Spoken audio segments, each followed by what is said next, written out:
The Project Gutenberg ebook of the Gold Hunters. This ebook is for the use of anyone anywhere in the United States and most other parts of the world at no cost and with almost no restrictions whatsoever. You may copy it, give it away or reuse it under the terms of the Project Gutenberg license included with this ebook or online at www.gutenberg.org. If you are not located in the United States, you will have to check the laws of the country where you are located before using this ebook.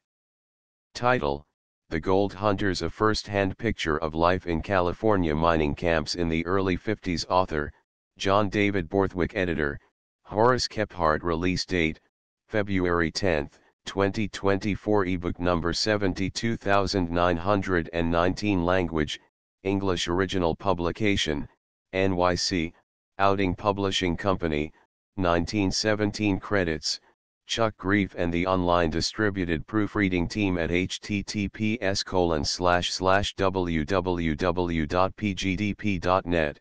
This file was produced from images generously made available by the Internet Archive. Start of the Project Gutenberg ebook. The Gold Hunters. Contents. Footnotes. Transcribers note: The Gold Hunters Outing Adventure Library. The Gold Hunters by J. D. Borthwick, a first-hand picture of life in California mining camps in the early 50s. Edited by Horace Kephart. New York: Outing Publishing Company, McCI. Copyright 1917, by Outing Publishing Company. All rights reserved.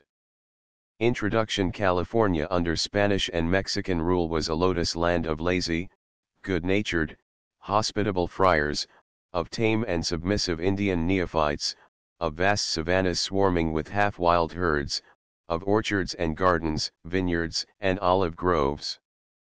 There was no mining, no lumbering, no machinery, no commerce other than a contraband exchange of hides and tallow for clothing, merchandise, and manufactures. There was no art, no science, no literature, no news, save at rare intervals, from the outer world. One day was like another from generation to generation. Everyone was content with his mode of life or ignorant of any other. War never harassed the Franciscans' drowsy realm, nor ever threatened, beyond a few opera bouffe affairs that began and ended in loud talk and bloodless gesticulation. Under the old Spanish law, foreign commerce was prohibited and foreign travelers were excluded from California. But Boston traders managed to evade it by collusion with local officials, and strangers did enter the land.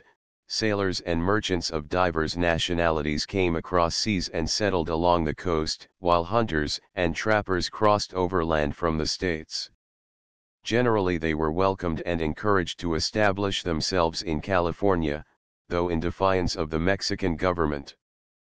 The foreigners, being for the most part men of enterprise and energy, were respected and became influential.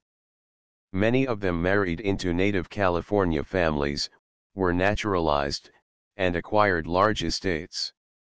Among the Americans was John A. Sutter, formerly a Swiss military officer, who, in 1839, was permitted to build a fortified post on the present site of Sacramento. He received a large grant of land around it, and became a Mexican official. As a result of the Mexican War, California was ceded to the United States on the 2d of February, 1848. 9 days earlier an event occurred that was destined to fix upon this splendid province the fascinated gaze of all the world.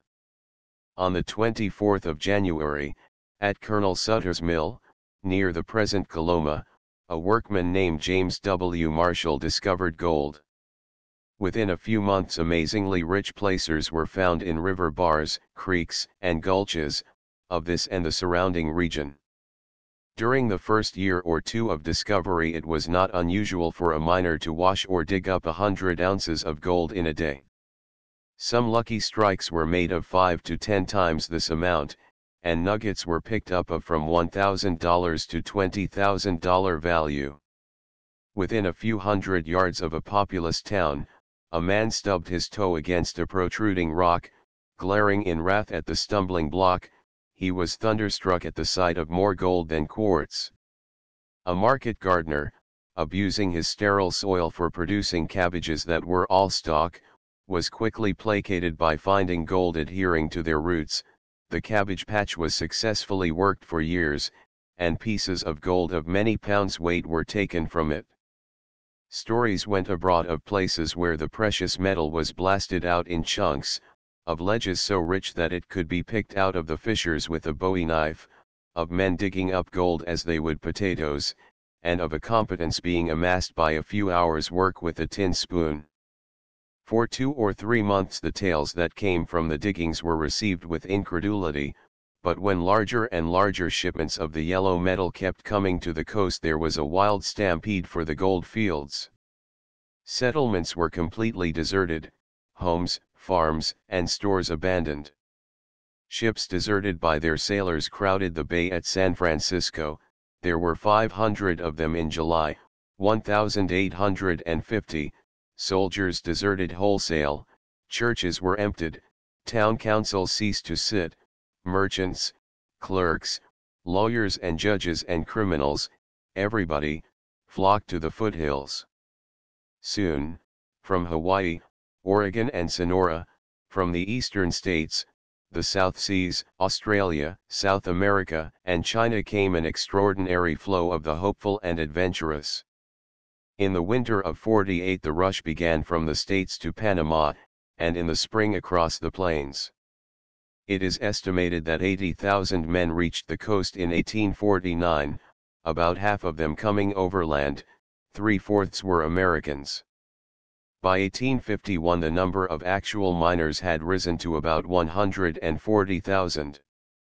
From across the Atlantic there came Britons, Germans, Frenchmen, Italians, others speaking strange tongues, until the mines of California were likened to so many towers of Babel, and pantomime often took the part of speech. Never before had there been brought together, in a far quarter of the earth, a body of men of so varied trades and professions all massed in a twinkling to one common pursuit. Social distinctions vanished at a touch. Soft-handed lawyers and clergymen wielded pick and shovel side by side with born navvies, cooked their own meals and washed their own clothes. No honest labor lowered the dignity of a gentleman, since that gentleman needs must wait upon himself and provide for himself with the work of his own hands. Out of this common necessity grew, as it were overnight, a natural democracy in which all men met each other on an equal footing. No deference was paid save to conspicuous ability of such sort as was useful in the work at hand. The popular notion of a miner is that of a rude and reckless fellow who works one day with a tin pan and gets drunk the next. There were, indeed, many of this ilk in the gold diggings, but in the main, the miners of '49 were a picked and superior class of men. It was not as if a bonanza had been struck within easy reach of the riffraff of the nations. California, by the shortest route, was 2,000 miles from any well-populated part of America, 5,000 from a European port. The journey thither was expensive, and most of the men who undertook it were such as had accumulated, by their own industry, a good stake at home. They were adventurers, to be sure, but what is an adventurer? One who hazards a chance, especially a chance of danger. That is the spirit which starts almost any enterprise that demands courage, determination, and self-reliance. Beyond this, the Argonauts were notably capable and intelligent men, as their work soon proved. An unbiased observer said of them, perhaps in no other community so limited could one find so many well-informed and clever men of all nations who have added the advantages of traveling to natural abilities and a liberal education. Most of them were charged with spontaneous and persistent energy. Immediately, as by an electric shock, the California of dreaming friars and lazy vaqueros was tossed aside and an amazing industry whirred into action. When San Francisco was laid in ashes, not a day was wasted in lamentation. Before the debris had fairly cooled, the work of rebuilding was started with a rush. Soon the sand hills were leveled, and rocks were blasted out to make room for a greater city. Brick buildings rose where there had been nothing but shanties or canvas tents. Foundries were built and shops were fitted with machinery brought half around the world. To provide rapid transit to the mines, large river steamers, of the same model as those used on the Hudson, were bought in New York, and, incredible as it may seem, these top-lofty and fragile craft were navigated around South America, by way of the Straits of Magellan, and most of them came safe into the Golden Gate. The author of this book declares his belief that a premium of 99% would not have insured them at Lloyd's for a trip from Dover to Calais. The mines themselves were as so many anthills swarming with hurrying workers. Where water was scarce, canals were dug, or flumes were run for miles along mountain sides and carried over gorges or valleys by viaducts. Even a large river was borne half a mile by an aqueduct high above its native bed. So rapid was the development of the country that, as our author says, California became a full-grown state while one-half the world still doubted its existence. Gold mining, of course, was a gamble, while some struck it rich many others worked hard for nothing. So gambling was in the very air. And so long as common labor commanded at least $5 a day, so long as ships by the hundred lay idle at their docks because sailors would rather take their chances in the mines than a steady wage of $200 or $300 a month, there was bound to be reckless extravagance and wild dissipation. Most of the miners were young men, too active, ebullient, vivacious, for quiet amusements in their hours of leisure. There was no home life nor anything to suggest it. In 1850 only 2% of the population of the mining counties were women, and probably most of these were of loose character. There was no standard of respectability to be lived up to. So long as a man did not interfere with the rights of others, he was perfectly free, if he chose, to go to the devil in his own way. Against the toil and hardships of the mining field, against the gloom of disappointment or the wild elation of success, human nature demanded a counterpoise of some sort, and the only places in all the wide land where the miner could find comfort, luxury, gaiety, were the saloons and gambling houses. There being no sheriffs or policemen worthy the name, every man went armed, prepared at an instant's notice to redress his own real or fancied grievances. Shootings and stabbings were frequent, though in much less number actually than such conditions might be expected to provoke most men think twice before stirring up trouble in a company where everybody carries a loaded gun and knows how to use it. Formal law was powerless, through corrupt or inefficient officers, to keep in check the many scoundrels and desperadoes that infested the cities and the diggings, so the miners themselves administered summary justice by means of extemporized courts, and for high crimes were prompt to inflict the highest punishment after the verdict of Judge Lynch. It is undeniable that, in a pioneer society, such rough and ready justice was a necessity and that its effects were salutary. Yet when the first fever of excitement had passed away, when the richest placers were exhausted, when men settled down from prospecting and rushes to the steady work of mining on a business basis, it is wonderful how quickly the social order changed for the better. Miners returning to San Francisco after a year's absence scarcely recognized the place. Substantial buildings of brick and stone were replacing the tinder boxes that had been swept away by one great fire after another. Dressed granite for some of them was even imported from China. Streets that had been rubbish heaps and quagmires were orderly and clean. A large number of respectable women had arrived in California, and their influence was immediately noticeable in the refinement of dress and decorum of the men. Places of rational amusement had sprung up: clubs, reading rooms, theaters, which replaced in great measure the gambling houses. In very many instances a quiet domestic life had supplanted the old-time roistering in saloons.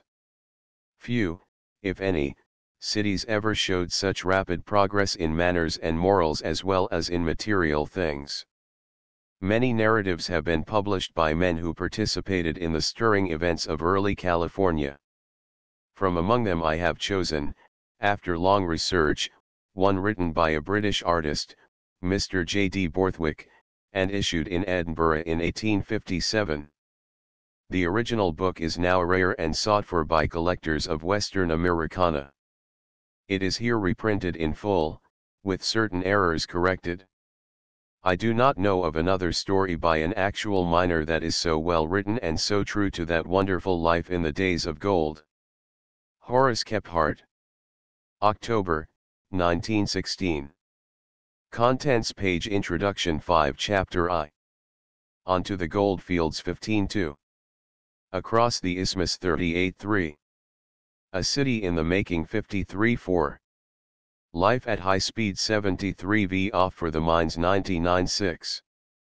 Looking for Gold 116-7. Indians and Chin Amen 138. Miners Law 146-9. Gold is where you find it 160 Ex Ursus Horribilis 173-11. On the Trail 185-12. Sitters for Portraits 195-13. On the Way to Downieville 208-14. The Reason for Lynch Law 216-15. Growing Overnight 227-16. A Band of Wanderers 241-17. Chinese in the Early Days 252-18. Down with the Flood 262-19. A Bull and Bear Fight 271XX. A Mountain of Gold 286XXI. In Lighter Mood 297XXII. Sonora and the Mexicans 306XXIII. Bullfighting 316XXIV. A City Burn 325XXV. The Day We Celebrate 333XXVI. Frenchmen in the Mines 342XXVII. The Resourceful Americans 353. The Gold Hunters Chapter I. On to the gold fields. About the beginning of the year 1851, the rage for emigration to California from the United States was at its height. All sorts and conditions of men, old, young, and middle-aged, allured by the hope of acquiring sudden wealth, and fascinated with the adventure and excitement of a life in California, were relinquishing their existing pursuits and associations to commence a totally new existence in the land of gold. The rush of eager gold hunters was so great that the Panama Steamship Company's office in New York used to be perfectly mobbed for a day and a night previous to the day appointed for selling tickets for their steamers. Sailing vessels were dispatched for Chagres almost daily, carrying crowds of passengers, while numbers went by the different routes through Mexico, and others chose the easier, but more tedious, passage round Cape Horn. The emigration from the western states was naturally very large, the inhabitants being a class of men whose lives are spent in clearing the wild forests of the west, and gradually driving the Indian from his hunting ground. Of these western frontier men it is often said, that they are never satisfied if there is any white man between them and sundown. They are constantly moving westward, for as the wild Indian is forced to retire before them, so they, in their turn, shrinking from the signs of civilization which their own labors cause to appear around them, have to plunge deeper into the forest, in search of that wild border life which has such charms for all who have ever experienced it. To men of this sort, the accounts of such a country as California, thousands of miles to the westward of them, were peculiarly attractive, and so great was the emigration, that many parts of the western states were nearly depopulated. The route followed by these people was overland, across the plains, which was the most congenial to their tastes, and the most convenient for them, as, besides being already so far to the westward, they were also provided with the necessary wagons and oxen for the journey. For the sake of mutual protection against the Indians, they traveled in trains of a dozen or more wagons, carrying the women and children and provisions, accompanied by a proportionate number of men, some on horses or mules, and others on foot. In May, 1851, I happened to be residing in New York, and was seized with the California fever.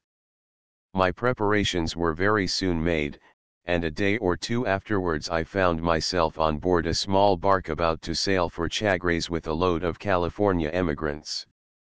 Our vessel was little more than 200 tons, and was entirely devoted to the accommodation of passengers. The ballast was covered with a temporary deck, and the whole interior of the ship formed a saloon, round which were built 3 tiers of berths. A very rough extempore table and benches completed the furniture. There was no invidious distinction of cabin and steerage passengers. In fact, excepting the captain's room, there was nothing which could be called a cabin in the ship. But all were in good spirits, and so much engrossed with thoughts of California that there was little disposition to grumble at the rough and ready style of our accommodation. For my own part, I knew I should have to rough it in California, and felt that I might just as well begin at once as wait till I got there. We numbered about 60 passengers, and a nice assortment we were. The majority, of course, were Americans and were from all parts of the Union, the rest were English, French, and German. We had representatives of nearly every trade, besides farmers, engineers, lawyers, doctors, merchants, and nondescript young men.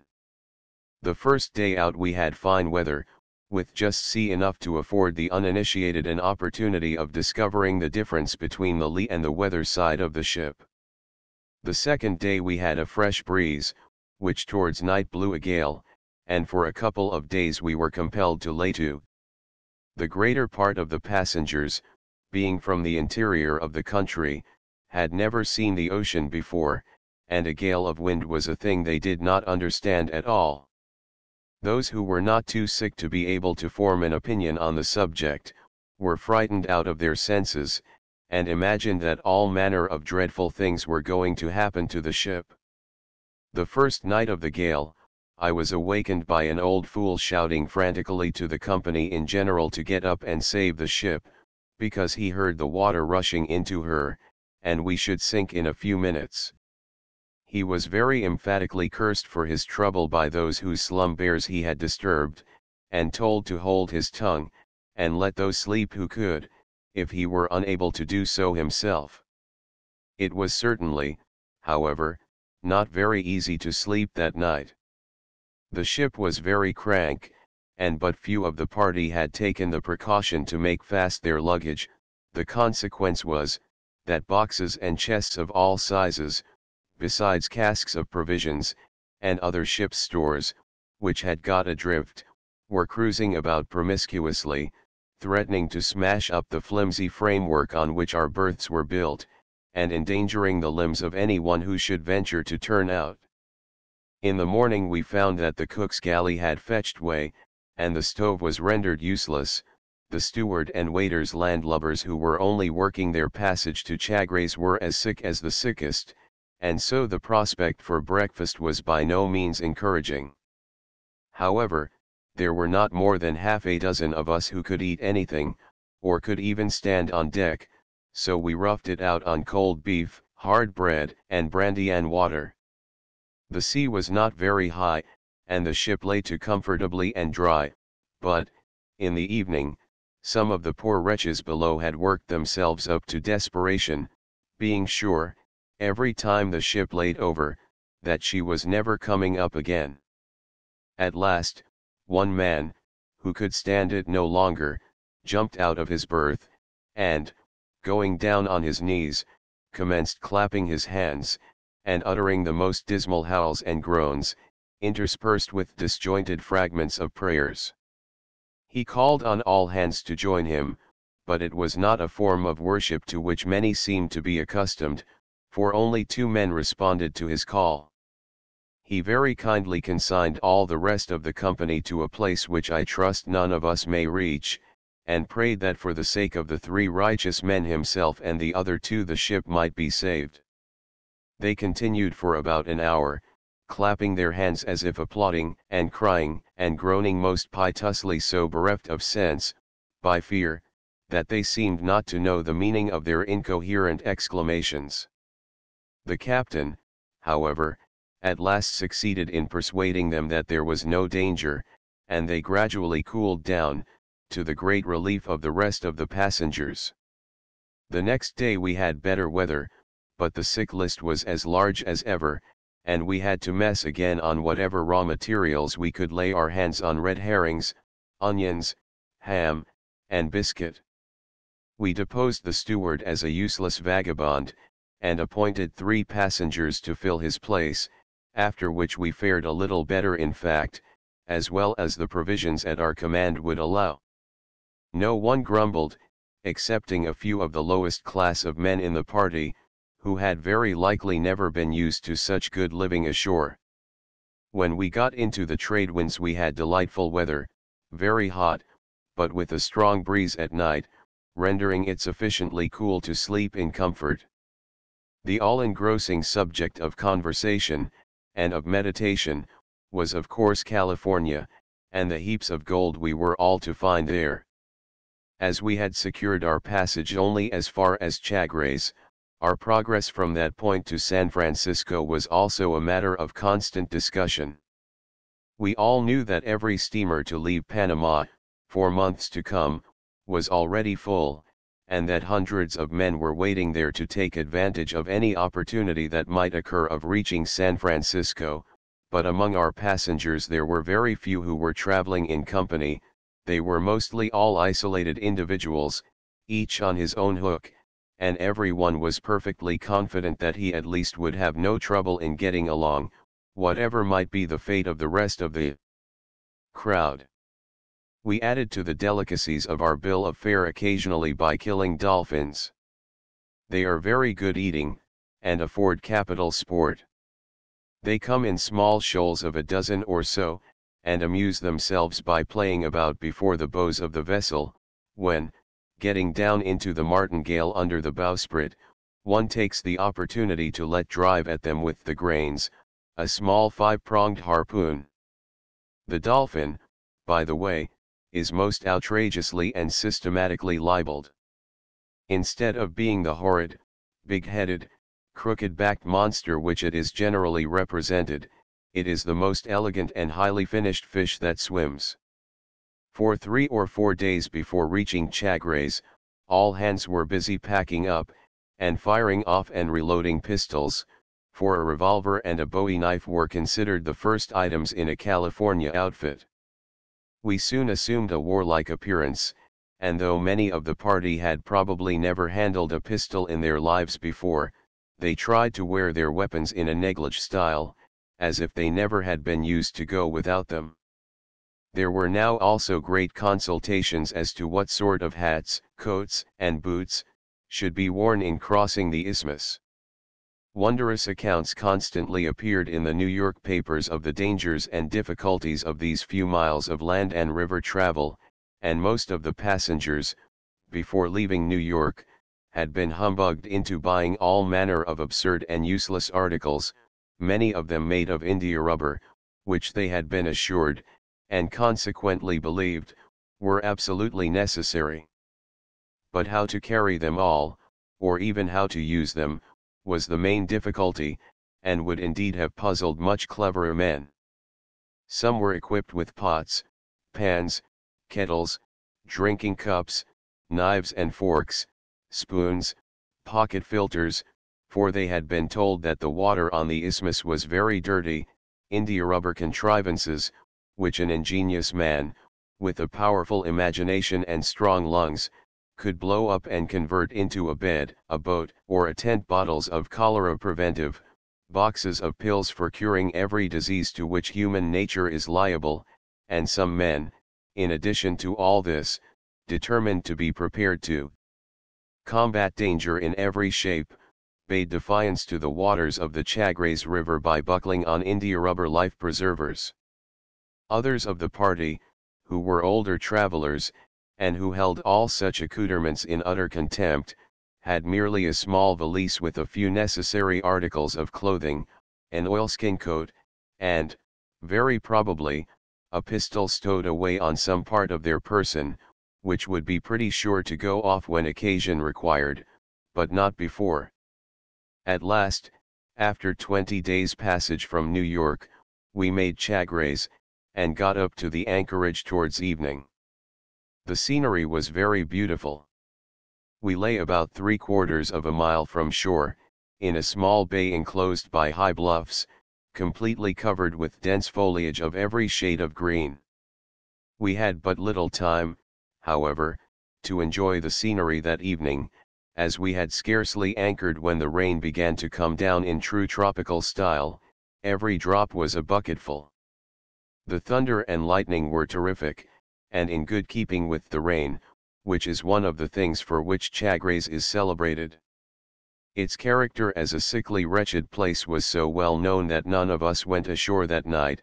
We all preferred sleeping aboard ship. It was very amusing to watch the change which had been coming over some of the men on board. They seemed to shrink within themselves, and to wish to avoid being included in any of the small parties which were being formed to make the passage up the river. They were those who had provided themselves with innumerable contrivances for the protection of their precious persons against sun, wind, and rain, also with extraordinary assortments of very untempting-looking provisions, and who were completely equipped with pistols, knives, and other warlike implements. They were like so many Robinson Crusoes, ready to be put ashore on a desert island, and they seemed to imagine themselves to be in just such a predicament, fearful, at the same time, that companionship with any one not provided with the same amount of rubbish as themselves, might involve their losing the exclusive benefit of what they supposed so absolutely necessary. I actually heard one of them refuse another man a chew of tobacco, saying he guessed he had no more than what he could use himself. The men of this sort, of whom I am happy to say there were not many, offered a striking contrast to the rest in another respect. On arriving at Chagres they became quite dejected and sulky, and seemed to be oppressed with anxiety, while the others were in a wild state of delight at having finished a tedious passage, and in anticipation of the novelty and excitement of crossing the isthmus. In the morning several shore boats, all pulled by Americans, came off to take us ashore. The landing here is rather dangerous. There is generally a very heavy swell, causing vessels to roll so much that getting into a small boat alongside is a matter of considerable difficulty, and at the mouth of the river is a bar, on which are immense rollers, requiring good management to get over them in safety. We went ashore in torrents of rain, and when landed with our baggage on the muddy bank of the Chagres River, all as wet as if we had swum ashore, we were immediately beset by crowds of boatmen, Americans, natives, and Jamaica niggers, all endeavoring to make a bargain with us for the passage up the river to Cruces. The town of Chagres is built on each side of the river, and consists of a few miserable cane and mud huts, with one or two equally wretched-looking wooden houses, which were hotels kept by Americans. On the top of the bluff, on the south side of the river, are the ruins of an old Spanish castle, which look very picturesque, almost concealed by the luxurious growth of trees and creepers around them.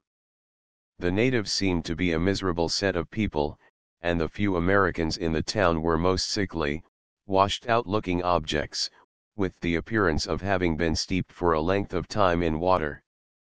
After breakfasting on ham and beans at one of the hotels, we selected a boat to convey us up the river, and as the owner had no crew engaged, we got him to take 2 sailors who had run away from our vessel, and were bound for California like the rest of us. There was a great variety of boats employed on the river: whaleboats, ship's boats, skiffs, and canoes of all sizes, some of them capable of carrying 15 or 20 people.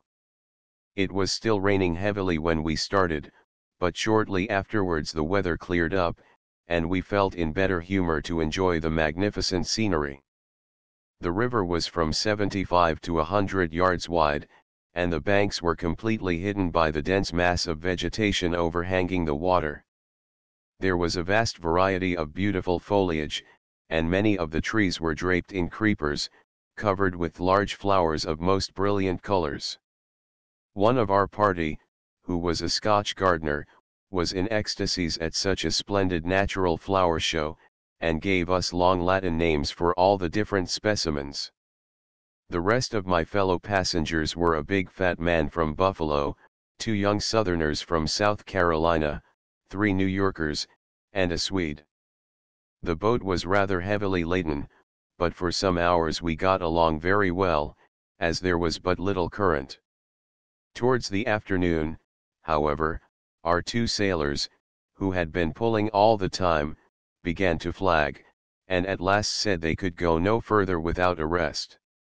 We were still many miles from the place where we were to pass the night, and as the banks of the river presented such a formidable barricade of jungle as to prevent a landing, we had the prospect of passing the night in the boat, unless we made the most of our time, so the gardener and I volunteered to take a spell at the oars. But as we ascended the river the current became much stronger, and darkness overtook us some distance from our intended stopping place.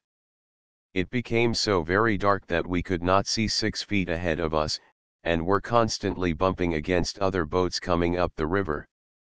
There were also many boats coming down with the current at such a rate, that if one had happened to run into us, we should have had but a poor chance, and we were obliged to keep shouting all the time to let our whereabouts be known.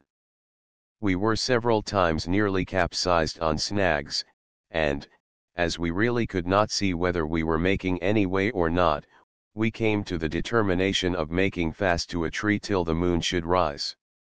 It was now raining again as heavily as ever, and having fully expected to make the station that evening, we had taken no provisions with us. We were all very wet, very hungry, and more or less inclined to be in a bad humor. Consequently, the question of stopping or going ahead was not determined without a great deal of wrangling and discussion.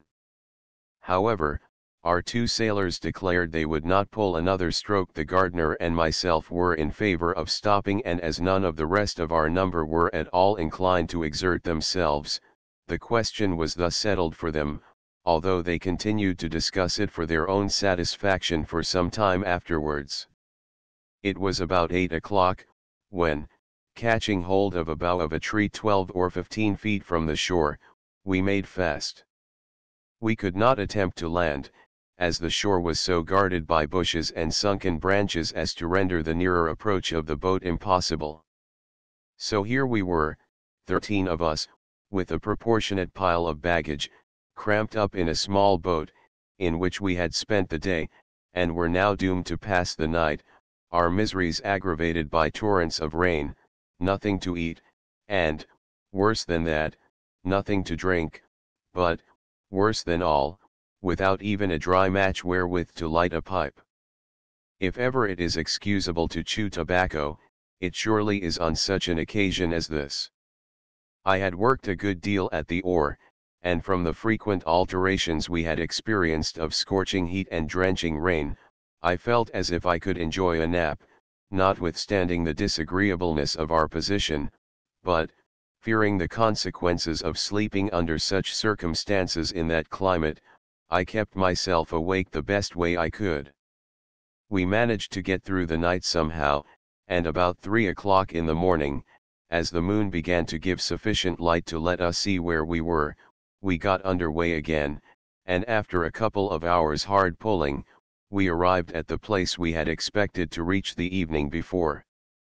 It was a very beautiful little spot, a small natural clearing on the top of a high bank, on which were 1 or 2 native huts, and a canvas establishment which had been set up by a Yankee, and was called a hotel. We went to this hotel, and found some 20 or 30 fellow travelers, who had there enjoyed a night's rest, and were now just sitting down to breakfast at a long rough table which occupied the greater part of the house. The kitchen consisted of a cooking stove in one corner, and opposite to it was the bar, which was supplied with a few bottles of bad brandy, while a number of canvas shelves, ranged all round, constituted the dormitory. We made up for the loss of our supper by eating a hearty breakfast of ham, beans, and eggs, and started again in company with our more fortunate fellow travelers. The weather was once more bright and clear, and confined as we were between the densely wooded and steaming banks of the river, we found the heat most oppressive. We saw numbers of parrots of brilliant plumage, and a great many monkeys and alligators, at which there was a constant discharge of pistols and rifles, our passage being further enlivened by an occasional race with some of the other boats. The river still continued to become more rapid, and our progress was consequently very slow. The two sailors were quite unable to work all day at the oars. The owner of the boat was a useless encumbrance, he could not even steer, so the gardener and myself were again obliged occasionally to exert ourselves. The fact is, the boat was overloaded, 2 men were not a sufficient crew, and if we had not worked ourselves, we should never have got to Cruces. I wanted the other passengers to do their share of work for the common good, but some protested they did not know how to pull, others pleaded bad health, and the rest very coolly said, that having paid their money to be taken to Cruces, they expected to be taken there, and would not pull a stroke, they did not care how long they might be on the river. It was evident that we had made a bad bargain, and if these other fellows would not lend a hand, it was only the more necessary that someone else should. It was rather provoking to see them sitting doggedly under their umbrellas, but we could not well pitch them overboard, or put them ashore, and I comforted myself with the idea that their turn would certainly come, notwithstanding their obstinacy. After a tedious day, during which we had, as before, deluges of rain, with intervals of scorching sunshine, we arrived about 6 o'clock at a native settlement, where we were to spend the night. It was a small clearing, with merely 2 or 3 huts, inhabited by 8 or 10 miserable-looking natives, mostly women. Their lazy, listless way of doing things did not suit the humor we were in at all. The invariable reply to all demands for something to eat and drink was poco tiempo, by and by, said in that sort of tone one would use to a troublesome child. They knew very well we were at their mercy, we could not go anywhere else for our supper, and they took it easy accordingly. We succeeded at last in getting supper in installments, now a mouthful of ham, now an egg or a few beans, and then a cup of coffee, just as they would make up their minds to the violent exertion of getting these articles ready for us. About half a dozen other boatloads of passengers were also stopping here, some 50 or 60 of us altogether, and 3 small shanties were the only shelter to be had. The native population crowded into one of them, and, in consideration of sundry dollars, allowed us the exclusive enjoyment of the other 2. They were mere sheds about 15 feet square, open all round, but as the rain was again pouring down, we thought of the night before, and were thankful for small mercies. I secured a location with 3 or 4 others in the upper story of one of these places, a sort of loft made of bamboos about 8 feet from the ground, to which we climbed by means of a pole with notches cut in it. The next day we found the river more rapid than ever. Oars were now useless, we had to pole the boat up the stream, and at last the patience of the rest of the party was exhausted, and they reluctantly took their turn at the work. We hardly made 12 miles, and halted in the evening at a place called Dos Hermanos, where were 2 native houses.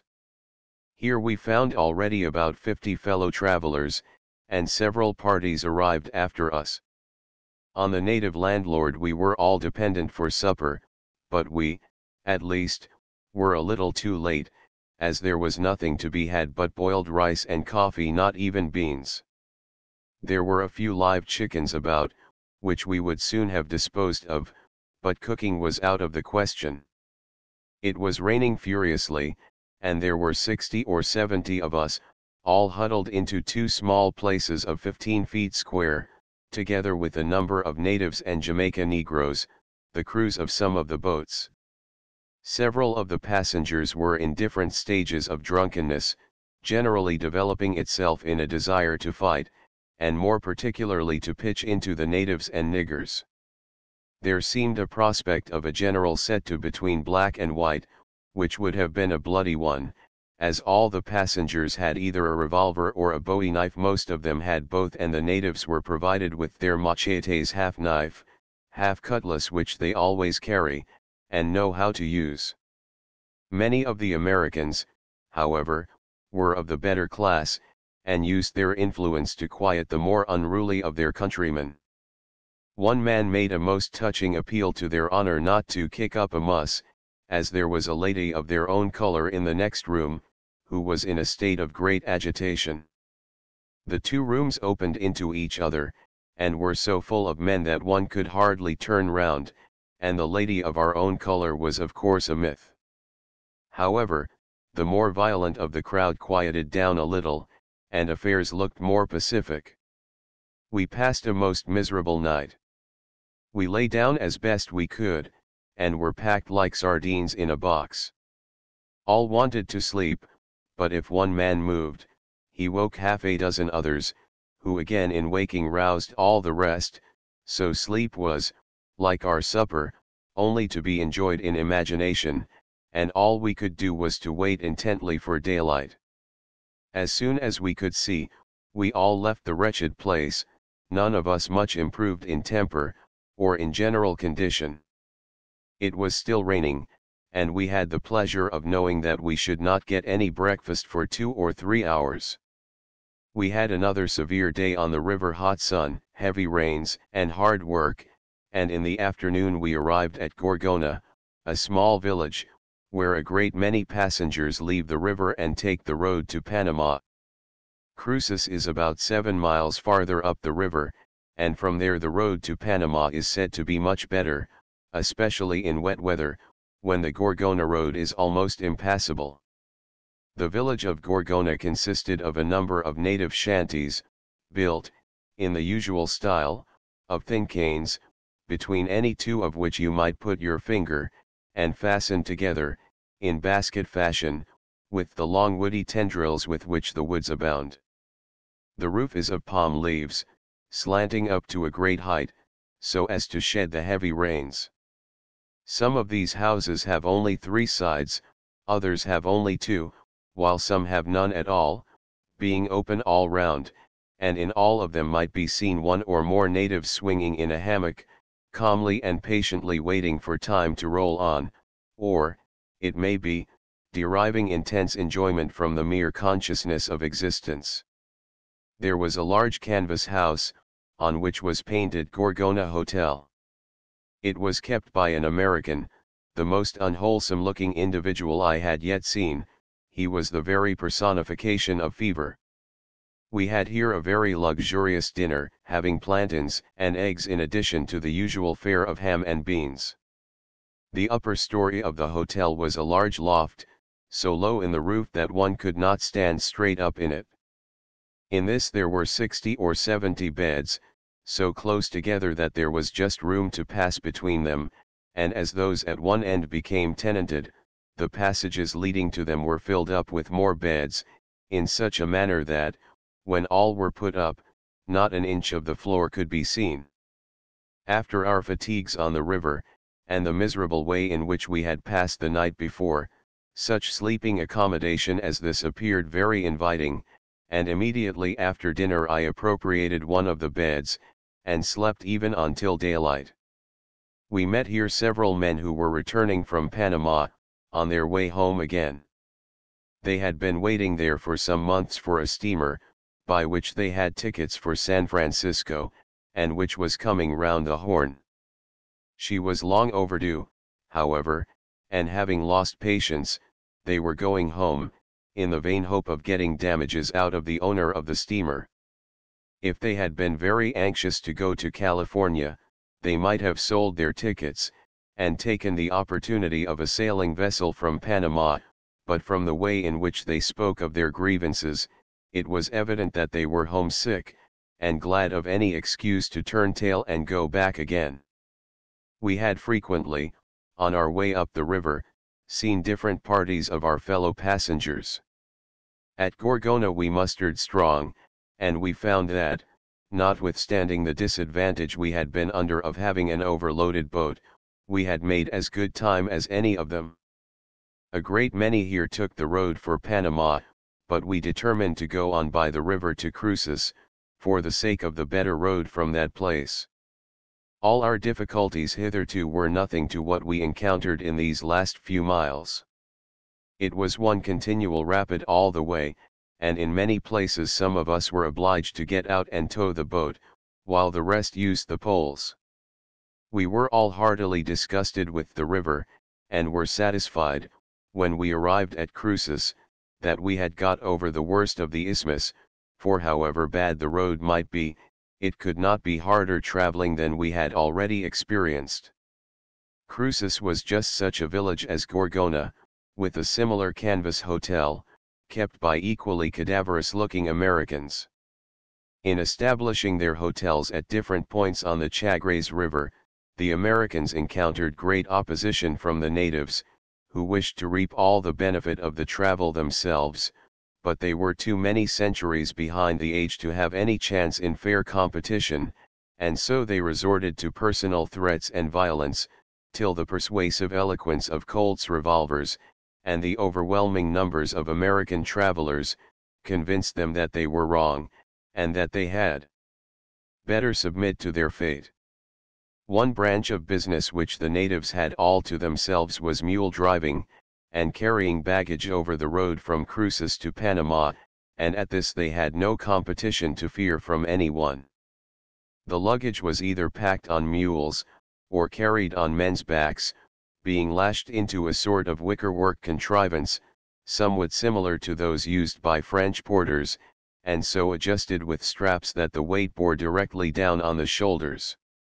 It was astonishing to see what loads these men could carry over such a road, and it really seemed inconsistent with their indolent character, that they should perform, so actively, such prodigious feats of labor.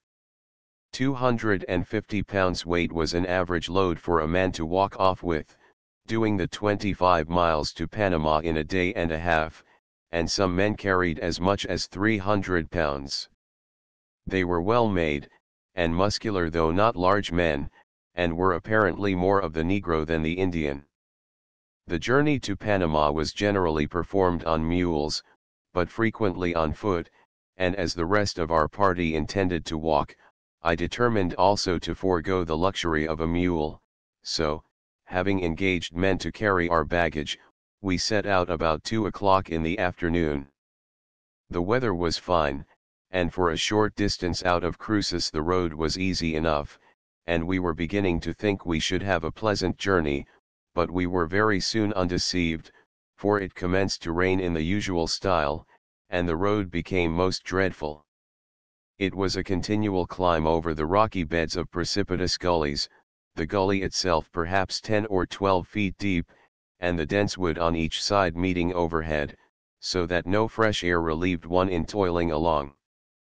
We could generally see rocks sticking up out of the water, on which to put our feet, but we were occasionally, for a considerable distance, up to the knees in water and mud.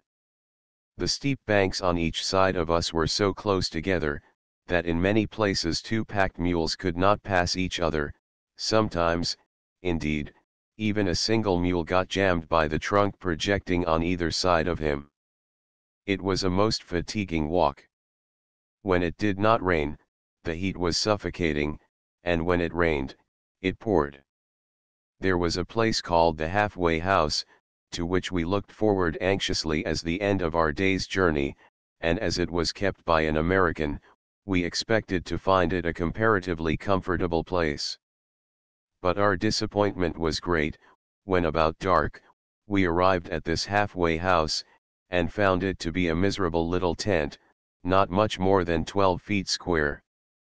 On entering we found some 8 or 10 travelers in the same plight as ourselves, tired, hungry, wet through, and with aching limbs. The only furniture in the tent consisted of a rough table 3 feet long, and 3 cots. The ground was all wet and sloppy, and the rain kept dropping through the canvas overhead. There were only 2 plates, and 2 knives and forks in the establishment, so we had to pitch into the salt pork and beans 2 at a time, while the rest of the crowd stood round and looked at us, for the cots were the only seats in the place, and they were so rickety that not more than 2 men could sit on them at a time. More travelers continued to arrive, and as the prospect of a night in such a place was so exceedingly dismal, I persuaded our party to return about half a mile to a native hut which we had passed on the road, to take our chance of what accommodation we could get there.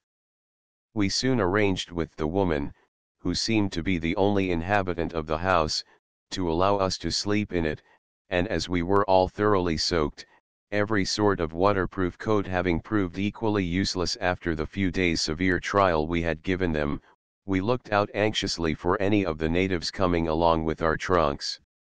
In the meantime I borrowed a towel from the old woman of the shanty, and as it was now fair, I went into the bush, and got one of our 2 sailors, who had stuck by us, to rub me down as hard as he could. This entirely removed all pain and stiffness, and though I had to put on my wet clothes again, I felt completely refreshed. Not long afterwards a native made his appearance, carrying the trunk of one of the party, who very generously supplied us all from it with dry clothes, when we betook ourselves to our couches. They were not luxurious, being a number of dried hides laid on the floor, as hard as so many sheets of iron, and full of bumps and hollows, but they were dry, which was all we cared about, for we thought of the poor devils sleeping in the mud in the halfway house. The next morning, as we proceeded on our journey, the road gradually improved as the country became more open. We were much refreshed by a light breeze off the sea, which we found a very agreeable change from the damp and suffocating heat of the forest, and about midday, after a pleasant forenoon's walk, we strolled into the city of Panama. Chapter 2 Across the Isthmus. On our arrival we found the population busily employed in celebrating one of their innumerable dias de fiesta. The streets presented a very gay appearance. The natives, all in their gala dresses, were going the rounds of the numerous gaudily ornamented altars which had been erected throughout the town, and mingled with the crowd were numbers of Americans in every variety of California emigrant costume.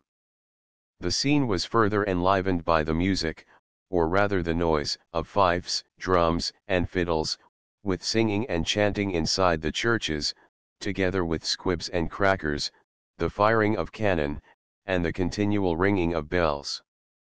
The town is built on a small promontory, and is protected, on the 2 sides facing the sea, by batteries, and, on the land side, by a high wall and a moat.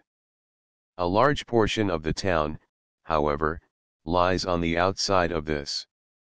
Most of the houses are built of wood, 2 stories high, painted with bright colors, and with a corridor and veranda on the upper story, but the best houses are of stone, or sun-dried bricks plastered over and painted. The churches are all of the same style of architecture which prevails throughout Spanish America. They appeared to be in a very neglected state, bushes, and even trees, growing out of the crevices of the stones. The towers and pinnacles are ornamented with a profusion of pearl oyster shells, which, shining brightly in the sun, produce a very curious effect. On the altars is a great display of gold and silver ornaments and images, but the interiors, in other respects, are quite in keeping with the dilapidated uncared-for appearance of the outside of the buildings. The natives are white, black, and every intermediate shade of color, being a mixture of Spanish, Negro, and Indian blood. Many of the women are very handsome, and on Sundays and holidays they dress very showily, mostly in white dresses, with bright-colored ribbons, red or yellow slippers without stockings, flowers in their hair, and round their necks, gold chains, frequently composed of coins of various sizes linked together. They have a fashion of making their hair useful as well as ornamental, and it is not unusual to see the ends of 3 or 4 half-smoked cigars sticking out from the folds of their hair at the back of the head, for though they smoke a great deal, they never seem to finish a cigar at one smoking. It is amusing to watch the old women going to church. They come up smoking vigorously, with a cigar in full blast, but, when they get near the door, they reverse it, putting the lighted end into their mouth, and in this way they take half a dozen stiff pulls at it, which seems to have the effect of putting it out. They then stow away the stump in some of the recesses of their back hair, to be smoked out on a future occasion. The native population of Panama is about 8,000, but at this time there was also a floating population of Americans, varying from 2 to 3,000, all on their way to California, some being detained for 2 or 3 months waiting for a steamer to come round the Horn, some waiting for sailing vessels, while others, more fortunate, found the steamer, for which they had tickets, ready for them on their arrival. Passengers returning from San Francisco did not remain any time in Panama, but went right on across the isthmus to Chagres. The Americans, though so greatly inferior in numbers to the natives, displayed so much more life and activity, even in doing nothing, that they formed by far the more prominent portion of the population. The main street of the town was densely crowded, day and night, with Americans in bright red flannel shirts, with the universal revolver and bowie knife conspicuously displayed at their backs. Most of the principal houses in the town had been converted into hotels, which were kept by Americans, and bore, upon large signs, the favorite hotel names of the United States. There were also numbers of large American stores or shops, of various descriptions, equally obtruding upon the attention of the public by the extent of their English signs, while, by a few lines of bad Spanish scrawled on a piece of paper at the side of the door, the poor natives were informed, as mere matter of courtesy, that they also might enter in and buy, if they had the wherewithal to pay. Here and there, indeed, some native, with more enterprise than his neighbors, intimated to the public, that is to say, to the Americans in a very modest sign, and in very bad English, that he had something or other to sell, but his energy was all theoretical, for on going into his store you would find him half asleep in his hammock, out of which he would not rouse himself if he could possibly avoid it. You were welcome to buy as much as you pleased, but he seemed to think it very hard that you could not do so without giving him at the same time the trouble of selling. Although all foreigners were spoken of as Los Americanos by the natives, there were among them men from every country in Europe. The Frenchmen were the most numerous, some of whom kept stores and very good restaurants. There were also several large gambling saloons, which were always crowded, especially on Sundays, with natives and Americans gambling at the Spanish game of Monte, and, of course, specimens were not wanting of that great American institution, the drinking saloon, at the bars of which a brisk business was done in brandy smashes, whiskey skins, and all the other refreshing compounds for which the Americans are so justly celebrated. Living in Panama was pretty hard. The hotels were all crammed full, the accommodation they afforded was somewhat in the same style as at Gorgona, and they were consequently not very inviting places. Those who did not live in hotels had sleeping quarters in private houses, and resorted to the restaurants for their meals, which was a much more comfortable mode of life. Ham, beans, chicken, eggs, and rice, were the principal articles of food. The beef was dreadfully tough, stringy, and tasteless, and was hardly ever eaten by the Americans, as it was generally found to be very unwholesome. There was here at this time a great deal of sickness, and absolute misery, among the Americans. Diarrhea and fever were the prevalent diseases. The deaths were very numerous, but were frequently either the result of the imprudence of the patient himself, or of the total indifference as to his fate on the part of his neighbors, and the consequent want of any care or attendance whatever. The heartless selfishness one saw and heard of was truly disgusting. The principle of every man for himself was most strictly followed out, and a sick man seemed to be looked upon as a thing to be avoided, as a hindrance to one's own individual progress. There was a hospital attended by American physicians, and supported to a great extent by Californian generosity, but it was quite incapable of accommodating all the sick, and many a poor fellow, having exhausted his funds during his long detention here, found, when he fell sick, that in parting with his money he had lost the only friend he had, and was allowed to die, as little cared for as if he had been a dog. An American characteristic is a weakness for quack medicines and specifics, and numbers of men here fell victims to the national mania, chiefly Yankees and Western men. Persons coming from a northern climate to such a place as Panama, are naturally apt at first to experience some slight derangement of their general health, which, with proper treatment, is easily rectified, but these fellows were all provided with cholera preventive, fever preventive, and boxes of pills for the prevention and the cure of every known disease.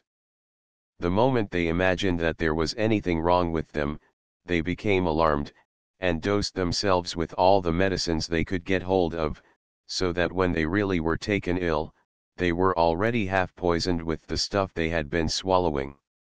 Many killed themselves by excessive drinking of the wretched liquor which was sold under the name of brandy, and others, by eating ravenously of fruit, green or ripe, at all hours of the day, or by living, for the sake of economy, on gingerbread and spruce beer, which are also American weaknesses, and of which there were several enterprising Yankee manufacturers. The sickness was no doubt much increased by the outrageously filthy state of the town. There seemed to be absolutely no arrangement for cleanliness whatever, and the heavy rains which fell, and washed down the streets, were all that saved the town from being swallowed up in the accumulation of its own corruption. Among the Americans en route for California were men of all classes, professional men, merchants, laborers, sailors, farmers, mechanics, and numbers of long gaunt Western men, with rifles as long as themselves. The hotels were too crowded to allow of any distinction of persons, and they were accordingly conducted on ultra-democratic principles. Some faint idea of the style of thing might be formed from a notice which was posted up in the bar room of the most fashionable hotel. It ran as follows: "Gentlemen are requested to wear their coats at table, if they have them handy." This intimation, of course, in effect amounted to nothing at all, but at the same time there was a great deal in it. It showed that the landlord, being above vulgar prejudices himself, saw the necessity, in order to please all his guests, of overcoming the mutual prejudices existing between broadcloth and fine linen, and red flannel with no linen sanctioning the wearing of coats at table on the part of the former, by making a public request that they would do so, while, of the shirt-sleeved gentlemen, those who had coats, and refused to wear them, could still glory in the knowledge that they were defying all interference with their individual rights, and in behalf of the really coatless, those who could not call a coat their own, the idea was kindly suggested that that garment was only absent, because it was not handy. As may be supposed, such a large and motley population of foreigners, confined in such a place as Panama, without any occupation, were not remarkably quiet or orderly.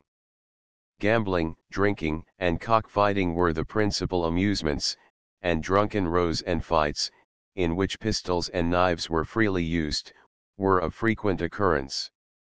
The 4th of July was celebrated by the Americans in great style.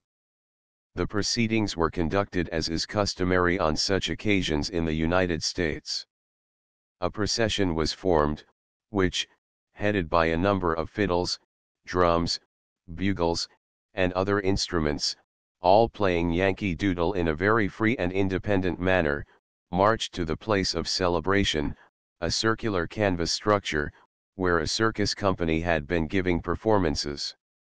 When all were assembled, the Declaration of Independence was read, and the orator of the day made a flaming speech on the subject of George III.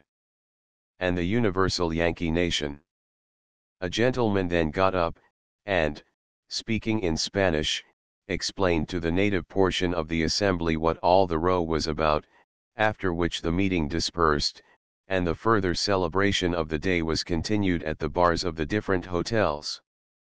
I met with an accident here which laid me up for several weeks. I suffered a good deal, and passed a most weary time. All the books I could get hold of did not last me more than a few days, and I had then no other pastime than to watch the hummingbirds buzzing about the flowers which grew around my window. As soon as I was able to walk, I took passage in a bark about to sail for San Francisco. She carried about 40 passengers, and as she had ample cabin accommodation, we were so far comfortable enough. The company was, as might be expected, very miscellaneous. Some were respectable men, and others were precious vagabonds. When we had been out but a few days, a fever broke out on board, which was not, however, of a very serious character. I got a touch of it, and could have cured myself very easily, but there was a man on board who passed for a doctor, having shipped as such. He had been physicalicking the others, and I reluctantly consented to allow him to doctor me also. He began by giving me some horrible emetic, which, however, had no effect, so he continued to repeat it, dose after dose, each dose half a tumblerful, with still no effect, till, at last, he had given me so much of it, that he began to be alarmed for the consequences. I was a little alarmed myself, and putting my finger down my throat, I very soon relieved myself of all his villainous compounds. I think I fainted after it. I know I felt as if I were going to faint, and shortly afterwards was sensible of a lapse of time which I could not account for, but on inquiring of some of my fellow passengers, I could find no one who had so far interested himself on my account as to be able to give me any information on the subject.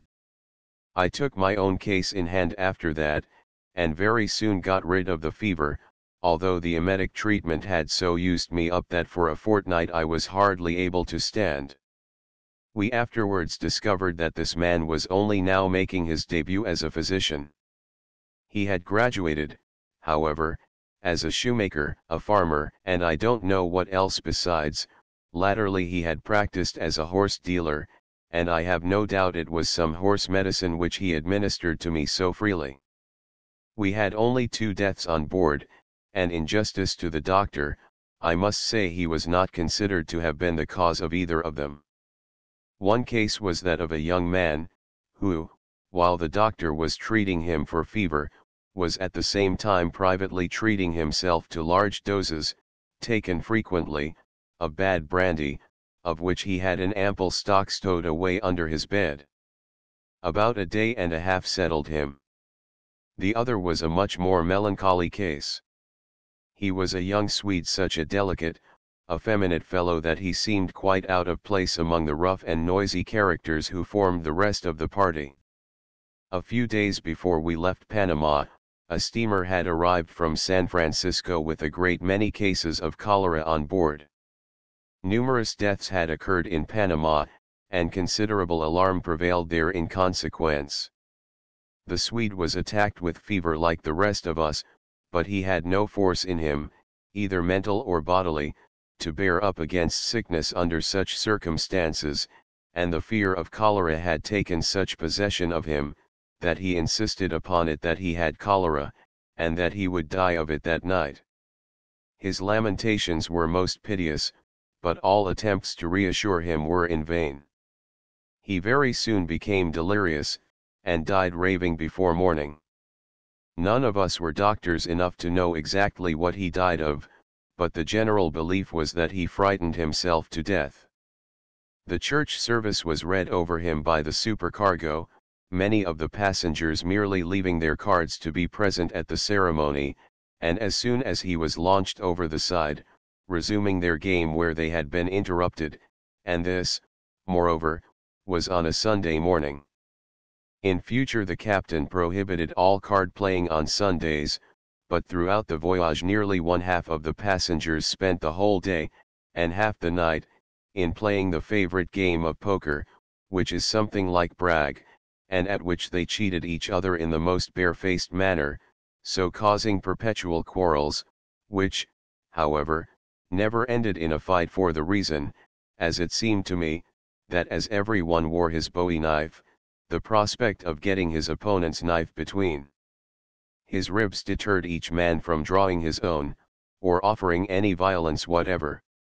The poor Swede had no friends on board, nobody knew who he was, where he came from, or anything at all about him, and so his effects were, a few days after his death, sold at auction by order of the captain, one of the passengers, who had been an auctioneer in the States, officiating on the occasion. Great rascalities were frequently practiced at this time by those engaged in conveying passengers, in sailing vessels, from Panama to San Francisco. There were such numbers of men waiting anxiously in Panama to take the first opportunity that offered of reaching California, that there was no difficulty in filling any old tub of a ship with passengers, and, when once men arrived in San Francisco, they were generally too much occupied in making dollars, to give any trouble on account of the treatment they had received on the voyage. Many vessels were consequently dispatched with a load of passengers, most shamefully ill supplied with provisions, even what they had being of the most inferior quality, and it often happened that they had to touch in distress at the intermediate ports for the ordinary necessaries of life. We very soon found that our ship was no exception. For the first few days we fared pretty well, but, by degrees, one article after another became used up, and by the time we had been out a fortnight, we had absolutely nothing to eat and drink, but salt pork, musty flour, and bad coffee, no mustard, vinegar, sugar, pepper, or anything of the sort, to render such food at all palatable. It may be imagined how delightful it was, in recovering from fever, when one naturally has a craving for something good to eat, to have no greater delicacy in the way of nourishment than gruel made of musty flour, au naturel. There was great indignation among the passengers. A lot of California emigrants are not a crowd to be trifled with, and the idea of pitching the supercargo overboard was quite seriously entertained, but, fortunately for himself, he was a very plausible man, and succeeded in talking them into the belief that he was not to blame. We would have gone into some port for supplies, but, of such grub as we had, there was no scarcity on board, and we preferred making the most of it to incurring delay by going in on the coast, where calms and light winds are so prevalent. We killed a porpoise occasionally, and ate him. The liver is the best part, and the only part generally eaten, being something like pig's liver, and by no means bad. I had frequently tasted the meat at sea before. It is exceedingly hard, tough, and stringy, like the very worst beef steak that can possibly be imagined, and I used to think it barely eatable, when thoroughly disguised in sauce and spices, but now, after being so long under a severe salt pork treatment, I thought porpoise steak a very delicious dish, even without any condiment to heighten its intrinsic excellence. We had been out about 6 weeks, when we sighted a ship, many miles off, going the same way as ourselves, and the captain determined to board her, and endeavor to get some of the articles of which we were so much in need. There was great excitement among the passengers, all wanted to accompany the captain in his boat, but, to avoid making invidious distinctions, he refused to take any one unless he would pull an oar. I was one of 4 who volunteered to do so, and we left the ship amid clamorous injunctions not to forget sugar, beef, molasses, vinegar, and so on, whatever each man most longed for. We had 4 or 5 Frenchmen on board, who earnestly entreated me to get them even 1 bottle of oil. We had a long pull, as the stranger was in no hurry to heave to for us, and on coming up to her, we found her to be a Scotch bark, bound also for San Francisco, without passengers, but very nearly as badly off as ourselves. She could not spare us anything at all, but the captain gave us an invitation to dinner, which we accepted with the greatest pleasure. It was Sunday, and so the dinner was of course the best they could get up. It only consisted of fresh pork, the remains of their last pig, and duff, but with mustard to the pork, and sugar to the duff. It seemed to us a most sumptuous banquet, and, not having the immediate prospect of such another for some time to come, we made the most of the present opportunity. In fact, we cleared the table. I don't know what the Scotch skipper thought of us, but if he really could have spared us anything, the ravenous way in which we demolished his dinner would surely have softened his heart. On arriving again alongside our own ship, with the boat empty as when we left her, we were greeted by a row of very long faces looking down on us over the side. Not a word was said, because they had watched us with the glass leaving the other vessel, and had seen that nothing was handed into the boat, and when we described the splendid dinner we had just eaten, the faces lengthened so much, and assumed such a very wistful expression, that it seemed a wanton piece of cruelty to have mentioned the circumstance at all. But, after all, our hard fare did not cause us much distress, we got used to it, and besides, a passage to California was not like a passage to any other place. Everyone was so confident of acquiring an immense fortune there in an incredibly short time, that he was already making his plans for the future enjoyment of it, and present difficulties and hardships were not sufficiently appreciated. The time passed pleasantly enough, all were disposed to be cheerful, and amongst so many men there are always some who afford amusement for the rest. Many found constant occupation in trading off their coats, hats, boots, trunks, or anything they possessed. I think scarcely anyone went ashore in San Francisco with a single article of clothing which he possessed in Panama, and there was hardly an article of any man's wardrobe, which, by the time our voyage was over, had not at one time been the property of every other man on board the ship. We had one cantankerous old Englishman on board, who used to roll out, most volubly, good round English oaths, greatly to the amusement of some of the American passengers, for the English style of cursing and swearing is very different from that which prevails in the States. This old fellow was made a butt for all manner of practical jokes. He had a way of going to sleep during the day in all sorts of places, and when the dinner bell rang, he would find himself tied hand and foot. They sewed up the sleeves of his coat, and then bet him long odds he could not put it on, and take it off again, within a minute. They made up cigars for him with some powder in the inside, and in fact the jokes played off upon him were endless, the great fun being, apparently, to hear him swear, which he did most heartily. He always fancied himself ill, and said that quinine was the only thing that would save him, but the quinine, like everything else on board, was all used up. However, one man put up some papers of flour and salt, and gave them to him as quinine, saying he had just found them in looking over his trunk. Constant inquiries were then made after the old man's health, when he declared the quinine was doing him a world of good, and that his appetite was much improved. He was so much teased at last that he used to go about with a naked bowie knife in his hand, with which he threatened to do awful things to whoever interfered with him. But even this did not secure him much peace, and he was such a dreadfully crabbed old rascal that I thought the stirring up he got was quite necessary to keep him sweet. After a wretchedly long passage, during which we experienced nothing but calms, light winds, and heavy contrary gales, we entered the Golden Gate of San Francisco Harbor with the first and only fair wind we were favored with, and came to anchor before the city about 8 o'clock in the evening. Chapter 3. A city in the making. The entrance to San Francisco Harbor is between precipitous rocky headlands about a mile apart, which have received the name of the Golden Gate. The harbor itself is a large sheet of water, 12 miles across at its widest point, and in length 40 or 50 miles, getting gradually narrower till at last it becomes a mere creek.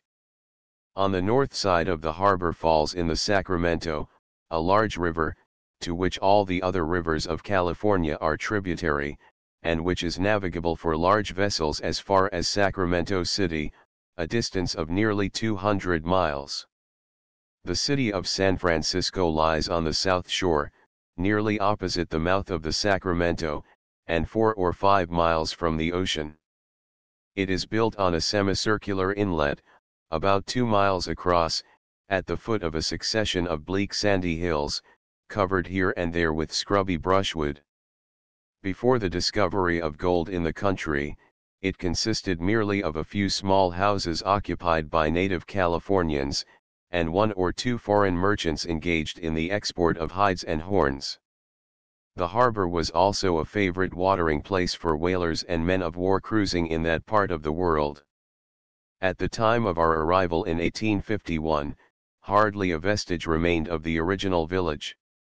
Everything bore evidence of newness, and the greater part of the city presented a makeshift and temporary appearance, being composed of the most motley collection of edifices, in the way of houses, which can well be conceived. Some were mere tents, with perhaps a wooden front sufficiently strong to support the sign of the occupant. Some were composed of sheets of zinc on a wooden framework. There were numerous corrugated iron houses, the most unsightly things possible, and generally painted brown. There were many imported American houses, all, of course, painted white, with green shutters, also dingy-looking Chinese houses, and occasionally some substantial brick buildings, but the great majority were nondescript. Shapeless, patchwork concerns, in the fabrication of which sheet iron, wood, zinc, and canvas seemed to have been employed indiscriminately, while here and there, in the middle of a row of such houses, appeared the hulk of a ship, which had been hauled up, and now served as a warehouse, the cabins being fitted up as offices, or sometimes converted into a boarding house.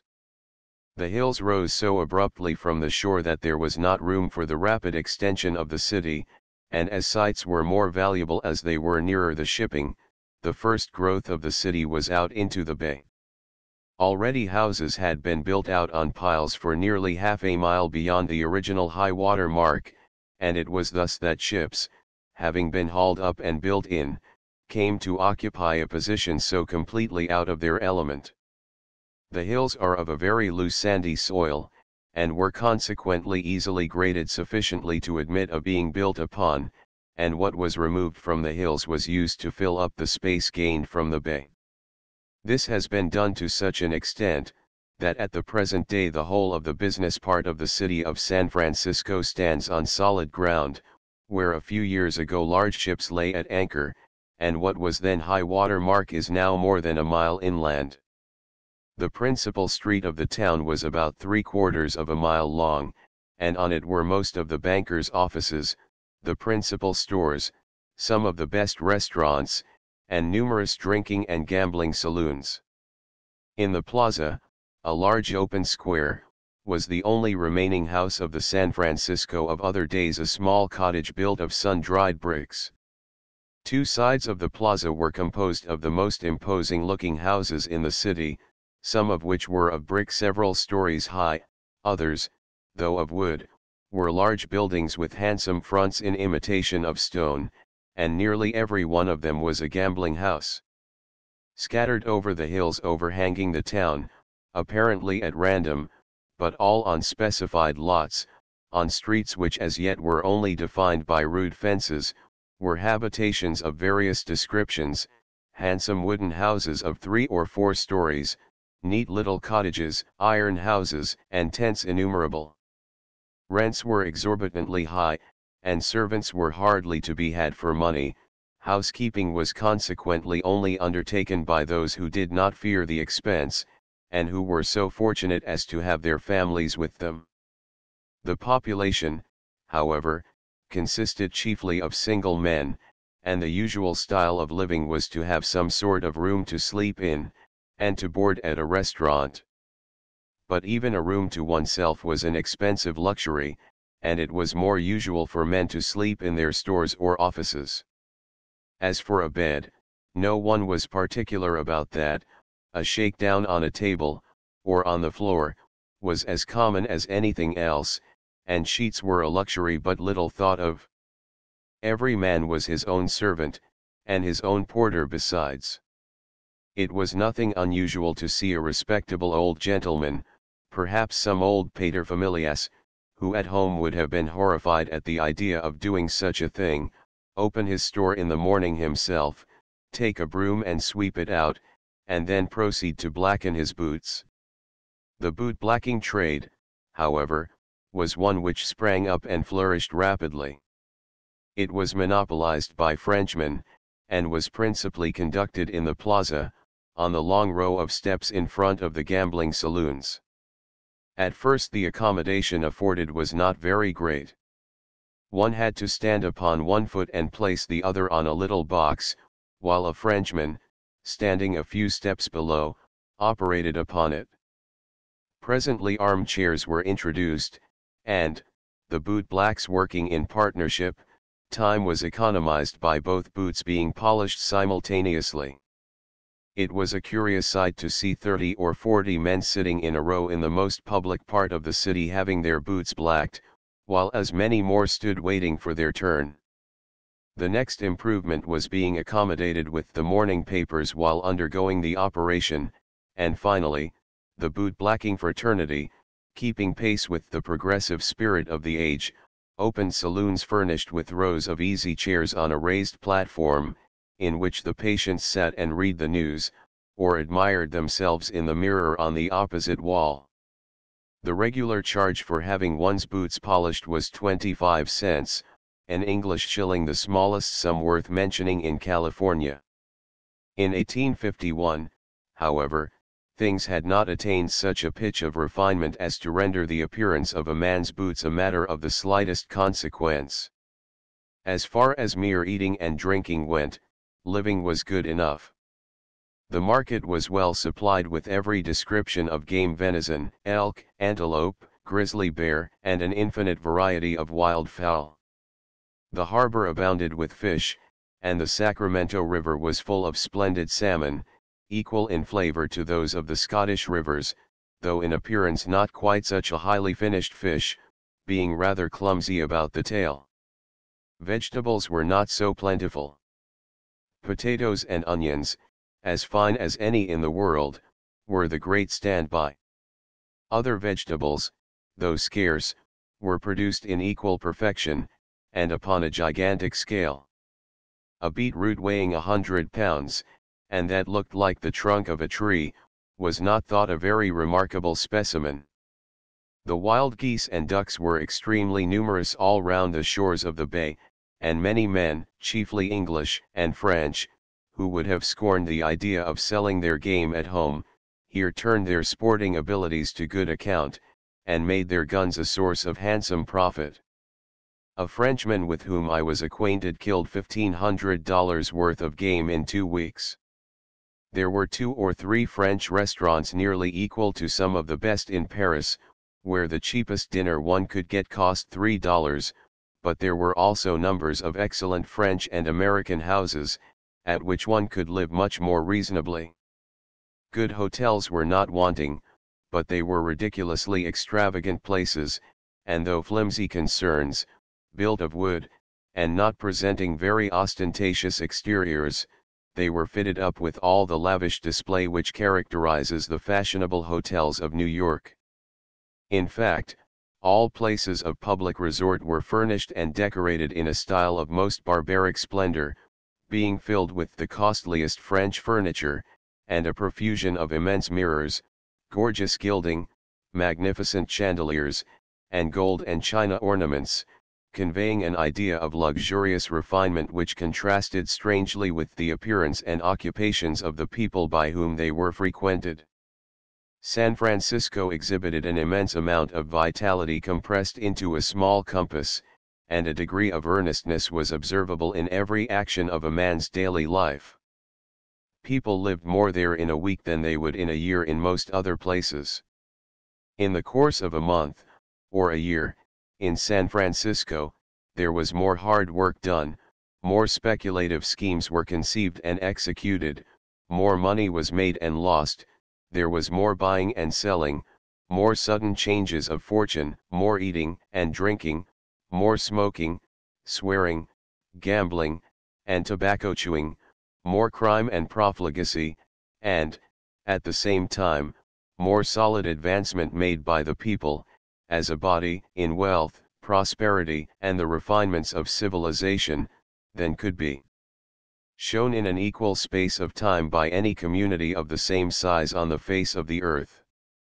The everyday jog-trot of ordinary human existence was not a fast enough pace for Californians in their impetuous pursuit of wealth.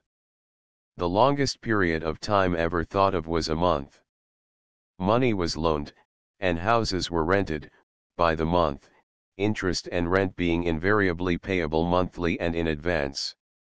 All engagements were made by the month, during which period the changes and contingencies were so great that no one was willing to commit himself for a longer term.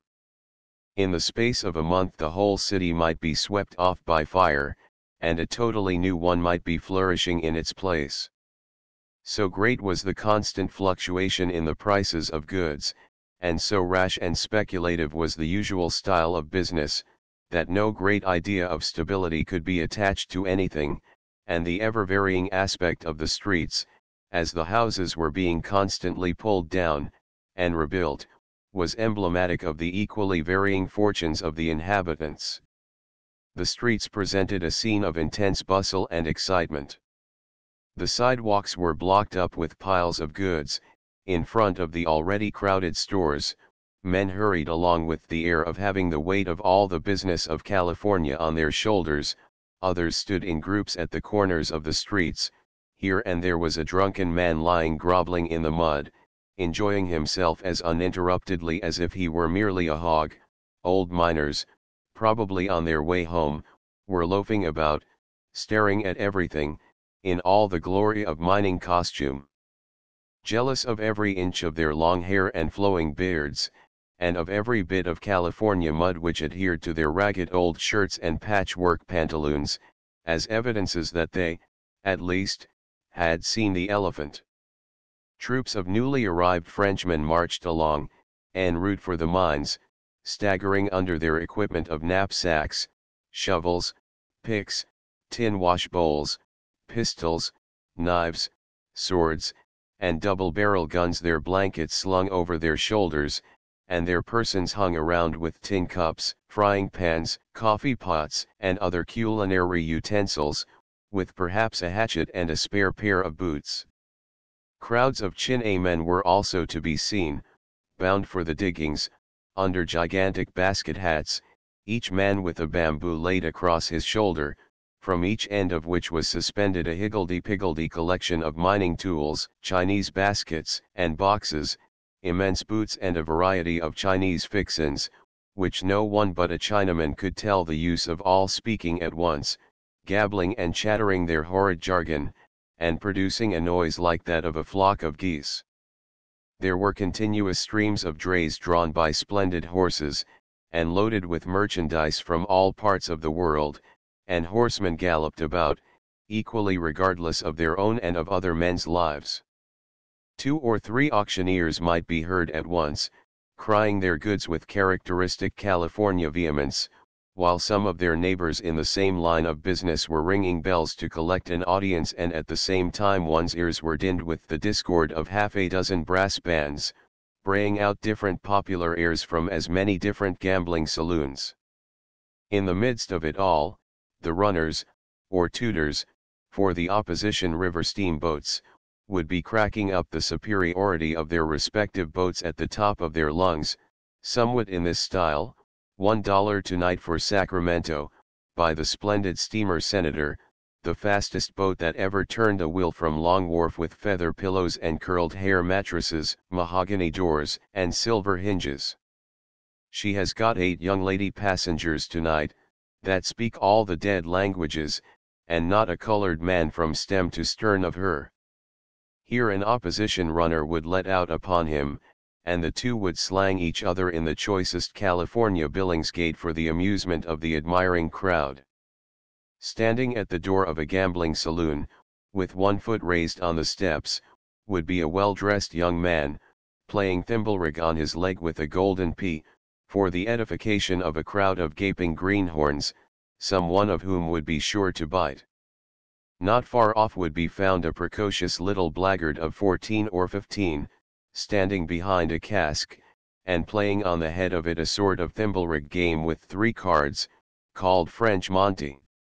He first shows their faces, and names one, say the ace of spades, as the winning card, and after thimble-rigging them on the head of the cask, he lays them in a row with their faces down, and goes on proclaiming to the public in a loud voice that the ace of spades is the winning card, and that he'll bet any man $100 or $200 he can't pick up the ace of spades. Occasionally some man, after watching the trick for a little, thinks it is the easiest thing possible to tell which is the ace of spades, and loses his $100 accordingly, when the youngster pockets the money and his cards, and moves off to another location, not being so soft as to repeat the joke too often, or to take a smaller bet than $100. There were also newsboys with their shrill voices, crying their various papers with the latest intelligence from all parts of the world, and boys with boxes of cigars, offering the best Havana cigars for a bit apiece, as good as you can get in the stores for a quarter. A bit is 12.5 cents, or an English sixpence, and for all one could buy with it, was but little less useless than an English farthing. Presently one would hear "Hello, there's a muss." Anglicy, a row, and men would be seen rushing to the spot from all quarters. Auction rooms, gambling rooms, stores, and drinking shops would be emptied, and a mob collected in the street in a moment. The muss would probably be only a difficulty between 2 gentlemen, who had referred it to the arbitration of knives or pistols, but if no one was killed, the mob would disperse, to resume their various occupations, just as quickly as they had collected. Some of the principal streets were planked, as was also, of course, that part of the city which was built on piles, but where there was no planking, the mud was ankle deep, and in many places there were mudholes, rendering the street almost impassable. The streets were the general receptacle for every description of rubbish.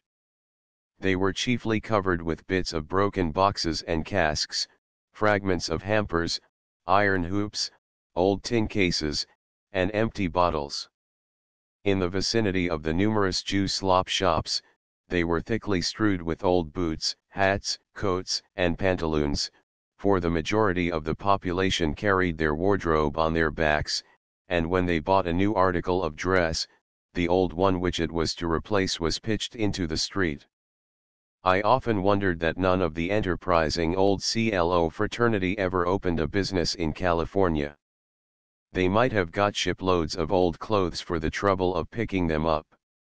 Some of them doubtless were not worth the trouble, but there were always tons of cast-off garments kicking about the streets, which I think an old CLO of any ingenuity could have rendered available. California was often said to be famous for 3 things: rats, fleas, and empty bottles, but old clothes might well have been added to the list. The whole place swarmed with rats of an enormous size, one could hardly walk at night without treading on them. They destroyed an immense deal of property, and a good ratting terrier was worth his weight in gold dust. I knew instances, however, of first-rate terriers in Sacramento City, which for rats beat San Francisco hollow, becoming at last so utterly disgusted with killing rats, that they ceased to consider it any sport at all, and allowed the rats to run under their noses without deigning to look at them. As for the other industrious little animals, they were a terrible nuisance. I suppose they were indigenous to the sandy soil. It was quite a common thing to see a gentleman suddenly pull up the sleeve of his coat, or the leg of his trousers, and smile in triumph when he caught his little tormentor. After a few weeks' residence in San Francisco, one became naturally very expert at this sort of thing. Of the last article, the empty bottles, the enormous heaps of them, piled up in all sorts of out-of-the-way places, suggested a consumption of liquor which was truly awful. Empty bottles were as plentiful as bricks, and a large city might have been built with them. The appearance of the people, being, as they were, a sort of world's show of humanity, was extremely curious and diversified. There were Chinamen in all the splendor of sky blue or purple figured silk jackets, and tight yellow satin continuations, black satin shoes with thick white soles, and white gaiters, a fan in the hand, and a beautifully plaited glossy pigtail hanging down to the heels from under a scarlet skull cap, with a gold knob on the top of it. These were the swell Chinamen. The lower orders of Celestials were generally dressed in immensely wide blue calico jackets and bags, for they really could not be called trousers, and on their heads they wore enormous wickerwork extinguishers, which would have made very good family clothes baskets. The Mexicans were very numerous, and wore their national costume, the bright-colored serape thrown gracefully over the left shoulder, with rows of silver buttons down the outside of their trousers, which were generally left open, so as to show the loose white drawers underneath, and the silver-handled bowie knife in the stamped leather leggings. Englishmen seemed to adhere to the shooting coat style of dress, and the Down East Yankees to their eternal black dress coat, black pantaloons, and black satin waistcoat, while New Yorkers, Southerners, and Frenchmen came out in the latest Paris fashions. Those who did not stick to their former style of dress, indulged in all the extravagant license of California costume, which was of every variety that caprice could suggest. No man could make his appearance sufficiently bizarre to attract any attention. The prevailing fashion among the ragtag and bobtail was a red or blue flannel shirt, wide-awake hats of every conceivable shape and color, and trousers stuffed into a big pair of boots. Pistols and knives were usually worn in the belt at the back, and to be without either was the exception to the rule. The few ladies who were already in San Francisco, very naturally avoided appearing in public, but numbers of female toilettes, of the most extravagantly rich and gorgeous materials, swept the muddy streets, and added not a little to the incongruous variety of the scene. To a cursory visitor, auction sales and gambling would have appeared two of the principal features of the city. The gambling saloons were very numerous, occupying the most prominent positions in the leading thoroughfares, and all of them presenting a more conspicuous appearance than the generality of houses around them. They were thronged day and night, and in each was a very good band of music, the performers being usually German or French. On entering a first-class gambling room, one found a large well-proportioned saloon 60 or 70 feet long, brilliantly lighted up by several very fine chandeliers, the walls decorated with ornamental painting and gilding, and hung with large mirrors and showy pictures, while in an elevated projecting orchestra half a dozen Germans were playing operatic music. There were a dozen or more tables in the room, each with a compact crowd of eager bettors around it, and the whole room was so filled with men that elbowing one's way between the tables was a matter of difficulty. The atmosphere was quite hazy with the quantity of tobacco smoke, and was strongly impregnated with the fumes of brandy. If one happened to enter while the musicians were taking a rest, the quiet and stillness were remarkable. Nothing was heard but a slight hum of voices, and the constant clinking of money, for it was the fashion, while standing betting at a table, to have a lot of dollars in one's hands, and to keep shuffling them backwards and forwards like so many cards. The people composing the crowd were men of every class, from the highest to the lowest, and, though the same as might be seen elsewhere, their extraordinary variety of character and of dress appeared still more curious from their being brought into such close juxtaposition, and apparently placed upon an equality. Seated round the same table might be seen well-dressed, respectable-looking men, and, alongside of them, rough miners fresh from the diggings, with well-filled buckskin purses, dirty old flannel shirts, and shapeless hats, jolly tars half seas over, not understanding anything about the game, nor apparently taking any interest in it, but having their spree out at the gaming table because it was the fashion, and good-humoredly losing their pile of $500 or $600 or $1,000. Mexicans wrapped up in their blankets smoking cigaritas, and watching the game intently from under their broad-brimmed hats, Frenchmen in their blouses smoking black pipes, and little urchins, or little old scamps rather, 10 or 12 years of age, smoking cigars as big as themselves, with the air of men who were quite up to all the hooks and crooks of this wicked world, as indeed they were, and losing their $100 at a pop with all the nonchalance of an old gambler, while crowds of men, some dressed like gentlemen, and mixed with all sorts of nondescript ragamuffins, crowded round and stretched over those seated at the tables, in order to make their bets.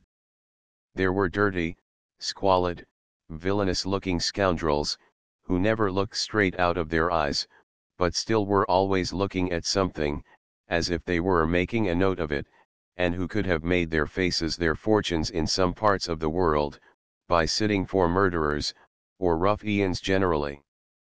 Occasionally one saw, jostled about unresistingly by the crowd, and as if the crowd ignored its existence, the live carcass of some wretched, dazed, woe-begone man, clad in the worn-out greasy habiliments of quondam gentility, the glassy unintelligent eye looking as if no focus could be found for it, but as if it saw a dim misty vision of everything all at once, the only meaning in the face being about the lips, where still lingered the smack of grateful enjoyment of the last mouthful of whiskey, blended with a longing humble sigh for the speedy recurrence of any opportunity of again experiencing such an awakening bliss, and forcibly expressing an unquenchable thirst for strong drinks, together with the total absence of all power to do anything towards relieving it, while the whole appearance of the man spoke of bitter disappointment and reverses, without the force to bear up under them.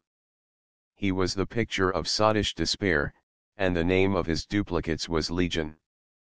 There was in the crowd a large proportion of sleek well-shaven men, in stovepipe hats and broadcloth, but, however nearly a man might approach in appearance to the conventional idea of a gentleman, it is not to be supposed, on that account, that he either was, or got the credit of being, a bit better than his neighbors.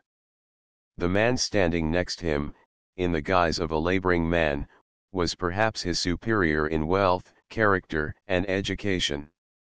Appearances, at least as far as dress was concerned, went for nothing at all. A man was judged by the amount of money in his purse, and frequently the man to be most courted for his dollars was the most to be despised for his looks. One element of mixed crowds of people, in the States and in this country, was very poorly represented. There were scarcely any of the lower order of Irish. The cost of emigration to California was at that time too great for the majority of that class, although now the Irish population of San Francisco is nearly equal in proportion to that in the large cities of the Union. The Spanish game of Monte, which was introduced into California by the crowds of Mexicans who came there, was at this time the most popular game, and was dealt almost exclusively by Mexicans. It is played on a table about 6 feet by 4, on each side of which sits a dealer, and between them is the bank of gold and silver coin, to the amount of $5,000 or $10,000, piled up in rows covering a space of a couple of square feet. The game is played with Spanish cards, which are differently figured from the usual playing cards, and have only 48 in the pack, the 10 being wanting. At either end of the table 2 compartments are marked on the cloth, on each of which the dealer lays out a card. Bets are then made by placing one stake on the card bet on, and are decided according to which of those laid out first makes its appearance, as the dealer draws card after card from the top of the pack. It is a game at which the dealer has such advantages, and which, at the same time, gives him such facilities for cheating, that anyone who continues to bet at it is sure to be fleeced. Faro, which was the more favorite game for heavy betting, and was dealt chiefly by Americans, is played on a table the same size as a Monte table.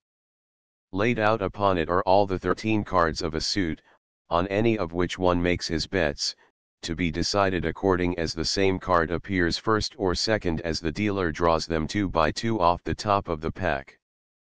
Faro was generally played by systematic gamblers, who knew, or thought they knew, what they were about, while Monte, from its being apparently more simple, was patronized by novices. There were also roulette and rouge et noir tables, and an infinite variety of small games played with dice, and classed under the general appellation of chuck-a-luck. I should mention that in California the word gambler is not used in exactly the same abstract sense as with us. An individual might spend all his time, and gain his living, in betting at public gaming tables, but that would not entitle him to the distinctive appellation of a gambler. It would only be said of him that he gambled. The gamblers were only the professionals, the men who laid out their banks in public rooms, and invited all and sundry to bet against them. They were a distinct and numerous class of the community, who followed their profession for the accommodation of the public, and anyone who did business with them was no more a gambler than a man who bought a pound of tea was a grocer. At this time the gamblers were, as a general thing, the best dressed men in San Francisco. Many of them were very gentlemanly in appearance, but there was a peculiar air about them which denoted their profession, so much so, that one might frequently hear the remark, that such a person looked like a gambler. They had a haggard, careworn look, though that was nothing uncommon in California, and as they sat dealing at their tables, no fluctuation of fortune caused the slightest change in the expression of their face, which was that of being intently occupied with their game, but at the same time totally indifferent as to the result. Even among the bettors the same thing was remarkable, though in a less degree, for the struggle to appear unconcerned when a man lost his all, was often too plainly evident with them. The Mexicans showed the most admirable impassibility. I have seen one betting so high at a Monte table that a crowd collected round to watch the result. After winning a large sum of money, he finally staked it all on one card, and lost, when he exhibited less concern than many of the bystanders, for he merely condescended to give a slight shrug of his shoulders as he lighted his cigarita and strolled slowly off. In the forenoon, when gambling was slack, the gamblers would get up from their tables, and, leaving exposed upon them, at the mercy of the heterogeneous crowd circulating through the room, piles of gold and silver, they would walk away, seemingly as little anxious for the safety of their money as if it were under lock and key in an iron chest. It was strange to see so much apparent confidence in the honesty of human nature, and in a city where robberies and violence were so rife, that, when out at night in unfrequented quarters, one walked pistol in hand in the middle of the street to see money exposed in such a way as would be thought madness in any other part of the world. But here the summary justice likely to be dispensed by the crowd, was sufficient to ensure a due observance of the law of meum and tuum. These saloons were not by any means frequented exclusively by persons who went there for the purpose of gambling. Few men had much inducement to pass their evenings in their miserable homes, and the gambling rooms were a favorite public resort, the music alone offering sufficient attraction to many who never thought of staking $1 at any of the tables. Another very attractive feature is the bar, a long polished mahogany or marble counter, at which 2 or 3 smart young men officiated, having behind them long rows of ornamental bottles, containing all the numerous ingredients necessary for concocting the 101 different drinks which were called for. This was also the most elaborately decorated part of the room, the wall being completely covered with mirrors and gilding, and further ornamented with china vases, bouquets of flowers, and gold clocks. Hither small parties of men are continually repairing to take a drink. Perhaps they each choose a different kind of punch, or sling, or cocktail, requiring various combinations, in different proportions, of whiskey, brandy, or gin, with sugar, bitters, peppermint, absinthe, curacao, lemon peel, mint, and what not, but the barkeeper mixes them all as if by magic, when each man, taking his glass, and tipping those of all the rest as he mutters some sentiment, swallows the compound and wipes his mustache. The party then move off to make way for others, the whole operation from beginning to end not occupying more than a couple of minutes. Chapter 4 Life at High Speed. A most useful quality for a California emigrant was one which the Americans possess in a preeminent degree: a natural versatility of disposition and adaptability to every description of pursuit or occupation. The numbers of the different classes forming the community were not in the proportion requisite to preserve its equilibrium. Transplanting oneself to California from any part of the world involved an outlay beyond the means of the bulk of the laboring classes, and to those who did come to the country, the mines were of course the great point of attraction, so that in San Francisco the numbers of the laboring and of the working classes generally, were not nearly equal to the demand. The consequence was that laborers' and mechanics' wages were ridiculously high, and, as a general thing, the lower the description of labor, or of service, required, the more extravagant in proportion were the wages paid. Sailors' wages were $200 and $300 per month, and there were hundreds of ships lying idle in the bay for want of crews to man them even at these rates. Every ship, on her arrival, was immediately deserted by all hands, for, of all people, sailors were the most unrestrainable in their determination to go to the diggings, and it was there a common saying, of the truth of which I saw myself many examples, that sailors, niggers, and Dutchmen, were the luckiest men in the mines. A very drunken old salt was always particularly lucky. There was a great overplus of young men of education, who had never dreamed of manual labor, and who found that their services in their wonted capacities were not required in such a rough and ready, every man for himself sort of place. Hard work, however, was generally better paid than head work, and men employed themselves in any way, quite regardless of preconceived ideas of their own dignity. It was one intense scramble for dollars. The man who got most was the best man. How he got them had nothing to do with it. No occupation was considered at all derogatory, and, in fact, every one was too much occupied with his own affairs to trouble himself in the smallest degree about his neighbor. A man's actions and conduct were totally unrestrained by the ordinary conventionalities of civilized life, and, so long as he did not interfere with the rights of others, he could follow his own course, for good or for evil, with utmost freedom.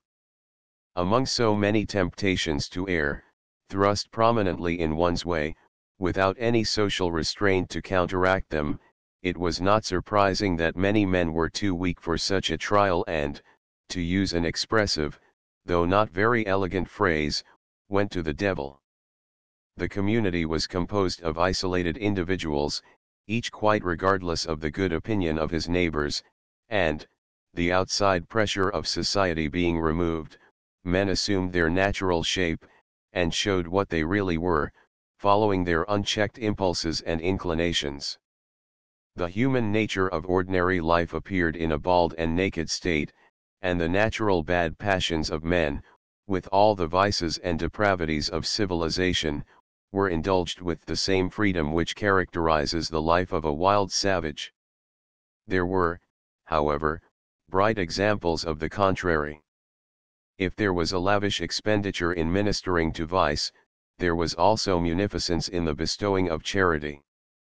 Though there were gorgeous temples for the worship of Mammon, there was a sufficiency of schools and churches for every denomination, while, under the influence of the constantly increasing numbers of virtuous women, the standard of morals was steadily improving, and society, as it assumed a shape and a form, began to assert its claims to respect.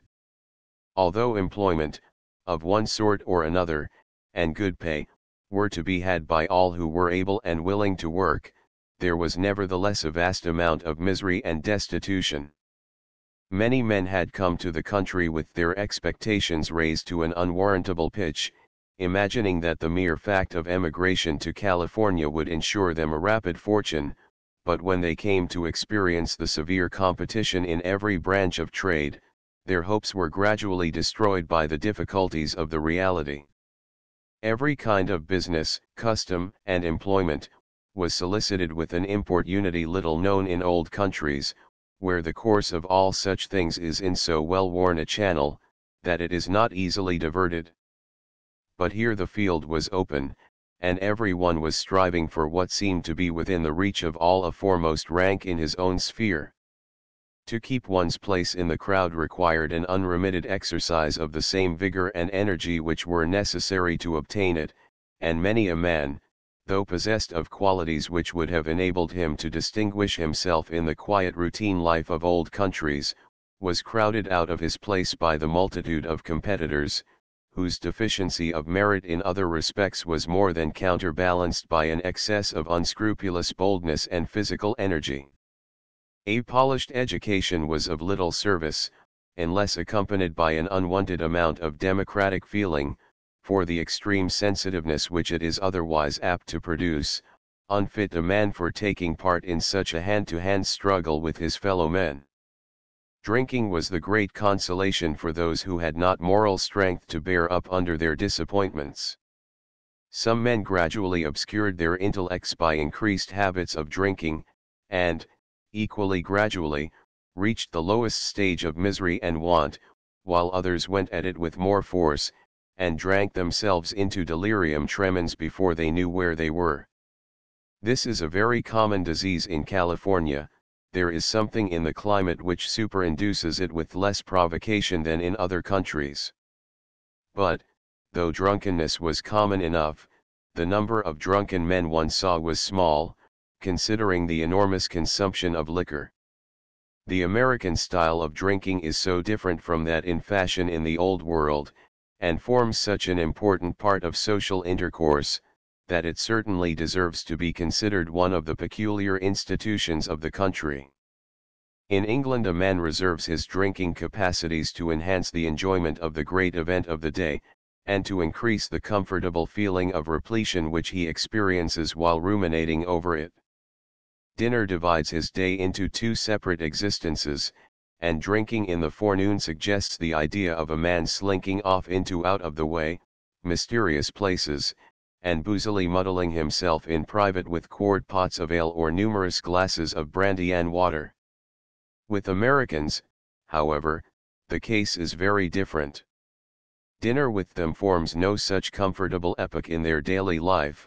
It brings not even the hour of rest which is allowed to the laboring man, but it is one of the necessities of human existence, and, as it precludes all other occupations for the time being, it is dispatched as quickly as possible. They do not drink during dinner, nor immediately afterwards. The most common excuse for declining the invitation of a friend to take a drink, is "Thank you, I've just dined." They make the voyage through life under a full head of steam all the time. They live more in a given time than other people, and naturally have recourse to constant stimulants to make up for the want of intervals of abandon and repose. The necessary amount of food they eat at stated hours, but their allowance of stimulants is divided into a number of small doses, to be taken at short intervals throughout the day. So it is that a style of drinking, which would ruin a man's character in this or any other country where eating and drinking go together, is in the States carried on publicly and openly. The bars are the most favorite resort, being situated in the most frequented and conspicuous places, and here, at all hours of the day, men are gulping down fiery mouthfuls of brandy or gin, rendered still more pungent by the addition of other ingredients, and softened down with a little sugar and water. No one ever thinks of drinking at a bar alone. He looks round for some friend whom he can ask to join him. It is not etiquette to refuse, and it is expected that the civility will be returned, so that the system gives the idea of being a mere interchange of compliments, and many men, in submitting to it, are actuated chiefly by a desire to show a due amount of courtesy to their friends. In San Francisco, where the ordinary rate of existence was even faster than in the Atlantic states, men required an extra amount of stimulant to keep it up, and this fashion of drinking was carried to excess. The saloons were crowded from early morning till late at night, and in each, 2 or 3 barkeepers were kept unceasingly at work, mixing drinks for expectant groups of customers. They had no time even to sell cigars, which were most frequently dispensed at a miniature tobacconist's shop in another part of the saloon.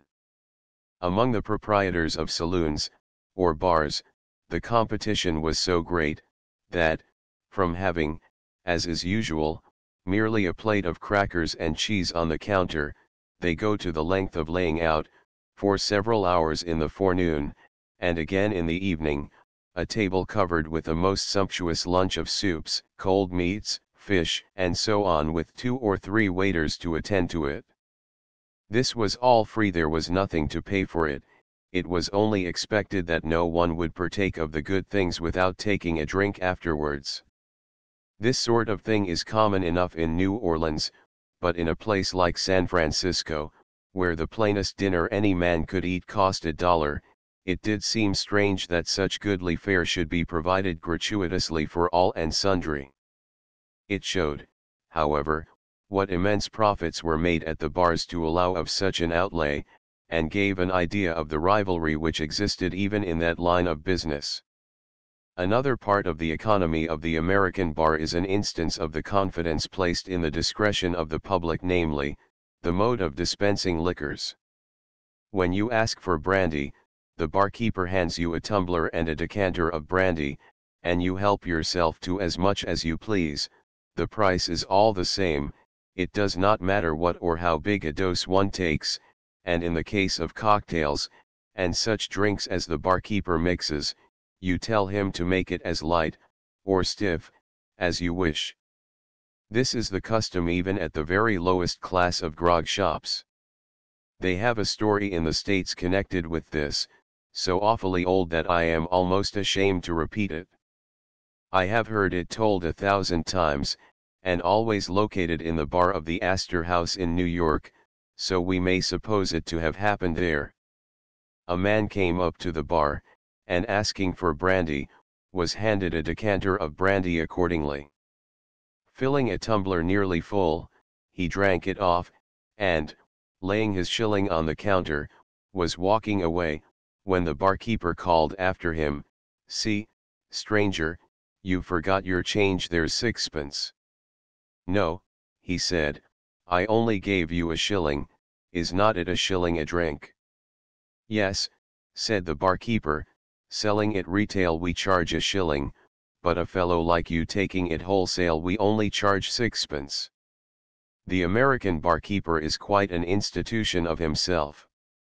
He is a superior class of man to those engaged in a similar capacity in this country, and has no counterpart here. In fact, barkeeping is a profession, in which individuals rise to eminence, and become celebrated for their cocktails, and for their address in serving customers. The rapidity and dexterity with which they mix half a dozen different kinds of drinks all at once is perfectly wonderful. One sees nothing but a confusion of bottles and tumblers and cascades of fluids as he pours them from glass to glass at arm's length for the better amalgamation of the ingredients, and in the time it would take an ordinary man to pour out a glass of wine, the mixtures are ready, each prepared as accurately as an apothecary makes up a prescription. The barkeepers in San Francisco exercised their ingenuity in devising new drinks to suit the popular taste. The most simple and the best that I know of is a champagne cocktail, which is very easily made by putting a few drops of bitters in a tumbler and filling it up with champagne. The immigration of Frenchmen had been so large that some parts of the city were completely French in appearance, the shops, restaurants, and estaminets, being painted according to French taste, and exhibiting French signs, the very letters of which had a French look about them. The names of some of the restaurants were rather ambitious, as the Trois Frères, the Café de Paris, and such like, but these were second and third-rate places, those which courted the patronage of the upper classes of all nations, assumed names more calculated to tickle the American ear, such as the Jackson House and the Lafayette. They were presided over by elegantly dressed dames du comptoir, and all the arrangements were in Parisian style. The principal American houses were equally good, and there was also an abundance of places where those who delighted in cornbread, buckwheat cakes, pickles, grease, molasses, apple sauce, and pumpkin pie, could gratify their taste to the fullest extent. There was nothing particularly English about any of the eating houses, but there were numbers of second-rate English drinking shops, where John Bull could smoke his pipe and swig his ale coolly and calmly, without having to gulp it down and move off to make way for others, as at the bars of the American saloons. The Germans too had their lager beer cellars, but the noise and smoke which came up from them was enough to deter anyone but a German from venturing in. There was also a Mexican quarter of the town, where there were greasy-looking Mexican fondas, and crowds of lazy Mexicans lying about, wrapped up in their blankets, smoking cigaritas. In another quarter the Chinese most did congregate. Here the majority of the houses were of Chinese importation, and were stores, stocked with hams, tea, dried fish, dried ducks, and other very nasty-looking Chinese eatables, besides copper pots and kettles, fans, shawls, chessmen, and all sorts of curiosities. Suspended over the doors were brilliantly colored boards, about the size and shape of a headboard over a grave, covered with Chinese characters, and with several yards of red ribbon streaming from them, while the streets were thronged with long-tailed celestials, chattering vociferously as they rushed about from store to store, or standing in groups studying the Chinese bills posted up in the shop windows, which may have been playbills, for there was a Chinese theater, or perhaps advertisements informing the public where the best rat pies were to be had. A peculiarly nasty smell pervaded this locality, and it was generally believed that rats were not so numerous here as elsewhere. Owing to the great scarcity of washerwomen, Chinese energy had ample room to display itself in the washing and ironing business. Throughout the town might be seen occasionally over some small house a large American sign, intimating that Ching Sing, Wang Chu, or Ki Chong did washing and ironing at $5 a dozen. Inside these places one found 2 or 3 Chin-A men ironing shirts with large flat-bottomed copper pots full of burning charcoal, and, buried in heaps of dirty clothes, half a dozen more, smoking, and drinking tea. The Chinese tried to keep pace with the rest of the world. They had their theater and their gambling rooms, the latter being small dirty places, badly lighted with Chinese paper lamps. They played a peculiar game. The dealer placed on the table several handfuls of small copper coins, with square holes in them. Bets were made by placing the stake on one of 4 divisions, marked in the middle of the table, and the dealer, drawing the coins away from the heap, 4 at a time. The bets were decided according to whether 1, 2, 3, or 4 remained at the last. They are great gamblers, and, when their last dollar is gone, will stake anything they possess. Numbers of watches, rings, and such articles, were always lying in pawn on the table. The Chinese theater was a curious pagoda-looking edifice, built by them expressly for theatrical purposes, and painted, outside and in an extraordinary manner. The performances went on day and night, without intermission, and consisted principally of juggling and feats of dexterity. The most exciting part of the exhibition was when one man, and decidedly a man of some little nerve, made a spread eagle of himself and stood up against a door, while half a dozen others, at a distance of 15 or 20 feet, pelted the door with sharp-pointed bowie knives, putting a knife into every square inch of the door, but never touching the man. It was very pleasant to see, from the unflinching way in which the fellow stood it out, the confidence he placed in the infallibility of his brethren. They had also short dramatic performances, which were quite unintelligible to outside barbarians. The only point of interest about them was the extraordinary gorgeous dresses of the actors, but the incessant noise they made with gongs and kettle drums was so discordant and deafening that a few minutes at a time was as long as any one could stay in the place. There were several very good American theaters, a French theater, and an Italian opera, besides concerts, masquerades, a circus, and other public amusements. The most curious were certainly the masquerades. They were generally given in one of the large gambling saloons, and in the placards announcing that they were to come off, appeared conspicuously also the intimation of no weapons admitted, a strong police will be in attendance. The company was just such as might be seen in any gambling room, and, beyond the presence of half a dozen masks in female attire, there was nothing to carry out the idea of a ball or a masquerade at all, but it was worth while to go, if only to watch the company arrive, and to see the practical enforcement of the weapon clause in the announcements. Several doorkeepers were in attendance, to whom each man as he entered delivered up his knife or his pistol, receiving a check for it, just as one does for his cane or umbrella at the door of a picture gallery. Most men drew a pistol from behind their back, and very often a knife along with it. Some carried their bowie knife down the back of their neck, or in their breast. Demure, pious-looking men, in white neckcloths, lifted up the bottom of their waistcoat, and revealed the butt of a revolver. Others, after having already disgorged a pistol, pulled up the leg of their trousers, and abstracted a huge bowie knife from their boot. And there were men, terrible fellows, no doubt, but who were more likely to frighten themselves than any one else, who produced a revolver from each trouser pocket, and a bowie knife from their belt. If any man declared that he had no weapon, the statement was so incredible that he had to submit to be searched, an operation which was performed by the doorkeepers, who, I observed, were occasionally rewarded for their diligence by the discovery of a pistol secreted in some unusual part of the dress. Some of the shops were very magnificently got up, and would not have been amiss in Regent Street. The watchmakers' and jewelers' shops especially were very numerous, and made a great display of immense gold watches, enormous gold rings and chains, with gold-headed canes, and diamond pins and brooches of a most formidable size.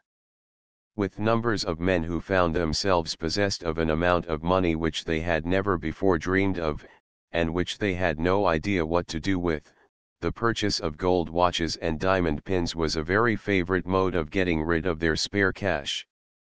Laboring men fastened their coarse dirty shirts with a cluster of diamonds the size of a shilling, wore colossal gold rings on their fingers, and displayed a massive gold chain and seals from their watch pocket, while hardly a man of any consequence returned to the Atlantic States without receiving from some one of his friends a huge gold-headed cane, with all his virtues and good qualities engraved upon it. A large business was also done in Chinese shawls, and various Chinese curiosities. It was greatly the fashion for men, returning home, to take with them a quantity of such articles, as presents for their friends. In fact, a gorgeous Chinese shawl seemed to be as necessary for the returning Californian as a revolver and bowie knife for the California emigrant. There was one large bazaar in particular where was exhibited such a stock of the costliest shawls, cabinets, work boxes, vases, and other articles of Chinese manufacture, with clocks, bronzes, and all sorts of drawing-room ornaments, that one would have thought it an establishment which could only be supported in a city like London or Paris.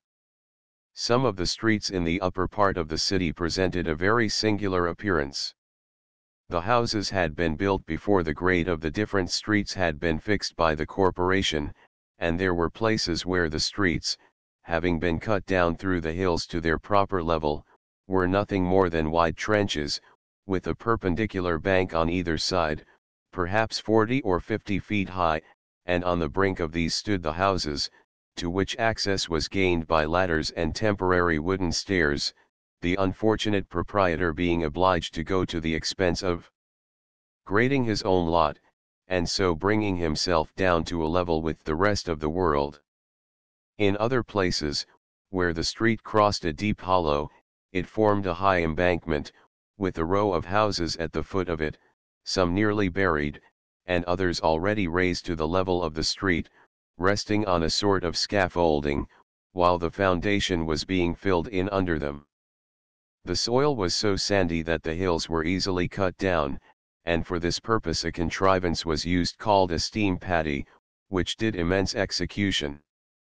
It was worked by steam, and was somewhat on the principle of a dredging machine, but with only one large bucket, which cut down about 2 tons of earth at a time and emptied itself into a truck placed alongside.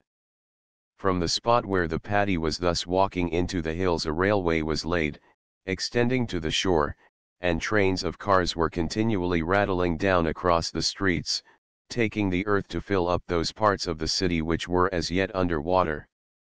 2 or 3 years later, in '54, when an alteration was made in the grade of some of the streets, large brick and stone houses were raised several feet, by means of a most ingenious application of hydraulic pressure.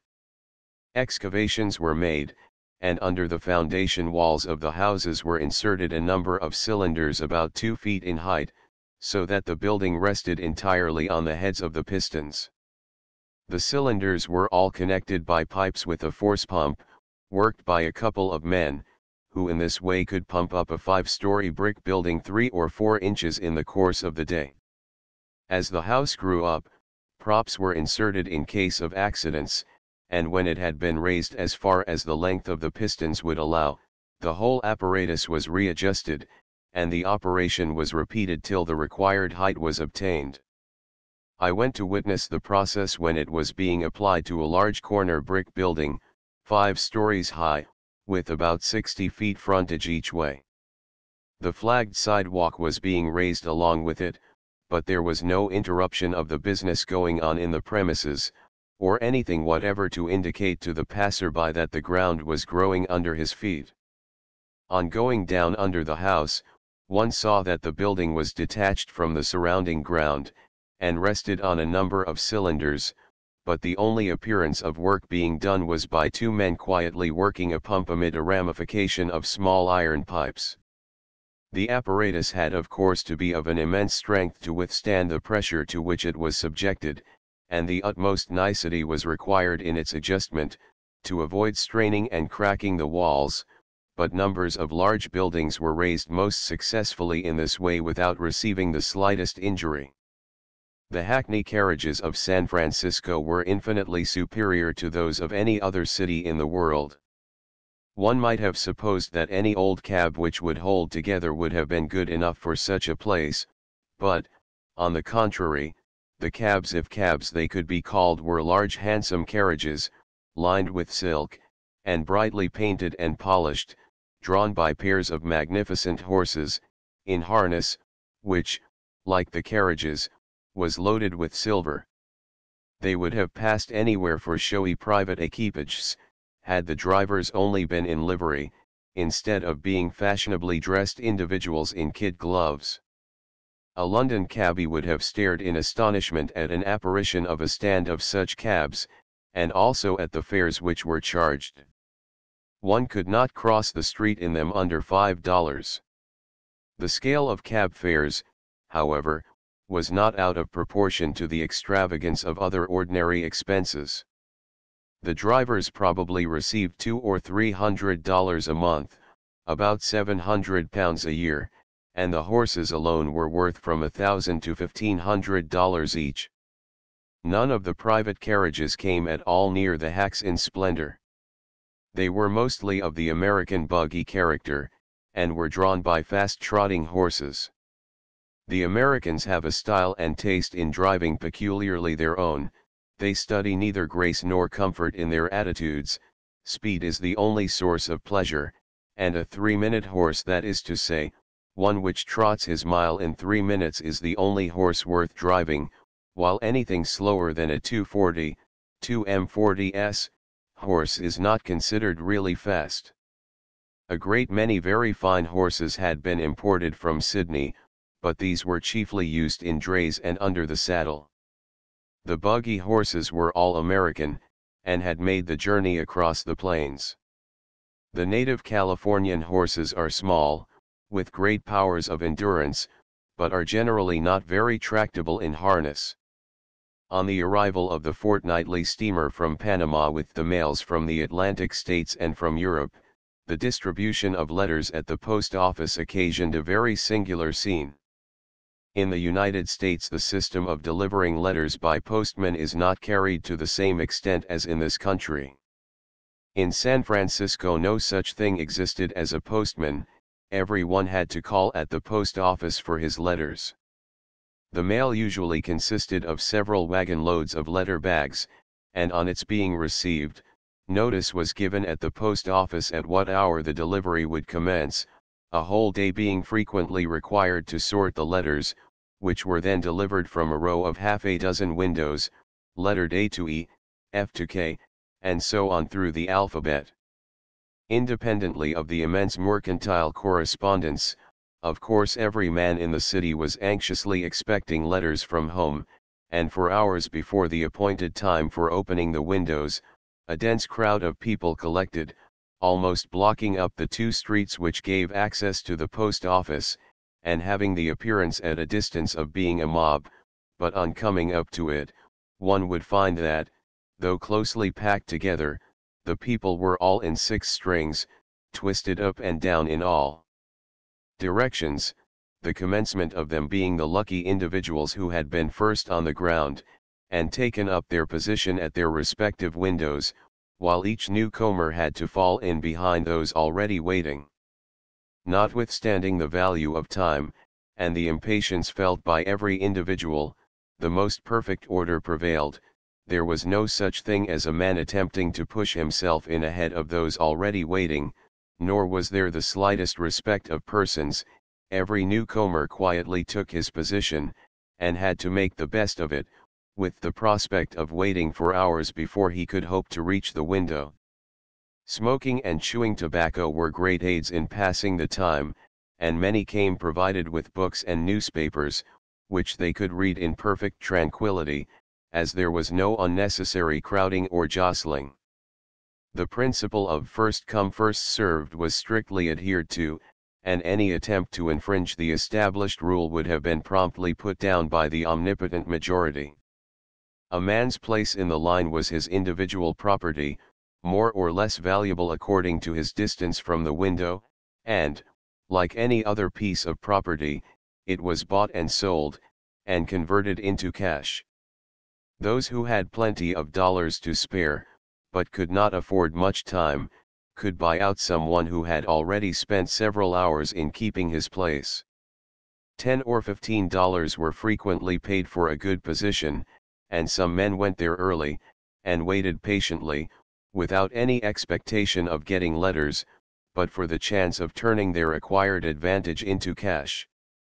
The post office clerks got through their work briskly enough when once they commenced the delivery, the alphabetical system of arrangement enabling them to produce the letters immediately on the name being given. One was not kept long in suspense, and many a poor fellow's face lengthened out into a doleful expression of disbelief and disappointment, as, scarcely had he uttered his name, when he was promptly told there was nothing for him. This was a sentence from which there was no appeal, however incredulous one might be, and every man was incredulous, for during the hour or two he had been waiting, he had become firmly convinced in his own mind that there must be a letter for him, and it was no satisfaction at all to see the clerk, surrounded as he was by thousands of letters, take only a packet of a dozen or so in which to look for it. One would like to have had the post office searched all over, and if without success, would still have thought there was something wrong. I was myself upon one occasion deeply impressed with the spirit of unbelief in the infallibility of the post office oracle, and tried the effect of another application the next day, when my perseverance was crowned with success. There was one window devoted exclusively to the use of foreigners, among whom English were not included, and here a polyglot individual, who would have been a useful member of society of the Tower of Babel, answered the demands of all European nations, and held communication with Chin-A men, Sandwich Islanders, and all the stray specimens of humanity from unknown parts of the earth. One reason why men went to little trouble or expense in making themselves comfortable in their homes, if homes they could be called, was the constant danger of fire. The city was a mass of wooden and canvas buildings, the very look of which suggested the idea of a conflagration. A room was a mere partitioned-off place, the walls of which were sometimes only of canvas, though generally of boards, loosely put together, and covered with any sort of material which happened to be most convenient: cotton cloth, printed calico, or drugget, frequently papered, as if to render it more inflammable. Floors and walls were by no means so exclusive as one is accustomed to think them, they were not transparent certainly, but otherwise they ensured little privacy. A general conversation could be very easily carried on by all the dwellers in a house, while, at the same time, each of them was enjoying the seclusion, such as it was, of his own apartment.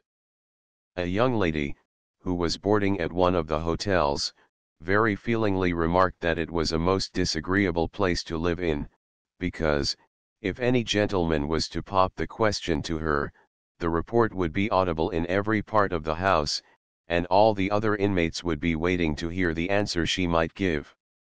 The cry of fire is dreadful enough anywhere, but to anyone who lived in San Francisco in those days it must ever be more exciting and more suggestive of disaster and destruction of property than it can be to those who have been all their lives surrounded by brick and stone, and insurance companies. In other countries, when a fire occurs and a large amount of property is destroyed, the loss falls on a company, a body without a soul, having no individual identity, and for which no one, save perhaps a few of the shareholders, has the slightest sympathy. The loss, being sustained by an unknown quantity, as it were, is not appreciated, but in San Francisco no such institution as insurance against fire as yet existed. To insure a house there would have been as great a risk as to insure a New York steamer 2 or 3 weeks overdue.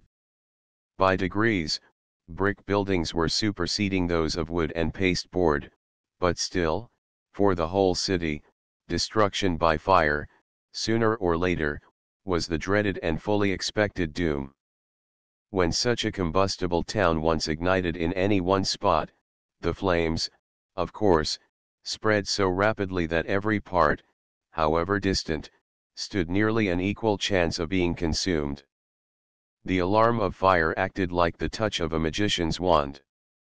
The vitality of the whole city was in an instant arrested and turned from its course. Theaters, saloons, and all public places, were emptied as quickly as if the buildings themselves were on fire. The business of the moment, whatever it was at once abandoned, and the streets became filled with people rushing frantically in every direction, not all towards the fire by any means. Few thought it worth while to ask even where it was. To know there was fire somewhere was quite sufficient, and they made at once for their house or their store, or wherever they had any property that might be saved, while, as soon as the alarm was given, the engines were heard thundering along the streets, amid the ringing of the fire bells and the shouts of the excited crowd. The fire companies, of which several were already organized, were on the usual American system volunteer companies of citizens, who receive no pay, but are exempt from serving on juries and from some other citizens' duties.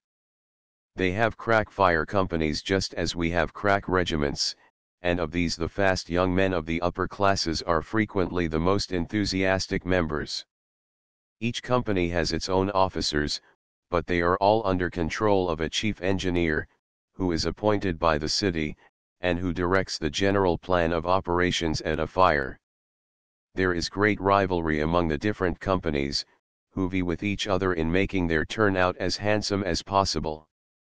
They each have their own uniform, but the nature of their duties does not admit of much finery in their dress, Red shirts and helmets are the principal features in it. Their engines, however, are got up in very magnificent style, being most elaborately painted, all the ironwork shining like polished steel, and heavily mounted with brass or silver. They are never drawn by horses, but by the firemen themselves. A long double coil of rope is attached to the engine, and is paid out as the crowd increases, till the engine appears to be tearing and bumping along in pursuit of a long narrow mob of men, who run as if the very devil himself were after them. Their esprit de corps is very strong, and connected with the different engine houses are reading rooms, saloons, and so on, for the use of the members of the company, many of these places being in the same style of luxurious magnificence as the most fashionable hotels. On holidays, and on every possible occasion which offers an excuse for so doing, the whole fire brigade parade the streets in full dress, each company dragging their engine after them, decked out in flags and flowers, which are presented to them by their lady admirers, in return for the balls given by the firemen for their entertainment. They also have field days, when they all turn out, and in some open part of the city have a trial of strength, seeing which can throw a stream of water to the greatest height, or which can flood the other, by pumping water into each other's engines. As firemen they are most prompt and efficient, performing their perilous duties with the greatest zeal and intrepidity as might indeed be expected of men who undertake such a service for no hope of reward, but for their own love of the danger and excitement attending upon it, actuated, at the same time, by a chivalrous desire to save either life or property, in trying to accomplish which they gallantly risk, and frequently lose, their own lives. This feeling is kept alive by the readiness with which the public pay honor to any individual who conspicuously distinguishes himself, generally by presenting him with a gold or silver speaking trumpet, that article being in the States as much the badge of office of a captain of a fire company as with us of a captain of a man of war, while any fireman who is killed in discharge of his duties is buried with all pomp and ceremony by the whole fire brigade. 2 miles above San Francisco, on the shore of the bay, is the Mission Dolores, one of those which were established in different parts of the country by the Spaniards. It was a very small village of a few adobe houses and a church, adjoining which stood a large building, the abode of the priests. The land in the neighborhood is flat and fertile, and was being rapidly converted into market gardens, but the village itself was as yet but little changed. It had a look of antiquity and completeness, as if it had been finished long ago, and as if nothing more was ever likely to be done with it.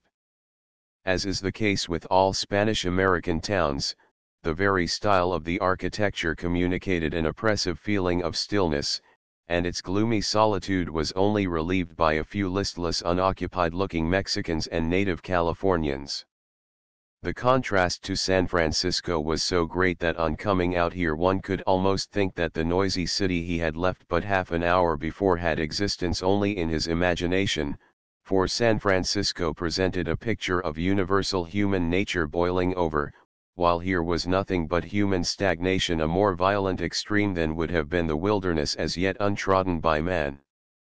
Being but a slightly reduced counterpart of what San Francisco was a year or two before, it offered a good point of view from which to contemplate the miraculous growth of that city, still not only increasing in extent but improving in beauty and in excellence in all its parts, and progressing so rapidly that, almost from day to day, one could mark its steady advancement in everything which denotes the presence of a wealthy and prosperous community. The mission, however, was not suffered to remain long in a state of torpor. A plank road was built to it from San Francisco. Numbers of villas sprang up around it, and good hotels, a racecourse, and other attractions soon made it the favorite resort for all who sought an hour's relief from the excitement of the city.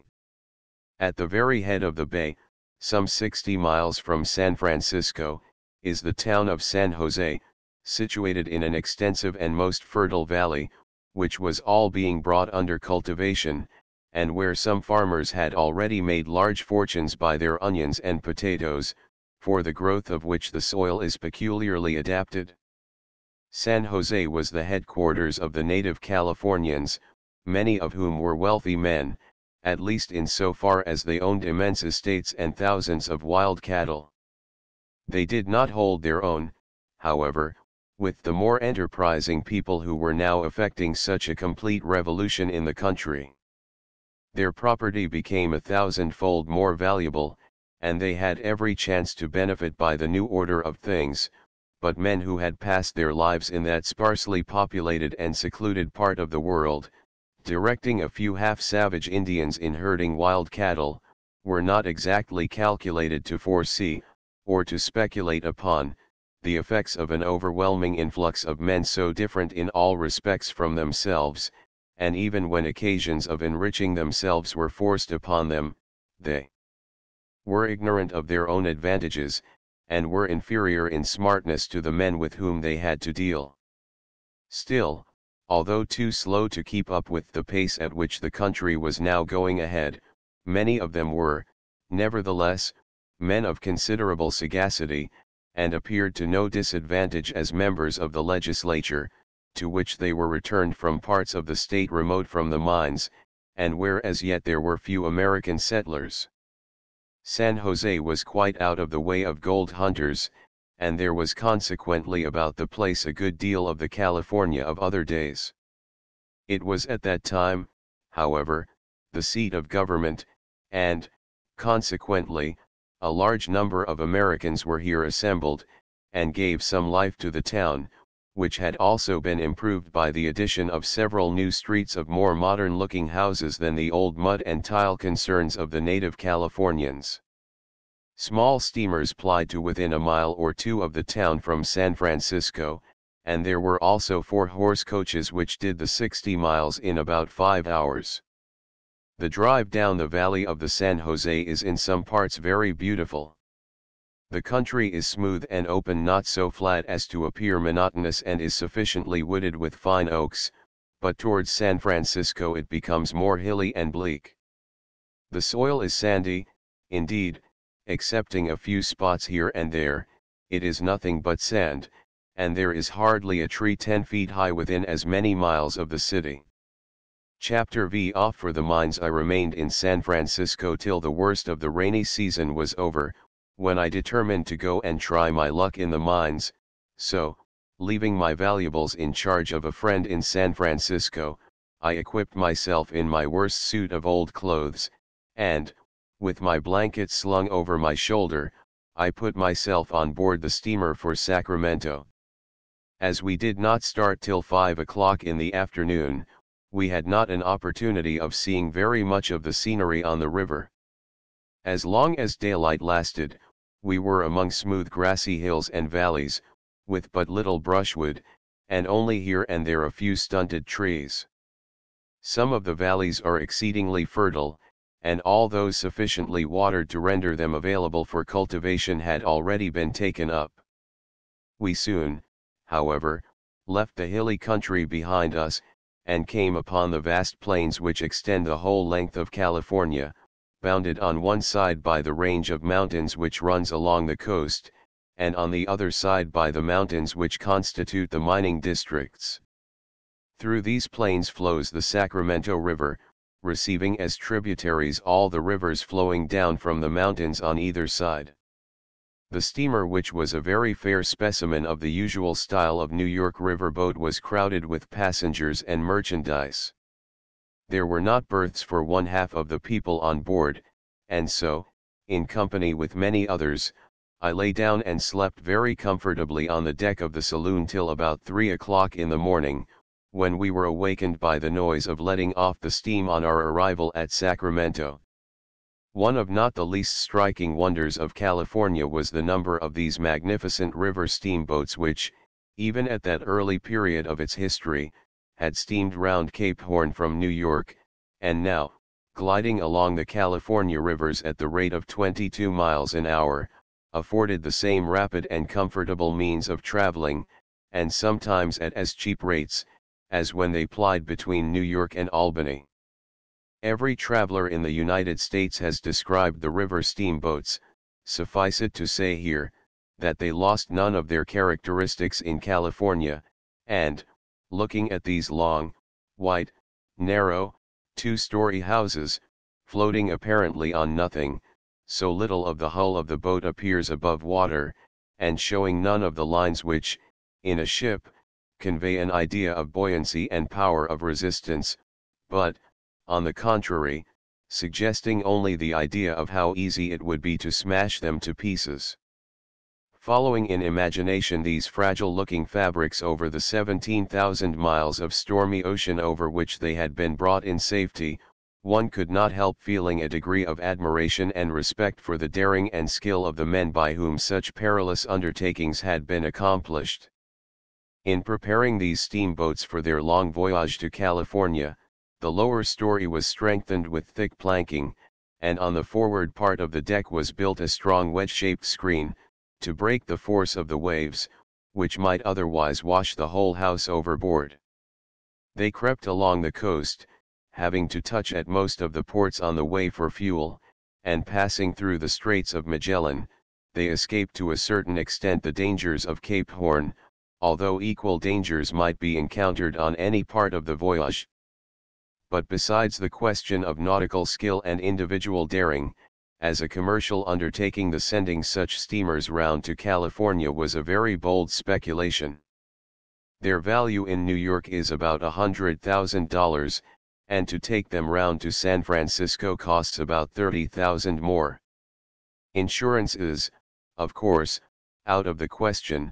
I do not think 99% would insure them in this country from Dover to Calais, so the owners had to play a neck-or-nothing game. Their enterprise was in most cases duly rewarded. I only know of one instance, though doubtless others have occurred, in which such vessels did not get round in safety. It was an old Long Island Sound boat. She was rotten before ever she left New York, and foundered somewhere about the Bermudas, all hands on board escaping in the boats. The profits of the first few steamers which arrived out were of course enormous, but, after a while, competition was so keen that for some time cabin fare between San Francisco and Sacramento was only $1, a ridiculously small sum to pay, in any part of the world, for being carried in such boats 200 miles in 10 hours, but, in California at that time, the wages of the common deckhands on board these same boats were about $100 a month, and $10 were there, too. The generality of men, a sum of much less consequence than 10 shillings are here. These low fares did not last long, however. The owners of steamers came to an understanding, and the average rate of fare from San Francisco to Sacramento was from $5 to $8. I have only alluded to the $1 fares for the purpose of giving an idea of the competition which existed in such a business as steamboating, which requires a large capital, and from that it may be imagined what intense rivalry there was among those engaged in less important lines of business, which engrossed their whole time and labor, and required the employment of all the means at their command. Looking at the map of California, it will be seen that the mines occupy a long strip of mountainous country, which commences many miles to the eastward of San Francisco, and stretches northward several hundred miles. The Sacramento River running parallel with the mines, the San Joaquin joining it from the southward and eastward, and the Feather River continuing a northward course from the Sacramento, all of them being navigable, present the natural means of communication between San Francisco and the mines. Accordingly, the city of Sacramento, about 200 miles north of San Francisco, sprang up as the depot for all the middle part of the mines, with roads radiating from it across the plains to the various settlements in the mountains. In like manner the city of Marysville, being at the extreme northern point of navigation of the Feather River, became the starting place and the depot for the mining districts in the northern section of the state, and Stockton, named after Commodore Stockton, of the United States Navy, who had command of the Pacific Squadron during the Mexican War, being situated at the head of navigation of the San Joaquin, forms the intermediate station between San Francisco and all the southern mines. Seeing the facilities that California thus presented for inland navigation, it is not surprising that the Americans, so preeminent as they are in that branch of commercial enterprise, should so soon have taken advantage of them. But though the prospective profits were great, still the enormous risk attending the sending of steamboats round the Horn might have seemed sufficient to deter most men from entering into such a hazardous speculation. It must be remembered that many of these river steamboats were dispatched from New York, on an ocean voyage of 17,000 miles, to a place of which one half the world as yet even doubted the existence, and when people were looking up their atlases to see in what part of the world California was. The risk of taking a steamboat of this kind to what was then such an out-of-the-way part of the world, did not end with her arrival in San Francisco by any means. The slightest accident to her machinery, which there was at that time no possibility of repairing in California, or even the extreme fluctuations in the price of coal, might have rendered her at any moment so much useless lumber. In ocean navigation the same adventurous energy was manifest. Hardly had the news of the discovery of gold in California been received in New York, when numbers of steamers were dispatched, at an expense equal to one-half their value, to take their place on the Pacific in forming a line between the United States and San Francisco via Panama, so that almost from the commencement of the existence of California as a gold-bearing country, steam communication was established between New York and San Francisco, bringing the two places within 20 to 25 days of each other. It is true the mail line had the advantage of a mail contract from the United States government, but other lines, without any such fostering influence, ran them close in competition for public patronage. The Americans are often accused of boasting, perhaps deservedly so, but there certainly are many things in the history of California of which they may justly be proud, having transformed her, as they did so suddenly, from a wilderness into a country in which most of the luxuries of life were procurable, and a fair instance of the bold and prompt spirit of commercial enterprise by which this was accomplished was seen in the fact that, from the earliest days of her settlement, California had as good means of both ocean and inland steam communication as any of the oldest countries in the world. Sacramento City is next in size and importance to San Francisco. Many large commercial houses had there established their headquarters, and imported direct from the Atlantic states. The river is navigable so far by vessels of 600 or 800 tons, and in the early days of California, many ships cleared directly for Sacramento from the different ports on the Atlantic, but as the course of trade by degrees found its proper channel, San Francisco became exclusively the emporium for the whole of California, and even at the time I write of, sea-going vessels were rarely seen so far in the interior of the country as Sacramento. The plains are but very little above the average level of the river, and a levee had been built all along the front of the city 8 or 10 feet high, to save it from inundation by the high waters of the rainy season. With the exception of a few handsome blocks of brick buildings, the houses were all of wood, and had an unmistakably Yankee appearance, being all painted white turned up with green, and covered from top to bottom with enormous signs. The streets are wide, perfectly straight, and cross each other at right angles at equal distances, like the lines of latitude and longitude on a chart. The street nomenclature is unique, very democratic, inasmuch as it does not immortalize the names of prominent individuals, and admirably adapted to such a rectangular city. The streets running parallel with the river are numbered 1st, 2nd, 3rd Street, and so on to infinity, and the cross streets are designated by the letters of the alphabet. J Street was the great central street, and was nearly a mile long, so the reader may reckon the number of parallel streets on each side of it, and get an idea of the extent of the city. This system of lettering and numbering the streets was very convenient, as, the latitude and longitude of a house being given, it could be found at once. A stranger could navigate all over the town without ever having to ask his way, as he could take an observation for himself at the corner of every street. My stay in Sacramento on this occasion was limited to a few hours.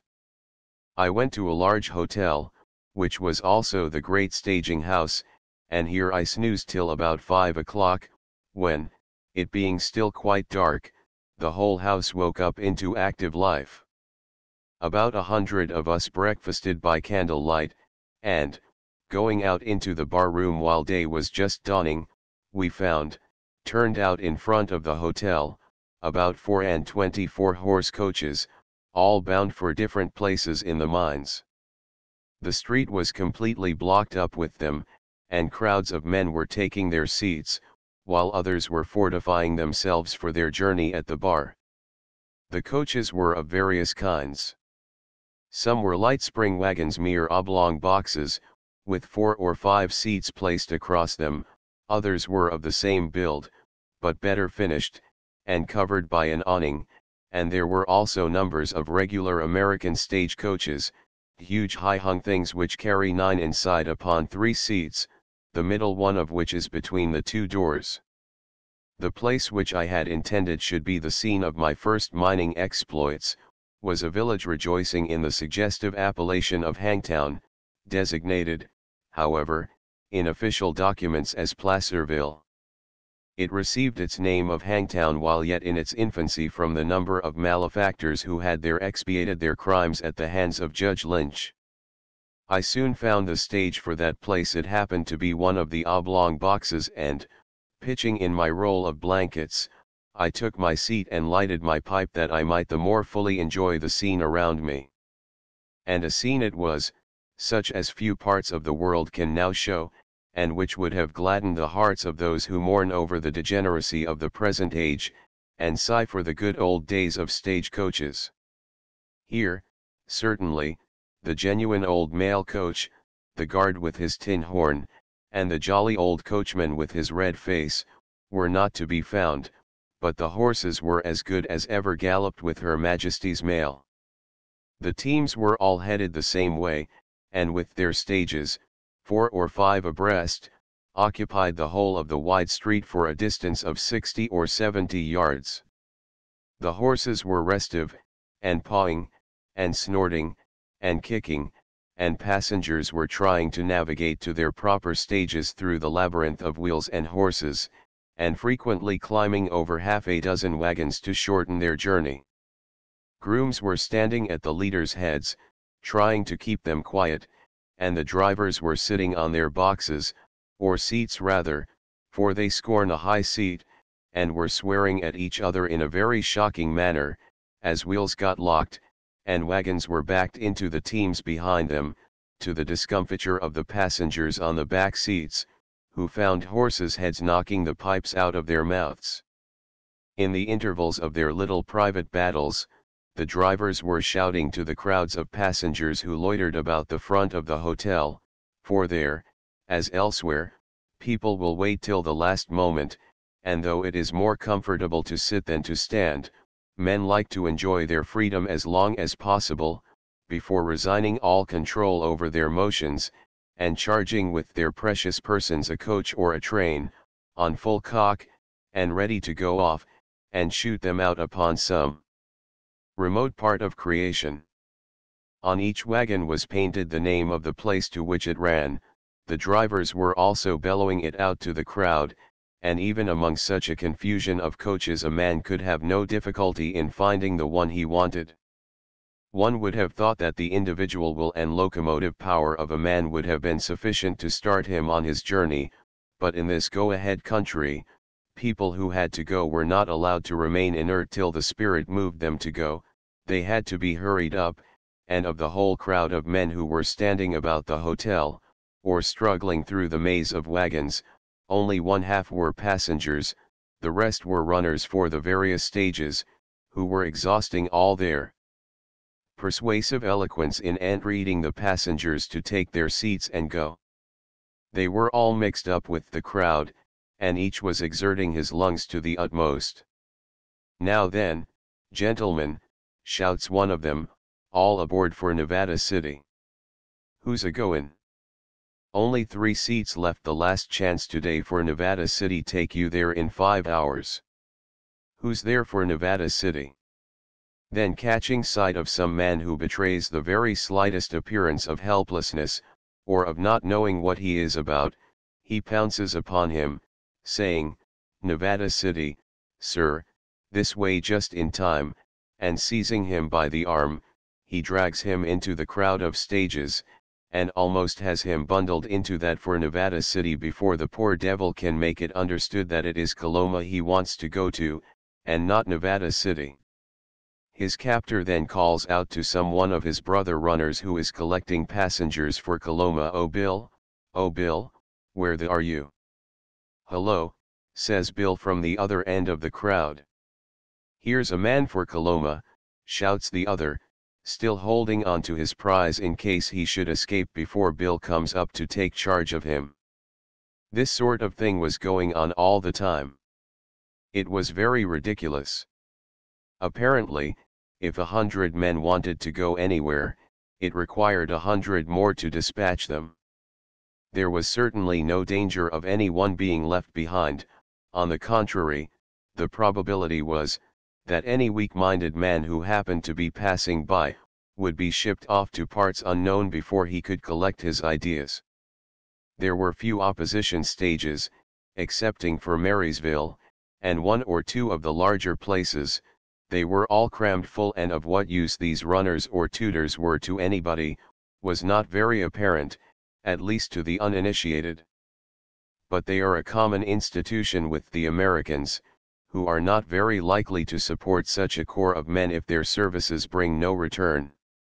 In fact, it is merely part of the American system of advertising, and forcing the public to avail themselves of certain opportunities, by repeatedly and pertinaciously representing to them that they have it in their power to do so. In the States, to blow your own horn, and to make as much noise as possible with it, is the fundamental principle of all business. The most eminent lawyers and doctors advertise, and the names of the first merchants appear in the newspapers every day. A man's own personal exertions are not sufficient to keep the world aware of his existence, and without advertising he would be to all intents and purposes dead. Modest merit does not wait for its reward, it is rather too smart for that, it clamors for it, and consequently gets it all the sooner. However, I was not thinking of this while sitting on the Hangtown stage.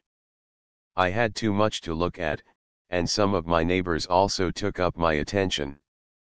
I found seated around me a varied assortment of human nature. A New Yorker, a Yankee, and an English jacktar were my immediate neighbors, and a general conversation helped to beguile the time till the runners had succeeded in placing a passenger upon every available spot of every wagon. There was no trouble about luggage, that is an article not much known in California. Some stray individuals might have had a small carpet bag, almost every man had his blankets, and the Western men were further encumbered with their long rifles, the barrels poking into everybody's eyes, and the butts in the way of everybody's toes. At last the solid mass of 4-horse coaches began to dissolve. The drivers gathered up their reins and settled themselves down in their seats, cracked their whips, and swore at their horses.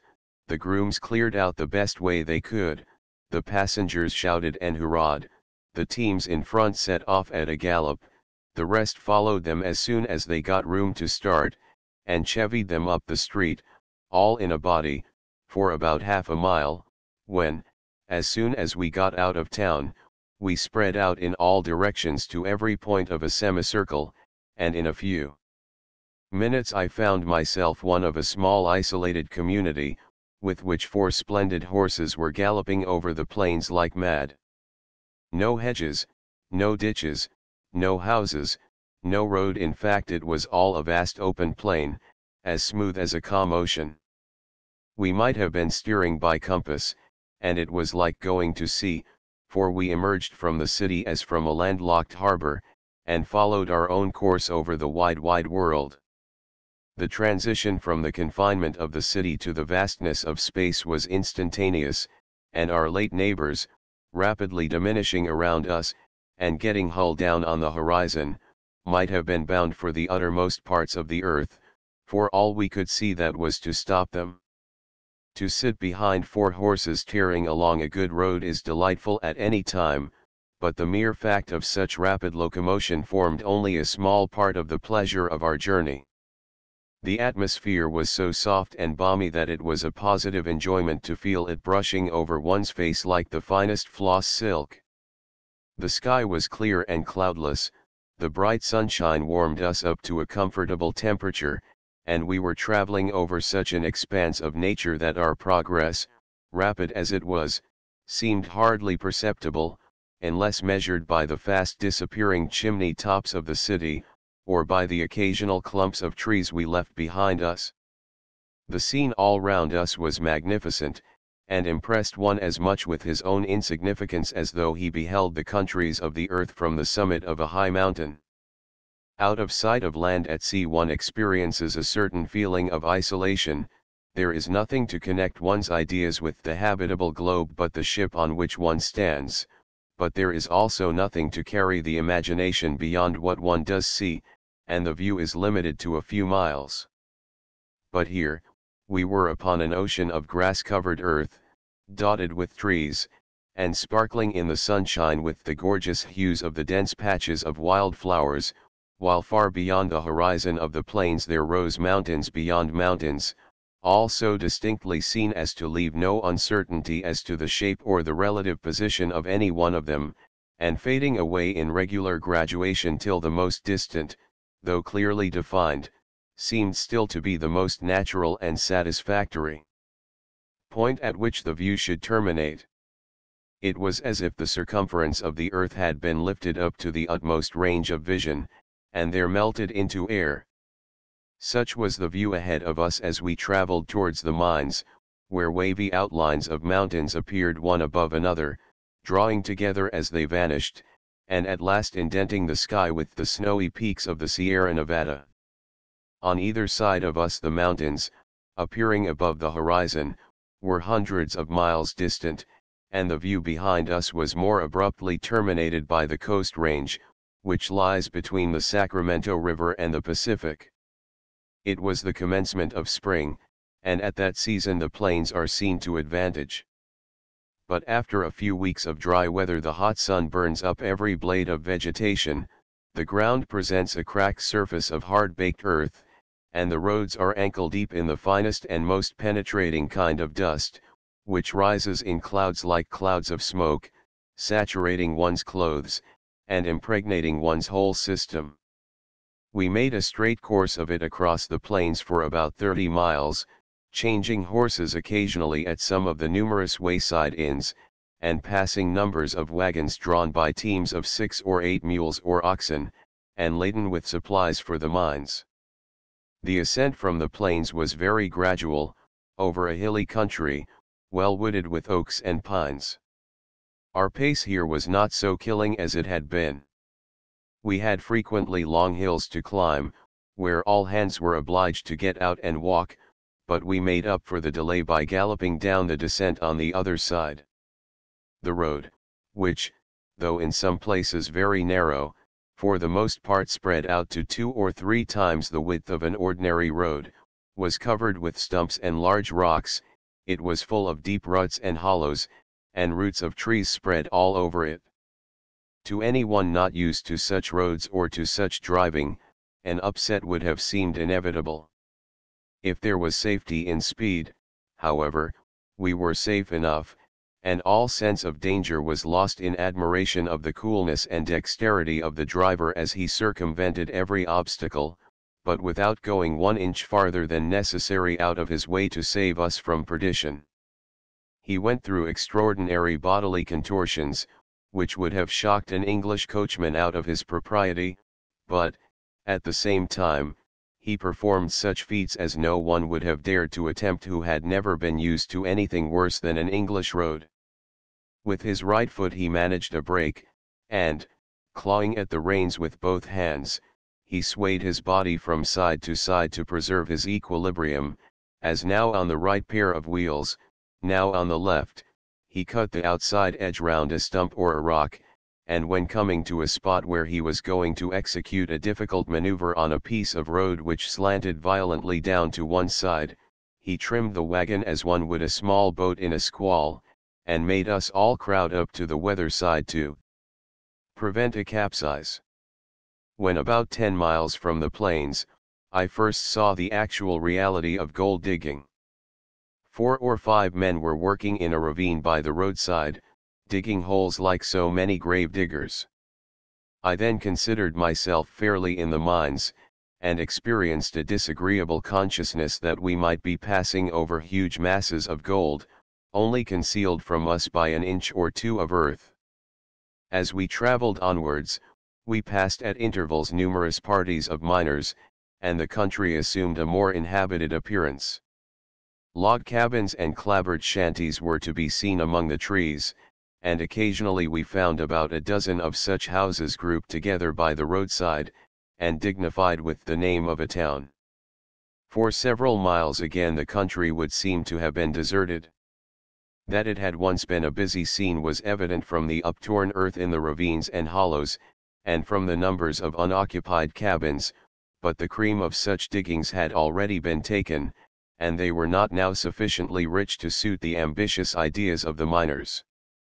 After traveling about 30 miles over this mountainous region, ascending gradually all the while, we arrived at Hangtown in the afternoon, having accomplished the 60 miles from Sacramento City in about 8 hours. Chapter 6 Looking for Gold. The town of Placerville or Hangtown, as it was commonly called, consisted of one long straggling street of clapboard houses and log cabins, built in a hollow at the side of a creek, and surrounded by high and steep hills. The diggings here had been exceedingly rich. Men used to pick the chunks of gold out of the crevices of the rocks in the ravines with no other tool than a bowie knife, but these days had passed, and now the whole surface of the surrounding country showed the amount of real hard work which had been done. The beds of the numerous ravines which wrinkle the faces of the hills, the bed of the creek, and all the little flats alongside of it, were a confused mass of heaps of dirt and piles of stones lying around the innumerable holes, about 6 feet square and 5 or 6 feet deep, from which they had been thrown out.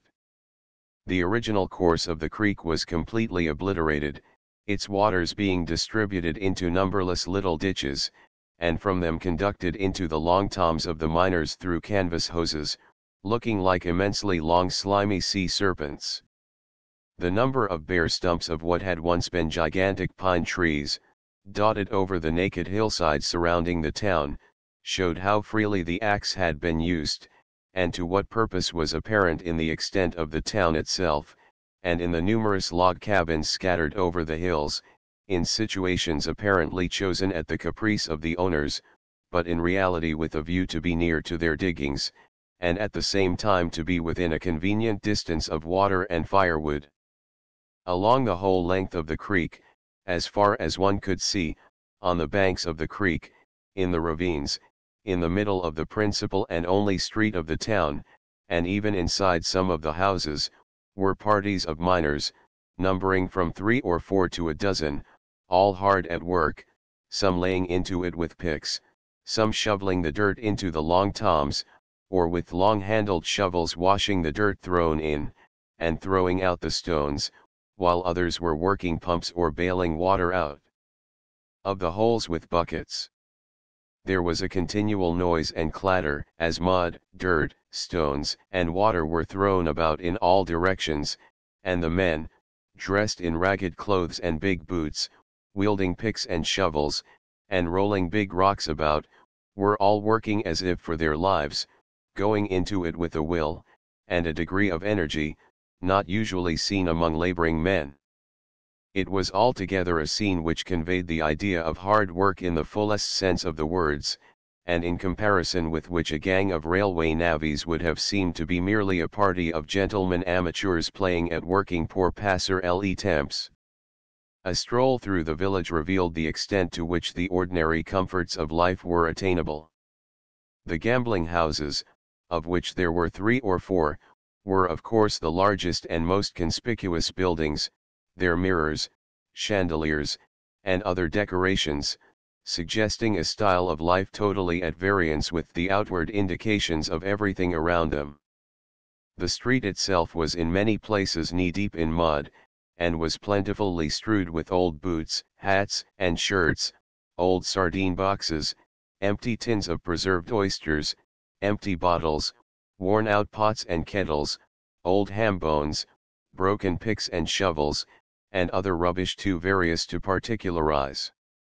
Here and there, in the middle of the street, was a square hole about 6 feet deep, in which one miner was digging, while another was bailing the water out with a bucket, and a third, sitting alongside the heap of dirt which had been dug up, was washing it in a rocker. Wagons, drawn by 6 or 8 mules or oxen, were navigating along the street, or discharging their strangely assorted cargoes at the various stores, and men in picturesque rags, with large muddy boots, long beards, and brown faces, were the only inhabitants to be seen.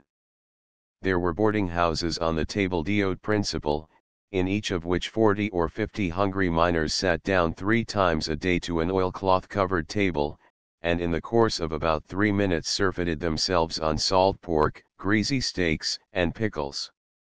There were also 2 or 3 hotels, where much the same sort of fare was to be had, with the extra luxuries of a tablecloth and a superior quality of knives and forks. The stores were curious places. There was no specialty about them, everything was to be found in them which it could be supposed that any one could possibly want, excepting fresh beef. There was a butcher who monopolized the sale of that article. On entering a store, one would find the storekeeper in much the same style of costume as the miners, very probably sitting on an empty keg at a rickety little table, playing 7-up for the liquor with one of his customers. The counter served also the purpose of a bar, and behind it was the usual array of bottles and decanters, while on shelves above them was an ornamental display of boxes of sardines, and brightly colored tins of preserved meats and vegetables with showy labels, interspersed with bottles of champagne and strangely shaped bottles of exceedingly green pickles, the whole being arranged with some degree of taste. Goods and provisions of every description were stowed away promiscuously all round the store, in the middle of which was invariably a small table with a bench, or some empty boxes and barrels for the miners to sit on while they played cards, spent their money in brandy and oysters, and occasionally got drunk. The clothing trade was almost entirely in the hands of the Jews, who are very numerous in California, and devote their time and energies exclusively to supplying their Christian brethren with the necessary articles of wearing apparel. In traveling through the mines from one end to the other, I never saw a Jew lift a pick or shovel to do a single stroke of work, or, in fact, occupy himself in any other way than in selling slops. While men of all classes and of every nation showed such versatility in betaking themselves to whatever business or occupation appeared at the time to be most advisable, without reference to their antecedents, and in a country where no man, to whatever class of society he belonged, was in the least degree ashamed to roll up his sleeves and dig in the mines for gold, or to engage in any other kind of manual labor, it was a very remarkable fact that the Jews were the only people among whom this was not observable. They were very numerous, so much so, that the business to which they confined themselves could hardly have yielded to every individual a fair average California rate of remuneration. But they seemed to be proof against all temptation to move out of their own limited sphere of industry, and of course, concentrated upon one point as their energies were, they kept pace with the go-ahead spirit of the times. Clothing of all sorts could be bought in any part of the mines more cheaply than in San Francisco, where rents were so very high that retail prices of everything were most exorbitant, and scarcely did 20 or 30 miners collect in any out-of-the-way place, upon newly discovered diggings, before the inevitable Jew slop seller also made his appearance, to play his allotted part in the newly formed community. The Jew slop shops were generally rattletrap erections about the size of a bathing machine, so small that one half of the stock had to be displayed suspended from projecting sticks outside. They were filled with red and blue flannel shirts, thick boots, and other articles suited to the wants of the miners, along with Colt's revolvers and Bowie knives, brass jewelry, and diamonds like young Koh-i-Noors. Almost every man, after a short residence in California, became changed to a certain extent in his outward appearance. In the mines especially, to the great majority of men, the usual style of dress was one to which they had never been accustomed, and those to whom it might have been supposed such a costume was not so strange, or who were even wearing the old clothes they had brought with them to the country, acquired a certain California air, which would have made them remarkable in whatever part of the world they came from, had they been suddenly transplanted there. But to this rule also the Jews formed a very striking exception. In their appearance there was nothing at all suggestive of California, they were exactly the same unwashed-looking, slobbery, slipshod individuals that one sees in every seaport town.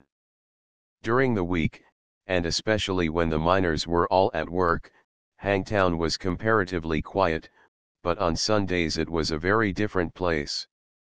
On that day the miners living within 8 or 10 miles all flocked in to buy provisions for the week, to spend their money in the gambling rooms, to play cards, to get their letters from home, and to refresh themselves, after a week's labor and isolation in the mountains, in enjoying the excitement of the scene according to their tastes. The gamblers on Sundays reaped a rich harvest, their tables were thronged with crowds of miners, betting eagerly, and of course losing their money. Many men came in, Sunday after Sunday, and gambled off all the gold they had dug during the week, having to get credit at a store for their next week's provisions, and returning to their diggings to work for 6 days in getting more gold, which would all be transferred the next Sunday to the gamblers, in the vain hope of recovering what had been already lost. The street was crowded all day with miners loafing about from store to store, making their purchases and asking each other to drink, the effects of which began to be seen at an early hour in the number of drunken men, and the consequent frequency of rows and quarrels. Almost every man wore a pistol or a knife, many wore both, but they were rarely used. The liberal and prompt administration of lynch law had done a great deal towards checking the wanton and indiscriminate use of these weapons on any slight occasion. The utmost latitude was allowed in the exercise of self-defense. In the case of a row, it was not necessary to wait till a pistol was actually leveled at one's head. If a man made even a motion towards drawing a weapon, it was considered perfectly justifiable to shoot him first, if possible. The very prevalence of the custom of carrying arms thus in a great measure was a cause of their being seldom used.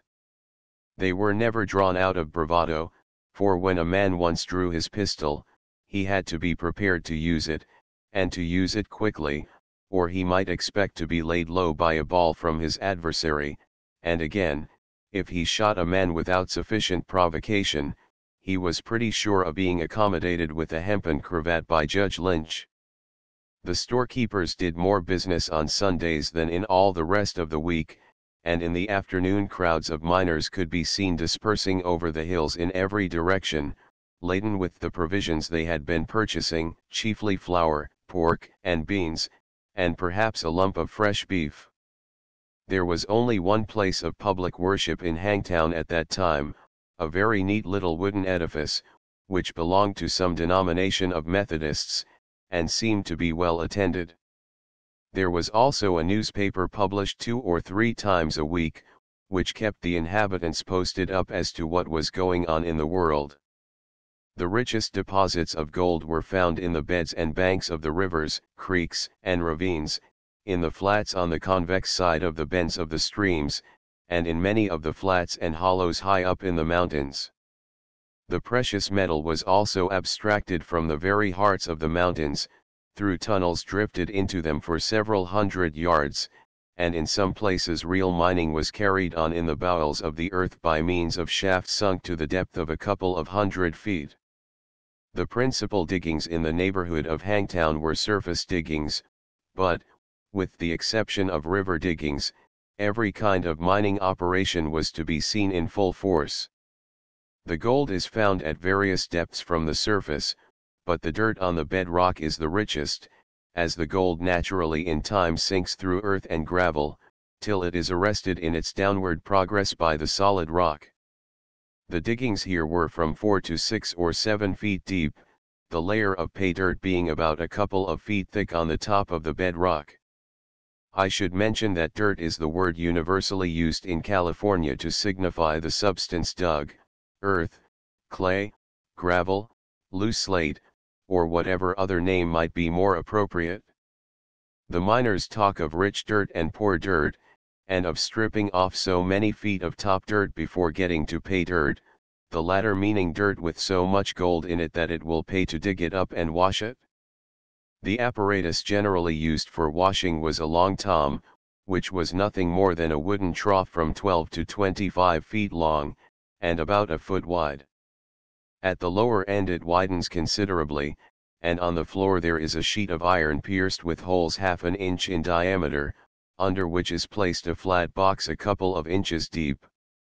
The long tom is set at a slight inclination over the place which is to be worked, and a stream of water is kept running through it by means of a hose, the mouth of which is inserted in a dam built for the purpose high enough up the stream to gain the requisite elevation, and while some of the party shovel the dirt into the tom as fast as they can dig it up, one man stands at the lower end stirring up the dirt as it is washed down, separating the stones and throwing them out, while the earth and small gravel falls with the water through the sieve into the ripple box. This box is about 5 feet long, and is crossed by 2 partitions. It is also placed at an inclination, so that the water falling into it keeps the dirt loose, allowing the gold and heavy particles to settle to the bottom, while all the lighter stuff washes over the end of the box along with the water.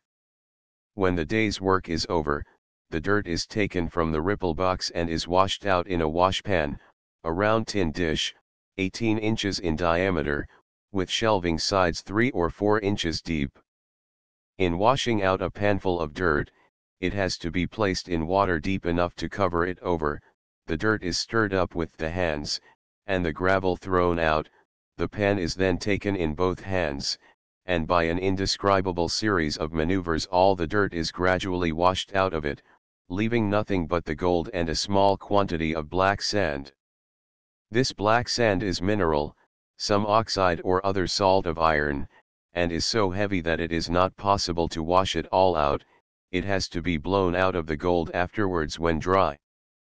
Another mode of washing dirt, but much more tedious, and consequently only resorted to where a sufficient supply of water for a long tom could not be obtained, was by means of an apparatus called a rocker or cradle.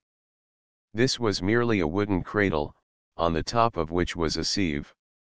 The dirt was put into this, and a miner, sitting alongside of it, rocked the cradle with one hand, while with a dipper in the other he kept bailing water onto the dirt.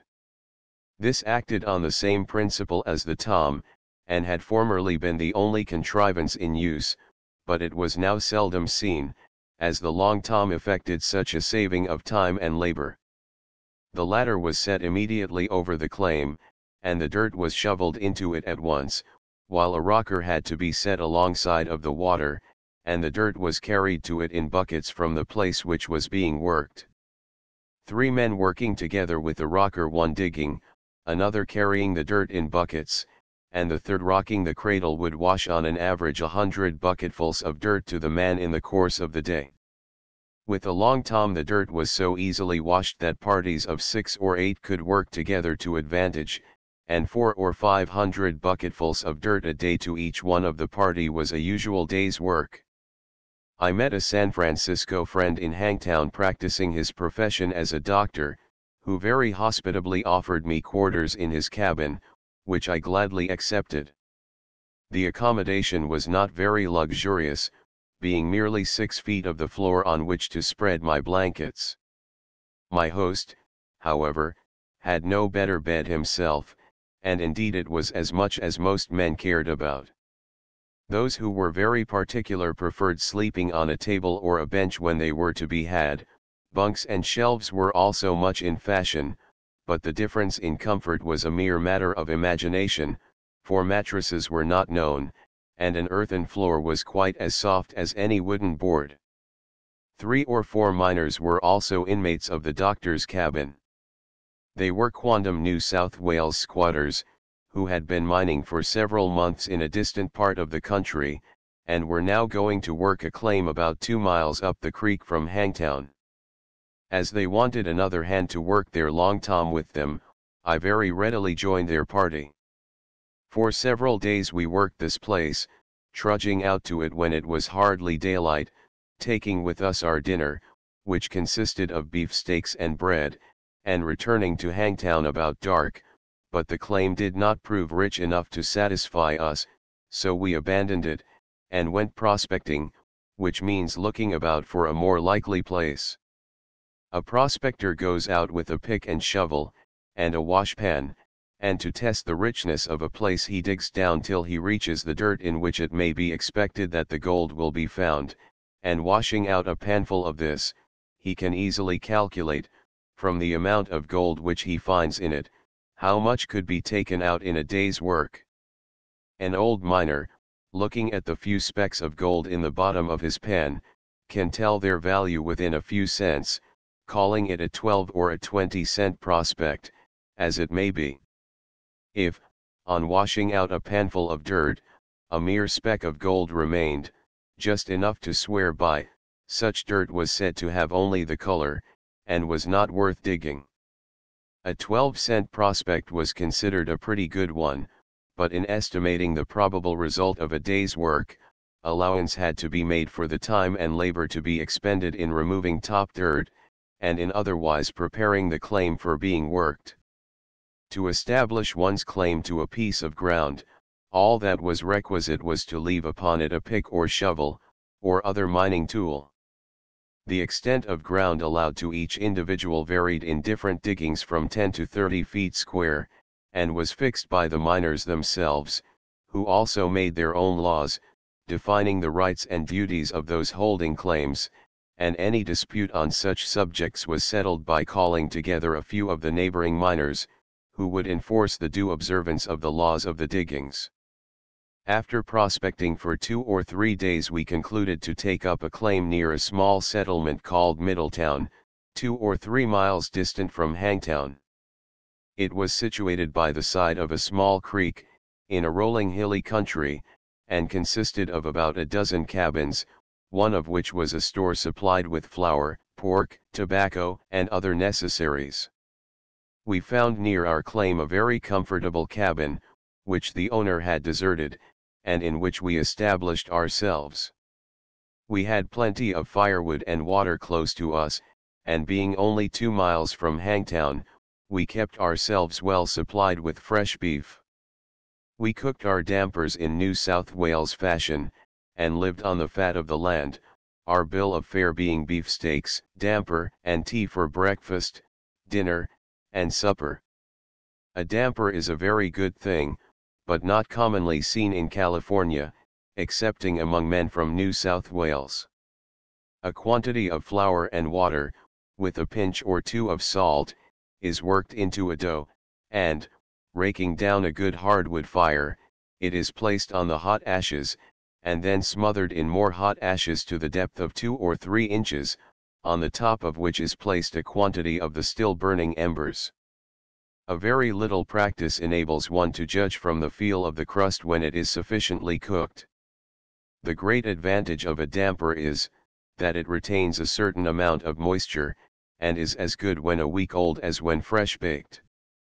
It is very solid and heavy, and a little of it goes a great way, which of itself is no small recommendation when one eats only to live. Another sort of bread we very frequently made by filling a frying pan with dough, and sticking it upon end to roast before the fire. The Americans do not understand dampers. They either bake bread, using sail ratus to make it rise, or else they make flapjacks, which are nothing more than pancakes made of flour and water, and are a very good substitute for bread when one is in a hurry, as they are made in a moment. As for our beefsteaks, they could not be beat anywhere. A piece of an old iron hoop, twisted into a serpentine form and laid on the fire, made a first-rate gridiron, on which every man cooked his steak to his own taste. In the matter of tea I am afraid we were dreadfully extravagant, throwing it into the pot in handfuls. It is a favorite beverage in the mines morning, noon, and night, and at no time is it more refreshing than in the extreme heat of midday. In the cabin 2 bunks had been fitted up, one above the other, made of clapboards laid crossways, but they were all loose and warped. I tried to sleep on them one night, but it was like sleeping on a gridiron. The smooth earthen floor was a much more easy couch. Chapter 7 Indians and Chine men. Within a few miles of us there was camped a large tribe of Indians, who were generally quite peaceable, and showed no hostility to the whites. Small parties of them were constantly to be seen in Hangtown, wandering listlessly about the street, begging for bread, meat, or old clothes. These digger Indians, as they are called, from the fact of their digging for themselves a sort of subterranean abode in which they pass the winter, are most repulsive-looking wretches, and seem to be very little less degraded and uncivilizable than the blacks of New South Wales. They are nearly black, and are exceedingly ugly, with long hair, which they cut straight across the forehead just above the eyes. They had learned the value of gold, and might be seen occasionally in unfrequented places washing out a panful of dirt, but they had no idea of systematic work. What little gold they got, they spent in buying fresh beef and clothes. They dress very fantastically. Some, with no other garment than an old dress coat buttoned up to the throat, or perhaps with only a hat and a pair of boots, think themselves very well got up, and look with great contempt on their neighbors whose wardrobe is not so extensive. A coat with showy linings to the sleeves is a great prize. It is worn inside out to produce a better effect, and pantaloons are frequently worn, or rather carried, with the legs tied around the waist. They seem to think it impossible to have too much of a good thing, and any man so fortunate as to be the possessor of duplicates of any article of clothing, puts them on one over the other, piling hat upon hat after the manner of old CLO. The men are very tenacious of their dignity, and carry nothing but their bows and arrows, while the attendant squaws are loaded down with a large creel on the back, which is supported by a band passing across the forehead, and is the receptacle for all the rubbish they pick up. The squaws have also, of course, to carry the babies, which, however, are not very troublesome, as they are wrapped up in papoose frames like those of the North American Indians, though of infinitely inferior workmanship. They are very fond of dogs, and have always at their heels a number of the most wretchedly thin, mangy, starved-looking curs, of dirty brindle color, something the shape of a greyhound, but only about half his size. A strong mutual attachment exists between the dogs and their masters, but the affection of the latter does not move them to bestow much food on their canine friends, who live in a state of chronic starvation. Every bone seems ready to break through the confinement of the skin, and their whole life is merely a slow death from inanition. They have none of the life or spirit of other dogs, but crawl along as if every step was to be their last, with a look of most humble resignation, and so conscious of their degradation that they never presume to hold any communion with their civilized fellow creatures. It is very likely that canine nature cannot stand such food as the Indians are content to live upon, and of which acorns and grasshoppers are the staple articles. There are plenty of small animals on which one would think that a dog could live very well, if he would only take the trouble to catch them, but it would seem that a dog, as long as he remains a companion of man, is an animal quite incapable of providing for himself. A failure of the acorn crop is to the Indians a national calamity, as they depend on it in a great measure for their subsistence during the winter. In the fall of the year the squaws are busily employed in gathering acorns, to be afterwards stored in small conical stacks, and covered with a sort of wicker work. They are prepared for food by being made into a paste, very much of the color and consistency of opium. Such horrid-looking stuff it is, that I never ventured to taste it, but I believe that the bitter and astringent taste of the raw material is in no way modified by the process of manufacture one as is the case with most savages. The Digger Indians show remarkable instances of ingenuity in some of their contrivances, and great skill in the manufacture of their weapons. Their bows and arrows are very good specimens of workmanship. The former are shorter than the bows used in this country, but resemble them in every other particular, even in the shape of the pieces of horn at the ends. The head of the arrow is of the orthodox cut, the 3 feathers being placed in the usual position. The point, however, is the most elaborate part. About 3 inches of the end is of a heavier wood than the rest of the arrow, being very neatly spliced in with thin tendons. The point itself is a piece of flint chipped down into a flat diamond shape, about the size of a diamond on a playing card. The edges are very sharp, and are notched to receive the tendons with which it is firmly secured to the arrow. The women make a kind of wickerwork basket of a conical form, so closely woven as to be perfectly watertight, and in these they have an ingenious method of boiling water, by heating a number of stones in the fire, and throwing a succession of them into the water till the temperature is raised to boiling point. We had a visit at our cabin one Sunday from an Indian and his squaw.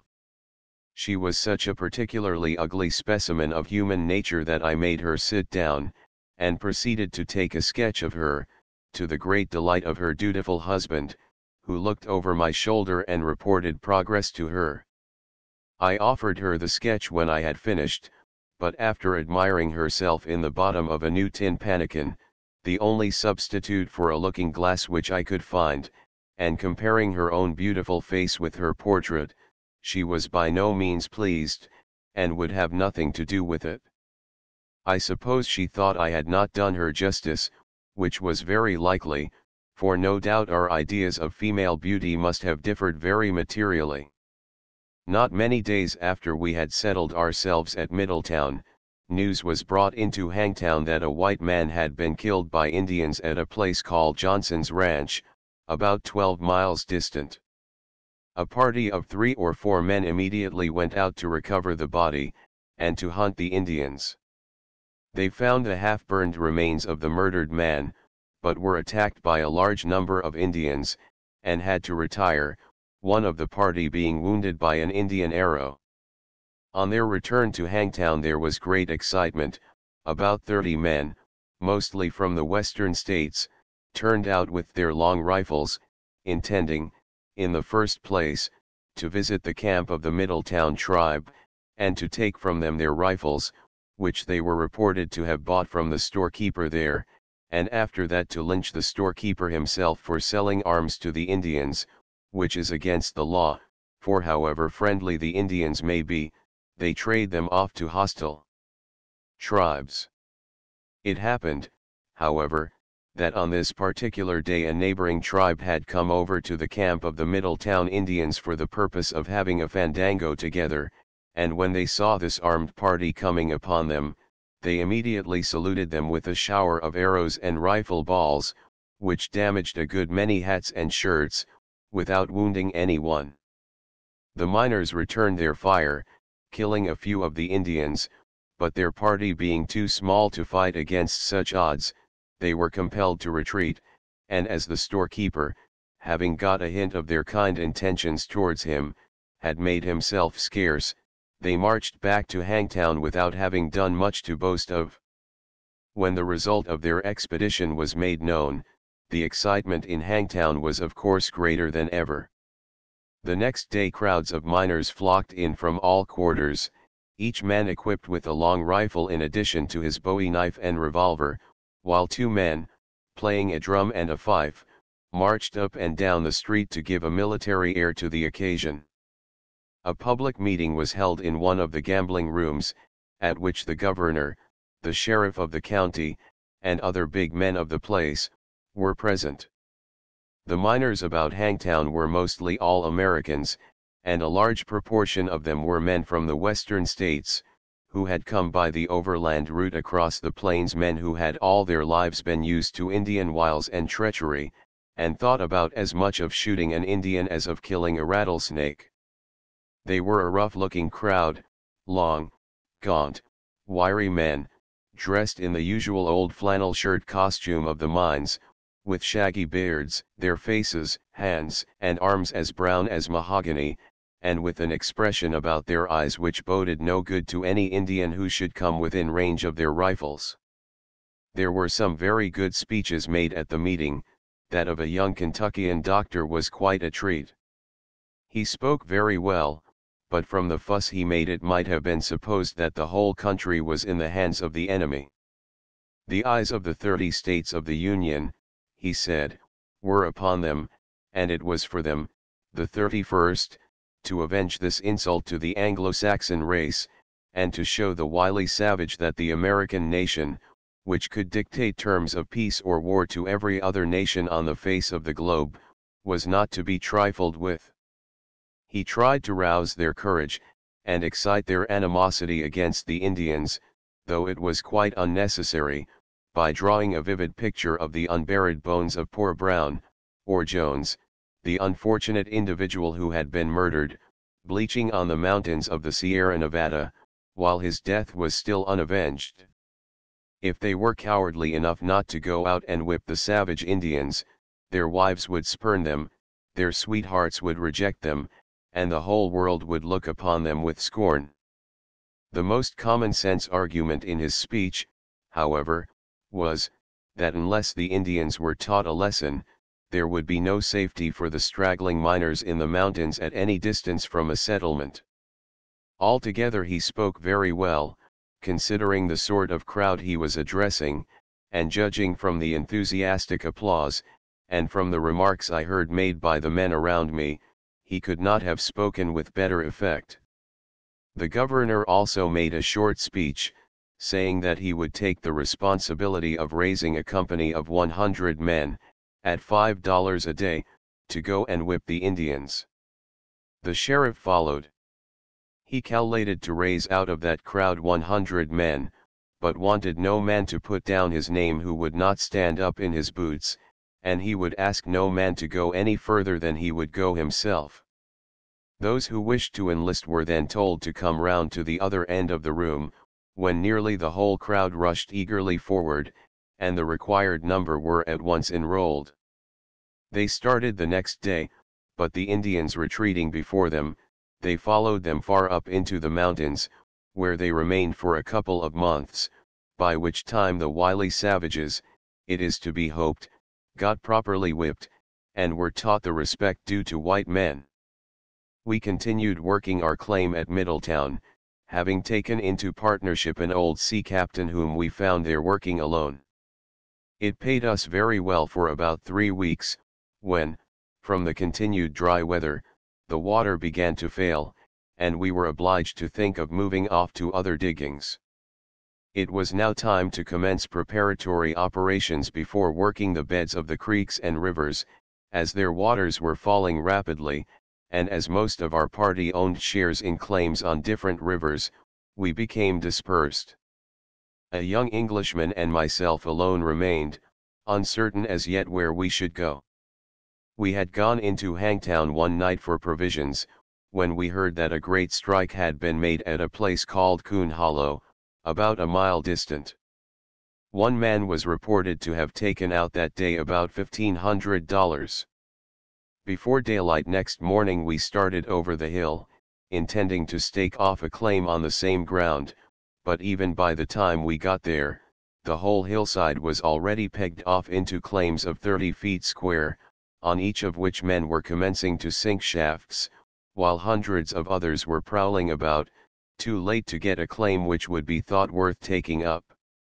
Those who had claims, immediately surrounding that of the lucky man who had caused all the excitement by letting his good fortune be known, were very sanguine. Two Cornish miners had got what was supposed to be the most likely claim, and declared they would not take $10,000 for it. Of course, no one thought of offering such a sum, but so great was the excitement that they might have got $800 or $1,000 for their claim before ever they put a pick in the ground. As it turned out, however, they spent a month in sinking a shaft about 100 feet deep, and after drifting all round, they could not get a cent out of it, while many of the claims adjacent to theirs proved extremely rich. Such diggings as these are called coyote diggings, receiving their name from an animal called the coyote, which abounds all over the plain lands of Mexico and California, and which lives in the cracks and crevices made in the plains by the extreme heat of summer. He is half dog, half fox, and, as an Irishman might say, half wolf also. They howl most dismally, just like a dog, on moonlight nights, and are seen in great numbers skulking about the plains. Connected with them is a curious fact in natural history. They are intensely carnivorous, so are cannibals, but as cannibals object to the flavor of roasted sailor as being too salt, so coyotes turn up their noses at dead Mexicans as being too peppery. I have heard the fact mentioned over and over again, by Americans who had been in the Mexican War, that on going over the field after their battles, they found their own comrades with the flesh eaten off their bones by the coyotes, while never a Mexican corpse had been touched, and the only and most natural way to account for this phenomenon was in the fact that the Mexicans, by the constant and inordinate eating of the hot pepper pod, the chili colorado, had so impregnated their system with pepper as to render their flesh too savory a morsel for the natural and unvitiated taste of the coyotes. These coyote diggings require to be very rich to pay, from the great amount of labor necessary before any pay dirt can be obtained. They are generally worked by only 2 men. A shaft is sunk, over which is rigged a rude windlass, tended by 1 man, who draws up the dirt in a large bucket while his partner is digging down below. When the bed rock is reached on which the rich dirt is found, excavations are made all round, leaving only the necessary supporting pillars of earth, which are also ultimately removed, and replaced by logs of wood. Accidents frequently occur from the caving in of these diggings, the result generally of the carelessness of the men themselves. The Cornish miners, of whom numbers had come to California from the mines of Mexico and South America, generally devoted themselves to these deep diggings, as did also the lead miners from Wisconsin. Such men were quite at home 100 feet or so underground, picking through hard rock by candlelight. At the same time, gold mining in any way was to almost everyone a new occupation, and men who had passed their lives hitherto above ground, took quite as naturally to this subterranean style of digging as to any other. We felt no particular fancy for it, however, especially as we could not get a claim, and having heard favorable accounts of the diggings on Weaver Creek, we concluded to migrate to that place. It was about 15 miles off, and having hired a mule and cart from a man in Hangtown to carry our long tom, hoses, picks, shovels, blankets, and pot and pans, we started early the next morning, and arrived at our destination about noon. We passed through some beautiful scenery on the way. The ground was not yet parched and scorched by the summer sun, but was still green, and on the hillsides were patches of wild flowers growing so thick that they were quite soft and delightful to lie down upon. For some distance we followed a winding road between smooth rounded hills, thickly wooded with immense pines and cedars, gradually ascending till we came upon a comparatively level country, which had all the beauty of an English park. The ground was quite smooth, though gently undulating, and the rich verdure was diversified with numbers of white, yellow, and purple flowers. The oaks of various kinds, which were here the only tree, were of an immense size, but not so numerous as to confine the view, and the only underwood was the manzanita, a very beautiful and graceful shrub, generally growing in single plants to the height of 6 or 8 feet. There was no appearance of ruggedness or disorder. We might have imagined ourselves in a well-kept domain, and the solitude, and the vast unemployed wealth of nature, alone reminded us that we were among the wild mountains of California. After traveling some miles over this sort of country, we got among the pine trees once more, and very soon came to the brink of the high mountains overhanging Weaver Creek. The descent was so steep that we had the greatest difficulty in getting the cart down without a capsize, having to make short tacks down the face of the hill, and generally steering for a tree to bring up upon in case of accidents. At the point where we reached the creek was a store, and scattered along the rocky banks of the creek were a few miners' tents and cabins. We had expected to have to camp out here, but seeing a small tent unoccupied near the store, we made inquiry of the storekeeper, and finding that it belonged to him, and that he had no objection to our using it, we took possession accordingly, and proceeded to light a fire and cook our dinner. Not knowing how far we might be from a store, we had brought along with us a supply of flour, ham, beans, and tea, with which we were quite independent. After prospecting a little, we soon found a spot on the bank of the stream which we judged would yield us pretty fair pay for our labor. We had some difficulty at first in bringing water to the Long Tom, having to lead our hose a considerable distance up the stream to obtain sufficient elevation, but we soon got everything in working order, and pitched in. The gold which we found here was of the finest kind, and required great care in washing. It was in exceedingly small thin scales, so thin, that in washing out in a pan at the end of the day, a scale of gold would occasionally float for an instant on the surface of the water. This is the most valuable kind of gold dust, and is worth $1 or $2 an ounce more than the coarse chunky dust. It was a wild rocky place where we were now located. The steep mountains, rising abruptly all round us, so confined the view that we seemed to be shut out from the rest of the world. The nearest village or settlement was about 10 miles distant, and all the miners on the creek within 4 or 5 miles living in isolated cabins, tents, and brush houses, or camping out on the rocks, resorted for provisions to the small store already mentioned, which was supplied with a general assortment of provisions and clothing.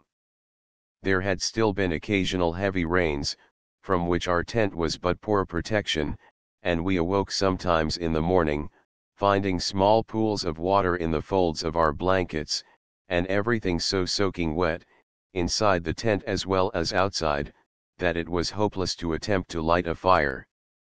On such occasions, raw ham, hard bread, and cold water was all the breakfast we could raise, eking it out however, with an extra pipe, and relieving our feelings by laying in fiercely with pick and shovel. The weather very soon, however, became quite settled. The sky was always bright and cloudless, all verdure was fast disappearing from the hills, and they began to look brown and scorched. The heat in the mines during summer is greater than in most tropical countries. I have in some parts seen the thermometer as high as 120 degrees in the shade during the greater part of the day for 3 weeks at a time, but the climate is not by any means so relaxing and oppressive as in countries where, though the range of the thermometer is much lower, the damp suffocating atmosphere makes the heat more severely felt.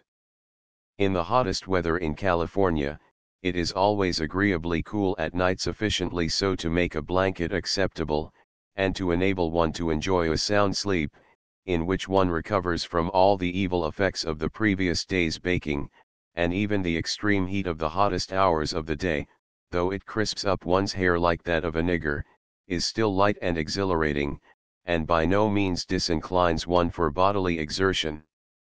We continued to work the claim we had first taken for 2 or 3 weeks with very good success, when the diggings gave out, that is to say, they ceased to yield sufficiently to suit our ideas, so we took up another claim about a mile further up the creek, and as this was rather an inconvenient distance from our tent, we abandoned it, and took possession of a log cabin near our claim which some men had just vacated.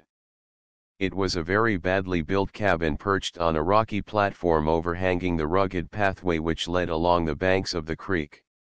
A cabin with a good shingle roof is generally the coolest kind of abode in summer, but ours was only roofed with cotton cloth, offering scarcely any resistance to the fierce rays of the sun, which rendered the cabin during the day so intolerably hot that we cooked and ate our dinner under the shade of a tree.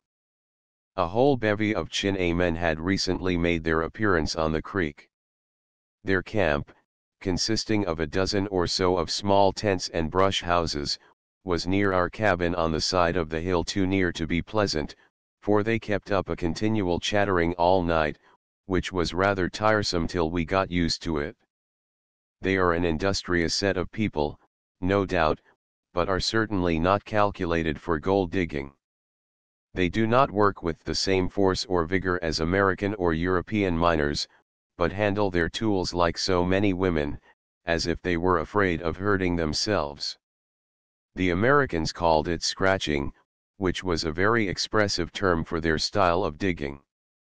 They did not venture to assert equal rights so far as to take up any claim which other miners would think it worth while to work, but in such places as yielded them $1 or $2 a day they were allowed to scratch away unmolested.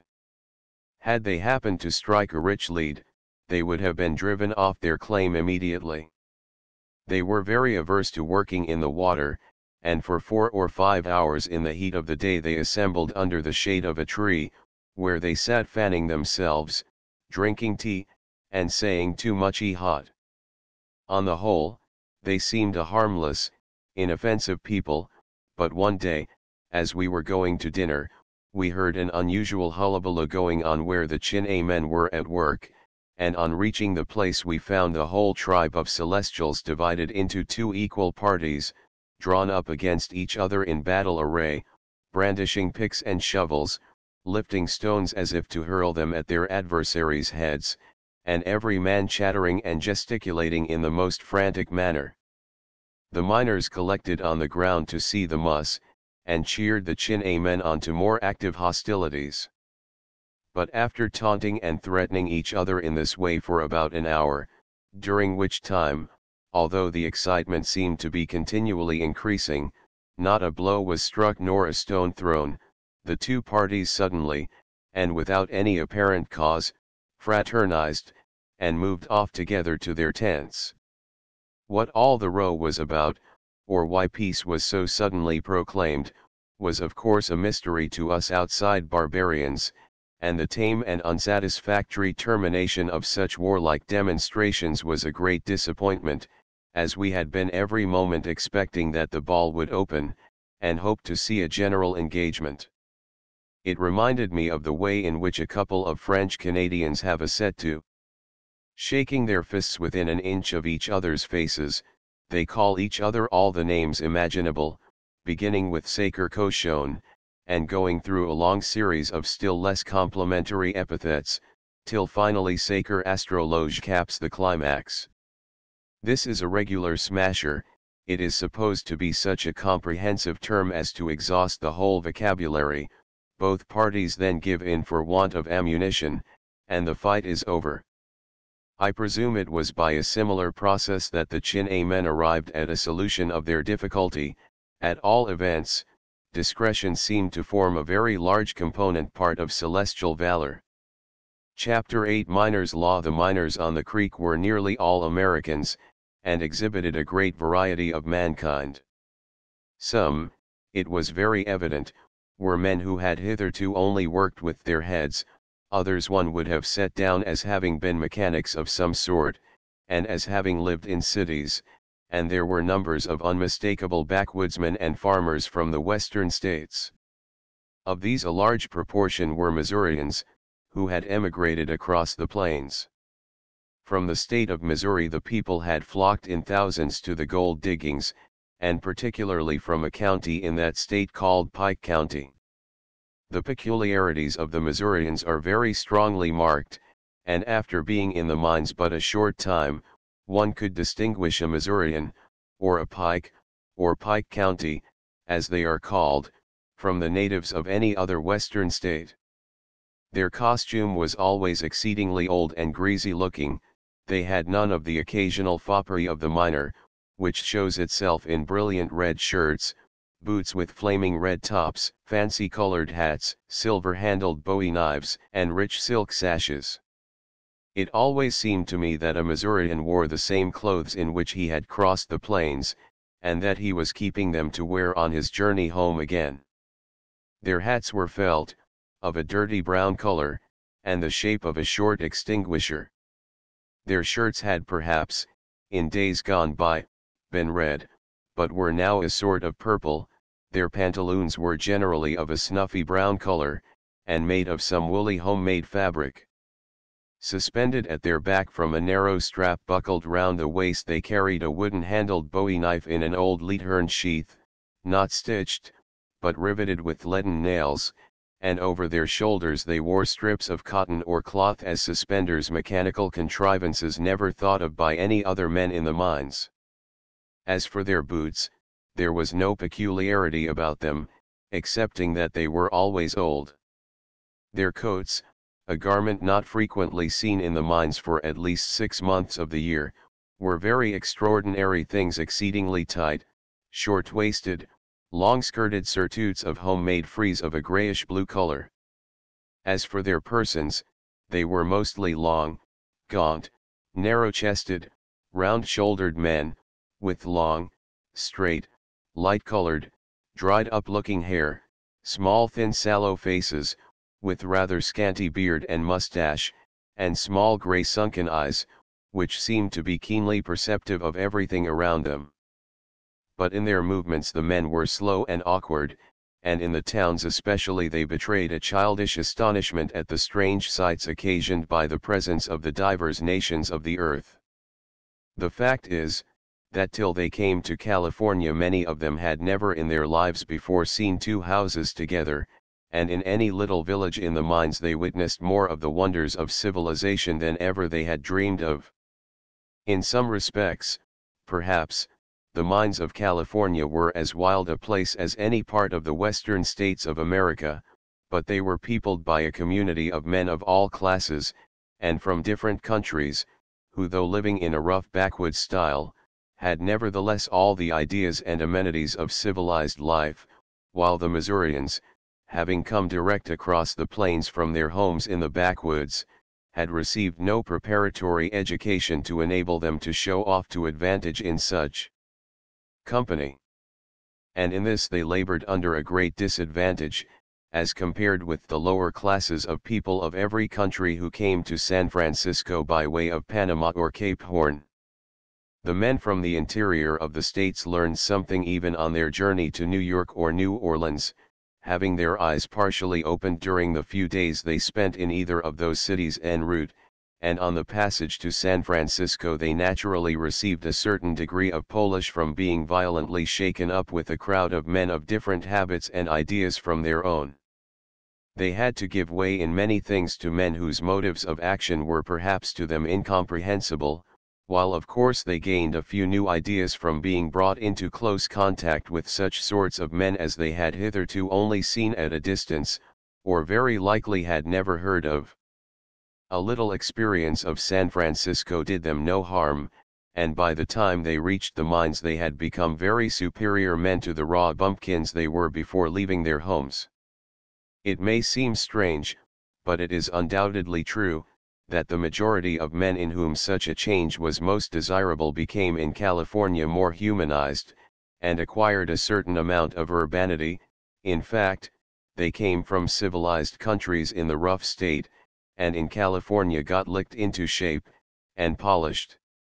I had subsequently, while residing on the Isthmus of Nicaragua, constant opportunities of witnessing the truth of this, in contrasting the outward-bound emigrants with the same class of men returning to the States after having received a California education.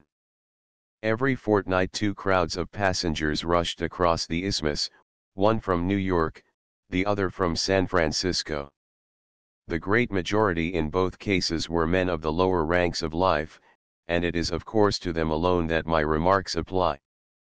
Those coming from New York, who were mostly Americans and Irish, seemed to think that each man could do just as he pleased, without regard to the comfort of his neighbors. They showed no accommodating spirit, but grumbled at everything, and were rude and surly in their manners. They were very raw and stupid, and had no genius for doing anything for themselves or each other to assist their progress, but perversely delighted in acting in opposition to the regulations and arrangements made for them by the transit company. The same men, however, on their return from California, were perfect gentlemen in comparison. They were orderly in their behavior, though rough; they were not rude, and showed great consideration for others, submitting cheerfully to any personal inconvenience necessary for the common good, and showing by their conduct that they had acquired some notion of their duties to balance the very enlarged idea of their rights which they had formerly entertained. The Missourians, however, although they acquired no new accomplishments on their journey to California, lost none of those which they originally possessed. They could use an axe or a rifle with any man. Two of them would chop down a few trees and build a log cabin in a day and a half, and with their long 5-foot barrel rifle, which was their constant companion, they could draw a bead on a deer, a squirrel, or the white of an Indian's eye, with equal coolness and certainty of killing. Though large-framed men, they were not remarkable for physical strength, nor were they robust in constitution. In fact, they were the most sickly set of men in the mines, fever and ague and diarrhea being their favorite complaints. We had many pleasant neighbors, and among them were some very amusing characters. One man, who went by the name of the philosopher, might possibly have earned a better right to the name, if he had had the resolution to abstain from whiskey. He had been, I believe, a farmer in Kentucky, and was one of a class not uncommon in America, who, without much education, but with great ability and immense command of language, together with a very superficial knowledge of some science, hold forth on it most fluently, using such long words, and putting them so well together, that, were it not for the crooked ideas they enunciated, one might almost suppose they knew what they were talking about. Phrenology was this man's hobby, and he had all the phrenological phraseology at his finger ends. His great delight was to paw a man's head and to tell him his character. One Sunday morning he came into our cabin as he was going down to the store for provisions, and after a few minutes' conversation, of course he introduced phrenology, and as I knew I should not get rid of him till I did so, I gave him my permission to feel my head.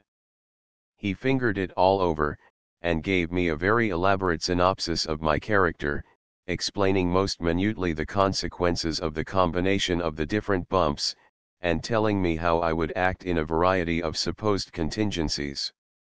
Having satisfied himself as to my character, he went off, and I was in hopes I was done with him, but an hour or so after dark, he came rolling into the cabin just as I was going to turn in. He was as drunk as he well could be, his nose was swelled and bloody, his eyes were both well blackened, and altogether he was very unlike a learned professor of phrenology. He begged to be allowed to stay all night, and as he would most likely have broken his neck over the rocks if he had tried to reach his own home that night, I made him welcome, thinking that he would immediately fall asleep without troubling me further. But I was very much mistaken. He had no sooner lain down, than he began to harangue me as if I were a public meeting or a debating society, addressing me as gentleman, and expatiating on a variety of topics, but chiefly on phrenology, the Democratic ticket, and the great mass of the people. He had a bottle of brandy with him, which I made him finish in hopes it might have the effect of silencing him, but there was unfortunately not enough of it, for that it only made him worse, for he left the debating society and got into a bar room, where, when I went to sleep, he was playing poker with some imaginary individual whom he called Jim. In the morning he made most ample apologies, and was very earnest in expressing his gratitude for my hospitality. I took the liberty of asking him what bumps he called those in the neighborhood of his eyes. "Well, sir," he said, "you ask me a plain question, I'll give you a plain answer. I got into a muss down at the store last night, and was whipped, and I deserved it too."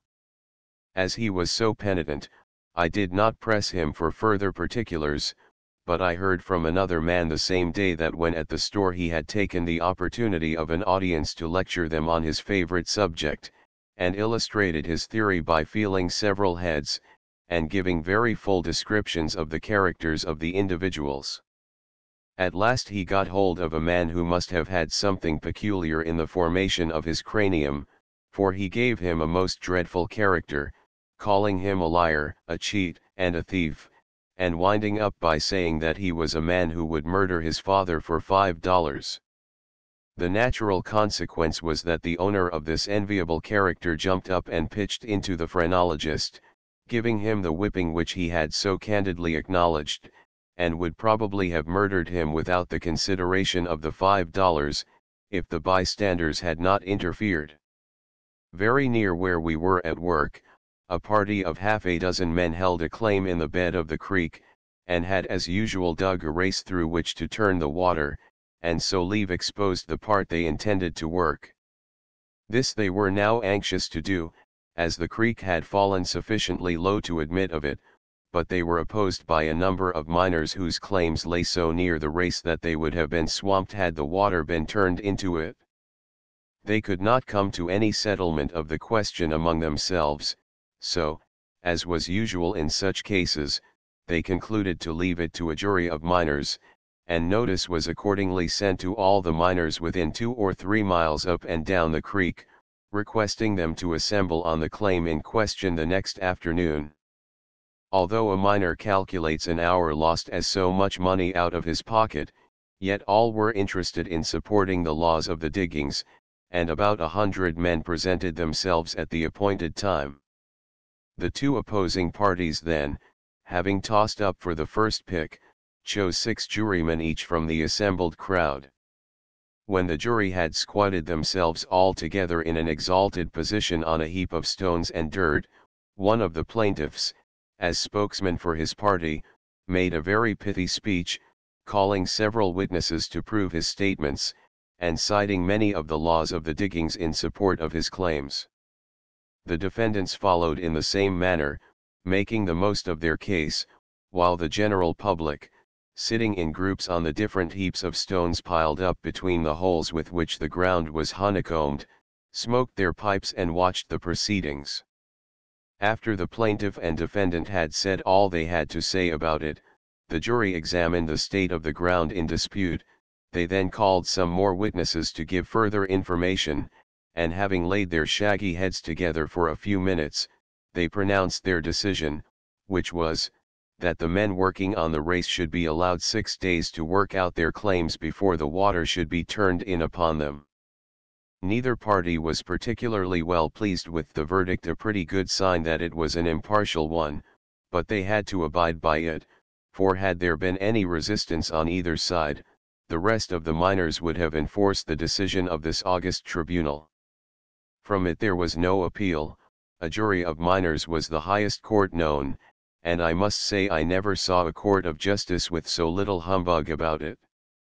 The laws of the creek, as was the case in all the various diggings in the mines, were made at meetings of miners held for the purpose. They were generally very few and simple. They defined how many feet of ground one man was entitled to hold in a ravine, how much in the bank, and in the bed of the creek, how many such claims he could hold at a time, and how long he could absent himself from his claim without forfeiting it. They declared what was necessary to be done in taking up and securing a claim which, for want of water, or from any other cause, could not be worked at the time, and they also provided for various contingencies incidental to the peculiar nature of the diggings. Of course, like other laws, they required constant revision and amendment, to suit the progress of the times, and a few weeks after this trial, a meeting was held one Sunday afternoon for legislative purposes. The miners met in front of the store to the number of about 200, a very respectable-looking old chap was called to the chair, but for want of that article of furniture he mounted an empty pork barrel, which gave him a commanding position. Another man was appointed secretary, who placed his writing materials on some empty boxes piled up alongside of the chair. The chairman then, addressing the crowd, told them the object for which the meeting had been called, and said he would be happy to hear any gentleman who had any remarks to offer, whereupon someone proposed an amendment of the law relating to a certain description of claim, arguing the point in a very neat speech. He was duly seconded, and there was some slight opposition and discussion, but when the chairman declared it carried by the ayes, no one called for a division, so the secretary wrote it all down, and it became law. 2 or 3 other acts were passed, and when the business was concluded, a vote of thanks to the chairman was passed for his able conduct on the top of the pork barrel. The meeting was then declared to be dissolved, and accordingly dribbled into the store, where the legislators, in small detachments, pledged each other in cocktails as fast as the storekeeper could mix them. While the legislature was in session, however, everything was conducted with the utmost formality, for Americans of all classes are particularly au fait at the ordinary routine of public meetings. After working our claim for a few weeks, my partner left me to go to another part of the mines, and I joined 2 Americans in buying a claim 5 or 6 miles up the creek. It was supposed to be very rich, and we had to pay a long price for it accordingly, although the men who had taken it up, and from whom we bought it, had not yet even prospected the ground. But the adjoining claims were being worked, and yielding largely, and from the position of ours, it was looked on as an equally good one. There was a great deal to be done, before it could be worked, in the way of removing rocks and turning the water, and as 3 of us were not sufficient to work the place properly, we hired 4 men to assist us, at the usual wages of $5 a day. It took about a fortnight to get the claim into order before we could begin washing, but we then found that our labor had not been expended in vain, for it paid uncommonly well. When I bought this claim, I had to give up my cabin, as the distance was so great, and I now camped with my partners close to our claim, where we had erected a brush house. This is a very comfortable kind of abode in summer, and does not cost an hour's labor to erect.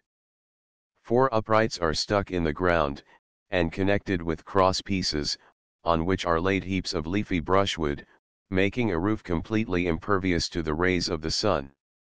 Sometimes 3 sides are filled in with a basketwork of brush, which gives the edifice a more compact and comfortable appearance. Very frequently a brush shed of this sort was erected over a tent, for the thin material of which tents were usually made offered but poor shelter from the burning sun. When I left my cabin, I handed it over to a young man who had arrived very lately in the country, and had just come up to the mines.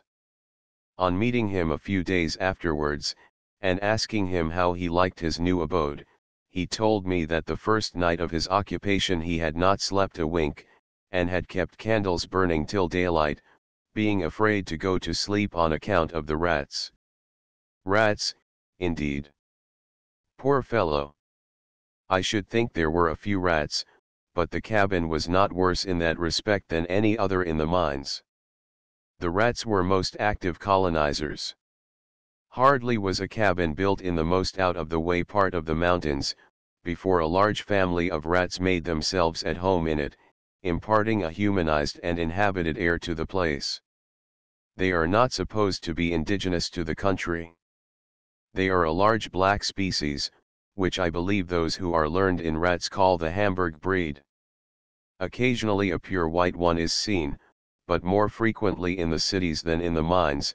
They are probably the hoary old patriarchs, and not a distinct species too. They are very destructive, and are such notorious thieves, carrying off letters, newspapers, handkerchiefs, and things of that sort, with which to make their nests, that I soon acquired a habit, which is common enough in the mines, of always ramming my stockings tightly into the toes of my boots, putting my neckerchief into my pocket, and otherwise securing all such matters before turning in at night.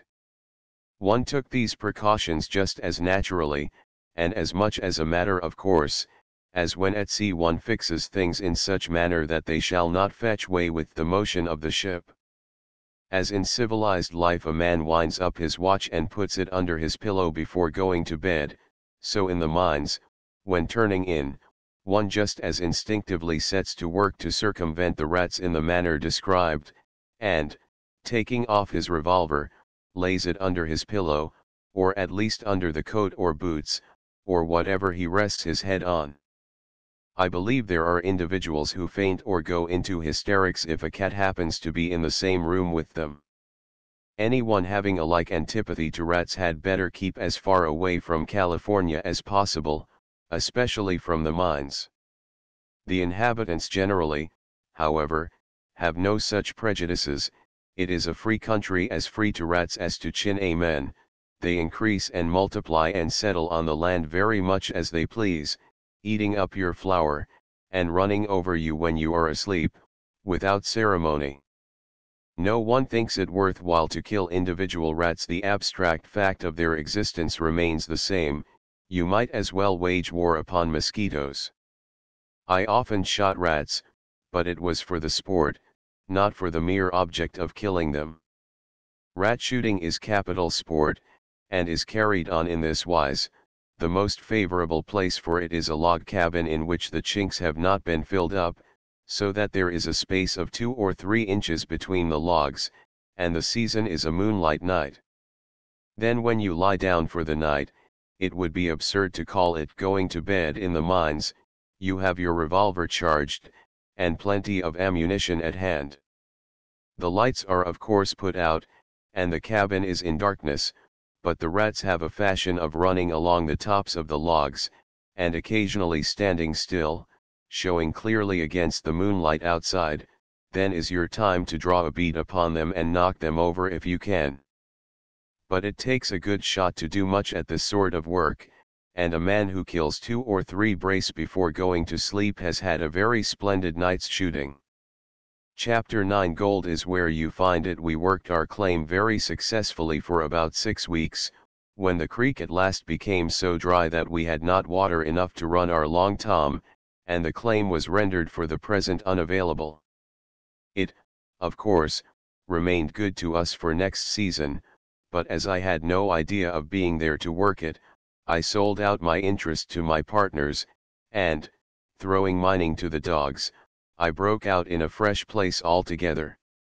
I had always been in the habit of amusing myself by sketching in my leisure moments, especially in the middle of the day, for an hour or so after dinner, when all hands were taking a rest, nooning, as the miners call it, lying in the shade, in the full enjoyment of their pipes, or taking a nap. My sketches were much sought after, and on Sundays I was beset by men begging me to do something for them. Every man wanted a sketch of his claim, or his cabin, or some spot with which he identified himself, and as they offered to pay very handsomely, I was satisfied that I could make paper and pencil much more profitable tools to work with than pick and shovel. My new pursuit had the additional attraction of affording me an opportunity of gratifying the desire which I had long felt of wandering over the mines, and seeing all the various kinds of diggings, and the strange specimens of human nature to be found in them. I sent to Sacramento for a fresh supply of drawing paper, for which I had only to pay the moderate sum of $2.50, 10 shillings sterling, a sheet, and finding my old brother miners very liberal patrons of the fine arts, I remained some time in the neighborhood actively engaged with my pencil. I then had occasion to return to Hangtown. On my arrival there, I went as usual to the cabin of my friend the doctor, which I found in a pretty mess. The ground on which some of the houses were built had turned out exceedingly rich, and thinking that he might be as lucky as his neighbors, the doctor had got a party of 6 miners to work the inside of his cabin on half shares. he was to have half the gold taken out, as the rights of property in any sort of house or habitation in the mines extend to the mineral wealth below it. In his cabin were 2 large holes, 6 feet square and about 7 deep. In each of these were 3 miners, picking and shoveling, or washing the dirt in rockers with the water pumped out of the holes. When one place had been worked out, the dirt was all shoveled back into the hole, and another one commenced alongside of it. They took about a fortnight in this way to work all the floor of the cabin, and found it very rich. There was a young Southerner in Hangtown at this time, who had brought one of his slaves with him to California. They worked and lived together, master and man sharing equally the labors and hardships of the mines. One night the slave dreamed that they had been working the inside of a certain cabin in the street, and had taken out a great pile of gold. He told his master in the morning, but neither of them thought much of it, as such golden dreams are by no means uncommon among the miners. A few nights afterwards, however, he had precisely the same dream, and was so convinced that their fortune lay waiting for them under this particular cabin, that he succeeded at last in persuading his master to believe it also. The master said nothing to anyone about the dream, but made some pretext for wishing to become the owner of the cabin, and finally succeeded in buying it.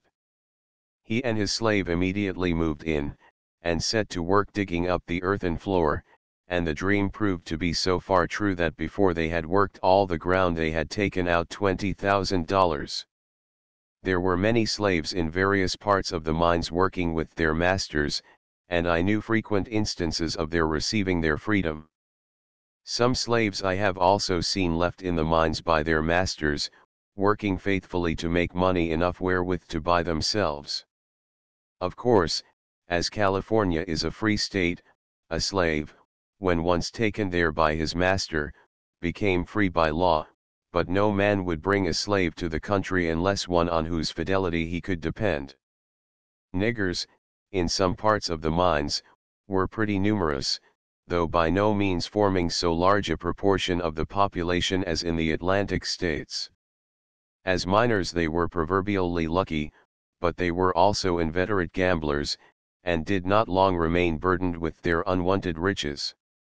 In the mines the Americans seemed to exhibit more tolerance of Negro blood than is usual in the States. Not that Negroes were allowed to sit at table with white men, or considered to be at all on an equality, but, owing partly to the exigencies of the unsettled state of society, and partly, no doubt, to the important fact that a nigger's dollars were as good as any others, the Americans overcame their prejudices so far that Negroes were permitted to lose their money in the gambling rooms, and in the less frequented drinking shops they might be seen receiving drink at the hands of white barkeepers.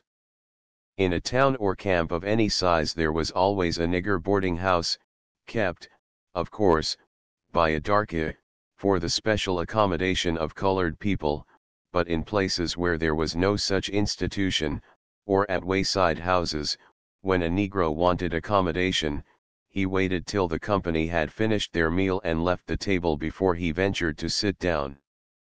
I have often, on such occasions, seen the white waiter, or the landlord, when he filled that office himself, serving a nigger with what he wanted without apparently doing any violence to his feelings. A very striking proof was seen, in this matter of waiting, of the revolution which California life caused in the feelings and occupations of the inhabitants. The Americans have an intense feeling of repugnance to any kind of menial service, and consider waiting at table as quite degrading to a free and enlightened citizen. In the United States there is hardly such a thing to be found as a native-born American waiting at table. Such service is always performed by Negroes, Irishmen, or Germans, but in California, in the mines at least, it was very different.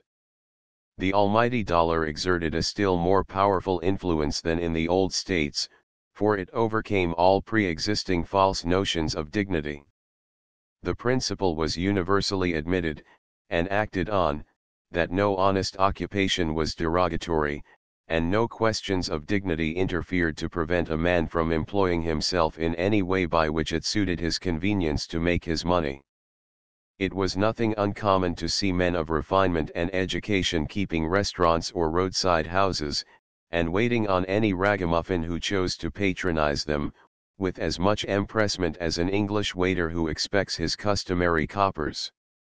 But as no one considered himself demeaned by his occupation, neither was there any assumption of a superiority which was not allowed to exist, and whatever were their relative positions, men treated each other with an equal amount of deference.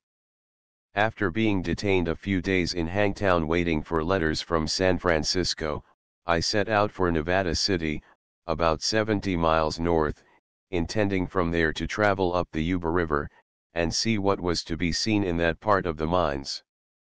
My way lay through Middletown, the scene of my former mining exploits, and from that through a small village, called Cold Springs, to Coloma, the place where gold was first discovered. It lies at the base of high mountains, on the south fork of the American River. There were a few very neat well-painted houses in the village, but as the diggings in the neighborhood were not particularly good, there was little life or animation about the place. In fact, it was the dullest mining town in the whole country. The first discovery of gold was accidentally made at this spot by some workmen in the employment of Colonel Sutter, while digging a race to convey water to a sawmill. Colonel Sutter, a Swiss by birth, had, some years before, penetrated to California, and there established himself. The fort which he built for protection against the Indians, and in which he resided, is situated a few miles from where Sacramento City now stands. I dined at Coloma, and proceeded on my way, having a stiff hill to climb to gain the high land lying between me and the middle fork of the American River. Crossing the rivers is the most laborious part of California traveling. They flow so far below the average level of the country, which, though exceedingly rough and hilly, is comparatively easy to travel, but on coming to the brink of this high land, and looking down upon the river thousands of feet below one, the summit of the opposite side appears almost nearer than the river itself, and one longs for the loan of a pair of wings for a few moments to save the toil of descending so far, and having again to climb an equal height to gain such an apparently short distance. Some miles from Coloma is a very pretty place called Greenwood Valley, a long, narrow, winding valley, with innumerable ravines running into it from the low hills on each side. For several miles I traveled down this valley. The bed of the creek which flowed through it, and all the ravines, had been dug up, and numbers of cabins stood on the hillsides, but at this season the creek was completely dry, and consequently no mining operations could be carried on. The cabins were all tenantless, and the place looked more desolate than if its solitude had never been disturbed by man. At the lower end of Greenwood Valley was a small village of the same name, consisting of half a dozen cabins, 2 or 3 stores, and a hotel. While stopping here for the night, I enjoyed a great treat in the perusal of a number of late newspapers, among others the Illustrated News, containing accounts of the Great Exhibition. In the mines one was apt to get sadly behind in modern history. The express men in the towns made a business of selling editions of the leading papers of the United States, containing the news of the fortnight, and expressly got up for circulation in California. Of these the most popular with northern men was the New York Herald, and with the southerners the New Orleans Delta. The Illustrated News was also a great favorite, being usually sold at $1, while other papers only fetched half that price.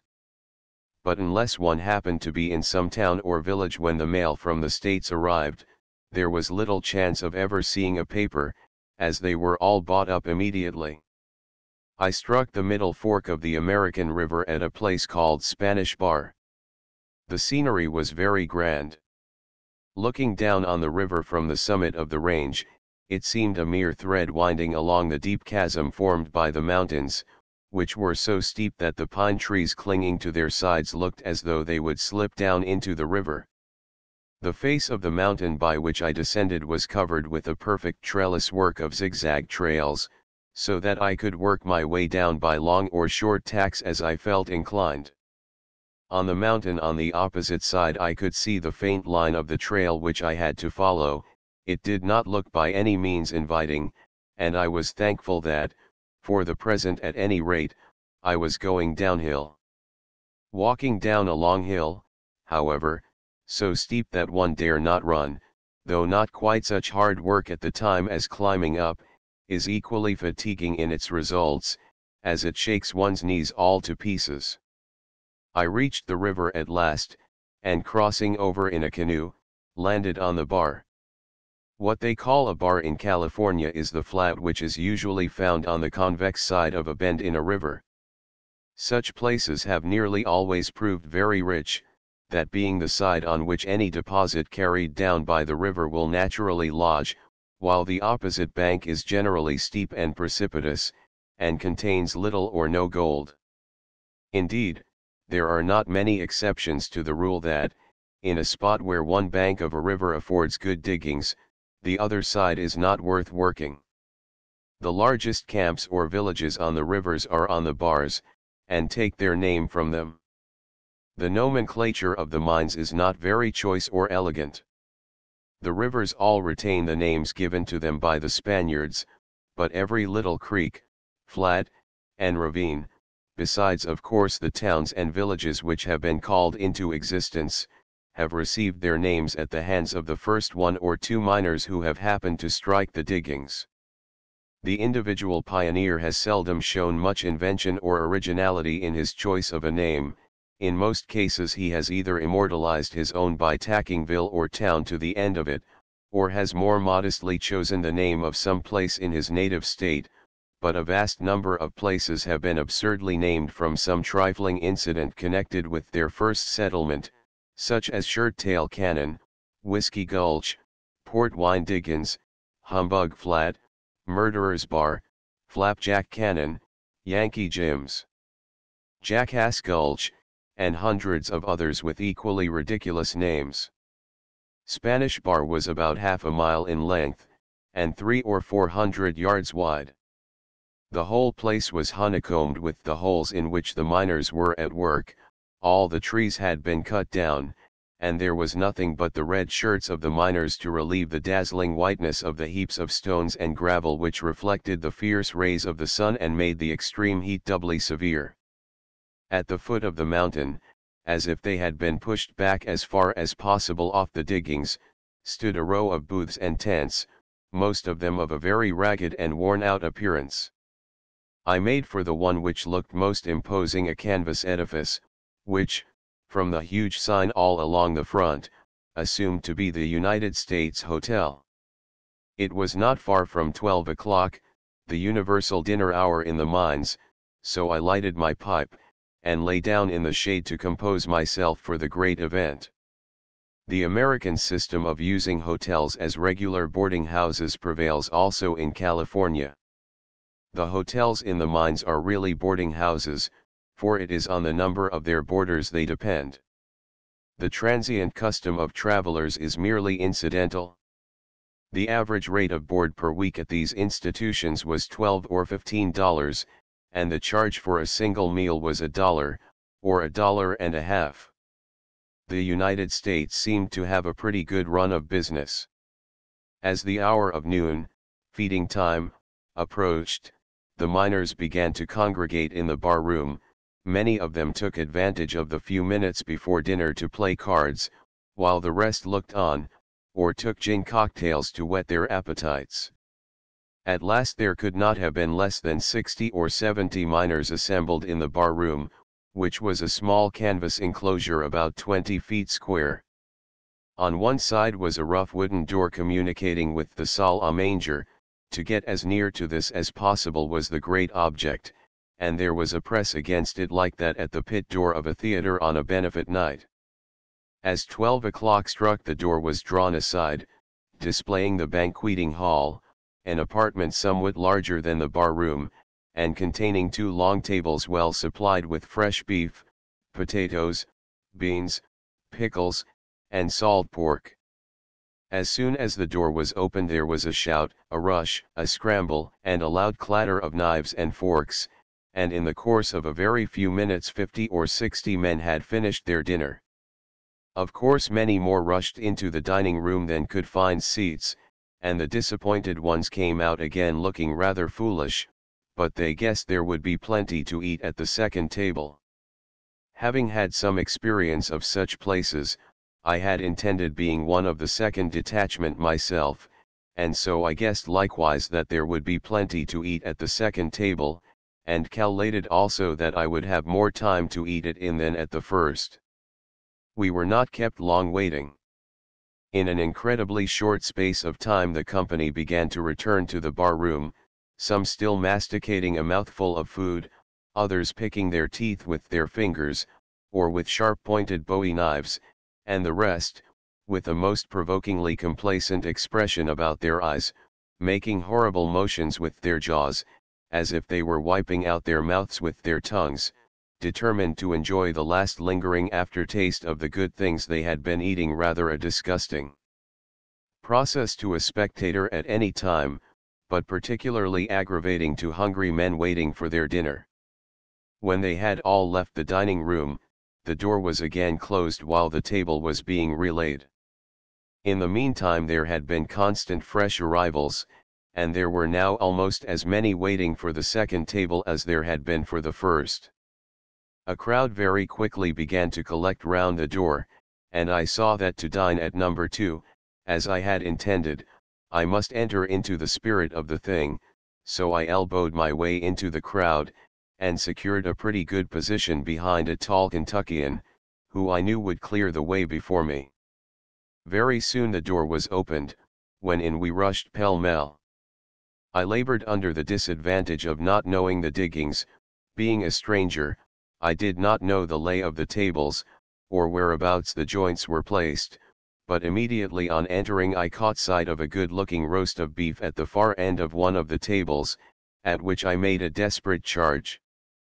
I was not so green as to lose time in trying to get my legs over the bench and sit down, and in so doing perhaps be crowded out altogether, but I seized a knife and fork, with which I took firm hold of my prize, and occupying as much space as possible with my elbows, I gradually insinuated myself into my seat. Without letting go the beef, I then took a look round, and had the gratification of seeing about a dozen men leaving the room, with a most ludicrous expression of disappointment and hope long deferred. I have no doubt that when they got into the bar room they guessed there would be lots to eat at table number 3, I hope there was. I know there was plenty at number 2, but it was a grab game, every man for himself. If I had depended on the waiter getting me a slice of roast beef, I should have had the hungry number 3s down upon me before I had commenced my dinner. Good humor, however, was the order of the day. Conversation, of course, was out of the question, but if you asked a man to pass you a dish, he did do so with pleasure, devoting one hand to your service, while with his knife or fork, as it might be, in the other, he continued to convey the contents of his plate to their ultimate destination. I must say that a knife was a favorite weapon with my convives, and in wielding it they displayed considerable dexterity, using it to feed themselves with such things as most people would eat with a spoon, if eating for a wager, or with a fork if only eating for ordinary purposes. After dinner a smart-looking young gentleman opened a monte bank in the bar room, laying out $500 or $600 on the table as his bank. For half an hour or so he did a good business, when the miners began to drop off to resume their work. Chapter Exercitus Horribilis. I made inquiries as to my route, and found that the first habitation I should reach was a ranch called the Grizzly Bear House, about 15 miles off. The trail had been well traveled, and I had little difficulty in finding my way. After a few hours walking, I was beginning to think that the 15 miles must be nearly up, and as I heard an occasional crack of a rifle, I felt pretty sure I was getting near the end of my journey. The ground undulated like the surface of the ocean after a heavy gale of wind, and as I rose over the top of one of the waves, I got a glimpse of a log cabin a few hundred yards ahead of me, which, seen through the lofty colonnade of stately pines, appeared no bigger than a rat trap. As I approached, I found it was the grizzly bear house. There could be no mistake about it, for a strip of canvas, on which the grizzly bear house was painted in letters a foot and a half high, was stretched along the front of the cabin over the door, and that there might be no doubt as to the meaning of this announcement, the idea was further impressed upon one by the skin of an enormous grizzly bear, which, spread out upon the wall, seemed to be taking the whole house into its embrace. I found half a dozen men standing before the door, amusing themselves by shooting at a mark with their rifles. The distance was only about 100 yards, but even at that distance, when it comes to hitting a card nailed to a pine tree 9 times out of 10, it is pretty good shooting. Before dark, 4 or 5 other travelers arrived, and about a dozen of us sat down to supper together. The house was nothing more than a large log cabin. At one end was the bar, a narrow board 3 feet long, behind which were 2 or 3 decanters and some kegs of liquor, a few cigars in tumblers, some odd bottles of champagne, and a box of tobacco.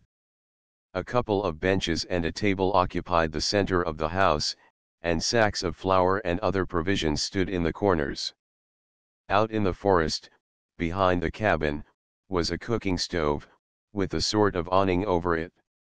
This was the kitchen, and certainly the cook could not complain of want of room, but, judging from our supper, he was not called upon to go through any very difficult maneuvers in the practice of his art. He knocked off his rifle practice about half an hour before supper to go and light the kitchen fire, and the fruits of his subsequent labors appeared in a large potful of tea and a lot of beefsteaks. The bread was uncommonly stale, from which I presumed that, when he did bake, he baked enough to last for about a week. After supper, every man lighted his pipe, and though all were sufficiently talkative, the attention of the whole party became very soon monopolized by 2 individuals, who were decidedly the lions of the evening. One of them was a man from Illinois, who had been in the Mexican War, and who no doubt thought he might have been a General Scott, if he had only had the opportunity of distinguishing himself. He commented on the tactics of the generals as if he knew more of warfare than any of them, and the awful yarns he told of how he and the American army had whipped the Mexicans, and given them particular hell, as he called it, was enough to make a civilian's hair stand on end. Some of his hearers swallowed every word he said, without even making a wry face at it, but as he tried to make out that all the victories were gained by the Illinois regiment, in which he served as full private, 2 or 3 of the party, who knew something of the history of the war, and came from other states of the Union, had no idea of letting Illinois have all the glory of the achievements, and disputed the correctness of his statements. Illinois, however, was too many for them. He was not to be stumped in that way. He had a stock of authentic facts on hand for any emergency, with which he corroborated all his previous assertions. The resistance he met with only stimulated him to greater efforts, and the more one of his facts was doubted, the more incredible was the next, till at last he detailed his confidential conversations with General Taylor, and made himself out to be a sort of a fellow who swept Mexicans off the face of the earth as a common man would kill mosquitoes. He did not have all the talking to himself, however. One of the men who kept the house was a bear hunter by profession, and he had not hunted grizzlies for nothing. He had tales to tell of desperate encounters and hairbreadth escapes, to which the adventures of Baron Munchausen were not a circumstance. He was a dry stringy-looking man, with light hair and keen grey eyes. His features were rather handsome, and he had a pleasing expression, but he was so dried up and tanned by exposure and the hard life he led, that his face conveyed no idea of flesh.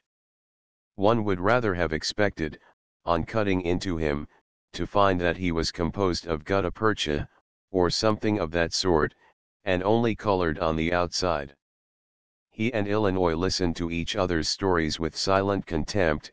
In fact, they pretended not to listen at all, but at the same time each watched intently for the slightest halt in the other's narrative, and while the Illinois man was only taking breath during some desperate struggle with the Mexicans, the hunter in a moment plunged right into the middle of a bear story, and was half eaten up by a grizzly before we knew what he was talking about, and as soon as ever that bear was disposed of, Illinois immediately went on with his story as if he had never been interrupted. The hunter had rather the best of it. His yarns were uncommonly tough and hard of digestion, but there were no historical facts on record to bring against him. He had it all his own way, for the only witnesses of his exploits were the grizzlies, and he always managed to dispose of them very effectually by finishing their career along with his story.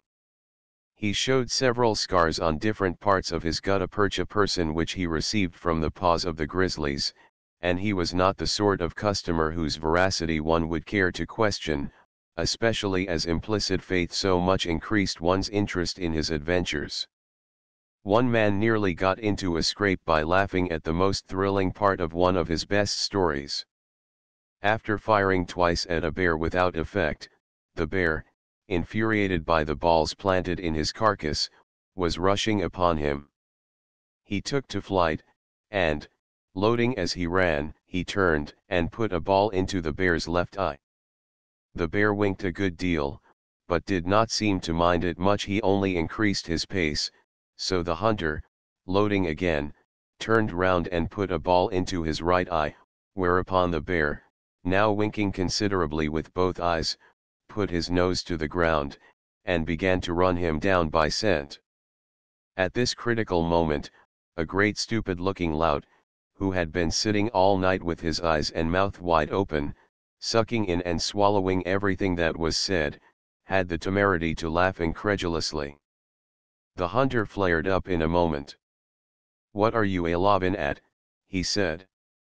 "D'ye mean to say I lie?" "Oh," said the other, "if you say it was so, I suppose it's all right, you ought to know best. But I warn't laughing at you, I was laughing at the bar." "What do you know about bars?" said the hunter. "Did you ever kill a bar?"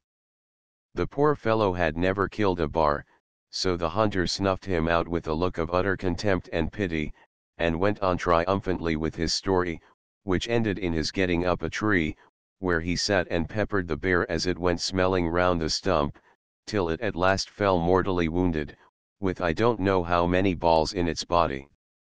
The grizzlies are the commonest kind of bear found in California, and are very large animals, weighing sometimes 16 or 1800 pounds. Hunting them is rather dangerous sport, as they are extremely tenacious of life, and when wounded invariably show fight. But unless molested they do not often attack a man. In fact, they are hardly ever seen on the trails during the day. At night, however, they prowl about, and carry off whatever comes in their way. They had walked off with a young calf from this ranch the night before, and the hunter was going out the next day to wreak his vengeance upon them. A grizzly is well worth killing, as he fetches $100 or more, according to his weight. The meat is excellent, but it needs to be well spiced, for in process of cooking it becomes saturated with bear's grease. In the mines, however, pomatum is an article unknown, and so no unpleasantly greasy ideas occur to one while dining off a good piece of grizzly bear. About 10 o'clock, at the conclusion of a bear story, there was a general move towards one corner of the cabin where there were a lot of rifles, and where every man had thrown his roll of blankets. The floor was swept, and each one, choosing his own location, spread his blankets and lay down. Some slept in their boots, while others took them off, to put under their heads by way of pillows. I was one of the latter number, being rather partial to pillows, and selecting a spot for my head, where it would be as far from other heads as possible, I lay down, and stretching out my feet promiscuously, I was very soon in the land of dreams, where I went through the whole Mexican campaign, and killed more bars than ever the hunter had seen in his life. People do not lie abed in the morning in California, perhaps they would not anywhere, if they had no better beds than we had, so before daylight there was a general resurrection, and a very general ablution was performed in a tin basin which stood on a keg outside the cabin, alongside of which was a barrel of water. Over the basin hung a very small looking glass, in which one could see one eye at a time, and attached to it by a long string was a comb for the use of those gentlemen who did not travel with their dressing cases. Some of the party, the warrior among the number, commenced the day by taking a gin cocktail, the hunter acting as barkeeper, while his partner the cook, who had been up an hour before any of us, chopping wood and lighting a fire, was laying the table for breakfast. Breakfast was an affair of but very few moments, and as soon as it was over, I set out in company with 3 or 4 of the party, who were going the same way. We crossed the North Fork of the American River at Kelly's Bar, a very rocky little place, covered with a number of dilapidated tents. We had the usual mountains to descend and ascend in crossing the river, but on gaining the summit we found ourselves again in a beautiful rolling country. Not far from the river was a very romantic little place called Illinois Town, consisting of 3 shanties and a sawmill.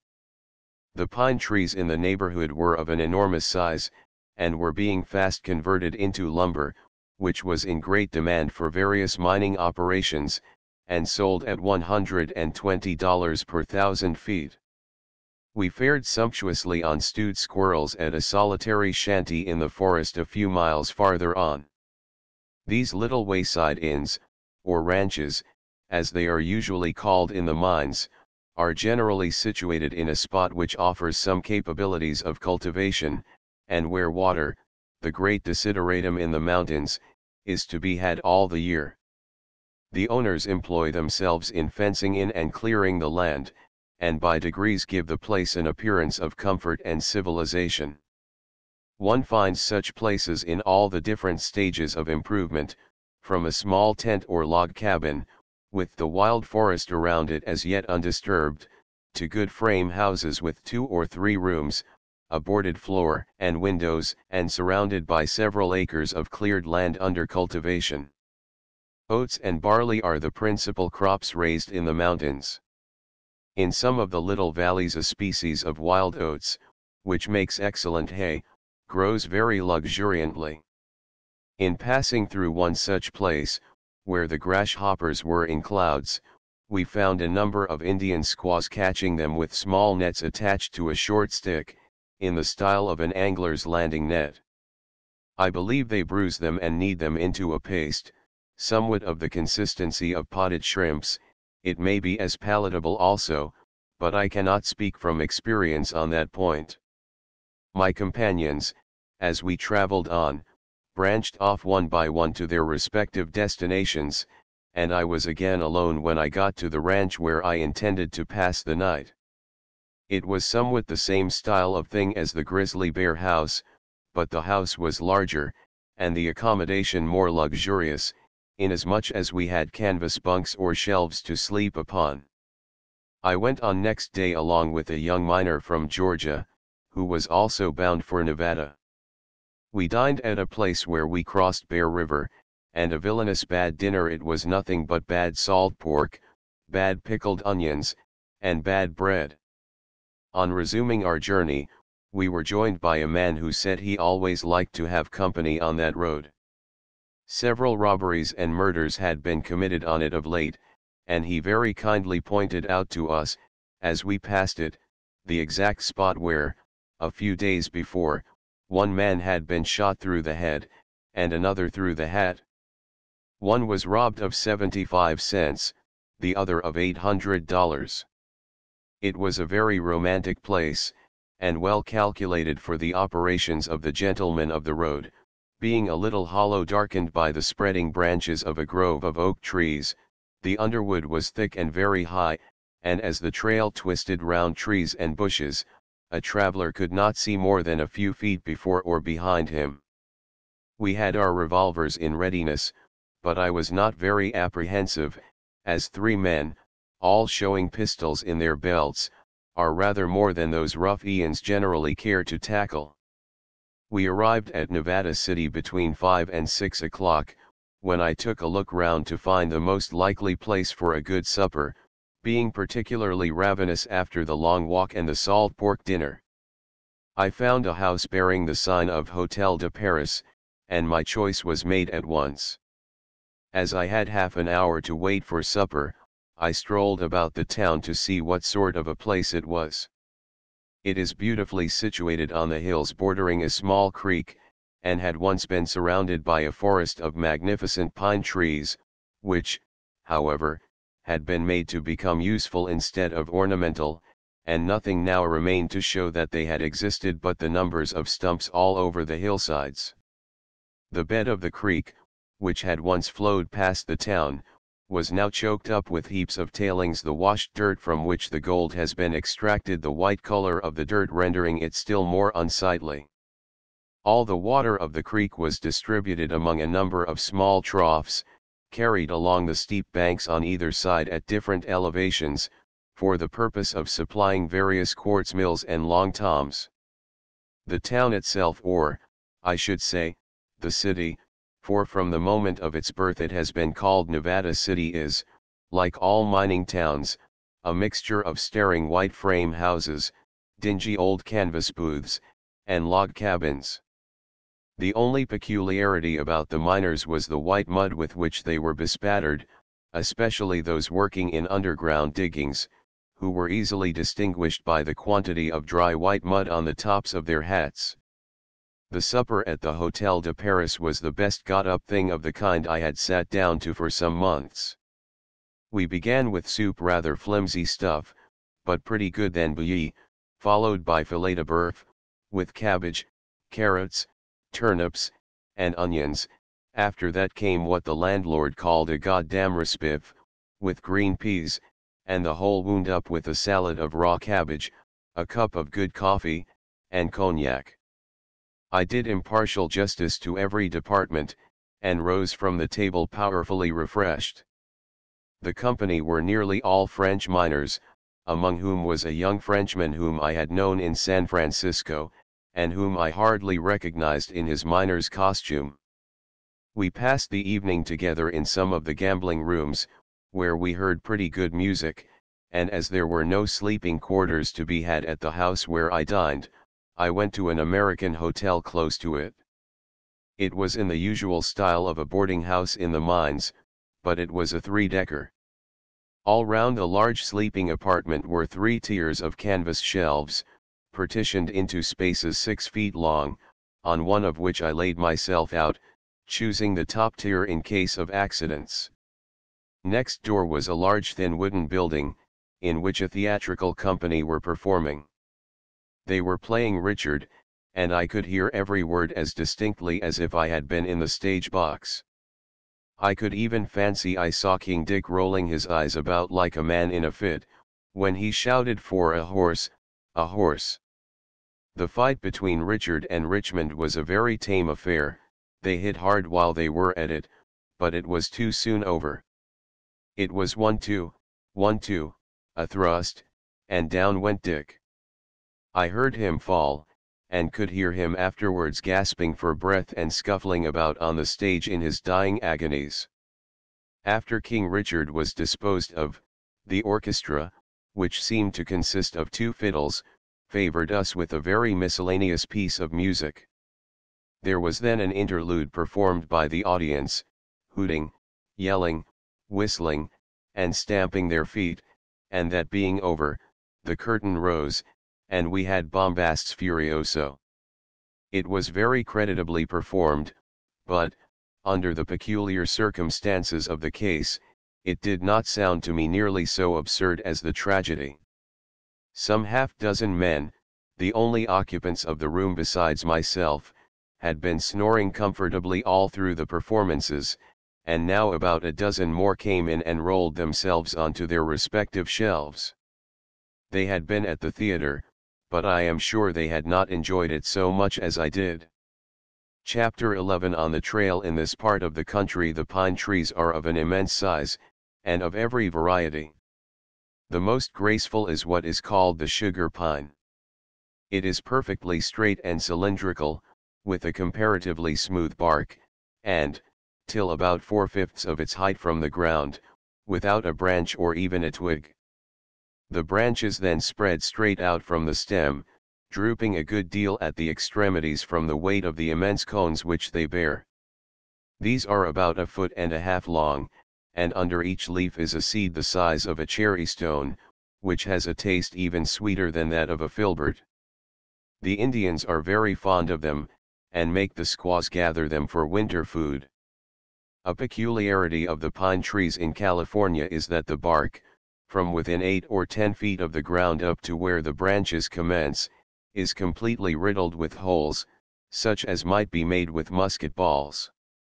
They are, however, the work of the woodpeckers, who, like the Indians, are largely interested in the acorn crop.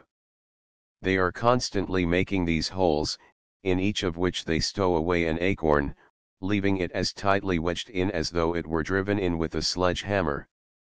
There were several quartz veins in the neighborhood of Nevada, some of which were very rich, and yielded a large amount of gold, but, generally speaking, they were so unscientifically and unprofitably worked that they turned out complete failures.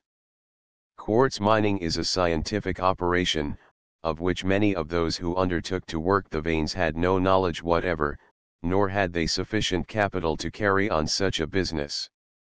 The cost of erecting crushing mills, and of getting the necessary iron castings from San Francisco, was very great.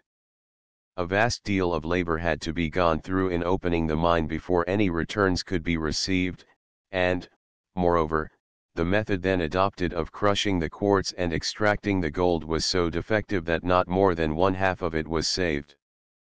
There is a variety of diggings here, but the richest are deep diggings in the hills above the town, and are worked by means of shafts, or coyote holes, as they are called. In order to reach the gold-bearing dirt, these shafts have to be sunk to the depth of nearly 100 feet, which requires the labor of at least 2 men for a month or 6 weeks, and when they have got down to the bottom, perhaps they may find nothing to repay them for their perseverance.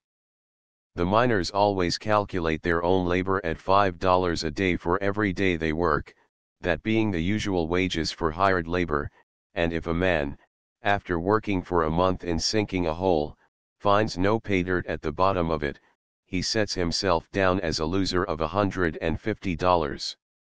They make up heavy bills of losses against themselves in this way, but still there are plenty of men who prefer devoting themselves to this speculative style of digging, in hopes of eventually striking a rich lead, to working steadily at surface diggings, which would yield them, day by day, sure though moderate pay. But mining of any description is more or less uncertain, and any man hiring out, as it is termed, steadily throughout the year, and pocketing his $5 a day, would find at the end of the year that he had done as well, perhaps, as the average of miners working on their own hook, who spend a considerable portion of their time in prospecting, and frequently, in order to work a claim which may afford them a month's actual washing, have to spend as long a time in stripping off top dirt, digging ditches, or performing other necessary labor to get their claim into working order, so that the daily amount of gold which a man may happen to be taking out, is not to be taken in itself as the measure of his prosperity. He may take a large sum out of a claim, but may also have spent as much upon it before he began to wash, and half the days of the year he may get no gold at all. There were plenty of men who, after 2 years' hard work, were not a bit better off than when they commenced, having lost in working one claim what they had made in another, and having frittered away their time in prospecting and wandering about the country from one place to another, always imagining that there were better diggings to be found than those they were in at the time. Under any circumstances, when a man can make as much, or perhaps more, by working for himself, he has greater pleasure in doing so than in working for others, and among men engaged in such an exciting pursuit as gold hunting, constantly stimulated by the success of some one of their neighbors, it was only natural that they should be loath to relinquish their chance of a prize in the lottery, by hiring themselves out for an amount of daily wages which was no more than any one, if he worked steadily, could make for himself.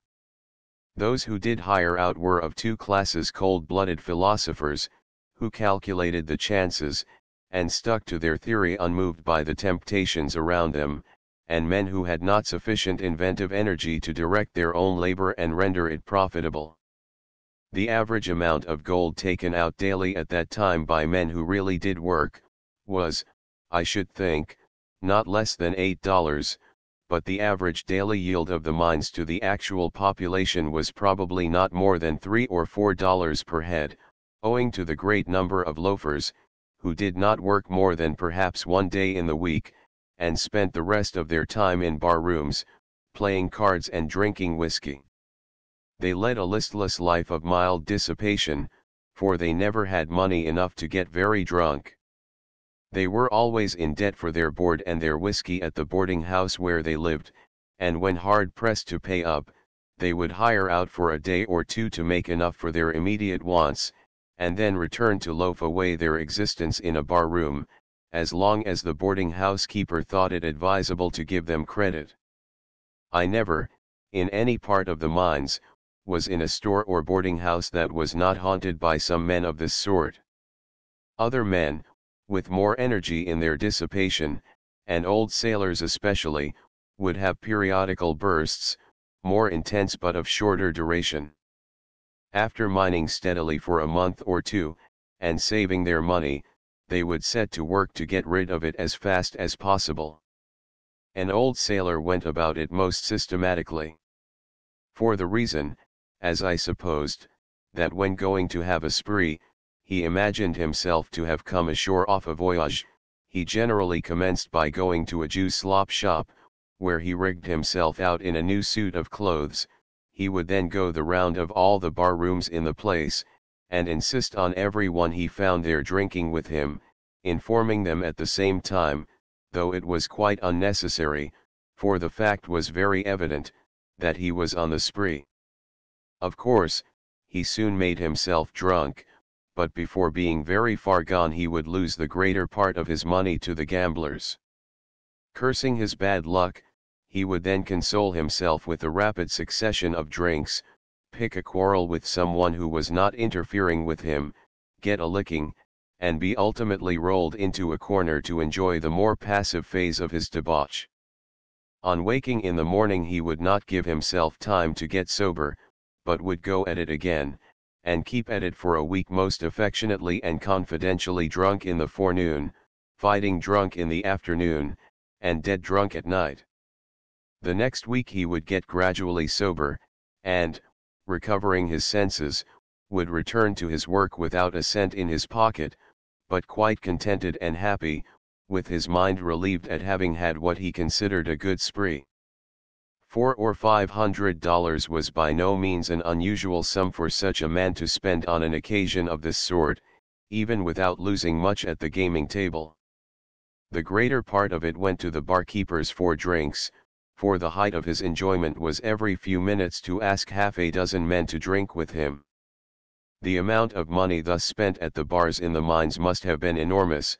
The system of drinks was carried still further than in San Francisco, and there were numbers of men of this description who were fortunate in their diggings, and became possessed of an amount of gold of which they could not realize the value. They only knew the difference between having money and having none. $100 was to them as good as 1,000, and 1,000 was in their ideas about the same as 100. It did not matter how much they had saved. When the time came for them to reward themselves with a spree after a month or so of hard work, they made a clean sweep of everything, and spent their last dollar as readily as the first. I did not remain in Nevada, being anxious to get down to the Yuba before the rainy season should set in and put a stop to mining operations on the river. Foster's Bar, about 30 miles off, was the nearest point on the Yuba, and for this place I started. I was joined on leaving the town by a German, carrying his gun and powder horn. He was a hunter by profession, as he informed me, having followed that business for more than a year, finding ready sale for his game in Nevada. The principal kinds of game in the mountains are deer, quail, hares, rabbits, and squirrels. The quails, which are very abundant, are beautiful birds, about the size of a pigeon, with a top knot on their head. They are always in coveys, and rise with a whir like partridges. My hunting companion was at present going after deer, and, intending to stop out till he killed one, he carried his blanket and a couple of days' provisions. I arrived about noon at a very pretty place called Hunt's Ranch. It was a large log house, with several well-cultivated fields around it, in which a number of men were at work.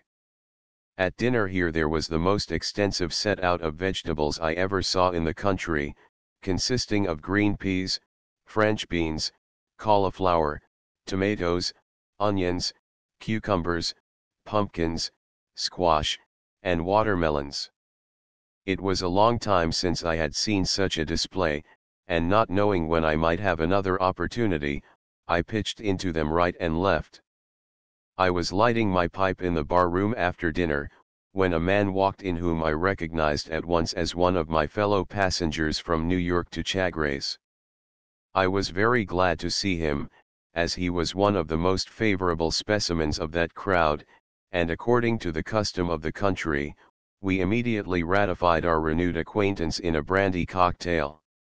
He was returning to his diggings about 10 miles off, and our roads being the same, we set out together. He gave me an account of his doings since he had been in the mines, from which he did not seem to have had much luck on his side, for most of the money he had made he had lost in buying claims which turned out valueless. He had owned a share in a company which was working a claim on the Yuba, but had sold it for a mere trifle before it was ascertained whether the claim was rich or not, and it was now yielding $150 a day to the man. We crossed the Middle Yuba, a small stream, at Emery's Bridge, where my friend left me, and I went on alone, having 6 or 7 miles to go to reach my resting place for the night. I was now in a region of country so mountainous as to be perfectly impassable for wheeled vehicles. All supplies were brought to the various trading posts from Marysville on trains of pack mules. Packing, as it is called, is a large business. A packer has in his train from 30 to 50 mules, and 4 or 5 Mexicans to tend them, mule driving, or packing, being one of the few occupations to which Mexicans devote themselves, and at this they certainly do excel. Though generally a lazy, indolent people, it is astonishing what activity and energy they display in an employment which suits their fancy. They drive the mules about 25 miles a day, and in camping for the night, they have to select a place where there is water, and where there is also some sort of picking for the mules, which, in the dry season, when every blade of vegetation is burned up, is rather hard to find. I came across a train of about 40 mules, under charge of 4 or 5 Mexicans, just as they were about to unpack, and make their camp. The spot they chose was a little grassy hollow in the middle of the woods, near which flowed a small stream of beautifully clear water. It was evidently a favorite camping ground, from the numbers of signs of old fires. The mules seemed to know it too, for they all stopped and commenced picking the grass. The Mexicans, who were riding tough little Californian horses, immediately dismounted and began to unpack, working with such vigor that one might have thought they were doing it for a wager. 2 men unpack a mule together. They first throw over his head a broad leathern belt, which hangs over his eyes to blind him and keep him quiet. Then, one man standing on each side, they cast off the numerous hide ropes with which the cargo is secured, and when all is cast loose, each man removes his half of the cargo and places it on the ground. Another mule is then led up to the same spot, and unpacked in like manner, the cargo being all ranged along the ground in a row, and presenting a very miscellaneous assortment of sacks of flour, barrels of pork or brandy, bags of sugar, boxes of tobacco, and all sorts of groceries and other articles.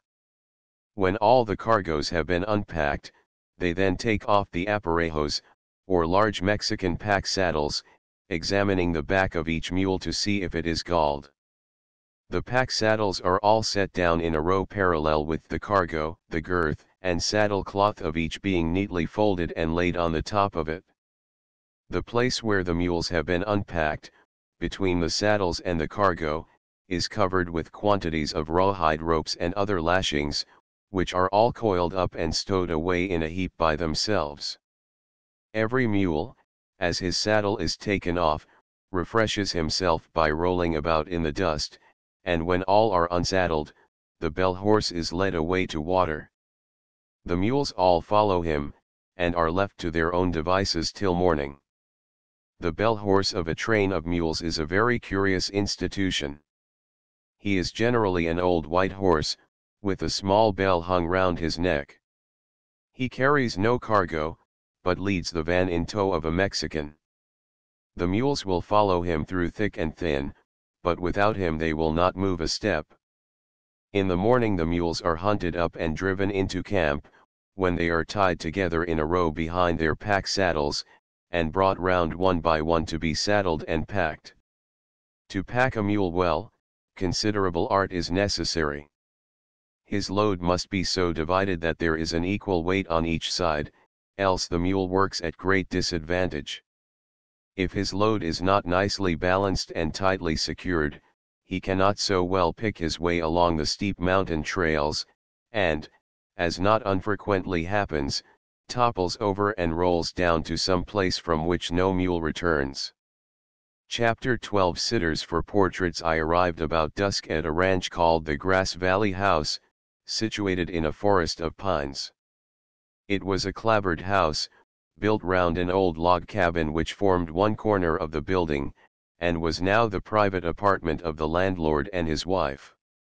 I was here only 6 miles from Foster's Bar, and set out for that place in the morning, but I made a mistake somewhere, and followed a wrong trail, which led me to a river, after walking 6 or 7 miles without meeting any one of whom I could ascertain whether I was going right or not. The descent to the river was very steep, and as I went down I had misgivings that I was all wrong, and should have to come up again, but I expected at least to find someone there who could put me right. After scrambling down the best way I could, and reaching the river, I was disappointed to find nothing but the remains of an old tent. There was not even a sign of any work having been done there. The river flowed among huge masses of rock, from which the banks rose so steep and rugged that to follow the course of the stream seemed out of the question. I thought, however, that I could distinguish marks here and there on the rocks, as if caused by traveling over them, and these I followed with considerable difficulty for about half a mile, when they stopped at a place where the blackened rocks, the remains of burned wood, and a lot of old sardine boxes, showed that someone had been camped. Here I fancied I could make out a trail going straight up the face of the hill, on the same side of the river by which I had come down. It looked a hard road to travel, but I preferred trying it to retracing my steps, especially as I judged it would be a shorter way back to the house I had started from. I got on very well for a short distance, but very soon lost all sign of a trail.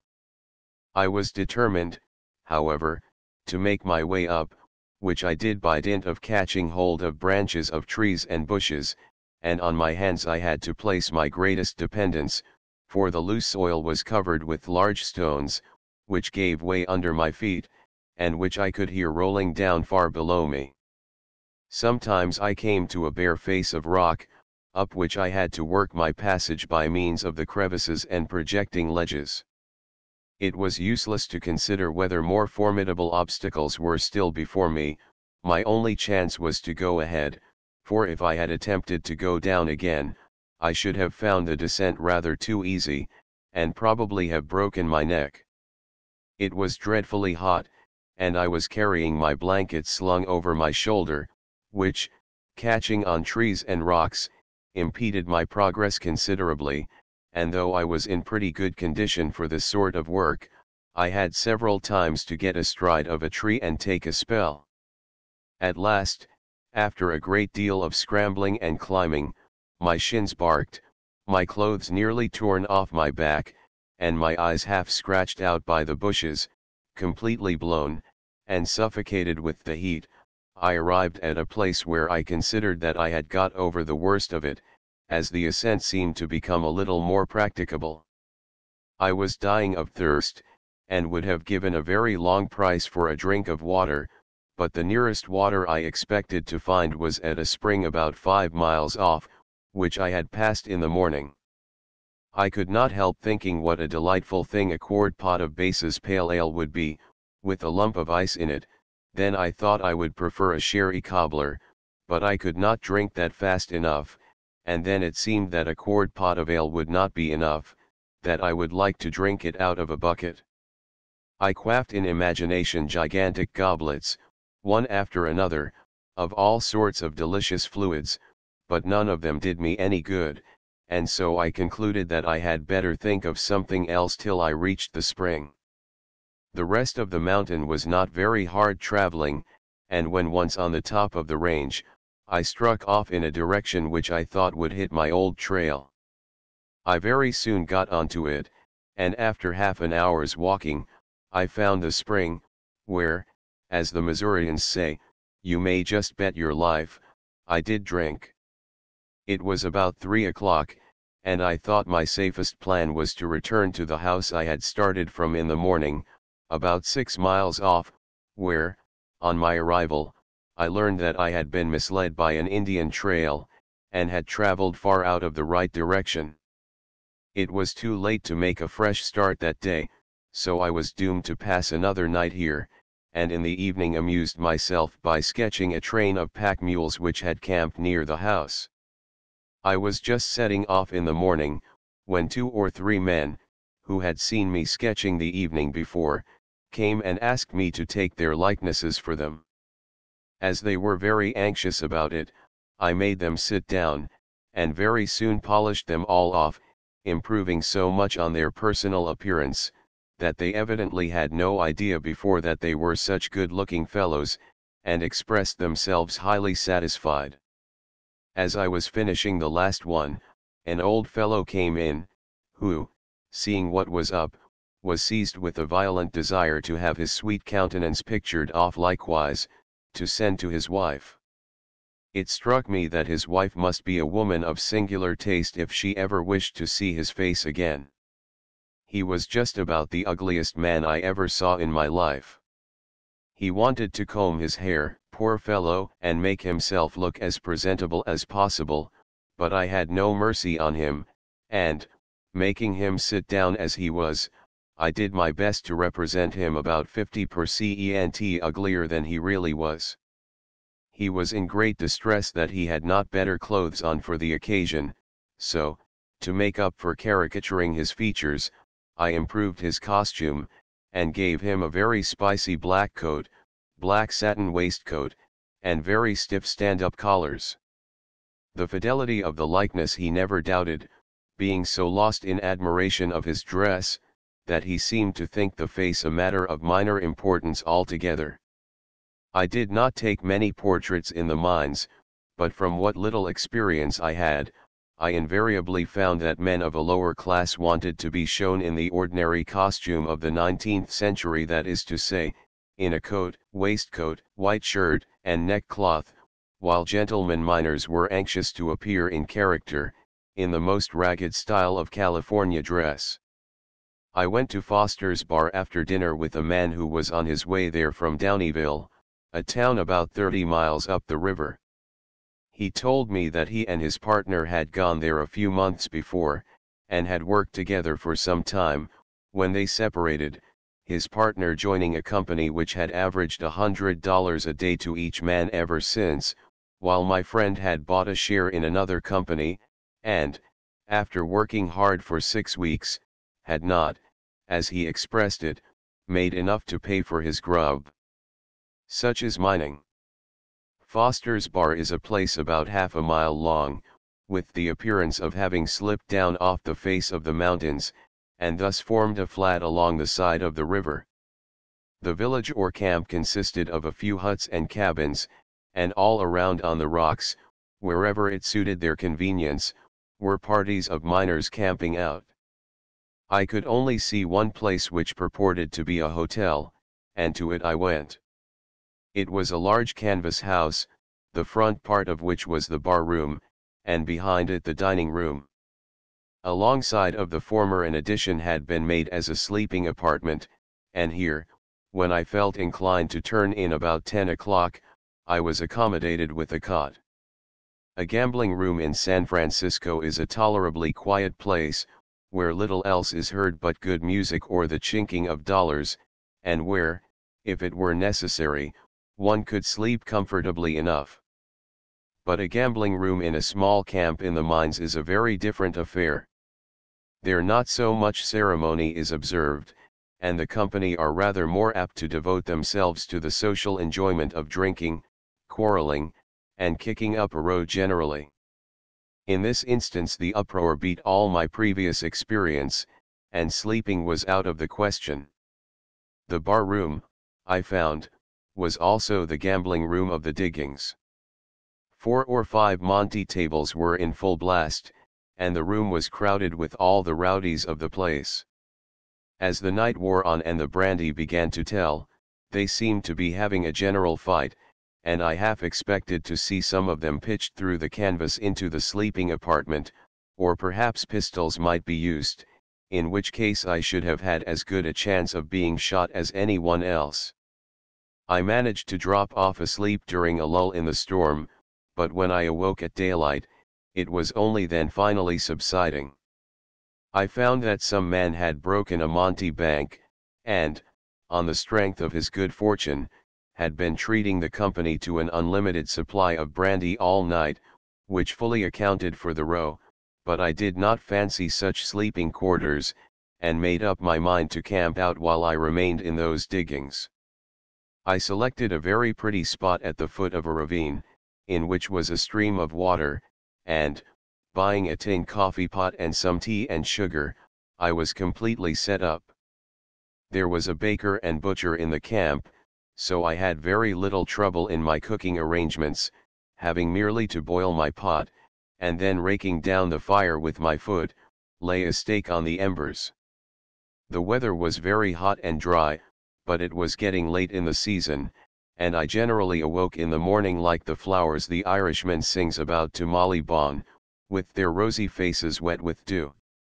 At least as far as the dew is concerned, for a rosy face is a thing not seen in the mines, the usual color of men's faces being a good standard leathery hue, a very little lighter than that of a penny piece. All rossiness of cheek, where it ever existed, is driven out by the hot sun and dry atmosphere. I found camping out a very pleasant way of living. With my blankets I made a first-rate awning during the day, and if I could not boast of a bed of roses, I at least had one of dahlias, for numbers of large flowers of that species grew in great profusion all round my camp, and these I was so luxurious as to pluck and strew thickly on the spot where I intended to sleep. I remained here for about 3 weeks, and for 2 or 3 mornings before I left, I woke finding my blankets quite white with frost. On such occasions I was more active than usual in lighting my fire and getting my coffee pot under a full head of steam, but as soon as ever the sun was up, the frost was immediately dispelled, and half an hour after sunrise one was glad to get into the shade. On leaving Foster's Bar, I went to a place a few miles up the river, where some miners were at work, who had asked me to visit their camp.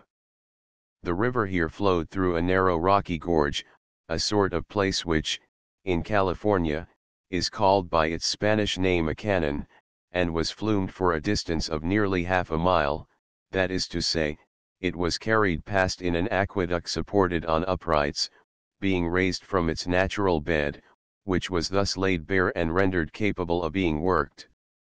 It was late when I arrived, and the party of miners had just stopped work for the day. Some were taking off their wet boots, and washing their faces in the river, others were lighting their pipes or cutting up tobacco, and the rest were collected round the fire, making bets as to the quantity of gold which was being dried in an old frying pan. This was the result of their day's work, and weighed 4 or 5 pounds. The banks of the river were so rough and precipitous that, for want of any level space on which to camp, they had been obliged to raise a platform of stone and gravel. On this stood a tent about 20 feet long, which was strewed inside with blankets, boots, hats, old newspapers, and such articles. In front of the tent was a long rough table, on each side of which a young pine tree, with 2 or 3 legs stuck into it here and there, did duty as a bench, some of the bark having been chipped off the top side, by way of making it an easy seat. At the foot of the rocks, close to the table, an immense fire was blazing, presided over by a darky, who was busy preparing supper, for where so many men messed together, it was economy to have a professional cook, though his wages were frequently higher than those paid to a miner. A quarter of beef hung from the limb of a tree, and stowed away, in beautiful confusion, among the nooks and crannies of the rocks, were sacks, casks, and boxes containing various articles of provisions. Within a few feet of us, and above the level of the camp, the river rushed past in its wooden bed, spinning round, as it went, a large water wheel, by means of which a constant stream of water was pumped up from the diggings and carried off in the flume. The company consisted of 8 members. They were all New Yorkers, and had been brought up to professional and mercantile pursuits. The rest of the party were their hired men, who, however, were upon a perfect social equality with their employers.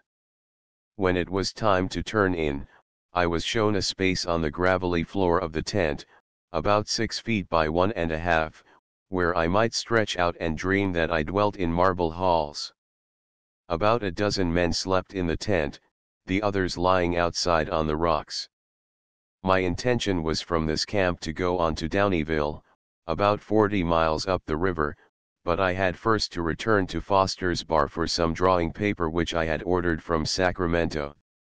On my way I passed a most romantic little bridge, formed by 2 pine trees, which had been felled so as to span a deep and thickly wooded ravine.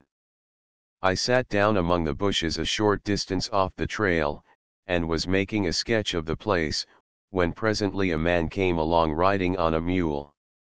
I was quite aware that I should have a very suspicious appearance to a passer-by, and I was in hopes he might not observe me.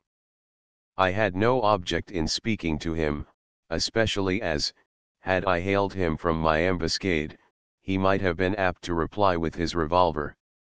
Just as he was passing, however, and when all I could see of him was his head and shoulders, his eyes wandered over the bank at the side of the trail, and he caught sight of my head looking down on him over the tops of the bushes. He gave a start, as I expected he would, and addressed me with "Good morning, Colonel." My promotion to the rank of colonel I most probably owed to the fact that he thought it advisable, under the circumstances, to be as conciliatory as possible until he knew my intentions. I saw a good deal of the same man afterwards, but he never again raised me above the rank of captain. I replied to his salutation, and he then asked the very natural question, "What are ye a doin' of over there?" I gave an account of myself, which he did not seem to think altogether satisfactory, but, after making some remark on the weather, he passed on.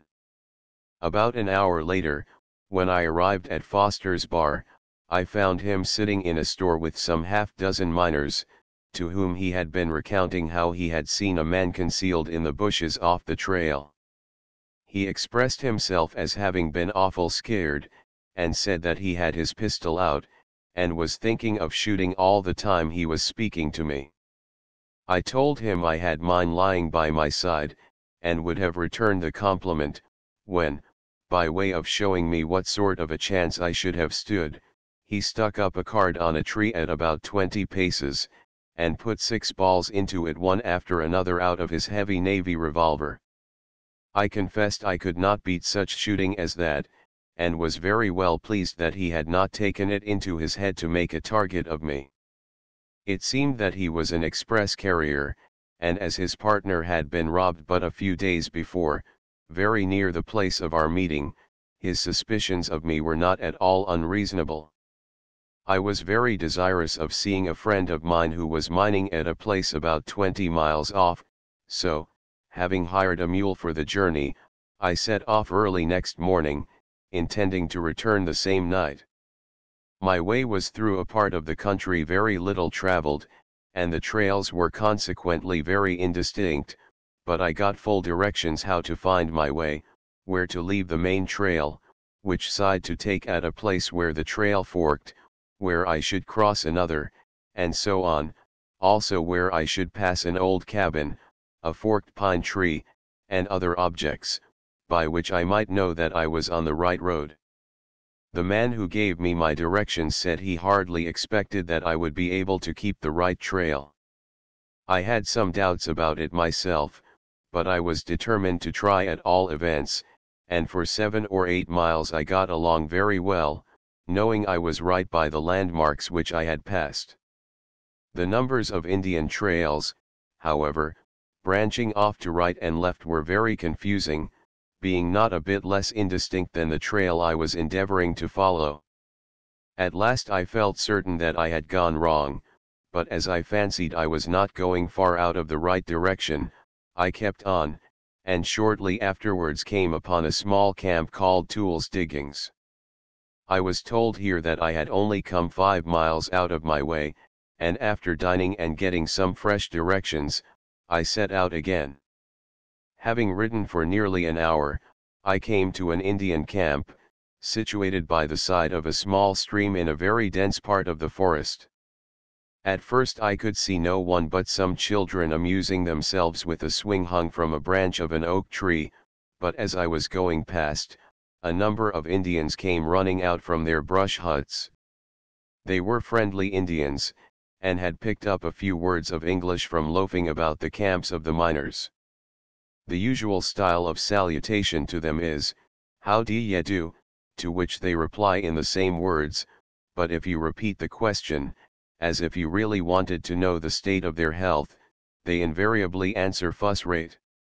Accordingly, having ascertained that they were all fuss rate, I mixed up a little broken English, some mongrel Spanish, and a word or two of Indian, and made inquiries as to my way. In much the same sort of language they directed me how to go, and though they seemed disposed to prolong the conversation, I very quickly bade them adieu and moved on, not being at all partial to such company. I followed the dim trail uphill and down dale for several hours without seeing a human being, and I felt quite satisfied that I was again off my road, but I pushed on in hopes of reaching some sort of habitation before dark. At last, in traveling up the side of a small creek, just as the sun was taking leave of us, I caught sight of a log cabin among the pine trees. It seemed to have been quite recently built, so I was pretty sure it was inhabited, and on riding up I found 2 men in it, from whom I learned that I was still 5 miles from my destination. They recommended me to stop the night with them, as it was nearly dark, and the trail was hard enough to find by daylight. I saw no help for it, so, after staking out the mule where he could pick some green stuff, I joined my hosts, who were just sitting down to supper. It was not a very elaborate affair, nothing but tea and ham. They apologized for the meagerness of the turnout, and especially for the want of bread, saying that they had been away for a couple of days, and on their return found that the Indians had taken the opportunity to steal all their flour. We made the most of what we had, however, and putting a huge log on the fire, we lighted our pipes, and my entertainers, producing 2 violins, favored me with a selection of nigger melodies. They had been mining lately at the place which I had been trying to reach all day, and in the course of conversation I found that I had had all my trouble for nothing, as the man whom I was in search of had a few days before left the diggings for San Francisco. The next morning I returned to Foster's Bar, my friends putting me on a much shorter trail than the roundabout road I had traveled the day before. Chapter 13. On the way to Downieville. From Foster's Bar I set out for Downieville. On leaving the river, I had as usual a long hill to climb, but once on the top, the trail followed the backbone of the ridge, and was comparatively easy to travel. It was the main pack trail to Downieville, and, being traveled by all the trains of pack mules, was nearly ankle-deep in dust. The soil of the California mountains is generally very red and sterile, and has the property of being easily converted into exceedingly fine dust, as red as brick dust, or into equally fine mud, according to the season of the year. At the end of a day's journey in summer, the color of a man's face is hardly discernible through the thick coating of dust, which makes him look more like a red Indian than a white man. The scenery was very beautiful. The pine trees were not too numerous to interrupt the view, and the ridge was occasionally so narrow that, on either hand, looking over the tops of the trees down below, there was a vast panorama of pine-clad mountains, on one side gradually diminishing, till, at a distance of 40 or 50 miles, they merged imperceptibly into the plains, which, with the hazy heated atmosphere upon them, looked like a calm ocean, while, on the other side, one mountain ridge appeared above another, more barren.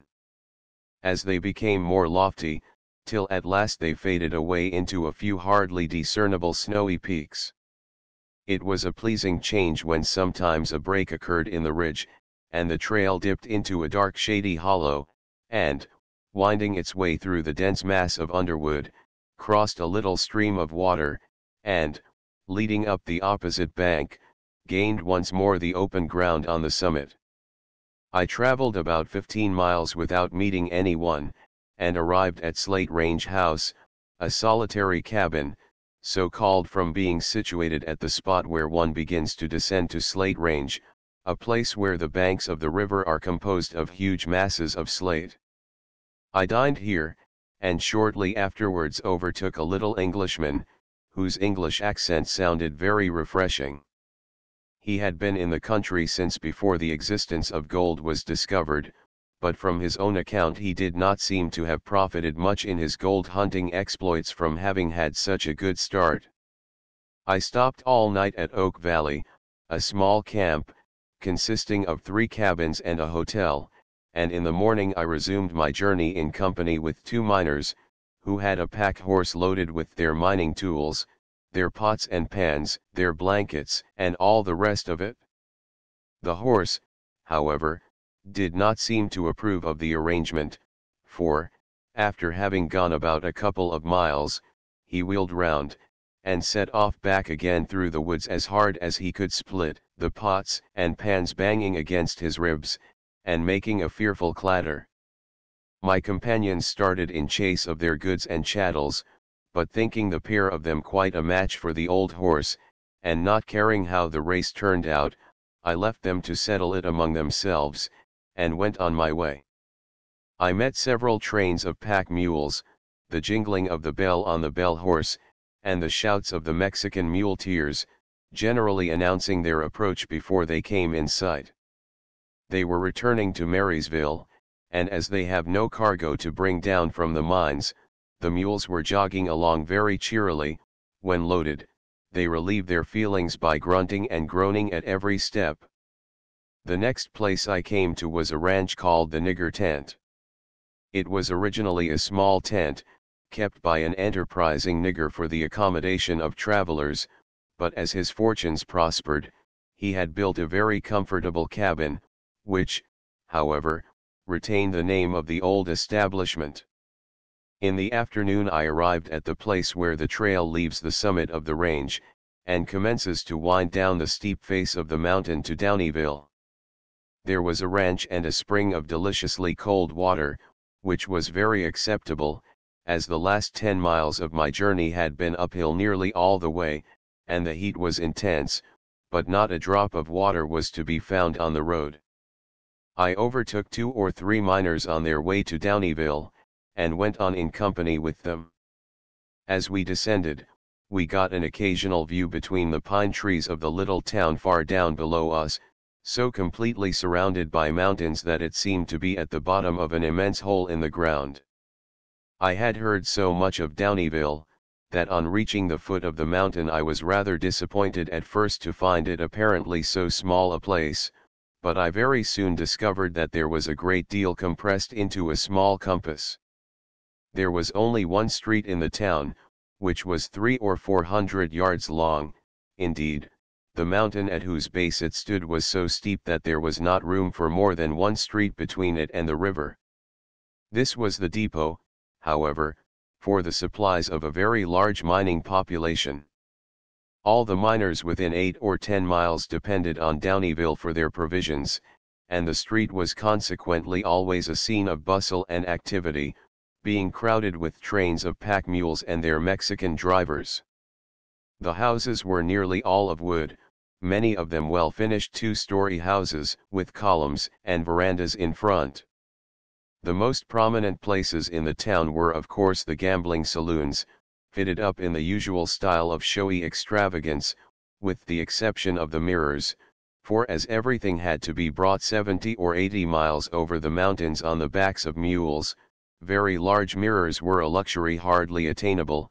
An extra number of smaller ones, however, made up for the deficiency. There were several very good hotels, and 2 or 3 French restaurants.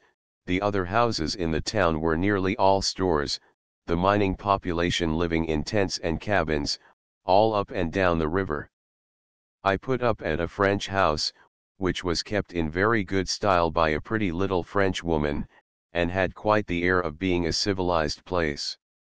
I was accommodated with half of a bedroom, in which there was hardly room to turn round between the 2 beds, but I was so accustomed to rolling myself in my blankets and sleeping on the ground, or on the rocks, or at best being stowed away on a shelf with 20 or 30 other men in a large room, that it seemed to me most luxurious quarters.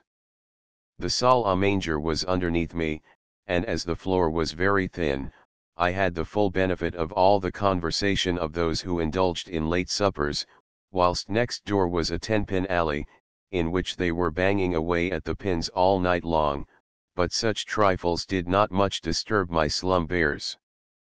There was no lack of public amusements in the town.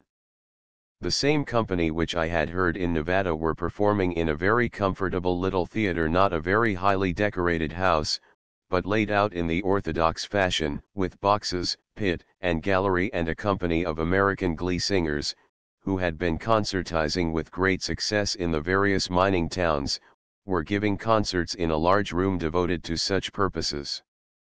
Their selection of songs was of a decidedly national character, and a lady, one of their party, had won the hearts of all the miners by singing very sweetly a number of old familiar ballads, which touched the feelings of the expatriated gold hunters. I was present at their concert one night, when, at the close of the performance, a rough old miner stood up on his seat in the middle of the room, and after a few preliminary coughs, delivered himself of a very elaborate speech, in which, on behalf of the miners of Downeyville, he begged to express to the lady their great admiration of her vocal talents, and in token thereof begged her acceptance of a purse containing $500 worth of gold specimens. Compliments of this sort, which the Scotch would call wise-like, and which the fair cantatrice no doubt valued as highly as showers of the most exquisite bouquets, had been paid to her in most of the towns she had visited in the mines. Some enthusiastic miners had even thrown specimens to her on the stage. Downeyville is situated at what is called the forks of the Yuba River, and the town itself was frequently spoken of as the Forks in that part of the country. It may be necessary to explain that, In talking of the forks of a river in California, one is always supposed to be going up the river, the forks are its tributaries. The main rivers received their names, which they still retain, from the Spaniards and Indians, and the first gold hunting pioneers, in exploring a river, when they came to a tributary, called one branch the North, and the other the South Fork. When one of these again received a tributary, it either continued to be the North or South Fork, or became the Middle Fork, as the case might be. If a river was never to have more than 2 tributaries, this would do very well, but the river above Downieville kept on forking about every half a mile, and the branches were all named on the same principle, so that there were half a dozen North, Middle, and South Forks. The diggings at Downieville were very extensive. For many miles above it on each fork there were numbers of miners working in the bed and the banks of the river. The mountains are very precipitous, and the only communication was by a narrow trail which had been trodden into the hillside, and crossed from one side of the river to the other, as either happened to be more practicable, sometimes following the rocky bed of the river itself, and occasionally rising over high steep bluffs, where it required a steady head and a sure foot to get along in safety. One spot in particular was enough to try the nerve of anyone but a chamois hunter. It was a high bluff, almost perpendicular, round which the river made a sweep, and the only possible way of passing it was by a trail about 80 feet above the river. The trail hardly deserved the name, it was merely a succession of footsteps, sometimes a few inches of a projecting rock, or a root. 2 men could pass each other with difficulty, and only at certain places, by holding on to each other, and from the trail to the river all was clear and smooth, not a tree or a bush to save one if he happened to miss his footing. At one spot there was an indentation in the precipice, where the rock was quite perpendicular. To get over this difficulty, a young pine tree was laid across by way of a bridge. It was only 4 or 5 inches in diameter, and lay nearly a couple of feet outside of the rock. In passing, one only rested one foot on the tree, and with the other took advantage of the inequalities in the face of the rock. While looking down to see where to put one's feet, one saw far below, between his outstretched legs, the most uninviting jagged rocks, strongly suggestive of sudden death. The miners had given this place the name of Cape Horn.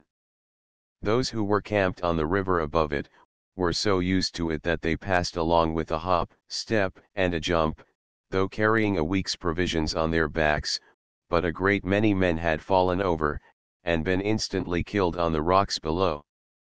The last victim, at the time I was there, was a Frenchman, who very foolishly set out to return to his camp from Downieville after dark, having to pass this place on the way. He had taken the precaution to provide himself with a candle and some matches to light him round the cape, but he was found dead on the rocks the next morning. Chapter 14 The reason for lynch law. A few weeks before my arrival there, Downieville had been the scene of great excitement on one of those occasions when the people took on themselves the administration and execution of justice. A Mexican woman one forenoon had, without provocation, stabbed a miner to the heart, killing him on the spot.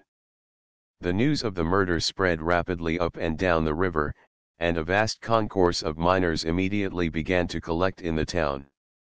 The woman, an hour or 2 after she committed the murder, was formally tried by a jury of 12, found guilty, and condemned to be hung that afternoon. The case was so clear that it admitted of no doubt, several men having been witnesses of the whole occurrence, and the woman was hung accordingly, on the bridge in front of the town, in presence of many thousand people. For those whose ideas of the proper mode of administering criminal law are only acquired from an acquaintance with the statistics of crime and its punishment in such countries as England, where a single murder excites horror throughout the kingdom, and is for days a matter of public interest, where judicial corruption is unknown, where the instruments of the law are ubiquitous, and its action all but infallible for such persons, it may be difficult to realize a state of things which should render it necessary, or even excusable, that any number of irresponsible individuals should exercise a power of life and death over their fellow men. And no doubt many sound theories may be brought forward against the propriety of administering lynch law, but California, in the state of society which then existed, and in view of the total inefficiency, or worse than inefficiency, of the established courts of justice, was no place for theorizing upon abstract principles. Society had to protect itself by the most practical and unsophisticated system of retributive justice, quick in its action, and whose operation, being totally divested of all mystery and unnecessary ceremony, was perfectly comprehensible to the meanest understanding, a system inconsistent with public safety in old countries, unnecessary, in fact, where the machinery of the law is perfect in all its parts, but at the same time one which men most naturally adopt in the absence of all other protection, and anyone who lived in the mines of California at that time is bound gratefully to acknowledge that the feeling of security of life and person which he there enjoyed was due in a great measure to his knowledge of the fact that this admirable institution of lynch law was in full and active operation. There were in California the elite of the most desperate and consummate scoundrels from every part of the world, and the unsettled state of the country, the wandering habits of the mining population, scattered, as they were, all over the mountains, and frequently carrying an amount of gold on their persons inconvenient from its very weight, together with the isolated condition of many individuals, strangers to every one around them, and who, if put out of the way, would never have been missed. All these things tended apparently to render the country one where such ruffians would have ample room to practice their villainy. But, thanks to lynch law, murders and robberies, numerous as they were by no means of such frequent occurrence as might have been expected, considering the opportunities and temptations afforded to such a large proportion of the population, who were only restrained from violence by a wholesome regard for the safety of their own necks. And after all, the fear of punishment of death is the most effectual preventive of crime. To the class of men among whom murderers are found, it is probably the only feeling which deters them, and its influence is unconsciously felt even by those whose sense of right and wrong is not yet so dead as to allow them to contemplate the possibility of their committing a murder. In old states, however, fear of the punishment of death does not act with its full force on the mind of the intending criminal, for the idea of the expiation of his crime on the scaffold has to be preceded in his imagination by all the mysterious and tedious formalities of the law, in the uncertainty of which he is apt to flatter himself that he will by some means get an acquittal, and even if convicted, the length of time which must elapse before his ultimate punishment, together with the parade and circumstance with which it is attended, divests it in a great measure of the feelings of horror which it is intended to arouse. But when lynch law prevails, it strikes terror to the heart of the evildoer. He has no hazy and undefined view of his ultimate fate in the distant future, but a vivid picture is before him of the sure and speedy consequence of crime.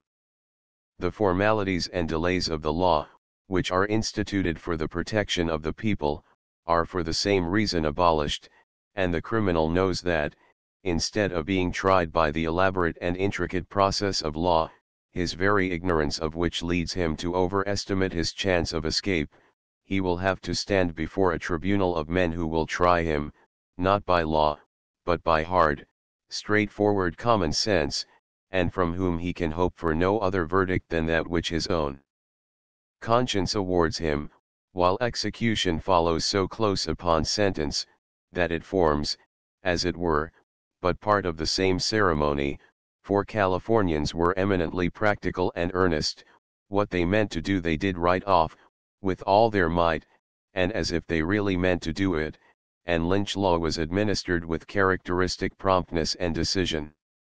Sufficient time, however, or at least what was considered to be sufficient time, was always granted to the criminal to prepare for death. Very frequently he was not hanged till the day after his trial. An execution, of course, attracted an immense crowd, but it was conducted with as little parade as possible. Men were hung in the readiest way which suggested itself on a bough of the nearest tree, or on a tree close to the spot where the murder was committed. In some instances the criminal was run up by a number of men, all equally sharing the hangman's duty. On other occasions, one man was appointed to the office of executioner, and a drop was extemporized by placing the culprit on his feet on the top of an empty box or barrel, under the bough of a tree, and at the given signal the box was knocked away from under him. Not an uncommon mode was, to mount the criminal on a horse or mule, when, after the rope was adjusted, a cut of a whip was administered to the back of the animal, and the man was left suspended. Petty thefts, which were of very rare occurrence, were punished by so many lashes with a cowhide, and the culprit was then banished from the camp.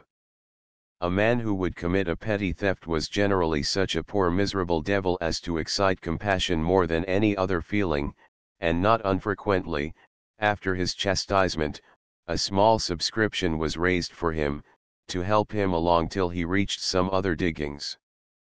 Theft or robbery of any considerable amount, however, was a capital crime, and horse stealing, to which the Mexicans more particularly devoted themselves, was invariably a hanging matter. Lynch law had hitherto prevailed only in the mines, but about this time it had been found necessary to introduce it also in San Francisco. The number of murders and robberies committed there had of late increased to an alarming extent, and from the laxity and corruption of those intrusted with the punishment and prevention of crime, the criminal part of the population carried on their operations with such a degree of audacity, and so much apparent confidence in the immunity which they enjoyed, that society, in the total inefficiency of the system which it had instituted for its defense and preservation, threatened to become a helpless prey to the well-organized gang of ruffians who were every day becoming more insolent in their career. At last human nature could stand it no longer, and the people saw the necessity of acting together in self-defense. A committee of vigilance was accordingly formed, composed chiefly of the most prominent and influential citizens, which had the cordial approval, and the active support, of nearly the entire population of the city. The first action of the committee was to take 2 men out of jail who had already been convicted of murder and robbery, but for the execution of whose sentence the experience of the past afforded no guarantee. These 2 men, when taken out of the jail, were driven in a coach and 4 at full gallop through the town, and in half an hour they were swinging from the beams projecting over the windows of the store which was used as the committee rooms. The committee, during their reign, hanged 4 or 5 men, all of whom, by their own confessions, deserved hanging half a dozen times over. Their confessions disclosed a most extensive and wealthy organization of villainy, in which several men of comparatively respectable position were implicated. These were the projectors and designers of elaborate schemes of wholesale robbery, which the more practical members of the profession executed under their superintendence, and in the possession of some of these men there were found exact plans of the stores of many of the wealthiest merchants, along with programs of robberies to come off. The operations of the committee were not confined to hanging alone. Their object was to purge the city of the whole herd of malefactors which infested it. Most of them, however, were panic-struck at the first alarm of lynch law, and fled to the mines, but many of those who were denounced in the confessions of their brethren were seized by the committee, and shipped out of the country. Several of the most distinguished scoundrels were graduates from our penal colonies, and to put a stop, if possible, to the further immigration of such characters, the committee boarded every ship from New South Wales as she arrived, and satisfied themselves of the respectability of each passenger before allowing him to land.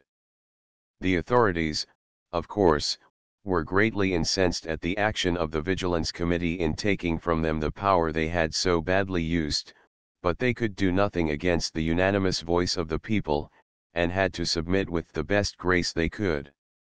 The committee, after a very short but very active reign, had so far accomplished their object of suppressing crime, and driving the scum of the population out of the city, that they resigned their functions in favor of the constituted authorities, at the same time, however, intimating that they remained alert, and only inactive so long as the ordinary course of law was found effectual. From that time till the month of May, 1856, the Vigilance Committee did not interfere, and to anyone familiar with the history of San Francisco during this period, it will appear extraordinary that the people should have remained so long inactive under the frightful maladministration of criminal law to which they were subjected. The crime which at last roused the people from their apathy, but which was not more foul than hundreds which had preceded it, and only more aggravated, inasmuch as the victim was one of the most universally respected citizens of the state, was the assassination, in open day and in the public street, of Mr. James King, of William, by a man named Casey. The causes which had gradually been driving the people to assert their own power, as they did on this occasion, differed very materially from those which gave birth to the Vigilance Committee of '51, when their object was merely to root out a gang of housebreakers. To explain the necessity of the revolution which took place in San Francisco in May, '56, would require a dissertation on San Francisco politics, which might not be very interesting. Suffice it to say, that the power of controlling the elections had gradually got into the hands of men who stuffed the ballot boxes, and sold the elections to whom they pleased, and the natural consequences of such a state of things led to the revolution. In the Alta California of San Francisco of the 1st of June 1857 is a short article, which gives such a complete idea of the state of affairs that I take the liberty to transcribe it. It was written when the Vigilance Committee, having, a day or two before, hanged 2 men, were still actively engaged making numerous arrests, and it is remarkable that just at this time the authorities actually hung a man too. The Alta announces the fact in the following article: a man was executed yesterday for murder, after a due compliance with all forms of law. That he had been guilty of the crime for which he suffered there can be no doubt, and yet it is entirely probable that, but for the circumstances which have occurred in San Francisco within the past 3 weeks, he never would have paid to the offended law the penalty affixed to his crime. It is a very remarkable fact in the history of this execution, that the condemned man, at the time of the murder of Mr. King, was living only under the respite of the governor, and that that respite was obtained through the active interposition of Casey, who little dreamed that he would suffer the death penalty before the man whom he had labored to save. This is the 3rd execution only, under the forms of law, which has ever been had in San Francisco since it became an American city. Murder after murder has been committed, and murderer after murderer has been arrested and tried. Those who were blessed with friends and money have usually succeeded in escaping through the forms of law before a conviction was reached. Those who failed in this respect have, with the exceptions we have stated, been saved from punishment through the unwarranted interference of the executive officer of the state.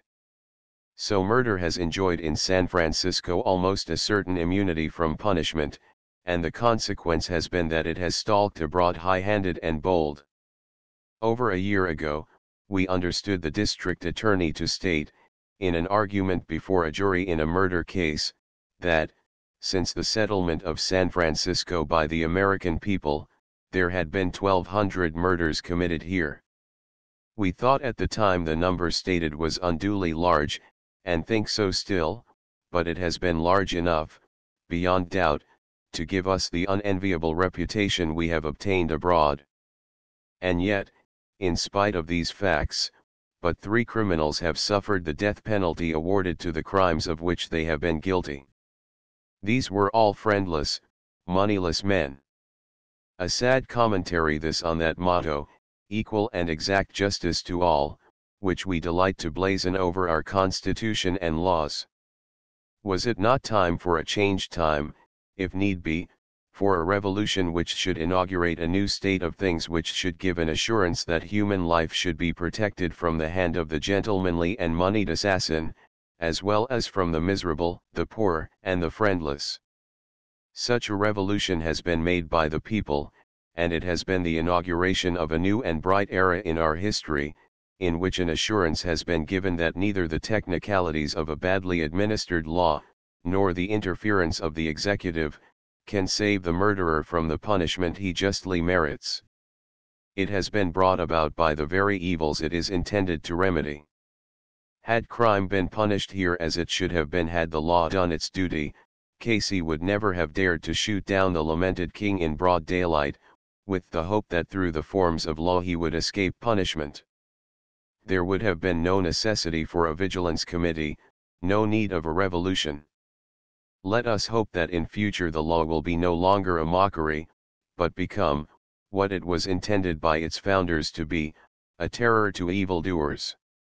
The number of murders here given is no doubt appalling, but it is apt to give an idea of an infinitely more dreadful state of society, and of much greater insecurity of life to peaceable citizens than was actually the case. If these murders were classified, it would be found that the frequency of fatal duels had greatly swelled the list, while, in the majority of cases, the murders would turn out to be the results of rencontres between desperadoes and ruffians, who, by having their little difficulties among themselves, and shooting and stabbing each other, and thus diminishing their own numbers, were rather entitled to the thanks of the respectable portion of the community. It is very certain that in San Francisco crime was fostered by the laxity of the law, but it is equally reasonable to believe that in the mines, where lynch law had full swing, the amount of crime actually committed by the large criminally disposed portion of the community, consisting of lazy Mexican ladrones and cutthroats, well-trained professional burglars from populous countries, and outcast desperadoes from all the corners of the earth, was not so great as would have resulted from the presence of the same men in any old country, where the law, clothed in all its majesty, is more mysterious and slow, however irresistible, in its action. Chapter 15. Growing overnight without having visited some distant place in the mountains, such as Downieville, it was impossible to realize fully the extraordinary extent to which the country had, in so short a time, been overrun and settled by a population whose energy and adaptive genius had immediately seized and improved every natural advantage which presented itself, and whose quickly acquired wealth enabled them to introduce so much luxury, and to afford employment to so many of those branches of industry which usually flourish only in old communities, that in some respects California can hardly be said to have ever been a new country, as compared with other parts of the world to which that term is applied.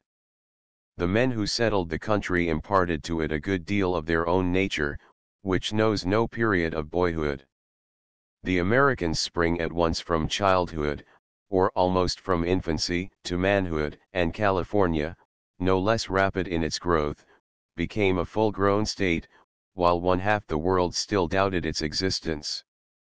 The amount of labor which had already been performed in the mines was almost incredible.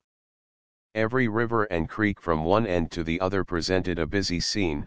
On the bars, of course, the miners were congregated in the greatest numbers, but there was scarcely any part of their course where some work was not going on, and the flumes were so numerous, that for about 1/3 of their length the rivers were carried past in those wooden aqueducts. The most populous part of the mines, however, was in the high mountain land between the rivers, and here the whole country had been ransacked, every flat and ravine had been prospected, and wherever extensive diggings had been found, towns and villages had sprung up. Young as California was, it was in one respect older than its parent country, for life was so fast that already it could show ruins and deserted villages. In out-of-the-way places one met with cabins fallen into disrepair, which the proprietors had abandoned to locate themselves elsewhere, and even villages of 30 or 40 shanties were to be seen deserted and desolate, where the diggings had not proved so productive as the original founders had anticipated. Labor, however, was not exclusively devoted to mining operations.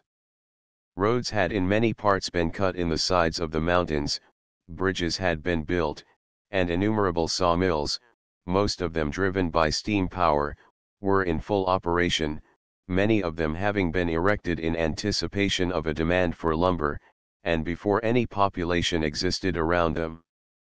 Every little valley in the mountains where the soil was at all fit for cultivation was already fenced in, and producing crops of barley or oats, and canals, in some cases 40 or 50 miles long, were in course of construction, to bring the waters of the rivers to the mountain tops, to diggings which were otherwise unavailable. Life for the most part was hard enough certainly, but every village was a little city of itself, where one could live in comparative luxury. Even Downieville had its theater and concerts, its billiard rooms and saloons of all sorts, a daily paper, warm baths and restaurants where men in red flannel shirts, with bare arms, spread a napkin over their muddy knees, and studied the bill of fare for half an hour before they could make up their minds what to order for dinner. I was sitting on a rock by the side of the river one day sketching, when I became aware that a most ragamuffinish individual was looking over my shoulder. He was certainly, without exception, the most tattered and torn man I ever saw in my life, even his hair and beard gave the idea of rags, which was fully realized by his costume. He was a complete caricature of an old miner, and quite a picture by himself, seen from any point of view. The rim of his old brown hat seemed ready to drop down on his shoulders at a moment's notice, and the sides, having dissolved all connection with the crown, presented at the top a jagged circumference, festooned here and there with locks of light brown hair, while, to keep the whole fabric from falling to pieces of its own weight, it was bound round with a piece of string in lieu of a hatband. His hair hung all over his shoulders in large straight flat locks, just as if a handkerchief had been nailed to the top of his head and then torn into shreds, and a long beard of the same pattern fringed a face as brown as a mahogany table. His shirt had once been red flannel, of course it was flannel yet, what remained of it, but it was in a most dilapidated condition. Halfway down to his elbows hung some shreds, which led to the belief that at one time he had possessed a pair of sleeves, but they seemed to have been removed by the action of time and the elements, which had also been busy with other parts of the garment, and had, moreover, changed its original scarlet to different shades of crimson and purple. There was enough of his shirt left almost to meet a pair of knot trousers, but still less mentionable articles, of the same material as the shirt, and in the same stage of decomposition. He must have had trousers once on a time, but I suppose he had worn them out, and I could not help thinking what extraordinary things they must have been on the morning when he came to the conclusion that they were not good enough to wear. I dare say he would have put them on if he could, but perhaps they were so full of holes that he did not know which to get into. His boots at least had reached this point, and to acknowledge that they had been boots was as much as a conscientious man could say for them. They were more holes than leather, and had no longer any title to the name of boots. He was a man between 30 and 40, and, notwithstanding his rags, there was nothing in his appearance at all dirty or repulsive. On the contrary, he had a very handsome, prepossessing face, with an air about him which at once gave the idea that he had been used to polite society. I was, consequently, not surprised at the style of his address. He talked with me for some time, and I found him a most amusing and gentlemanly fellow. He was a German doctor, but it was hard to detect any foreign accent in his pronunciation. The claim he was working was a mile or two up the river, and his company, he told me, was one of the greatest curiosities in the country. It consisted of 2 Americans, 2 Frenchmen, 2 Italians, 2 Mexicans, and my ragged friend, who was the only man in the company who spoke any language but his mother tongue. He was captain of the company, and interpreter general for the crowd. I quite believed him when he said it was hard work to keep them all in order, and that when he was away no work could be done at all, and for that reason he was now hurrying back to his claim. But before leaving me he said, "I saw you sketching from the trail, and I came down to ask a favor of you. There is as much vanity sometimes in rags as in gorgeous apparel, and what he wanted of me was to make a sketch of him, rags and all, just as he was. To study such a splendid figure was exactly what I wanted to do myself, so I made an appointment with him for the next day, and begged of him in the meantime not to think of combing his hair, which, indeed, to judge from its appearance, he had not done for some time. I found afterwards that he was a well-known character, and went by the name of the Flying Dutchman. I passed by his claim one day, and such a scene it was. The Tower of Babel was not a circumstance to it. The whole of the party were up to their waists in water, in the middle of the river, trying to build a wing dam. The Americans, the Frenchmen, the Italians, and the Mexicans, were all pulling in different directions at an immense unwieldy log, and bestowing on each other most frightful oaths, though happily in unknown tongues, while the directing genius, the Flying Dutchman, was rushing about among them, and gesticulating wildly in his endeavors to pacify them, and to explain what was to be done. He spoke all the modern languages at once, occasionally talking Spanish to a Frenchman, and English to the Italians, then cursing his own stupidity in German, and blowing them all up collectively in a promiscuous jumble of national oaths, when they all came to a standstill, the Flying Dutchman even seeming to give it up in despair. But after addressing a few explanatory remarks to each nation separately, in their respective languages, he persuaded them to try once more, when they got along well enough for a few minutes, till something went wrong, and then the Tower of Babel scene was enacted over again. What induced the Flying Dutchman to form a company of such incongruous materials, and to take so much trouble in trying to work it, I can't say, unless it was a little of the same innocent vanity which was apparent in his exaggerated style of dress. There was a considerable number of Frenchmen in the neighborhood of Downieville, but they kept very much to themselves. So very few of them, even of the better class, could speak English, and so few American miners knew anything of French, that scarcely ever were they found working together. In common intercourse of buying and selling, or asking and giving any requisite information, neither party was ever very much at a loss.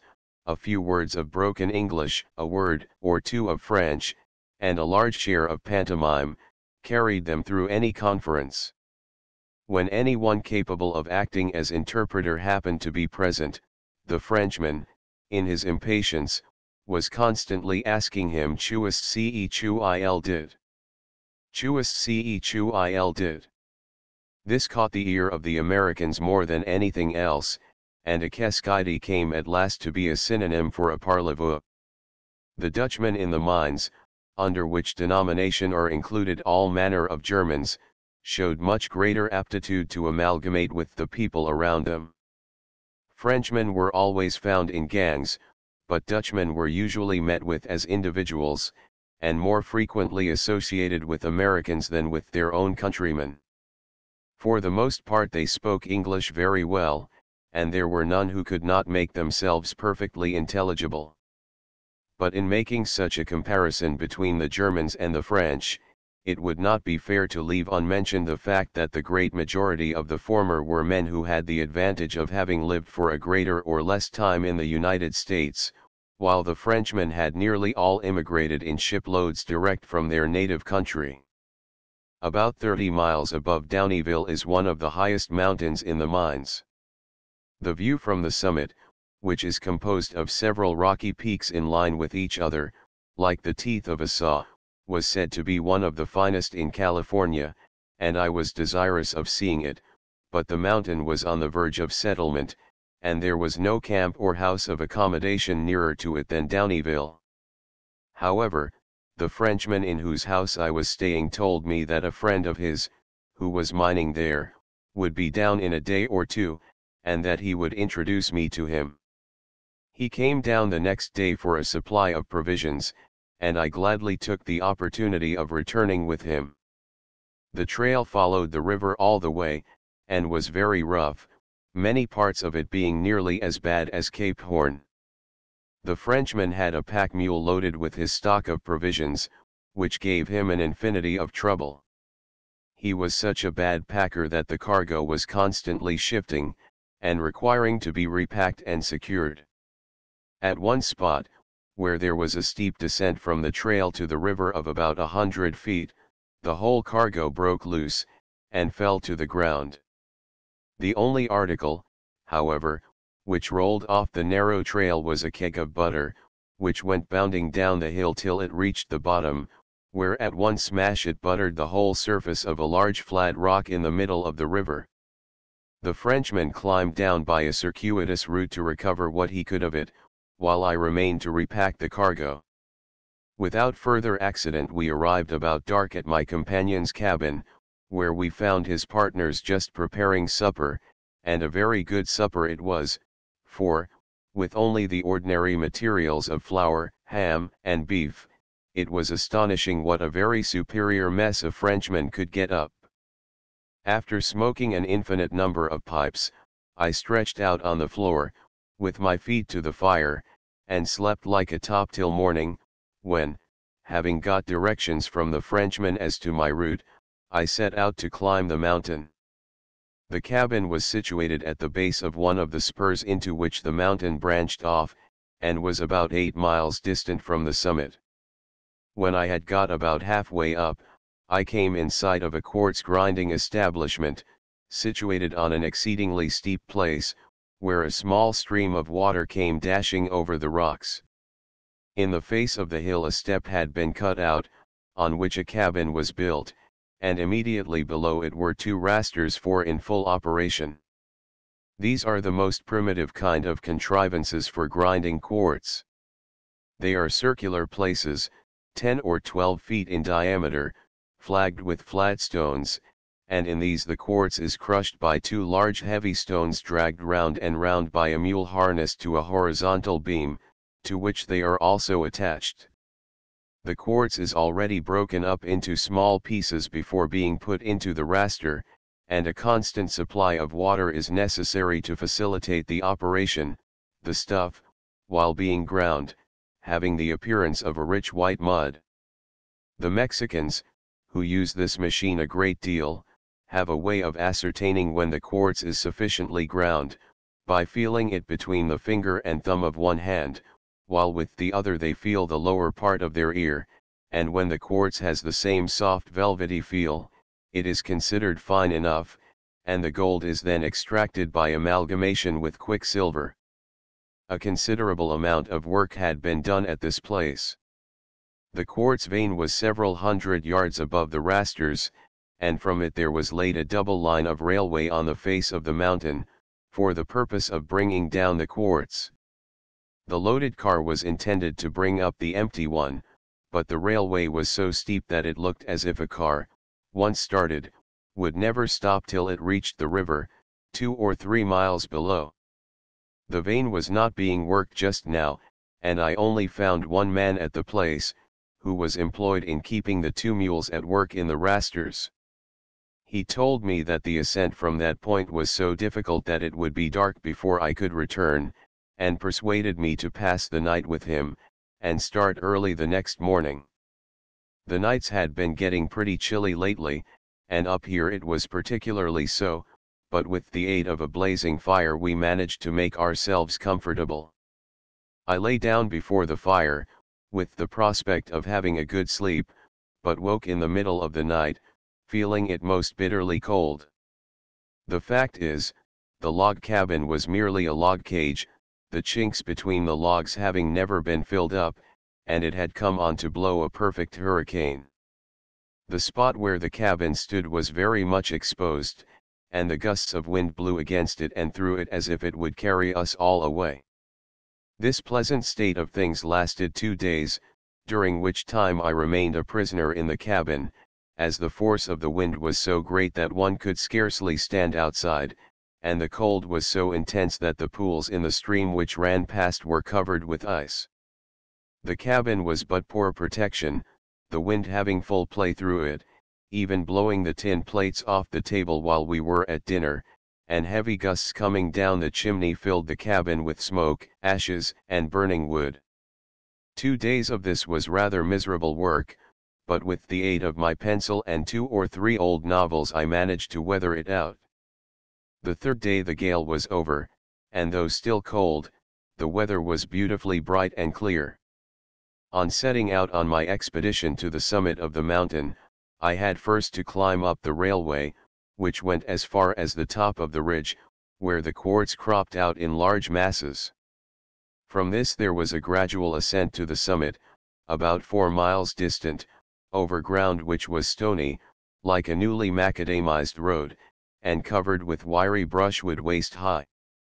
This was rendered a still more pleasant place to travel over by being infested by grizzly bears, whose tracks I could see on every spot of ground capable of receiving the impression of their feet.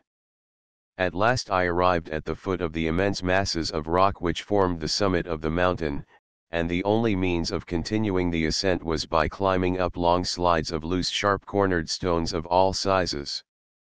Every step I took forward, I went about half a step backward, the stones giving way under my feet, and causing a general commotion from top to bottom. On reaching the top of this place, after suffering a good deal in my shins and shoe leather, I found myself on a ledge of rock, with a similar one 40 or 50 feet above me, to be gained by climbing another slide of loose stones, and having spent about an hour in working my passage up a succession of places of this sort, I arrived at the foot of the immense wall of solid rock which crowned the summit of the mountain. To reach the lowest point of the top of the perpendicular wall above me, I had some 15 or 20 feet to climb the best way I could, and the prospect of any failure in the attempt was by no means encouraging, as, had I happened to fall, I should have been carried down to the regions below with an avalanche of loose rocks and stones. Even as I stood studying how I should make the ascent by means of the projecting ledges, and tracking out my course before I made the attempt, I felt the stones beginning to give way under my feet, and seeing there was no time to lose, I went at it, and after a pretty hard struggle I reached the top. This, however, was not the summit. I was only between the teeth of the saw, but I was enabled to gain the top of one of the peaks by means of a ledge, about 1.5 feet wide, which slanted up the face of the rock. Here I sat down to enjoy the view, and certainly I felt amply repaid for all the labor of the ascent, by the vastness and grandeur of the panorama around me. I looked back for more than 100 miles over the mountainous pine-clad region of the mines, where, from the shapes of some of the mountains, I could distinguish many places which I had visited. Beyond this lay the wide plains of the Sacramento Valley, in which the course of the rivers could be traced by the trees which grew along their banks, and beyond the plains the coast range was distinctly seen. On the other side, from which I had made the ascent, there was a sheer precipice of about 200 feet, at the foot of which, in eternal shade, lay heaps of snow. The mountains in this direction were more rugged and barren, and beyond them appeared the white peaks of the Sierra Nevada. The atmosphere was intensely clear, it was as if there were no atmosphere at all, and the view of the most remote objects was so vivid and distinct that anyone not used to such a climb would have been slow to believe that their distance was so great as it actually was. Monte Diablo, a peculiarly shaped mountain within a few miles of San Francisco, and upwards of 300 miles 5 from where I stood, was plainly discernible, and with as much distinctness as on a clear day in England a mountain is seen at a distance of 50 or 60 miles. The beauty of the view, which consisted chiefly in its vastness, was greatly enhanced by being seen from such a lofty pinnacle. It gave one the idea of being suspended in the air, and cut off from all communication with the world below. The perfect solitude of the place was quite oppressive, and was rendered still more awful by the occasional loud report of some piece of rock, which, becoming detached from the mass, went bounding down to seek a more humble resting place. The gradual disruption seemed to be incessant, for no sooner had one fragment got out of hearing down below, than another started after it. There was a keen wind blowing, and it was so miserably cold, that when I had been up here for about an hour, I became quite benumbed and chilled. It was rather ticklish work coming down from my exalted position, and more perilous a good deal than it had been to climb up to it, but I managed it without accident, and reached the cabin of my quartz grinding friend before dark. Here I found there had arrived in the meantime 3 men from a ranch which they had taken up in a small valley, about 30 miles farther up in the mountains. There were no other white men in that direction, and this cabin was the nearest habitation to them. They had come in with 6 or 7 mule loads of hay for the use of the unfortunate animals who were kept in a state of constant revolution in the rasters.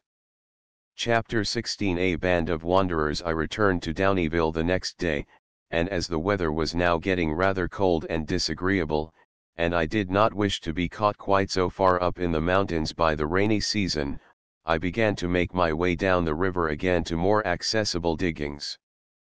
On leaving, I took a trail which kept along the bank of the river for some miles, before striking up to the mountain ridge. Immediately below the town the mountain was very steep and smooth, and round this wound the trail, at the height of 300 or 400 feet above the river. It was a mere beaten path so narrow that 2 men could not walk abreast, while there was hardly a bush or a tree to interrupt one's progress in rolling down from the trail to the river. When trains of pack mules met at this place, they had the greatest difficulty in passing. The down train, being of course unloaded, had to give way to the other. The mules understood their own rights perfectly well. Those loaded with cargo kept sturdily to the trail, while the empty mules scrambled up the bank, where they stood still till the others had passed. It not unfrequently happened, however, that a loaded mule got crowded off the trail, and rolled down the hill. This was always the last journey the poor mule ever performed. The cargo was recovered more or less damaged, but the remnants of deceased mules on the rocks down below remained as a warning to all future travelers. It was only a few days before that a man was riding along here, when, from some cause, his mule stumbled and fell off the trail. The mule, of course, went as a small contribution to the collection of skeletons of mules which had gone before him, and his rider would have shared the same fate, had he not fortunately been arrested in his progress by a bush, the only object in his course which could possibly have saved him. The trail, after passing this spot, kept more among the rocks on the river side, and though it was rough traveling, the difficulties of the way were beguiled by the numbers of miners' camps through which one passed, and in observing the different varieties of mining operations being carried on. 4 miles the river was borne along in a succession of flumes, in which were set innumerable water wheels, for working all sorts of pumps, and other contrivances for economizing labor. The bed of the river was alive with miners, and here and there, in the steep banks, were rows of 20 or 30 tunnels, out of which came constant streams of men, wheeling the dirt down to the riverside, to be washed in their long toms. At Goodyear's Bar, which is a place of some size, the trail leaves the river, and ascends a mountain which is said to be the worst in that part of the country, and for my part I was quite willing to believe it was. I met several men coming down, who were all anxious to know if they were near the bottom. I was equally desirous to know if I was near the top, for the forest of pines was so thick, that, looking up, one could only get a glimpse between the trees of the zigzag trail far above. About halfway up the mountain, at a break in the ascent, I found a very new log cabin by the side of a little stream of water. It bore a sign about as large as itself, on which was painted the Florida House, and as it was getting dark, and the next house was 5 miles farther on, I thought I would take up my quarters here for the night. The house was kept by an Italian, or an Italian, as he is called across the Atlantic. He had a Yankee wife, with a lot of children, and the style of accommodation was as good as one usually found in such places. I was the only guest that night, and as we sat by the fire, smoking our pipes after supper, my host, who was a cheerful sort of fellow, became very communicative. He gave me an interesting account of his California experiences, and also of his farming operations in the States, where he had spent the last few years of his life. Then, going backwards in his career, he told me that he had lived for some years in England and Scotland, and spoke of many places there as if he knew them well. I was rather curious to know in what capacity such an exceedingly dingy-looking individual had visited all the cities of the kingdom, but he seemed to wish to avoid cross-examination on the subject, so I did not press him. He became intimately connected in my mind, however, with sundry plaster of Paris busts of Napoleon, the Duke of Wellington, Sir Walter Scott, and other distinguished characters. I could fancy I saw the whole collection of statuary on the top of his head, and felt very much inclined to shout out images, to see what effect it would have upon him. In the course of the evening he asked me if I would like to hear some music, saying that he played a little on the Italian fiddle. I said I would be delighted, particularly as I did not know the instrument. The only national fiddle I had ever heard of was the Caledonian, and I trusted this instrument of his was a different sort of thing, but I was very much amused when it turned out to be nothing more or less than a genuine orthodox hurdy-gurdy. It put me more in mind of home than anything I had heard for a long time. At the first note, of course, the statuary vanished, and was replaced by a vision of an unfortunate monkey in a red coat, while my friend's extensive travels in the United Kingdom became very satisfactorily accounted for, and I thought it by no means unlikely that this was not the first time I had heard the sweet strains of his Italian fiddle. He played several of the standard old tunes, but hurdy-gurdy music is of such a character that a little of it goes a great way, and I was not sorry when a couple of strings snapped to the great disgust, however, of my friend, for he had no more with which to replace them. Hurdy-gurdy player or not, he was a very entertaining, agreeable fellow. I only hope all the fraternity are like him, perhaps they are, if one only knew them, and attain ultimately to such a respectable position in life, dignifying their instruments with the name of Italian fiddles, and reserving them for the entertainment of their particular friends. I was on my way to Slate Range, a place some distance down the river, but the next day I only went as far as Oak Valley, traveling the last few miles with a young fellow from one of the southern states, whom I overtook on the way. He had been mining, he told me, at Downeyville, and was now going to join some friends of his at a place some 30 miles off. At supper he did not make his appearance, which I did not observe, as there were a number of men at table, till the landlord asked me if that young fellow who arrived with me was not going to have any supper, and suggested that perhaps he was strapped, dead broke Anglesey, without a cent in his pocket. I had not inferred anything of the sort from his conversation, but on going out and asking him why he did not come to supper, he reluctantly admitted that the state of his finances would not admit of it. I told him, in the language of Mr. Toots, that it was of no consequence, and made him come in, when he was most unceremoniously lectured by the rest of the party, and by the landlord particularly, on the absurdity of his intention of going supperless to bed merely because he happened to be dead broke, getting at the same time some useful hints how to act under such circumstances in future from several of the men present, who related how, when they had found themselves in such a predicament. They had, on frankly stating the fact, been made welcome to everything.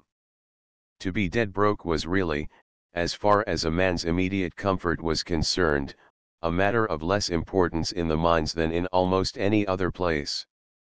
There was no such thing as being out of employment, where every man employed himself, and could always be sure of ample remuneration for his day's work. But notwithstanding the want of excuse for being strapped, it was very common to find men in that condition. There were everywhere numbers of lazy, idle men, who were always without a dollar, and others reduced themselves to that state by spending their time and money on claims which, after all, yielded them no return, or else gradually exhausted their funds in traveling about the country, and prospecting, never satisfied with fair average diggings, but always having the idea that better were to be found elsewhere. Few miners located themselves permanently in any place, and there was a large proportion of the population continually on the move. In almost every place I visited in the mines, I met men whom I had seen in other diggings. Some men I came across frequently, who seemed to do nothing but wander about the country, satisfied with asking the miners in the different diggings how they were making out, but without ever taking the trouble to prospect for themselves. Coin was very scarce, what there was being nearly all absorbed by the gamblers, who required it for convenience in carrying on their business. Ordinary payments were made in gold dust, every store being provided with a pair of gold scales, in which the miner weighed out sufficient dust from his buckskin purse to pay for his purchases. In general trading, gold dust was taken at $16 the ounce, but in the towns and villages, at the agencies of the various San Francisco bankers and express companies, it was bought at a higher price, according to the quality of the dust, and as it was more or less in demand for remittance to New York. The express business of the United States is one which has not been many years established, and which was originally limited to the transmission of small parcels of value. On the discovery of gold in California, the express houses of New York immediately established agencies in San Francisco, and at once became largely engaged in transmitting gold dust to the mint in Philadelphia, and to various parts of the United States, on account of the owners in California. As a natural result of doing such a business, they very soon began to sell their own drafts on New York, and to purchase and remit gold dust on their own account. They had agencies also in every little town in the mines, where they enjoyed the utmost confidence of the community, receiving deposits from miners and others, and selling drafts on the Atlantic states. In fact, besides carrying on the original express business of forwarding goods and parcels, and keeping up an independent post office of their own, they became also, to all intents and purposes, bankers, and did as large an exchange business as any legitimate banking firm in the country. The want of coin was equally felt in San Francisco, and coins of all countries were taken into circulation to make up the deficiency. As yet a mint had not been granted to California, but there was a government assay office, which issued a large octagonal gold piece of the value of $50 a roughly executed coin, about twice the bulk of a crown piece, while the greater part of the $5, $10, and $20 pieces were not from the United States Mint, but were coined and issued by private firms in San Francisco. Silver was still more scarce, and many pieces were consequently current at much more than their value. $0.25 was the lowest appreciable sum represented by coin, and any piece approaching it in size was equally current at the same rate. A franc passed for $0.25, while a 5-franc piece only passed for $1, which is about its actual worth. As a natural consequence of francs being thus taken at 25% or more than their real value, large quantities of them were imported and put into circulation. In 1854, however, the bankers refused to receive them, and they gradually disappeared. There was wonderfully little precaution taken in conveying the gold down from the mountains, and yet, although nothing deserving the name of an escort ever accompanied it, I never knew an instance of an attack upon it being attempted. On several occasions I saw the express messenger taking down a quantity of gold from Downieville. He and another man, both well mounted, were driving a mule loaded with Leithern sacks, containing probably 200 or 300 pounds weight of gold. They were well armed, of course, but a couple of robbers, had they felt so inclined, might easily have knocked them both over with their rifles in the solitude of the forest, without much fear of detection. Bad as California was, it appeared a proof that it was not altogether such a country as was generally supposed, when large quantities of gold were thus regularly brought over the lonely mountain trails, with even less protection than would have been thought necessary in many parts of the Old World. From Oak Valley I went down to Slate Range with an American who was anxious I should visit his camp there. After climbing down the mountainside, we at last reached the river, which here was confined between huge masses of slate rock, turning in its course, and disappearing behind bold rocky points so abruptly, that seldom could more of the length than the breadth of the river be seen at a time. An hour's scrambling over the sharp-edged slate rocks on the side of the river brought us to his camp, or at least the place where he and his partners camped out, which was on the bare rocks, in a corner so overshadowed by the steep mountain that the sun never shone upon it. It was certainly the least luxurious habitation, and in the most wild and rugged locality, I had yet seen in the mines. On a rough board which rested on two stones were a number of tin plates, pannikins, and such articles of table furniture, while a few flat stones alongside answered the purpose of chairs. Scattered about, as was usual in all miners' camps, were quantities of empty tins of preserved meats, sardines, and oysters, empty bottles of all shapes and sizes, innumerable ham bones, old clothes, and other rubbish. Round the blackened spot which was evidently the kitchen were pots and frying pans, sacks of flour and beans, and other provisions, together with a variety of cans and bottles, of which no one could tell the contents without inspection, for in the mines everything is perverted from its original purpose, butter being perhaps stowed away in a tin labeled fresh lobsters, tea in a powder canister, and salt in a sardine box. There was nothing in the shape of a tent or shanty of any sort. It was not required as a shelter from the heat of the sun, as the place was in the perpetual shade of the mountain, and at night each man rolled himself up in his blankets, and made a bed of the smoothest and softest piece of rock he could find. This part of the river was very rich, the gold being found in the soft slate rock between the layers and in the crevices. My friend and his partners were working in a wing dam in front of their camp, and the river, being pushed back off one half of its bed, rushed past in a roaring torrent, white with foam. A large water wheel was set in it, which worked several pumps, and a couple of feet above it lay a pine tree, which had been felled there so as to serve as a bridge. The river was above 30 feet wide, and the tree, not more than 1.5 feet in diameter, was in its original condition, perfectly round and smooth, and was, moreover, kept constantly wet with the spray from the wheel, which was so close that one could almost touch it in passing. If one had happened to slip and fall into the water, he would have had about as much chance of coming out alive as if he had fallen before the paddles of a steamer, and any gentleman with shaky legs and unsteady nerves, had he been compelled to pass such a bridge, would most probably have got astride of it, and so worked his passage across. In the mines, however, these pine log crossings were such a very common style of bridge, that every one was used to them, and walked them like a rope dancer. In fact, there was a degree of pleasant excitement in passing a very slippery and difficult one such as this.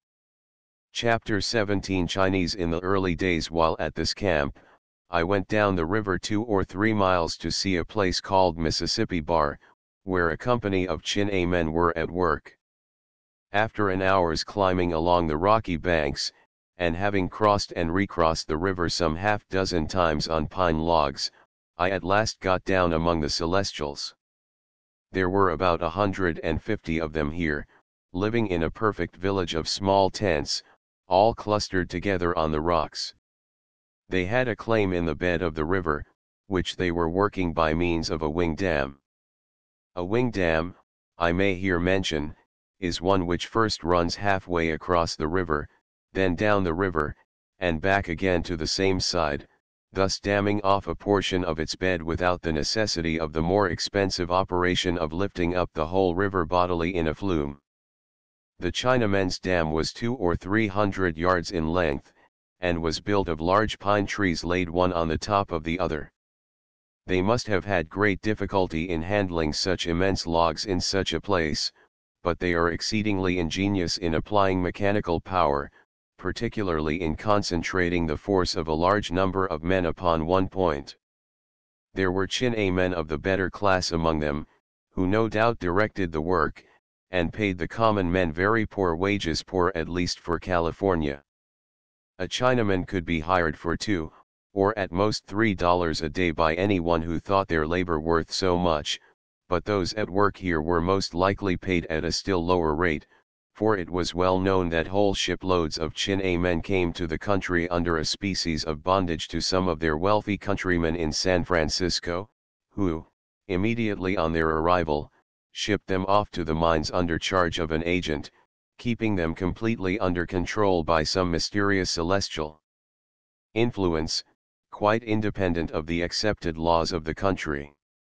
They sent up to the mines for their use supplies of Chinese provisions and clothing, and thus all the gold taken out by them remained in Chinese hands, and benefited the rest of the community but little by passing through the ordinary channels of trade. In fact, the Chinese formed a distinct class, which enriched itself at the expense of the country, abstracting a large portion of its latent wealth without contributing, in a degree commensurate with their numbers, to the prosperity of the community of which they formed a part.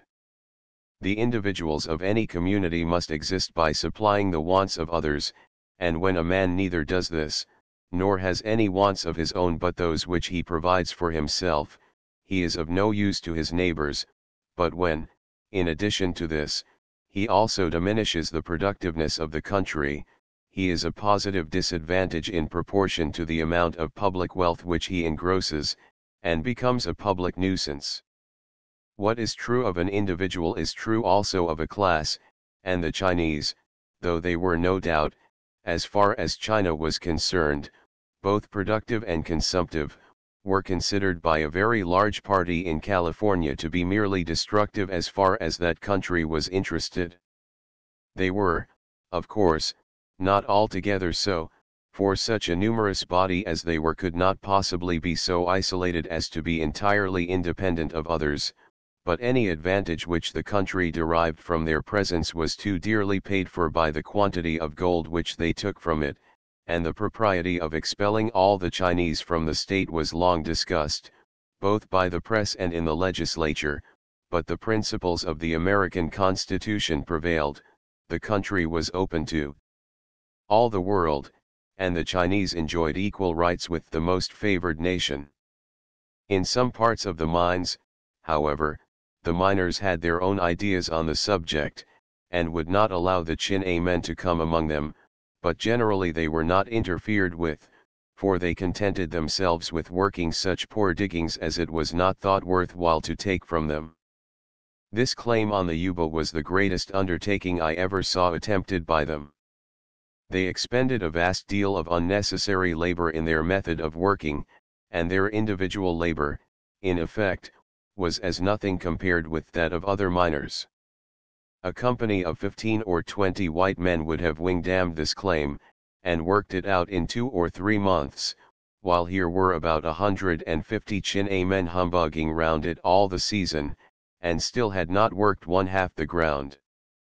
Their mechanical contrivances were not in the usual rough straightforward style of the mines, they were curious, and very elaborately got up, but extremely wasteful of labor, and, moreover, very ineffective.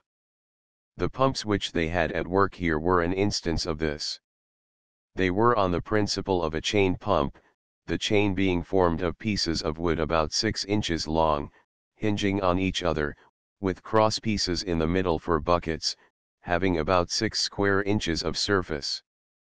The hinges fitted exactly to the spokes of a small wheel, which was turned by a Chinaman at each side of it, working a miniature treadmill of 4 spokes on the same axle. As specimens of joiner work they were very pretty, but as pumps they were ridiculous. They threw a mere driblet of water, the chain was not even encased in a box, it merely lay in a slanting trough, so that more than 1/2 the capacity of the buckets was lost. An American miner, at the expenditure of 1/10 part of the labor of making such toys, would have set a water wheel in the river to work an elevating pump, which would have thrown more water in half an hour than 24 China men could throw in a day with a dozen of these gimcrack contrivances. Their camp was wonderfully clean. When I passed through it, I found a great many of them at their toilet, getting their heads shaved, or plaiting each other's pigtails, but most of them were at dinner, squatted on the rocks in groups of 8 or 10 round a number of curious little black pots and dishes, from which they helped themselves with their chopsticks. In the center was a large bowl of rice. This is their staple article, and they devour it most voraciously. Throwing back their heads, they hold a large cupful to their wide open mouths, and, with a quick motion of the chopsticks in the other hand, they cause the rice to flow down their throats in a continuous stream. I received several invitations to dinner, but declined the pleasure, preferring to be a spectator. The rice looked well enough, and the rest of their dishes were no doubt very clean, but they had a very dubious appearance, and were far from suggesting the idea of being good to eat. In the store I found the storekeeper lying asleep on a mat. He was a sleek, dirty-looking object, like a fat pig with the hair scalded off, his head being all close-shaved excepting the pigtail.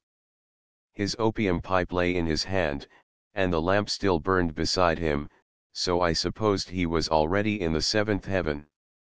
The store was like other stores in the mines, inasmuch as it contained a higgledy-piggledy collection of provisions and clothing, but everything was Chinese excepting the boots. These are the only articles of barbarian costume which the Chinaman adopts, and he always wears them of an enormous size, on a scale commensurate with the ample capacity of his other garments. The next place I visited was Wamba's Bar, some miles lower down the river, and from here I intended returning to Nevada, as the season was far advanced, and fine weather could no longer be depended upon. The very day, however, on which I was to start, the rain commenced, and came down in such torrents that I postponed my departure. It continued to rain heavily for several days, and I had no choice but to remain where I was, as the river rose rapidly to such a height as to be perfectly impassable. It was now about 80 yards wide, and rushed past in a raging torrent, the waves rolling several feet high. Some of the miners up above, trusting to a longer continuance of the dry season, had not removed their flumes from the river, and these it was now carrying down, all broken up into fragments, along with logs and whole pine trees, which occasionally, as they got foul of other objects, reared straight up out of the water. It was a grand sight. The river seemed as if it had suddenly arisen to assert its independence, and take vengeance for all the restraints which had been placed upon it, by demolishing flumes, dams, and bridges, and carrying off everything within its reach. The house I was staying in was the only one in the neighborhood, and was a sort of half-store, half-boarding house. Several miners lived in it, and there were, besides, 2 or 3 storm-stayed travelers like myself. It was a small clapboard house, built on a rock immediately over the river, but still so far above it that we anticipated no danger from the flood. We were close to the mouth of a creek, however, which we one night fully expected would send the house on a voyage of discovery down the river. Some drift logs up above had got jammed, and so altered the course of the stream as to bring it sweeping past the corner of the house, which merely rested on a number of posts. The waters rose to within an inch or two of the floor, and as they carried logs and rocks along with them, we feared that the posts would be carried away, when the whole fabric would immediately slip off the rocks into the angry river a few feet below. There was a small window at one end through which we might have escaped, and this was taken out that no time might be lost when the moment for clearing out should arrive, while axes also were kept in readiness, to smash through the back of the house, which rested on terra firma. It was an exceedingly dark night, very cold, and raining cats and dogs, so that the prospect of having to jump out of the window and sit on the rocks till morning was by no means pleasant to contemplate, but the idea of being washed into the river was still less agreeable, and no one ventured to sleep, as the water was already almost up to the floor, and a very slight rise would have smashed up the whole concern so quickly, that it was best to be on the alert. The house fortunately stood it out bravely till daylight, when some of the party put an end to the danger by going up the creek, and removing the accumulation of logs which had turned the water from its proper channel. After the rain ceased, we had to wait for 2 days till the river fell sufficiently to allow of its being crossed with any degree of safety, but on the 3rd day, along with another man who was going to Nevada, I made the passage in a small skiff not without considerable difficulty, however, for the river was still much swollen, and covered with logs and driftwood. On landing on the other side, we struck straight up the face of the mountain, and soon gained the high land, where we found a few inches of snow fast disappearing before the still powerful rays of the sun. We arrived at Nevada after a day and a half of very muddy traveling, but the weather was bright and clear, and seemed to be a renewal of the dry season. It did not last long, however, for a heavy snowstorm soon set in, and it continued snowing, raining, and freezing for about 3 weeks, the snow lying on the ground all the time, to the depth of 3 or 4 feet. The continuance of such weather rendered the roads so impracticable as to cut off all supplies from Marysville or Sacramento, and accordingly prices of provisions of all kinds rose enormously. The miners could not work with so much snow on the ground, and altogether there was a prospect of hard times. Flour was exceedingly high even in San Francisco, several capitalists having entered into a flour monopoly speculation, buying up every cargo as it arrived, and so keeping up the price. In Nevada it was sold at $1 a pound, and in other places farther up in the mountains it was doled out, as long as the stock lasted, at 3 or 4 times that price. In many parts the people were reduced to the utmost distress from the scarcity of food, and the impossibility of obtaining any fresh supplies. At Downeyville, the few men who had remained there were living on barley, a small stock of which was fortunately kept there as mule feed. Several men perished in the snow in trying to make their escape from distant camps in the mountains. 2 or 3 lost their lives near the ranch of my friend the Italian hurdy-gurdy player, while carrying flour down to their camps on the river, and in some places people saved themselves from starvation by eating dogs and mules.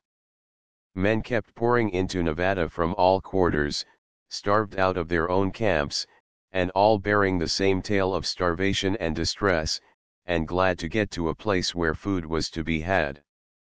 The town, being a sort of harbor of refuge for miners in remote diggings, became very full, and as no work could be done in such weather, the population had nothing to do but to amuse themselves the best way they could. A theatrical company was performing nightly to crowded houses, the gambling saloons were kept in full blast, and in fact, every day was like a Sunday, from the number of men one saw idling about, playing cards, and gambling. Although the severity of the weather interrupted mining operations for the time, it was nevertheless a subject of rejoicing to the miners generally, for many localities could only be worked when plenty of water was running in the ravines, and it was not unusual for men to employ themselves in the dry season in throwing up heaps of dirt, in anticipation of having plenty of water in winter to wash it. This was commonly done in flats and ravines where water could only be had immediately after heavy rains. It was easy to distinguish a heap of thrown-up dirt from a pile of tailings, or dirt already washed, and property of this sort was quite sacred, the gold being not less safe there, perhaps safer than if already in the pocket of the owner. In whatever place a man threw up a pile of dirt, he might leave it without any concern for its safety, and remove to another part of the country, being sure to find it intact when he returned to wash it, no matter how long he might be absent. Chapter 18. Down with the flood. I had occasion to return to San Francisco at this time, and the journey was about the most unpleasant I ever performed. The roads had been getting worse all the time, and were quite impassable for stages or wagons. The mail was brought up by express messengers, but other communication there was none. The nearest route to San Francisco, that by Sacramento, was perfectly impracticable, and the only way to get down there was by Marysville, situated about 50 miles off, at the junction of the Yuba and Feather rivers. I set out one afternoon with a friend who was also going down, and who knew the way, which was rather an advantage, as the trails were hidden under 3 or 4 feet of snow. We occasionally, however, got the benefit of a narrow path, trodden down by other travelers, and though we only made 12 miles that day, we in that distance gradually emerged from the snow, and got down into the regions of mud and slush and rain. We stayed the night at a roadside house, where we found 20 or 30 miners starved out of their own camps, and in the morning we resumed our journey in a steady pour of rain. The mud was more than ankle deep, but was so well diluted with water that it did not cause much inconvenience in walking, while at the foot of every little hollow was a stream to be waded waist high, for we were now out of the mining regions, and crossing the rolling country between the mountains and the plains, where the water did not run off so quickly. When we reached the only large stream on our route, we found that the bridge, which had been the usual means of crossing, had been carried away, and the banks on either side were overflowed to a considerable distance. A pine tree had been felled across when the waters were lower, but they now flowed 2 or 3 feet over the top of it, the only sign that it was there being the branches sticking up, and marking its course across the river. It was not very pleasant to have to cross such a swollen stream on such a very visionary bridge, but there was no help for it, so cutting sticks wherewith to feel for a footing under water, we waded out till we reached the original bank of the stream, where we had to take to the pine log, and travel it as best we could with the assistance of the branches, the water rushing past nearly up to our waists. We had 50 or 60 feet to go in this way, but the farther end of the log rose nearly to the surface of the water, and landed us on an island, from which we had to pass to dry land through a thicket of bushes under 4 feet of water. Towards evening we arrived at a ranch, about 20 miles from Marysville, which we made the end of our day's journey. We were saturated with rain and mud, but dry clothes were not to be had, so we were obliged to pass another night under hydropathic treatment, the natural consequence of which was that in the morning we were stiff and sore all over. However, after walking a short distance, we got rid of the sensation, receiving a fresh ducking from the rain, which continued to fall as heavily as ever. The plains, which we had now reached, were almost entirely under water, and at every depression in the surface of the ground a slough had to be waded of corresponding depth, sometimes over the waist. The road was only in some places discernible, and we kept to it chiefly by steering for the houses, to be seen at intervals of a few miles. About 6 miles from Marysville we crossed the Yuba, which was here a large rapid river 100 yards wide. We were ferried over in a little skiff, and had to pull up the river nearly half a mile, so as to fetch the landing on the other side. I was not sorry to reach terra firma again, such as it was, for the boat was a flat-bottomed, straight-sided little thing, about the size and shape of a coffin, and was quite unsuitable for such work.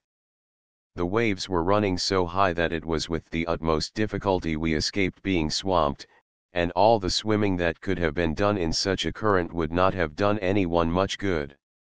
From this point to Marysville the country was still more flooded. We passed several teams, which, in a vain endeavor to get up to the mountains with supplies, were hopelessly stuck in the mud at the bottom of the hollows, with only the rim of the wheels appearing above water. Marysville is a city of some importance, being situated at the head of navigation. It is the depot and starting point for the extensive district of mining country lying north and east of it.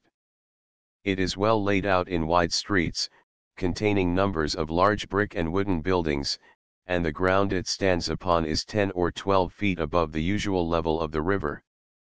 But when we waded up to it, we found the portion of the town nearest the river completely flooded, the water being nearly up to the first floor of the houses, while the people were going about in boats. In the streets farther back, however, it was not so bad, one could get along without having to go much over the ankles. The appearance of the place, as seen through the heavy rain, was far from cheering. The first idea which occurred to me on beholding it was that of rheumatism, and the second fever and ague, but I was glad to find myself here, nevertheless, if only to experience once more the sensation of having on dry clothes. I learned that several men had been drowned on different parts of the plains in attempting to cross some of the immense pools or sloughs such as we had passed on our way, while cattle and horses were drowned in numbers, and were dying of starvation on insulated spots, from which there was no escape. I saw plenty of this, however, the next day in going down by the steamboat to Sacramento. The distance is 50 or 60 miles through the plains all the way, but they had now more the appearance of a vast inland sea. It would have been difficult to keep to the channel of the river, had it not been for the trees appearing on each side, and the numbers of squatters' shanties generally built on a spot where the bank was high and showed itself above water, though in many cases nothing but the roof of the cabin could be seen. On the tops of the cabins and sheds, on piles of firewood, or up in the trees, were fowls calmly waiting their doom, while pigs, cows, and horses were all huddled up together, knee-deep in water, on any little rising ground which offered standing room, dying by inches from inanition. The squatters themselves were busy removing in boats whatever property they could, and at those cabins whose occupants were not yet completely drowned out, a boat was made fast alongside as a means of escape for the poor devils, who, as the steamer went past, looked out of the door the very pictures of woe and dismay. We saw two men sitting resolutely on the top of their cabin, the water almost up to their feet. A boat was made fast to the chimney, to be used when the worst came to the worst, but they were apparently determined to see it out if possible. They looked intensely miserable, though they would not own it, for they gave us a very feigned and uncheery hurrah as we steamed past.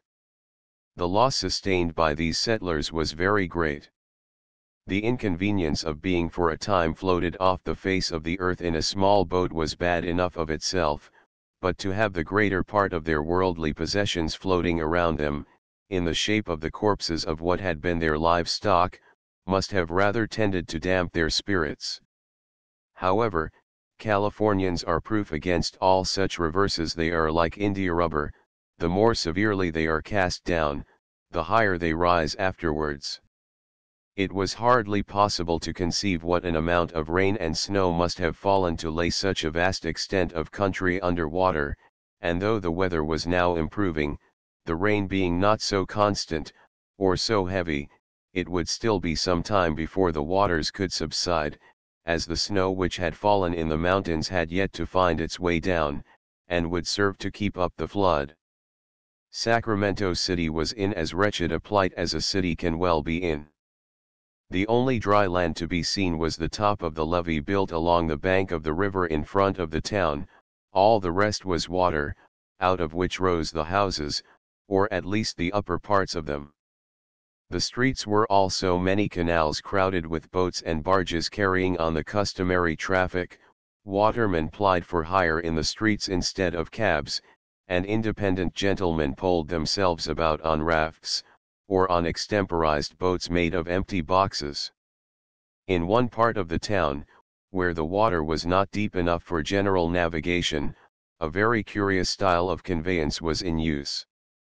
Pairs of horses were harnessed to large flat-bottomed boats, and numbers of these vehicles, carrying passengers or goods, were to be seen cruising about, now dashing through a foot or two of mud which the horses made to fly in all directions as they floundered through it, now grounding and bumping over some very dry spot, and again sailing gracefully along the top of the water, so deep as nearly to cover the horses' backs.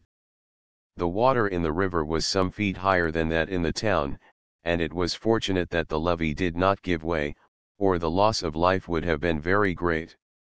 As it was, some few men had been drowned in the streets. The destruction of property, and the pecuniary loss to the inhabitants, were of course enormous, but they had been flooded once or twice before, besides having several times had their city burned down, and were consequently quite used to such disasters. In fact, Sacramento suffered more from fire and flood together than any city in the state, without, however, apparently retarding the growing prosperity of the people. I arrived in Sacramento too late for the steamer for San Francisco, and so had the pleasure of passing a night there, but I cannot say I experienced any personal inconvenience from the watery condition of the town. It seemed to cause very little interruption to the usual order of things in hotels, theaters, and other public places. There was a good deal of anxiety as to the security of the levee, in which was the only safety of the city, but in the meantime the ordinary course of pleasure and business was unchanged, except in the substitution of boats for wheeled vehicles, and the great source of consolation and congratulation to the sufferers from the flood, and to the population generally, was in endeavoring to compute how many millions of rats would be drowned. On arriving in San Francisco the change was very great. It was like entering a totally different country. In place of cold and rain and snow, flooded towns, and no dry land, or snowed-up towns in the mountains with no food, here was a clear bright sky, and a warm sun shining down upon a city where everything looked bright and gay. It was nearly a year since I had left San Francisco, and in the meantime the greater part of it had been burned down and rebuilt. The appearance of most of the principal streets was completely altered, large brick stores had taken the place of wooden buildings, and so rapidly had the city extended itself into the bay that the principal business was now conducted on wide streets of solid brick and stone warehouses, where a year before had been 15 or 20 feet of water. All, excepting the more unfrequented streets, were planked, and had good stone or plank sidewalks, so that there was but little mud notwithstanding the heavy rains which had fallen. In the upper part of the town, however, where the streets were still in their original condition, the amount of mud was quite inconceivable. Some places were almost impassable, and carts might be seen almost submerged, which half a dozen horses were vainly trying to extricate. The climate of San Francisco has the peculiarity of being milder in winter than in summer. Winter is by far the most pleasant season of the year.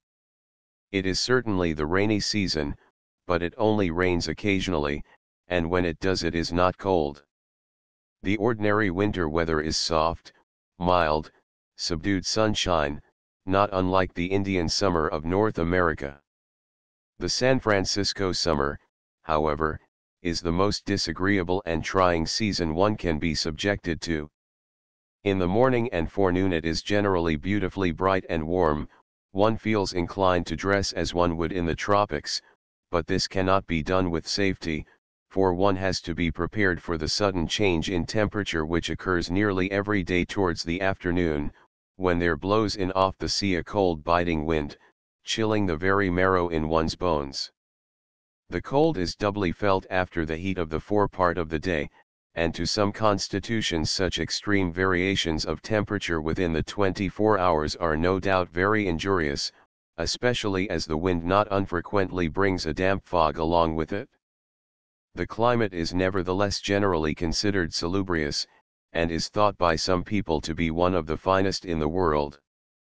For my own part, I much prefer the summer weather of the mines, where the sky is always bright, and the warm temperature of the day becomes only comparatively cool at night, while the atmosphere is so dry, that the heat, however intense, is never oppressive, and so clear that everything within the range of vision is as clearly and distinctly seen as if one were looking upon a flat surface, and could equally examine each separate part of it, so satisfactory and so minute in detail is the view of the most distant objects.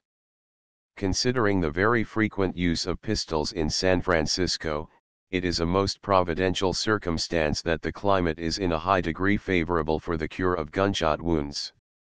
These in general heal very rapidly, and many miraculous recoveries have taken place, effected by nature and the climate, after the surgeons, experienced as they are in that branch of practice, had exhausted their skill upon the patient. Chapter 19. A bull and bear fight. The long tract of mountainous country lying north and south, which comprises the mining districts, is divided into the northern and southern mines, the former having communication with San Francisco through Sacramento and Marysville, while the latter are more accessible by way of Stockton, a city situated at the head of navigation of the San Joaquin, which joins the Sacramento about 50 miles above San Francisco. My wanderings had hitherto been confined to the northern mines, and when, after a short stay in San Francisco, business again led me to Placerville, I determined from that point to travel down through the southern mines, and visit the various places of interest en route. It was about the end of March when I started. The winter was quite over, all that remained of it was an occasional heavy shower of rain, the air was mild and soft, and the mountains, covered with fresh verdure, were blooming brightly in the warm sunshine with many-colored flowers. In every ravine, and through each little hollow in the highlands, flowed a stream of water, and wherever water was to be found, there also were miners at work. From the towns and camps, where the supply of water was constant, and where the diggings could consequently be worked at any time of the year, they had expanded themselves over the whole face of the country, and in traveling through the depths of the forests, just as the solitude seemed to be perfect, one got a glimpse in the distance, through the dark columns of the pine trees, of the red shirts of 2 or 3 straggling miners, taking advantage of the short period of running water to reap a golden harvest in some spot of fancied richness. This was the season of all others to see to the best advantage the grandeur and beauty of the scenery, and at the same time to realize how widely diffused and inexhaustible is the wealth of the country. Inexhaustible is, of course, only a comparative term, for the amount of gold still remaining in California is a definite quantity becoming less and less every day, and already vastly reduced from what it was when the mines lay intact 7 years ago, but still the date at which the yield of the California mines is to cease, or even to begin to fall off, seems to be as far distant as ever. In fact, the continued labor of constantly increasing numbers of miners, instead of exhausting the resources of the mines, as some persons at first supposed would be the case, has, on the contrary, only served to establish confidence in the permanence of their wealth.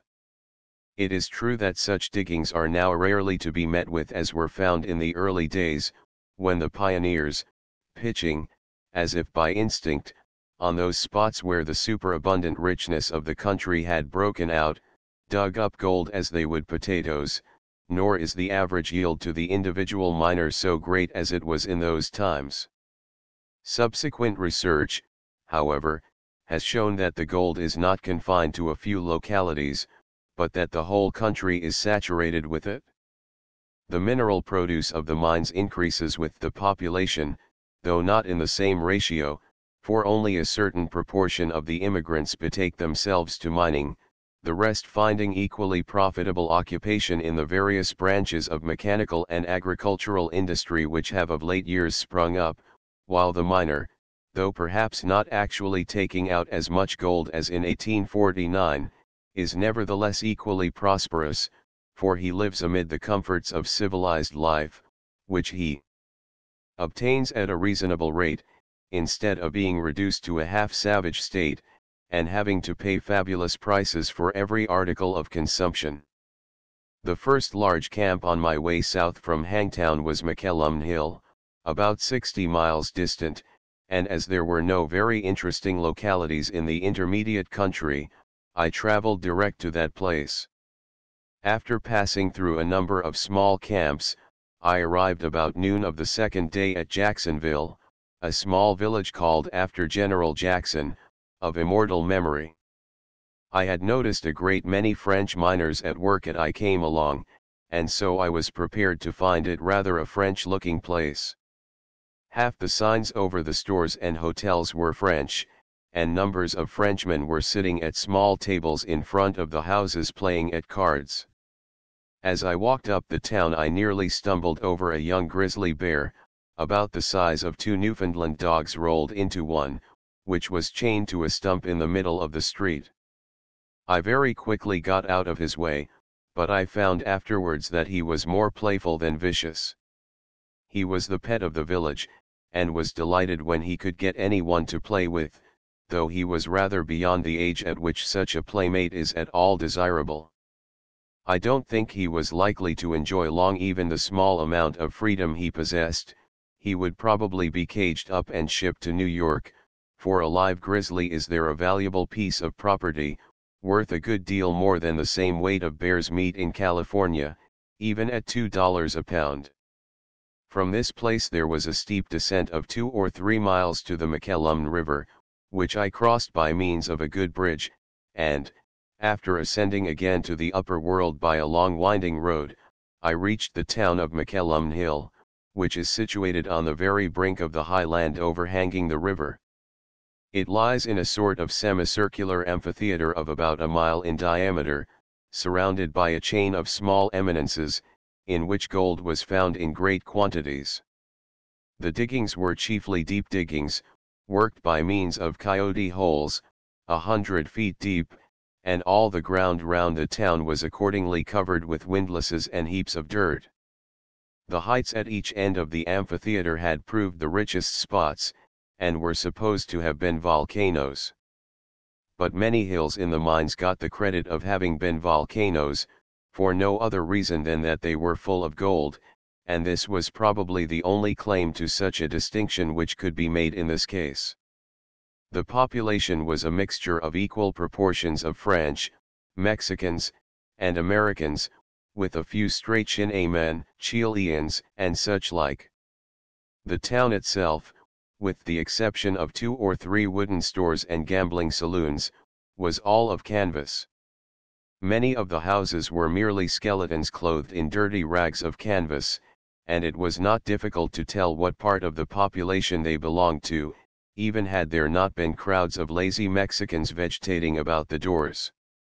The Indians, who were pretty numerous about here, seemed to be a slightly superior race to those farther north. I judged so from the fact that they apparently had more money, and consequently must have had more energy to dig for it. They were also great gamblers, and particularly fond of monte, at which the Mexicans fleeced them of all their cash, excepting what they spent in making themselves ridiculous with stray articles of clothing. But perhaps their appreciation of monte, and their desire to copy the costume of white men, are signs of a greater capability of civilization than they generally get credit for. Still their presence is not compatible with that of a civilized community, and, as the country becomes more thickly settled, there will be no longer room for them. Their country can be made subservient to man, but as they themselves cannot be turned to account, they must move off, and make way for their betters. This may not be very good morality, but it is the way of the world, and the Aborigines of California are not likely to share a better fate than those of many another country. And though the people who drive them out may make the process as gradual as possible by the system of Indian grants and reservations, yet, as with wild cattle, so it is with Indians, so many head, and no more, can live on a given quantity of land, and, if crowded into too small a compass, the result is certain though gradual extirpation, for by their numbers they prevent the reproduction of their means of subsistence.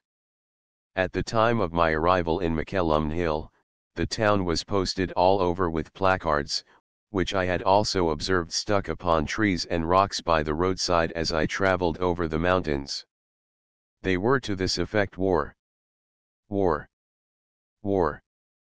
The celebrated bull-killing bear, General Scott, will fight a bull on Sunday the 15th inst, at 2 p.m., at McCallum Hill.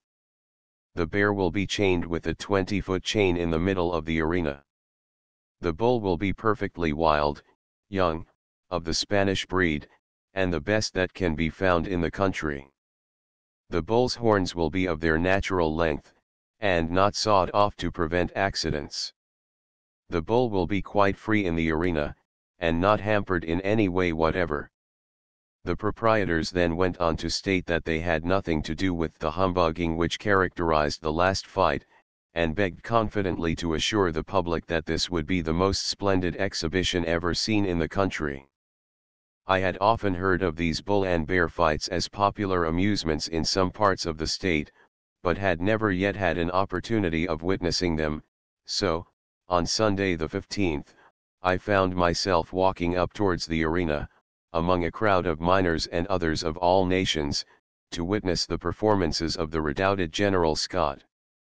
The amphitheater was a roughly but strongly built wooden structure, uncovered of course, and the outer enclosure, which was of boards about 10 feet high, was 100 feet in diameter. The arena in the center was 40 feet in diameter, and enclosed by a very strong 5-barred fence. From the top of this rose tiers of seats, occupying the space between the arena and the outside enclosure. As the appointed hour drew near, the company continued to arrive till the whole place was crowded, while, to beguile the time till the business of the day should commence, 2 fiddlers, a white man and a gentleman of color, performed a variety of appropriate airs. The scene was gay and brilliant, and was one which would have made a crowded opera house appear gloomy and dull in comparison. The shelving bank of human beings which encircled the place was like a mass of bright flowers. The most conspicuous objects were the shirts of the miners, red, white, and blue being the fashionable colors, among which appeared bronzed and bearded faces under hats of every hue. Revolvers and silver-handled bowie knives glanced in the bright sunshine, and among the crowd were numbers of gay Mexican blankets, and red and blue French bonnets, while here and there the fair sex was represented by a few Mexican women in snowy white dresses, puffing their cigaritas in delightful anticipation of the exciting scene which was to be enacted. Over the heads of the highest circle of spectators was seen mountain beyond mountain fading away in the distance, and on the green turf of the arena lay the great center of attraction, the hero of the day, General Scott. He was, however, not yet exposed to public gaze, but was confined in his cage, a heavy wooden box lined with iron, with open iron bars on one side, which for the present was boarded over. From the center of the arena a chain led into the cage, and at the end of it no doubt the bear was to be found. Beneath the scaffolding on which sat the spectators were 2 pens, each containing a very handsome bull, showing evident signs of indignation at his confinement. Here also was the bar, without which no place of public amusement would be complete. There was much excitement among the crowd as to the result of the battle, as the bear had already killed several bulls, but an idea prevailed that in former fights the bulls had not had fair play, being tied by a rope to the bear, and having the tips of their horns sawed off. But on this occasion the bull was to have every advantage which could be given him, and he certainly had the good wishes of the spectators, though the bear was considered such a successful and experienced bullfighter that the betting was all in his favor. Some of my neighbors gave it as their opinion, that there was nary bull in California as could whip that bar. At last, after a final tattoo had been beaten on a gong to make the stragglers hurry up the hill, preparations were made for beginning the fight. The bear made his appearance before the public in a very bearish manner. His cage ran upon very small wheels, and some bolts having been slipped connected with the face of it, it was dragged out of the ring, when, as his chain only allowed him to come within a foot or two of the fence, the general was rolled out upon the ground all of a heap, and very much against his inclination apparently, for he made violent efforts to regain his cage as it disappeared. When he saw that was hopeless, he floundered halfway round the ring at the length of his chain, and commenced to tear up the earth with his forepaws. He was a grizzly bear of pretty large size, weighing about 1,200 pounds. The next thing to be done was to introduce the bull. The bars between his pen and the arena were removed, while 2 or 3 men stood ready to put them up again as soon as he should come out. But he did not seem to like the prospect, and was not disposed to move till pretty sharply poked up from behind, when, making a furious dash at the red flag which was being waved in front of the gate, he found himself in the ring face to face with General Scott. The general, in the meantime, had scraped a hole for himself 2 or 3 inches deep, in which he was lying down. This, I was told by those who had seen his performances before, was his usual fighting attitude. The bull was a very beautiful animal, of a dark purple color marked with white. His horns were regular and sharp, and his coat was as smooth and glossy as a racer's. He stood for a moment taking a survey of the bear, the ring, and the crowds of people, but not liking the appearance of things in general, he wheeled round, and made a splendid dash at the bars, which had already been put up between him and his pen, smashing through them with as much ease as the man in the circus leaps through a hoop of brown paper. This was only losing time, however, for he had to go in and fight, and might as well have done so at once.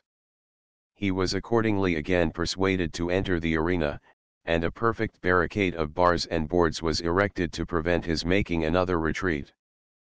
But this time he had made up his mind to fight, and after looking steadily at the bear for a few minutes as if taking aim at him, he put down his head and charged furiously at him across the arena.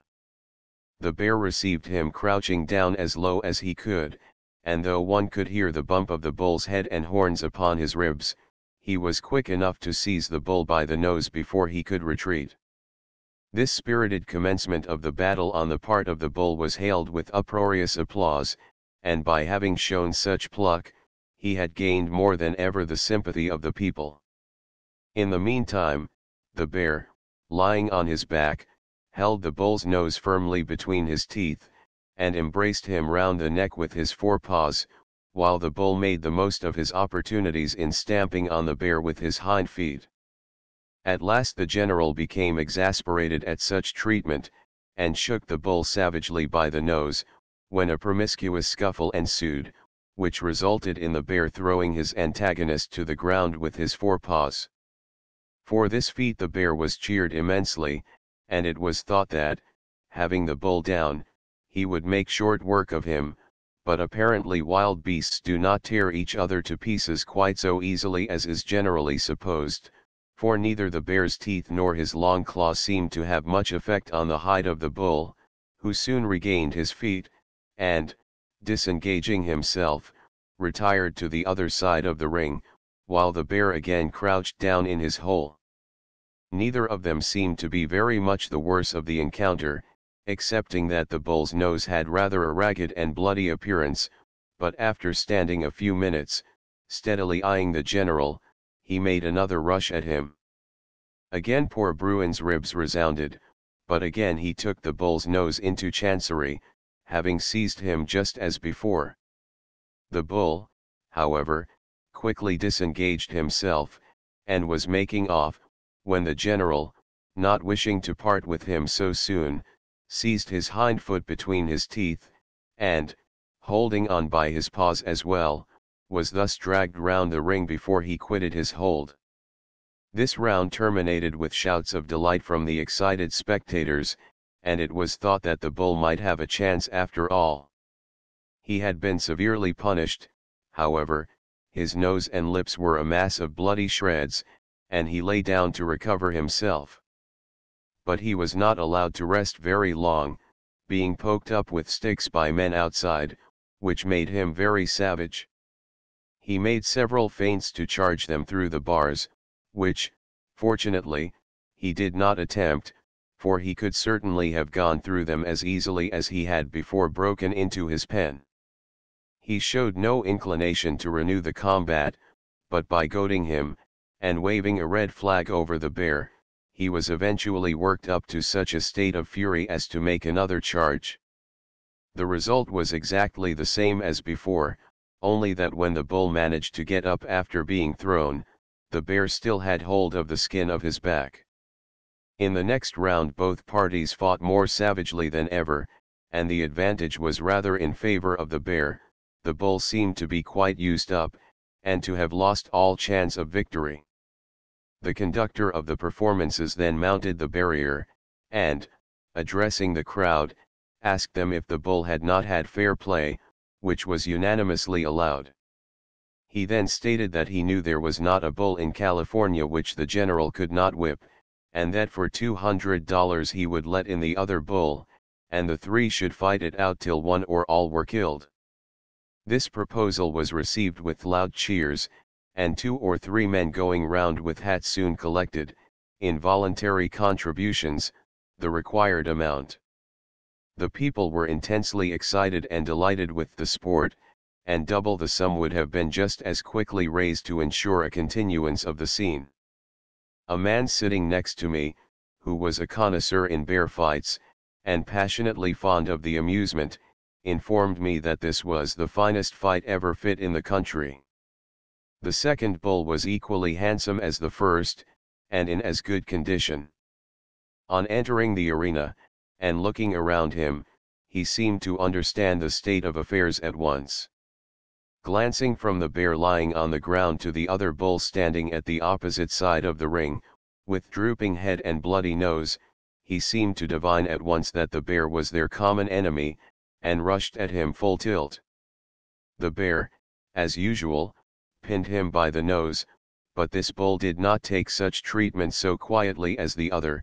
Struggling violently, he soon freed himself, and, wheeling round as he did so, he caught the bear on the hind quarters and knocked him over, while the other bull, who had been quietly watching the proceedings, thought this a good opportunity to pitch in also, and rushing up, he gave the bear a dig in the ribs on the other side before he had time to recover himself.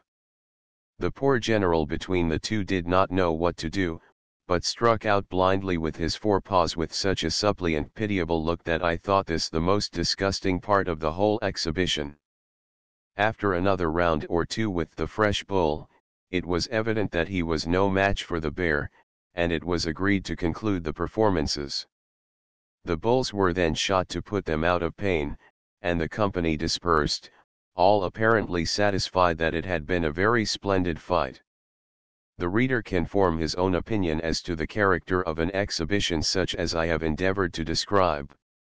For my own part, I did not at first find the actual spectacle so disgusting as I had expected I should, for as long as the animals fought with spirit, they might have been supposed to be following their natural instincts, but when the bull had to be urged and goaded on to return to the charge, the cruelty of the whole proceeding was too apparent, and when the two bulls at once were let in upon the bear, all idea of sport or fair play was at an end, and it became a scene which one would rather have prevented than witnessed. In these bull and bear fights the bull sometimes kills the bear at the first charge, by plunging his horns between the ribs, and striking a vital part. Such was the fate of General Scott in the next battle he fought, a few weeks afterwards, but it is seldom that the bear kills the bull outright. his misery being in most cases ended by a rifle ball when he can no longer maintain the combat. I took a sketch of the general the day after the battle. He was in the middle of the now deserted arena, and was in a particularly savage humor. He seemed to consider my intrusion on his solitude as a personal insult, for he growled most savagely, and stormed about in his cage, even pulling at the iron bars in his efforts to get out. I could not help thinking what a pretty mess he would have made of me if he had succeeded in doing so, but I regarded with peculiar satisfaction the massive architecture of his abode, and, taking a seat a few feet from him, I lighted my pipe, and waited till he should quiet down into an attitude, which he soon did, though very sulkily, when he saw that he could not help himself. He did not seem to be much the worse for the battle, having but one wound, and that appeared to be only skin deep. Such a bear as this, alive, was worth about $1,500. The method of capturing them is a service of considerable danger, and requires a great deal of labor and constant watching. A spot is chosen in some remote part of the mountains, where it has been ascertained that bears are pretty numerous. Here a species of cage is built, about 12 feet square and 6 feet high, constructed of pine logs, and fastened after the manner of a log cabin. This is suspended between two trees, 6 or 7 feet from the ground, and inside is hung a huge piece of beef, communicating by a string with a trigger, so contrived that the slightest tug at the beef draws the trigger, and down comes the trap, which has more the appearance of a log cabin suspended in the air than anything else. A regular locomotive cage, lined with iron, has also to be taken to the spot, to be kept in readiness for Bruin's accommodation, for the pine log trap would not hold him long, he would soon eat and tear his way out of it. The enterprising bear catchers have therefore to remain in the neighborhood, and keep a sharp lookout. Removing the bear from the trap to the cage is the most dangerous part of the business. One side of the trap is so contrived as to admit of being opened or removed, and the cage is drawn up alongside, with the door also open, when the bear has to be persuaded to step into his new abode, in which he travels down to the more populous parts of the country, to fight bulls for the amusement of the public. Chapter XX A Mountain of Gold. The want of water was the great obstacle in the way of mining at McKellum Hill.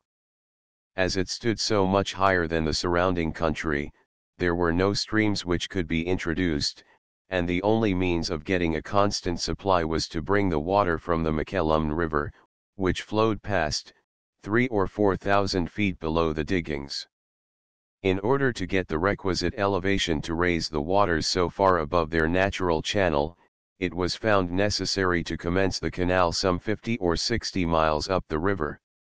The idea had been projected, but the execution of such a piece of work required more capital than could be raised at the moment, but the diggings at McKellum Hill were known to be so rich, as was also the tract of country through which the canal would pass, that the speculation was considered sure to be successful, and a company was not long after formed for the purpose of carrying out the undertaking, which amply repaid those embarked in it, and opened up a vast extent of new field for mining operations, by supplying water in places which otherwise could only have been worked for 2 or 3 months of the year. This was only one of many such undertakings in California, some of which were even on a larger scale. The engineering difficulties were very great, from the rocky and mountainous nature of the country through which the canals were brought. Hollows and valleys were spanned at a great height by aqueducts, supported on graceful scaffoldings of pine logs, and precipitous mountains were girded by wooden flumes projecting from their rocky sides. Throughout the course of a canal, wherever water was wanted by miners, it was supplied to them at so much an inch, a sufficient quantity for a party of 5 or 6 men, costing about $7 a day. I remained a few days at McKellum Hill in a wholly old canvas hotel, which freely admitted both wind and water, but in this respect it was not much worse than its neighbors. A French physician resided on the opposite side of the street in a tent not much larger than a sentry box, on the front of which appeared the following promiscuous announcement, in letters as large as the space admitted: Pharmacie de Paris. Drugs and medicines. Boudica. Doctor Dentist. Cold cream. Destruction to rats. Mort auxiliary Souris. From Miquelon I went to volcano diggings, a distance of 18 miles, but which I lengthened to nearly 30 by losing my way in crossing an unfrequented part of the country where the trails were very indistinct. The principal diggings at Volcano are in the banks of a gulch, called Soldiers' Gulch, from its having been first worked by United States soldiers, and were of a peculiar nature, differing from any other diggings I had seen, inasmuch as, though they had been worked to a depth of 40 or 50 feet from the surface, they had been equally rich from top to bottom, and as yet no bedrock had been reached. It was seldom such a depth of pay dirt was found. The gold was usually only found within a few feet of the bottom, but in this case the stiff clay soil may have retained the gold, and prevented it settling down so readily as through sand or gravel. The clay was so stiff that it was with difficulty it could be washed, and lately the miners had taken to boiling it in large boilers, which was found to dissolve it very quickly. To mineralogists I should think that this is the most interesting spot in the mines, from the great variety of curious stones found in large quantities in the diggings. One kind is found, about the size of a man's head, which when broken appears veined with successive brightly colored layers round a beautifully crystallized cavity in the center, the whole being enveloped in a rough outside crust an inch in thickness. The colors are more various and the veins closer together than those of a Scotch pebble, and the stone itself is more flinty and opaque. Quantities of lava were also found here, and masses of limestone rock appeared above the surface of the ground. This place lay north of Miquelon Hill, and might be called the most southern point of the northern mines. Between the scenery of the northern mines and that of the south there is a very marked difference, both in the exterior formation of the country, and in the kind of trees with which it is wooded.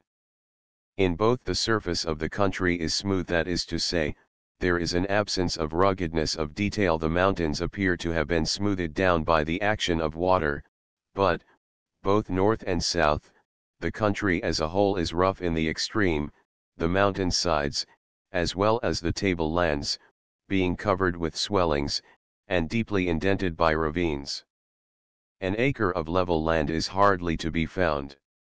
The difference, however, exists in this, that in the north the mountains themselves, and every little swelling upon them, are of a conical form, while in the south they are all more circular.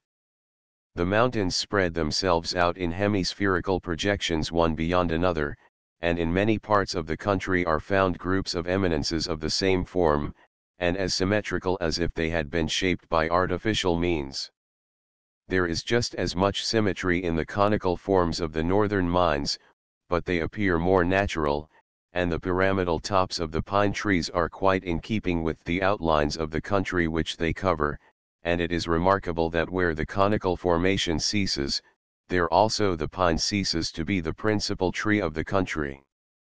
There are pines, and plenty of them, in the southern mines, but the country is chiefly wooded with various kinds of oaks, and other trees of still more rounded shape, with only here and there a solitary pine towering above them to break the monotony of the curvilinear outline.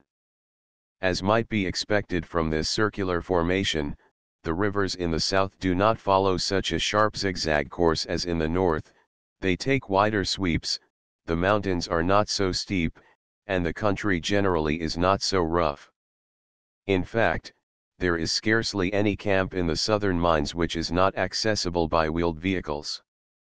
Besides this great change in the appearance of the country, one could not fail to observe also, in traveling south, the equally marked difference in the inhabitants.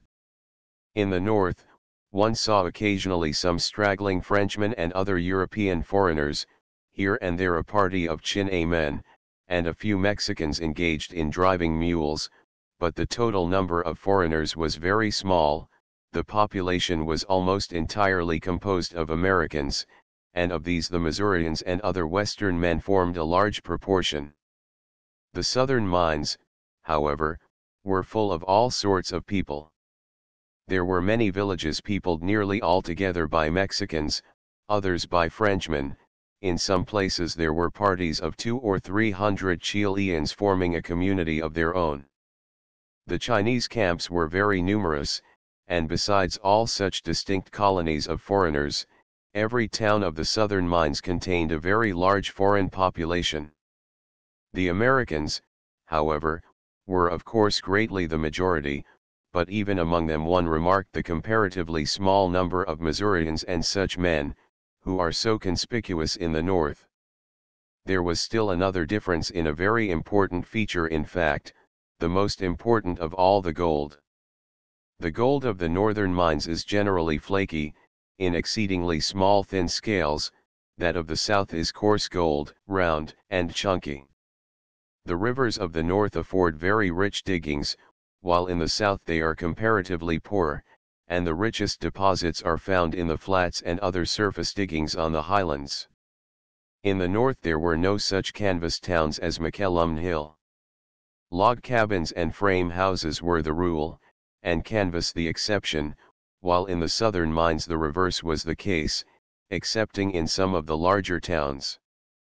It is singular that the state should be thus divided by nature into two sections of country so unlike in many important points, and that the people inhabiting them should help to heighten the contrast is equally curious, though it may possibly be accounted for by supposing that Frenchmen, Mexicans, and other foreigners, preferred the less wild-looking country and more temperate winters of the southern mines, while the absence of the western backwoodsmen in the south was owing to the fact that they came to the country across the plains by a route which entered the state near Placerville. Their natural instinct would have led them to continue on a westward course, but this would have brought them down on the plains of the Sacramento Valley, where there is no gold. So, thinking that Sunset was more north than south, and knowing also there was more western land in that direction, they spread all over the northern part of the state, till they connected themselves with the settlements in Oregon. In the neighborhood of Volcano there is a curious cave, which I went to visit with 2 or 3 miners. The entrance to it is among some large rocks on the bank of the creek, and is a hole in the ground just large enough to admit of a man's dropping himself into it lengthways. The descent is perpendicular between masses of rock for about 20 feet, and is accomplished by means of a rope. The passage then takes a slanting direction for the same distance, and lands one in a chamber 30 or 40 feet wide, the roof and sides of which are composed of groups of immense stalactites. The height varies very much, some of the stalactites reaching within 4 or 5 feet of the ground, and there are several small openings in the walls, just large enough to creep through, which lead into similar chambers. We brought a number of pieces of candle with us, with which we lighted up the whole place. The effect was very fine. The stalactites, being tinged with pale blue, pink, and green, were grouped in all manner of grotesque forms, in one corner giving an exact representation of a small petrified waterfall. Coming down into the cave was easy enough, the force of gravity being the only motive power, but to get out again we found rather a difficult operation. The sides of the passage were smooth, offering no resting place for the foot, and the only means of progression was to haul oneself up by the rope hand over hand, rather hard work in the inclined part of the passage, which was so confined that one could hardly use one's arms. At the hotel I stayed at here I found very agreeable company. Most of the party were Texans, and were doctors and lawyers by profession, though miners by practice. For the first time since I had been in the mines I here saw whist played, the more favorite games being poker, euchre, and all fours, or 7-up, as it is there called. There were also some enthusiastic chess players among the party, who had manufactured a set of men with their bowie knives, so what with whist and chess every night, I fancied I had got into a civilized country. The day before I had intended leaving this village, some Mexicans came into the camp with a lot of mules, which they sold so cheap as to excite suspicions that they had not come by them honestly. In the evening it was discovered that they were stolen animals, and several men started in pursuit of the Mexicans, but they had already been gone some hours, and there was little chance of their being overtaken. I waited a day, in hopes of seeing them brought back and hung by process of lynch law, which would certainly have been their fate had they been caught, but, fortunately for them, they succeeded in making good their escape. The men who had gone in chase returned empty-handed, so I set out again for McElhum Hill on my way south. I was put upon a shorter trail than the one by which I had come from there, and though it was very dim and little traveled, I managed to keep it, and passing on my way through a small camp called Clinton, inhabited principally by Chileans and Frenchmen, I struck the McElhum River at a point several miles above the bridge where I had crossed it before. The river was still much swollen with the rains and snow of winter, and the mode of crossing was not by any means inviting. Two very small canoes lashed together served as a ferry boat, in which the passenger hauled himself across the river by means of a rope made fast to a tree on either bank, the force of the current keeping the canoe's bow on. When I arrived here, this contrivance happened to be on the opposite side, where I saw a solitary tent which seemed to be inhabited, but I hallooed in vain for someone to make his appearance and act as ferryman. There seemed to be a trail from the tent leading up the river, so, following that direction for about half a mile, I found a party of miners at work on the other side, one of whom, in the obliging spirit universally met with in the mines, immediately left his work and came down to ferry me across. On the side I was on was an old race about 18 feet wide, through which the waters rushed rapidly past. A pile of rocks prevented the boat from crossing this, so there was nothing for it but to wade. Some stones had been thrown in, forming a sort of submarine stepping stones, and lessening the depth to about 3 feet, but they were smooth and slippery, and the water was so intensely cold, and the current so strong, that I found a long pole which the man told me to take a very necessary assistance in making the passage. On reaching the canoes, and being duly enjoined to be careful in getting in and to keep perfectly still, we crossed the main body of the river, and very ticklish work it was, for the waves ran high, and the utmost care was required to avoid being swamped. We got across safe enough, when my friend put me under additional obligations by producing a bottle of brandy from his tent and asking me to liquor, which I did with a great deal of pleasure, as the water was still gurgling and squeaking in my boots, and was so cold that I felt as if I were half immersed in ice cream. After climbing the steep mountainside and walking a few miles farther, I arrived at McElhum Hill, having, in the course of my day's journey, gradually passed from the pine tree country into such scenery as I have already described as characterizing the southern mines. I went on the next morning to San Andres by a road which wound through beautiful little valleys, still fresh and green, and covered with large patches of flowers. In one long gulch through which I passed, about 200 Chileans were at work washing the dirt, panful by panful, in their large flat wooden dishes. This is a very tedious process, and a most unprofitable expenditure of labor, but Mexicans, Chileans, and other Spanish Americans, most obstinately adhered to their old-fashioned primitive style, although they had the example before them of all the rest of the world continually making improvements in the method of abstracting the gold, whereby time was saved and labor rendered tenfold more effective. I soon after met a troop of 40 or 50 Indians galloping along the road, most of them riding double, the gentlemen having their squaws seated behind them. They were dressed in the most grotesque style, and the clothing seemed to be pretty generally diffused throughout the crowd. One man wore a coat, another had the remains of a shirt and one boot, while another was fully equipped in an old hat and a waistcoat, but the most conspicuous and generally worn articles of costume were the colored cotton handkerchiefs with which they bandaged up their heads. As they passed they looked down upon me with an air of patronizing condescension, saluting me with the usual "Wally Wally," in just such a tone that I could imagine them saying to themselves at the same time, "Poor devil, he's only a white man."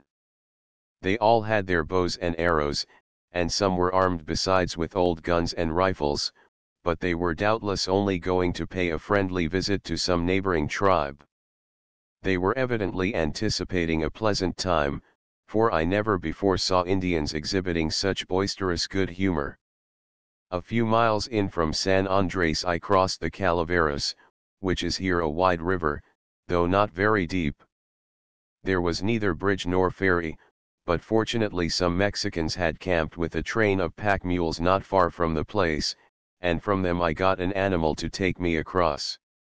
Chapter XXI. In lighter mood, if one can imagine the booths and penny theaters on a racecourse left for a year or two till they are tattered and torn, and blackened with the weather, he will have some idea of the appearance of San Andres.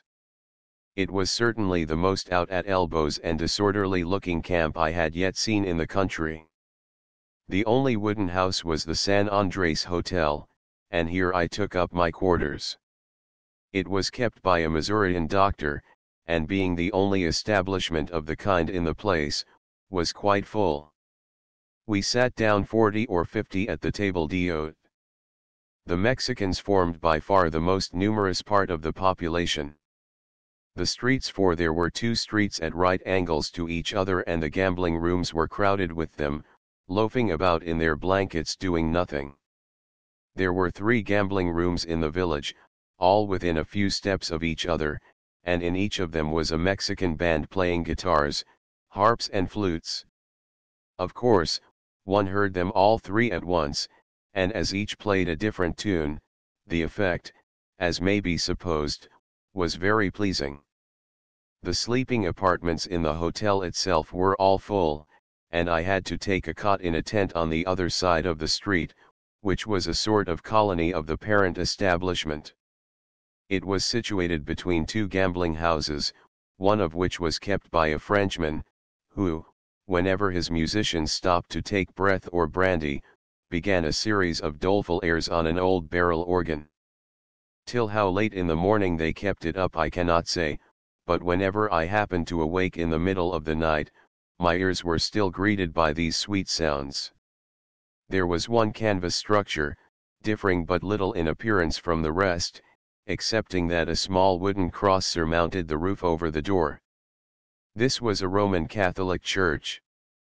The only fitting up of any kind in the interior was the altar, which occupied the farther end from the door, and was decorated with as much display as circumstances admitted, being draped with the commonest kind of colored cotton cloths, and covered with candlesticks, some brass, some of wood, but most of them regular California candlesticks, old claret and champagne bottles, arranged with due regard to the numbers and grouping of those bearing the different ornamental labels of St. Julian, Madoc, and other favorite brands. I went in on Sunday morning while service was going on, and found a number of Mexican women occupying the space nearest the altar, the rest of the church being filled with Mexicans, who all maintained an appearance of respectful devotion. 2 or 3 Americans, who were present out of curiosity, naturally kept in the background near the door, excepting 2 great hulking fellows who came swaggering in, and jostled their way through the crowd of Mexicans, making it evident, from their demeanor, that their only object was to show their supreme contempt for the congregation, and for the whole proceedings.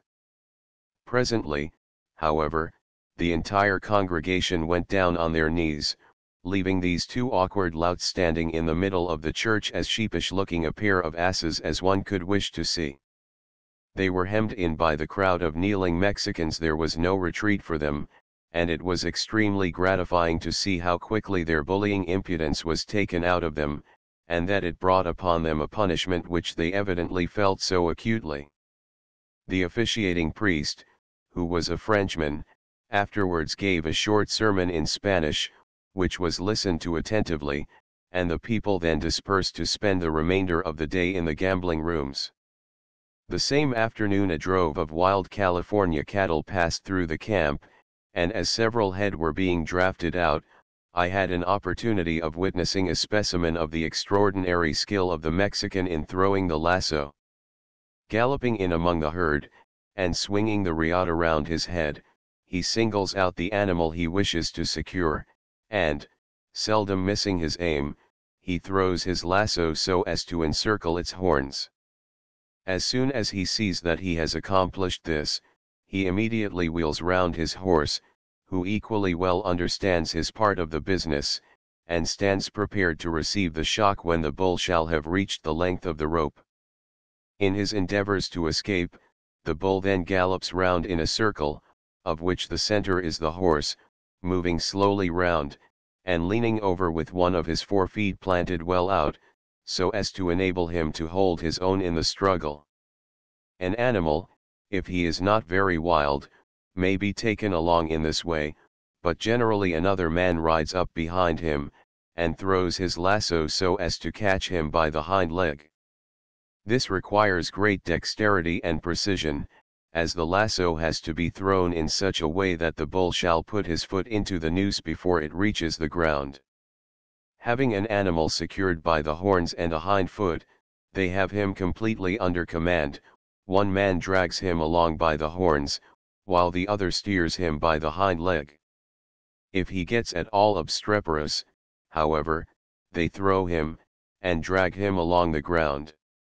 The lasso is about 20 yards long, made of strips of rawhide plaited, and the end is made fast to the high horn which sticks up in front of the Mexican saddle. The strain is all upon the saddle, and the girth, which is consequently immensely strong, and lashed up very tight.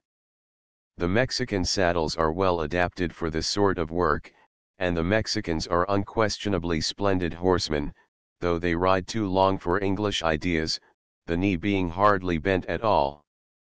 Two of the Vigilance Committee rode over from McCallum Hill next morning, to get the padre to return with them to confess a Mexican whom they were going to hang that afternoon, for having cut into a tent and stolen several $100s.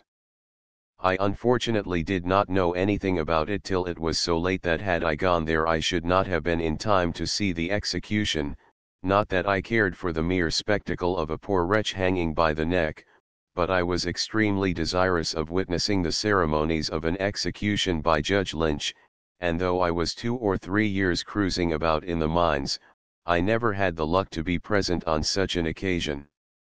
I particularly regretted having missed this one, as, from the accounts I afterwards heard of it, it must have been well worth seeing. The Mexican was at first suspected of the robbery, from his own folly in going the very next morning to several stores, and spending an unusual amount of money on clothes, revolvers, and so on. When once suspected, he was seized without ceremony, and on his person was found a quantity of gold specimens and coin, along with the purse itself, all of which were identified by the man who had been robbed. With such evidence, of course, he was very soon convicted, and was sentenced to be hung. On being told of the decision of the jury, and that he was to be hung the next day, he received the information as a piece of news which no way concerned him, merely shrugging his shoulders and saying, "Está bueno," in the tone of utter indifference in which the Mexicans generally use the expression, requesting at the same time that the priest might be sent for.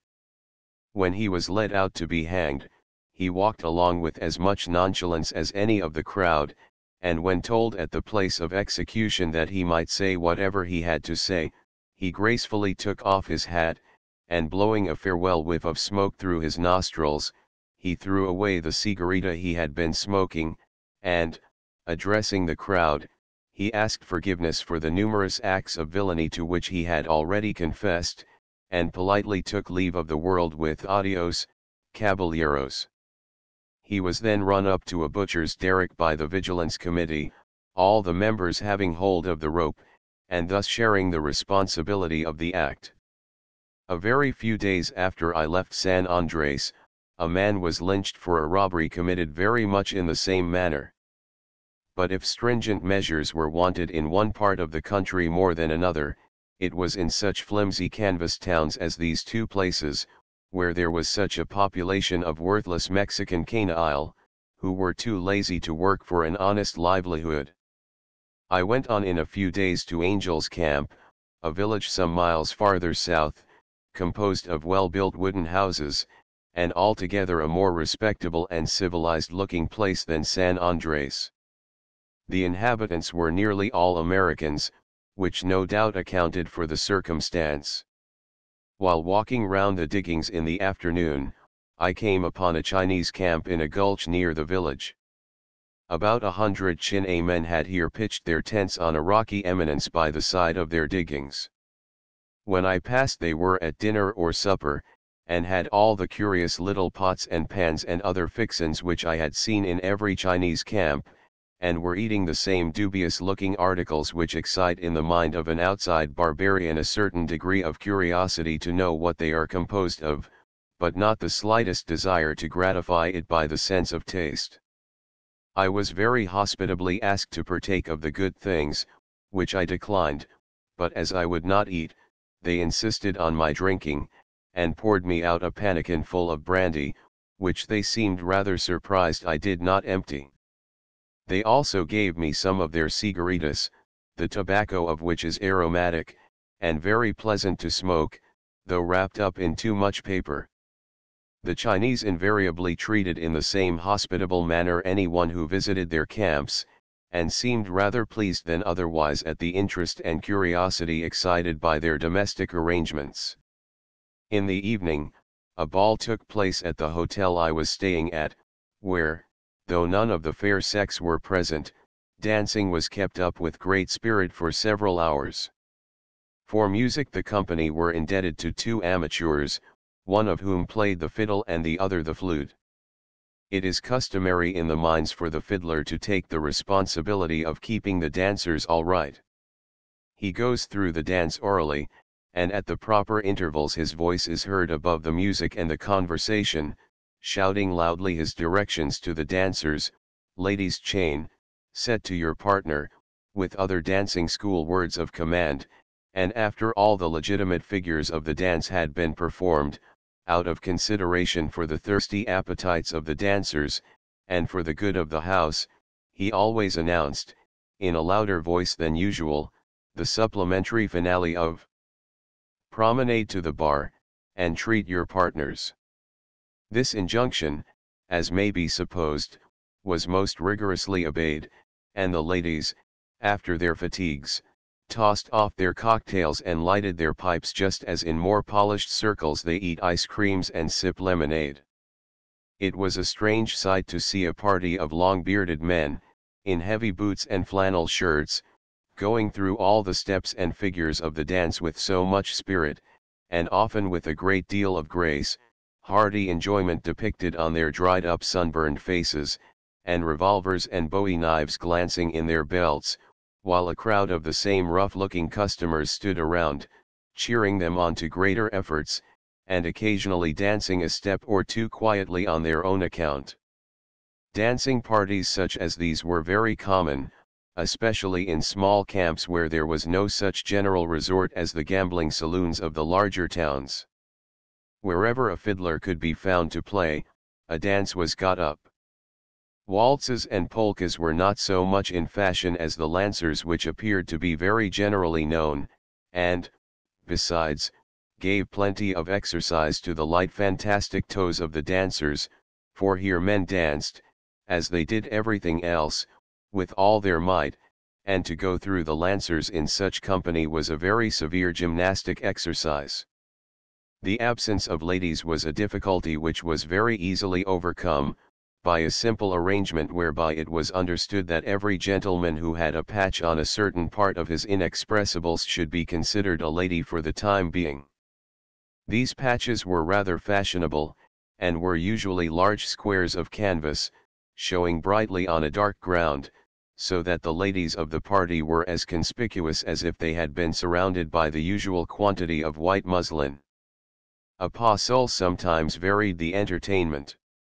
I was present on one occasion at a dance at Foster's Bar, when, after several sets of the Lancers had been danced, a young Scotch boy, who was probably a runaway apprentice from a Scotch ship for the sailor boy air, was easily seen through the thick coating of flour which he had acquired in his present occupation in the employment of a French baker, was requested to dance the Highland Fling for the amusement of the company. The music was good, and he certainly did justice to it, dancing most vigorously for about a quarter of an hour, shouting and yelling as he was cheered by the crowd, and going into it with all the fury of a wild savage in a war dance. The spectators were uproarious in their applause. I dare say many of them never saw such an exhibition before. The youngster was looked upon as a perfect prodigy, and if he had drunk with all the men who then sought the honor of treating him, he would never have lived to tread another measure. Chapter XXII Sonora and the Mexicans. From Angel's Camp I went on a few miles to Carson's Creek, on which there was a small camp, lying at the foot of a hill, which was named after the same man. On its summit a quartz vein cropped out in large masses to the height of 30 or 40 feet, looking at a distance like the remains of a solid wall of fortification. It had only been worked a few feet from the surface, but already an incredible amount of gold had been taken out of it. Every place in the mines had its traditions of wonderful events which had occurred in the olden times, that is to say, as far back as 49, for 3 years in such a vast country were equal to a century, and at this place the tradition was, that, when the quartz vein was first worked, the method adopted was to put in a blast, and, after the explosion, to go round with hand baskets and pick up the pieces. I believe this was only a slight exaggeration of the truth, for at this particular part of the vein there had been found what is there called a pocket, a spot not more than a few feet in extent, where lumps of gold in unusual quantities lie embedded in the rock. No systematic plan had been followed in opening the mine with a view to the proper working of it, but several irregular excavations had been made in the rock wherever the miners had found the gold most plentiful. For nearly a year it had not been worked at all, in consequence of several disputes as to the ownership of the claims, and in the meantime the lawyers were the only parties who were making anything out of it. On the other side of the hill, however, was a claim on the same vein, which was in undisputed possession of a company of Americans, who employed a number of Mexicans to work it, under the direction of an experienced old Mexican miner. They had 3 shafts sunk in the solid rock, in a line with each other, to the depth of 200 feet, from which galleries extended at different points, where the gold-bearing quartz was found in the greatest abundance. No ropes or windlasses were used for descending the shafts, but at every 30 feet or so there was a sort of step or platform, resting on which was a pole with a number of notches cut all down one side of it, and the rock excavated in the various parts of the mine was brought up in Leithern sacks on the shoulders of men who had to make the ascent by climbing a succession of these poles. The quartz was then conveyed on pack mules down to the river by a circuitous trail, which had been cut on the steep side of the mountain, and was there ground in the primitive Mexican style in rasters. The whole operation seemed to be conducted at a most unnecessary expenditure of labor, but the mine was rich, and, even worked in this way, it yielded largely to the owners.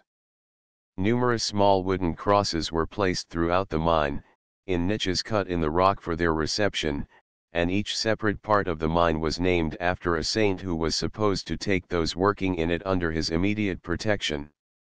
The day before I visited the place had been some saint's day, and the Mexicans, who of course had made a holiday of it, had employed themselves in erecting, on the side of the hill over the mine, a large cross, about 10 feet high, and had completely clothed it with the beautiful wild flowers which grew around in the greatest profusion.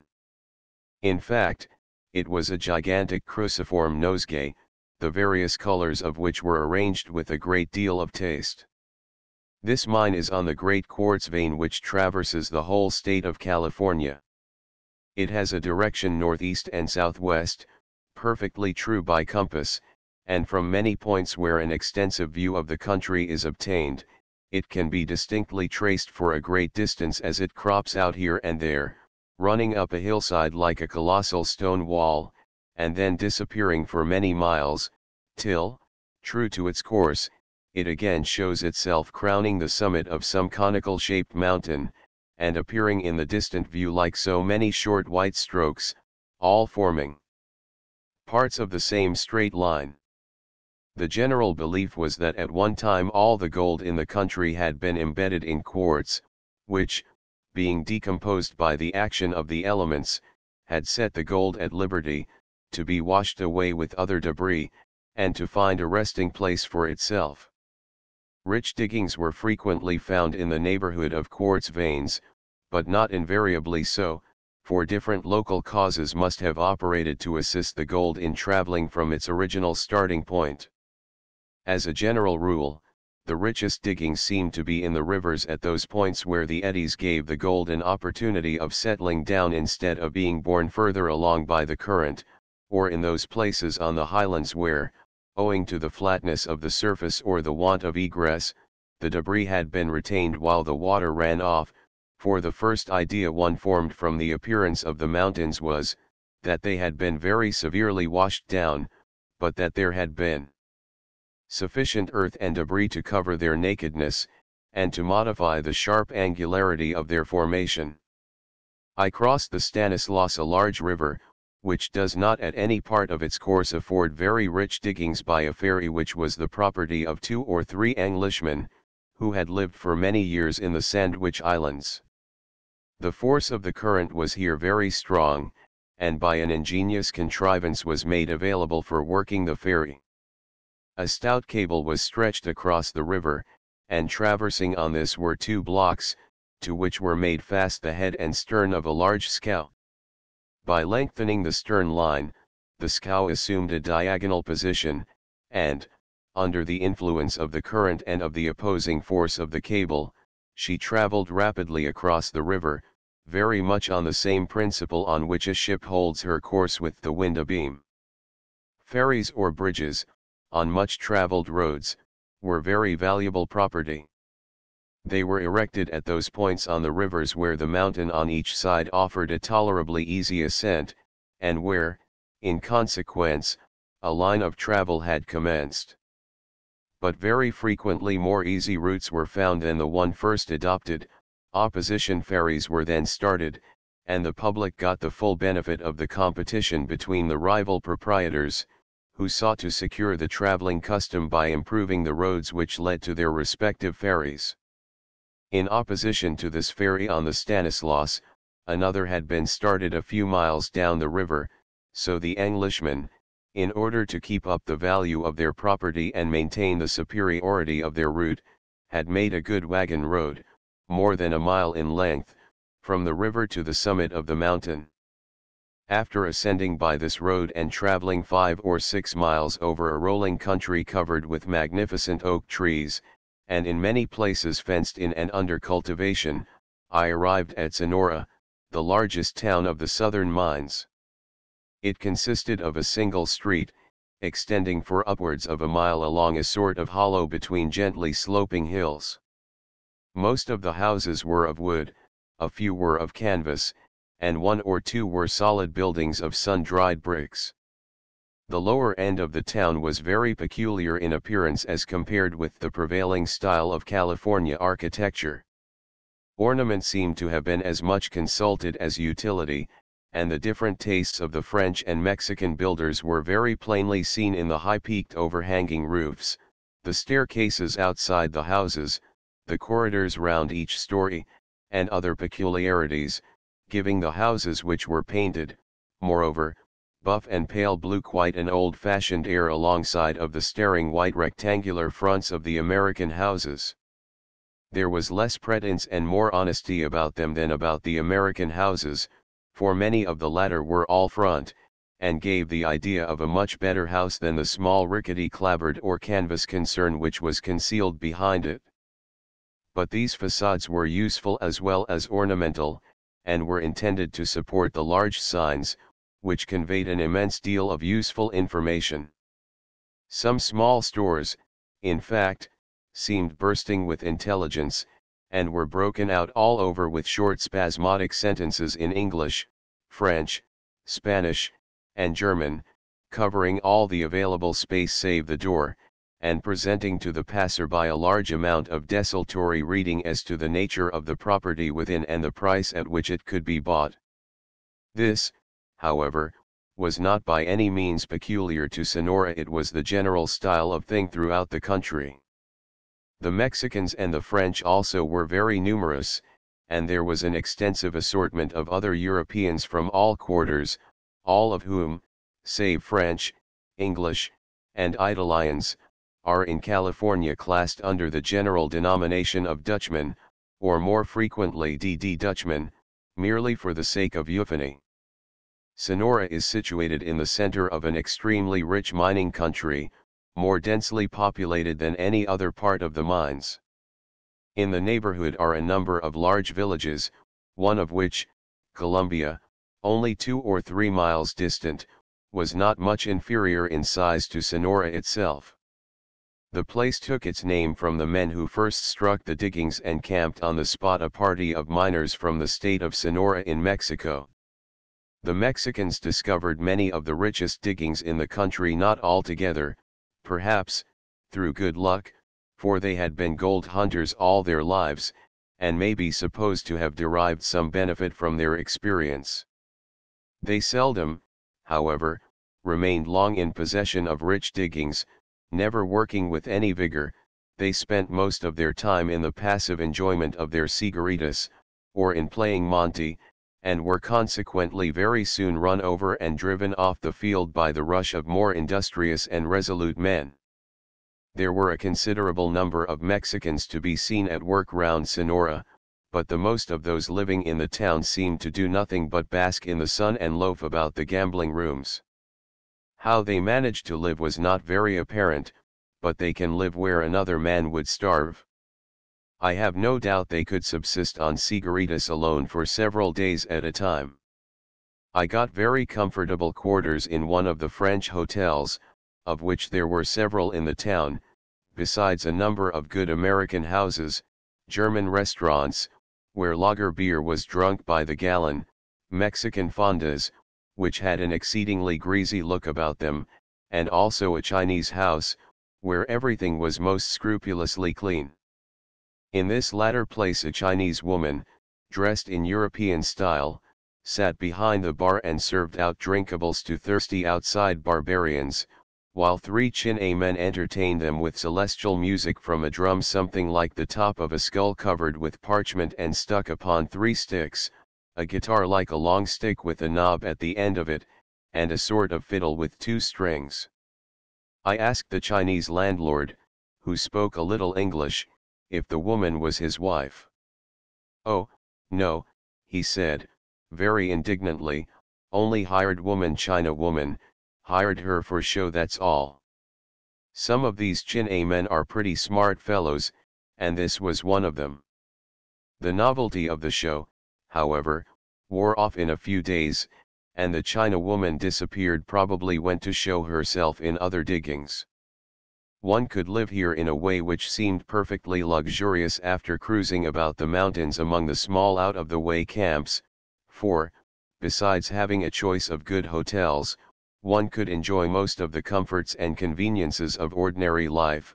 Even ice creams and sherry cobblers were to be had, for snow was packed in on mules 30 or 40 miles from the Sierra Nevada, and no one took even a cocktail without its being iced. But what struck me most as a sign of civilization, was seeing a drunken man, who was kicking up a row in the street, deliberately collared and walked off to the lockup by a policeman. I never saw such a thing before in the mines, where the spectacle of drunken men rolling about the streets unmolested had become so familiar to me that I was almost inclined to think it an infringement of the individual liberty of the subject or of the citizen, I should say, not to allow this hog of a fellow to sober himself in the gutter, or to drink himself into a state of quiescence if he felt so inclined.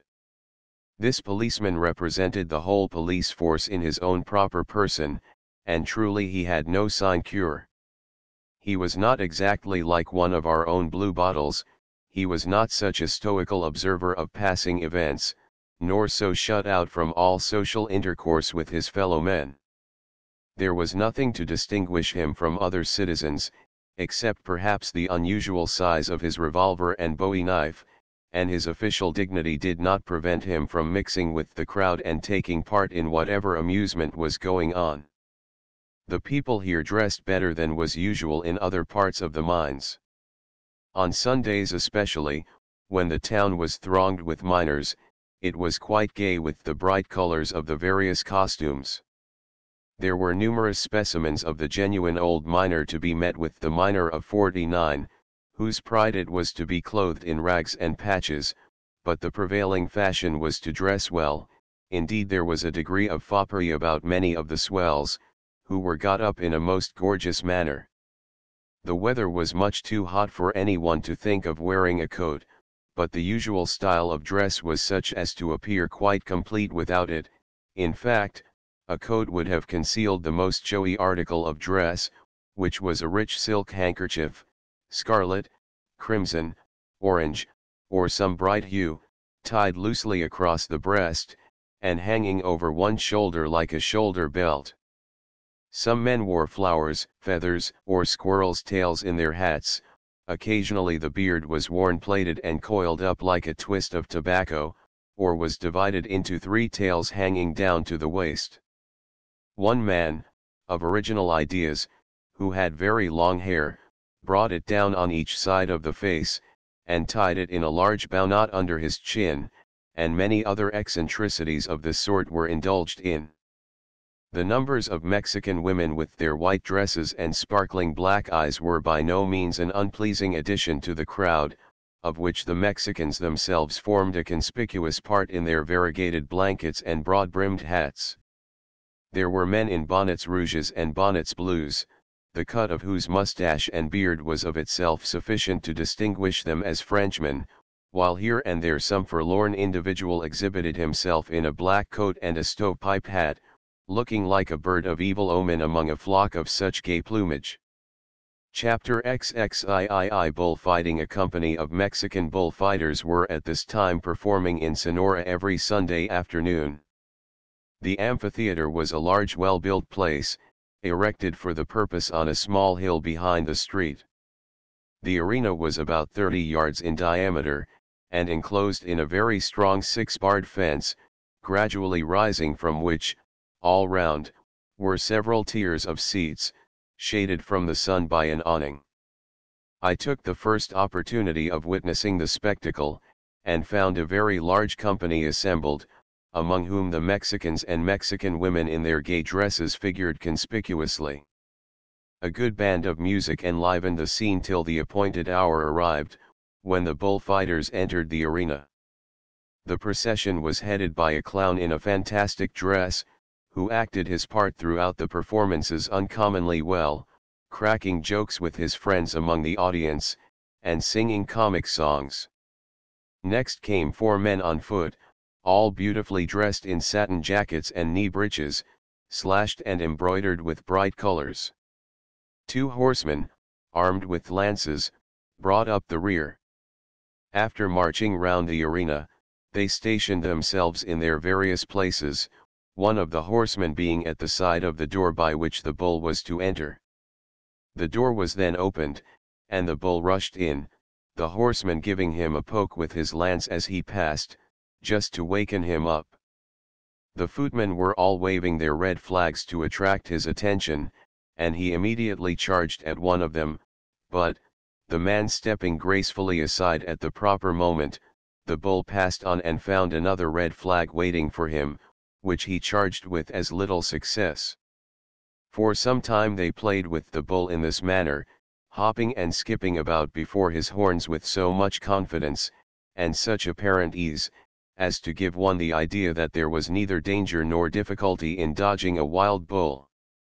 The bull did not charge so much as he butted, for, almost without changing his ground, he butted quickly several times in succession at the same man. The man, however, was always too quick for him, sometimes just drawing the flag across his face as he stepped aside, or vaulting over his horns and catching hold of his tail before he could turn round. After this exhibition, one of the horsemen endeavored to engage the attention of the bull, and when he charged, received him with the point of his lance on the back of the neck. In this position they struggled against each other, the horse pushing against the bull with all his force, probably knowing that that was his only chance. On one occasion the lance broke, when horse and rider seemed to be at the mercy of the bull, but as quick as lightning the footmen were fluttering their flags in his face and diverting his fury, while the horseman got another lance and returned to the charge. Shortly afterwards the footmen laid aside their flags and proceeded to what is considered a more dangerous, and consequently more interesting, part of the performances. They lighted cigars, and were handed small pieces of wood, with a barbed point at one end and a squib at the other. Having lighted his squibs at his cigar, one of their number rushes up in front of the bull, shouting and stamping before him, as if challenging him to come on. The bull is not slow of putting down his head and making at him, when the man vaults nimbly over his horns, leaving a squib fizzing and cracking on each side of his neck. This makes the bull still more furious, but another man is ready for him, who plays him the same trick, and so they go on till his neck is covered with squibs. One of them then takes a large rosette, furnished in like manner with a sharp barbed point, and this, as the bull butts at him, he sticks in his forehead right between the eyes. Another man then engages the bull, and, while eluding his horns, removes the rosette from his forehead. This is considered a still more difficult feat, and was greeted with immense applause, the Mexican part of the audience screaming with delight. The performers were all uncommonly well made, handsome men, their tight dresses greatly assisted their appearance, and they moved with so much grace, and with such an expression on their countenance of pleasure and confidence, even while making their greatest efforts, that they might have been supposed to be going through the figures of a ballet on the stage, instead of risking death from the horns of a wild bull at every step they executed. During the latter part of the performance, being without their red flags, they were of course in greater danger, but it seemed to make no difference to them. They put a squib in each side of the bull's neck, while evading his attack, with as much apparent ease as they had dodged him from behind their red flags. Sometimes, indeed, when they were hard pressed, or when attacked by the bull so close to the barrier that they had no room to maneuver round him, they sprang over it in among the spectators. The next thing in the program was riding the bull, and this was the most amusing scene of all. One of the horsemen lassos him over the horns, and the other, securing him in his lasso by the hind leg, trips him up, and throws him without the least difficulty. By keeping the lassos taut, he is quite helpless. He is then girthed with a rope, and one of the performers, holding on by this, gets astride of the prostrate bull in such a way as to secure his seat, when the animal rises. The lassos are then cast off, when the bull immediately gets up, and, furious at finding a man on his back, plunges and kicks most desperately, jumping from side to side, and jerking himself violently in every way, as he vainly endeavors to bring his horns round so as to reach his rider. I never saw such horsemanship, if horsemanship it could be called, nor did I ever see a horse go through such contortions, or make such spasmodic bounds and leaps, but the fellow never lost his seat, he stuck to the bull as firm as a rock, though thrown about so violently that it seemed enough to jerk the head off his body. During this singular exhibition the spectators cheered and shouted most uproariously, and the bull was maddened to greater fury than ever by the footmen shaking their flags in his face, and putting more squibs on his neck. It seemed to be the grand climax. They had exhausted all means to infuriate the bull to the very utmost, and they were now braving him more audaciously than ever. Had any of them made a slip of the foot, or misjudged his distance but a hair-breadth, there would have been a speedy end of him, but fortunately no such mishap occurred, for the blind rage of the bull was impotent against their coolness and precision. When the man riding the bull thought he had enough of it, he took an opportunity when the bull came near the outside of the arena, and hopped off his back onto the top of the barrier. A door was then opened, and the bull was allowed to depart in peace. 3 or 4 more bulls in succession were fought in the same manner. The last of them was to have been killed with the sword, but he proved one of those sulky, treacherous animals who do not fight fair. He would not put down his head and charge blindly at anything or everything, but only made a rush now and then, when he thought he had a sure chance. With a bull of this sort there is great danger, while with a furiously savage one there is none at all, so say the bullfighters, and after doing all they could, without success, to madden and irritate this sulky animal, he was removed, and another one was brought in, who had already shown a requisite amount of blind fury in his disposition. A long straight sword was then handed to the matador, who, with his flag in his left hand, played with the bull for a little, evading several attacks till he got one to suit him, when, as he stepped aside from before the bull's horns, he plunged the sword into the back of his neck.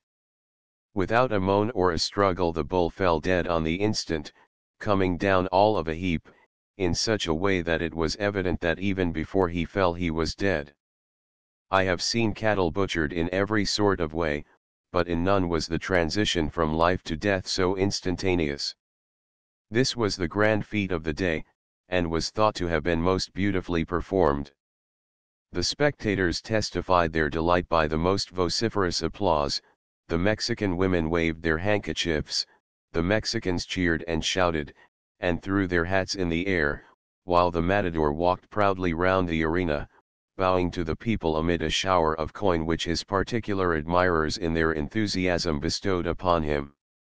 I one day, at some diggings a few miles from Sonora, came across a young fellow hard at work with his pick and shovel, whom I had met several times at McCallum Hill and other places.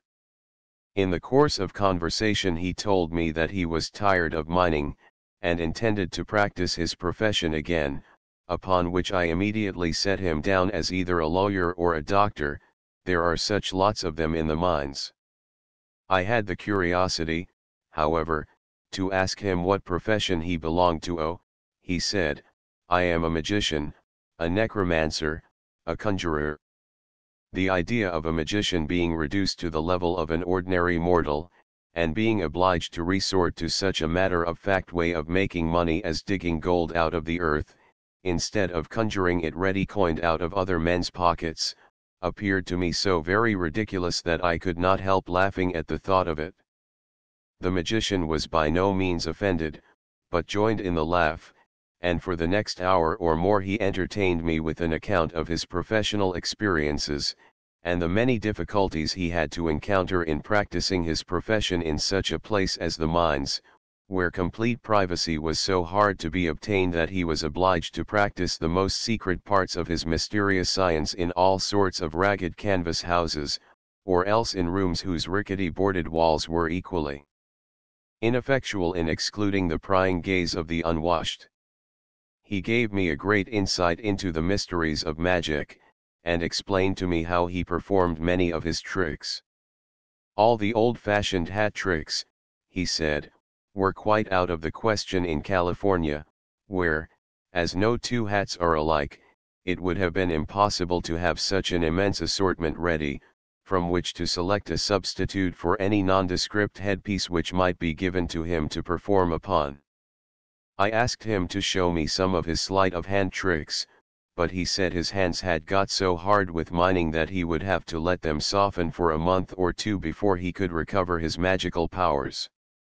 He was quite a young man, but had been regularly brought up to his profession, having spent several years as confederate to some magician of higher powers in the States, somewhat similar, I presume, to serving an apprenticeship, for when I mentioned the names of several of his professional brethren whose performances I had witnessed, he would say, "Ah, yes, I know him, he was Confederate to so-and-so." As he intended very soon to resume his practice, he was on the lookout for a particularly smart boy to initiate as his confederate, and I imagine he had little difficulty in finding one, for, as a general thing, the rising generation of California are supernaturally smart and precocious. I met here also an old friend in the person of the Scotch gardener who had been my fellow passenger from New York to Chagres, and who was also one of our party on the Chagres River. He was now farming, having taken up a ranch a few miles from Sonora, near a place called Table Mountain, where he had several acres well fenced and cleared, and bearing a good crop of barley and oats, and was busy clearing and preparing more land for cultivation. This Table Mountain is a very curious place, being totally different in appearance and formation from any other mountain in the country. It is a long range, several miles in extent, perfectly level and in width varying from 50 yards to a quarter of a mile, having somewhat the appearance, when seen from a distance, of a colossal railway embankment. In height it is below the average of the surrounding mountains, the sides are very steep, sometimes almost perpendicular, and are formed, as is also the summit, of masses of a burned-looking conglomerate rock, of which the component stones are occasionally as large as a man's head. The summit is smooth, and black with these cinder-like stones, but at the season of the year at which I was there, it was a most beautiful sight, being thickly grown over with a pale blue flower, apparently a lupin, which so completely covered this long level tract of ground as to give it in the distance the appearance of a sheet of water. No one at that time had thought of working this place, but it has since been discovered to be immensely rich. A break in this long narrow Table Mountain was formed by a place called Shaw's Flats, a wide extent of perfectly flat country, 4 or 5 miles across, well wooded with oaks, and plentifully sprinkled over with miners' tents and shanties. The diggings were rich. The gold was very coarse, and frequently found in large lumps, but how it got there was not easy to conjecture, for the flat was on a level with Table Mountain, and hollows intervened between it and any higher ground. Mining here was quite a clean and easy operation. Any old gentleman might have gone in and taken a turn at it for an hour or two before dinner just to give him an appetite, without even wetting the soles of his boots. Indeed, he might have fancied he was only digging in his garden, for the gold was found in the very roots of the grass, and in most parts there was only a depth of 3 or 4 feet from the surface to the bedrock, which was of singular character, being composed of masses of sandstone full of circular cavities, and presenting all manner of fantastic forms, caused apparently by the long-continued action of water in rapid motion. Chapter XXIV. A city burned while I was in Sonora. The entire town, with the greater part of the property it contained, was utterly annihilated by fire. It was about 1 o'clock in the morning when the fire broke out. I happened to be awake at the time, and at the first alarm I jumped up, and, looking out of my window, I saw a house a short distance up the street on the other side completely enveloped in flames. The street was lighted up as bright as day, and was already alive with people hurriedly removing whatever articles they could from their houses before the fire seized upon them. I ran downstairs to lend a hand to clear the house, and in the bar room I found the landlady, Anne Deshabille, walking frantically up and down, and putting her hand to her head as though she meant to tear all her hair out by the roots. She had sense enough left, however, not to do so. A waiter was there also, with just as little of his wits about him. He was chattering fiercely, sacring very freely, and knocking the chairs and tables about in a wild manner, but not making a direct attempt to save anything. It was ridiculous to see them throwing away so much bodily exertion for nothing, when there was so much to be done, so I set the example by opening the door, and carrying out whatever was nearest. The other inmates of the house soon made their appearance, and we succeeded in gutting the bar room of everything movable, down to the bar furniture, among which was a bottle labeled Kiski. We could save little else, however, for already the fire had reached us. The house was above 100 yards from where the fire broke out, but from the first alarm till it was in flames scarcely 10 minutes elapsed. The fire spread with equal rapidity in the other direction. An attempt was made to save the upper part of the town by tearing down a number of houses some distance in advance of the flames, but it was impossible to remove the combustible materials of which they were composed, and the fire suffered no check in its progress, devouring the demolished houses as voraciously in that state as though they had been left entire. On the hills, between which lay the town, were crowds of the unfortunate inhabitants, many of whom were but half dressed, and had barely escaped with their lives. One man told me he had been obliged to run for it, and had not even time to take his gold watch from under his pillow.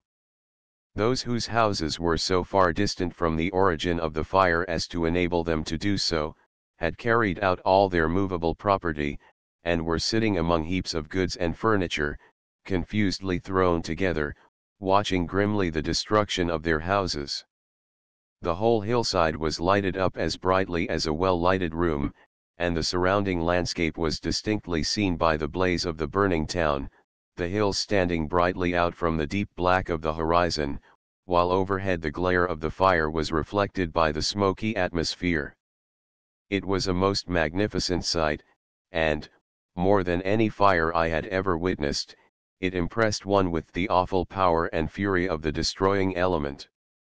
It was not like a fire in a city where man contends with it for the victory, and where one can mark the varied fortunes of the battle as the flames become gradually more feeble under the efforts of the firemen, or again gain the advantage as they reach some easier prey, but here there were no such fluctuations in the prospects of the doomed city. It lay helplessly waiting its fate, for water there was none, and no resistance could be offered to the raging flames, which burned their way steadily up the street, throwing over the houses which still remained intact the flush of supernatural beauty which precedes dissolution, and leaving the ground already passed over covered with the gradually blackening and falling remains of those whose spirit had already departed. There was an occasional flash and loud explosion, caused by the quantities of powder in some of the stores, and a continual discharge of firearms was heard above the roaring of the flames, from the numbers of loaded revolvers which had been left to their fate along with more valuable property. The most extraordinary sight was when the fire got firm hold of a Jew slop shop. There was then a perfect whirlwind of flame, in which coats, shirts, and blankets were carried up 50 or 60 feet in the air, and became dissolved into 1,000 sparkling atoms. Among the crowds of people on the hillside there was little of the distress and excitement one might have expected to see on such an occasion. The houses and stores had been gutted as far as practicable of the property they contained, and all that it was possible to do to save any part of the town had already been attempted, but the hopelessness of such attempts was perfectly evident. The greater part of the people, it is true, were individuals whose wealth was safe in their buckskin purses, and to them the pleasure of beholding such a grand pyrotechnic display was unalloyed by any greater individual misfortune than the loss of a few articles of clothing, but even those who were sitting hatless and shoeless among the wreck of their property showed little sign of being at all cast down by their disaster.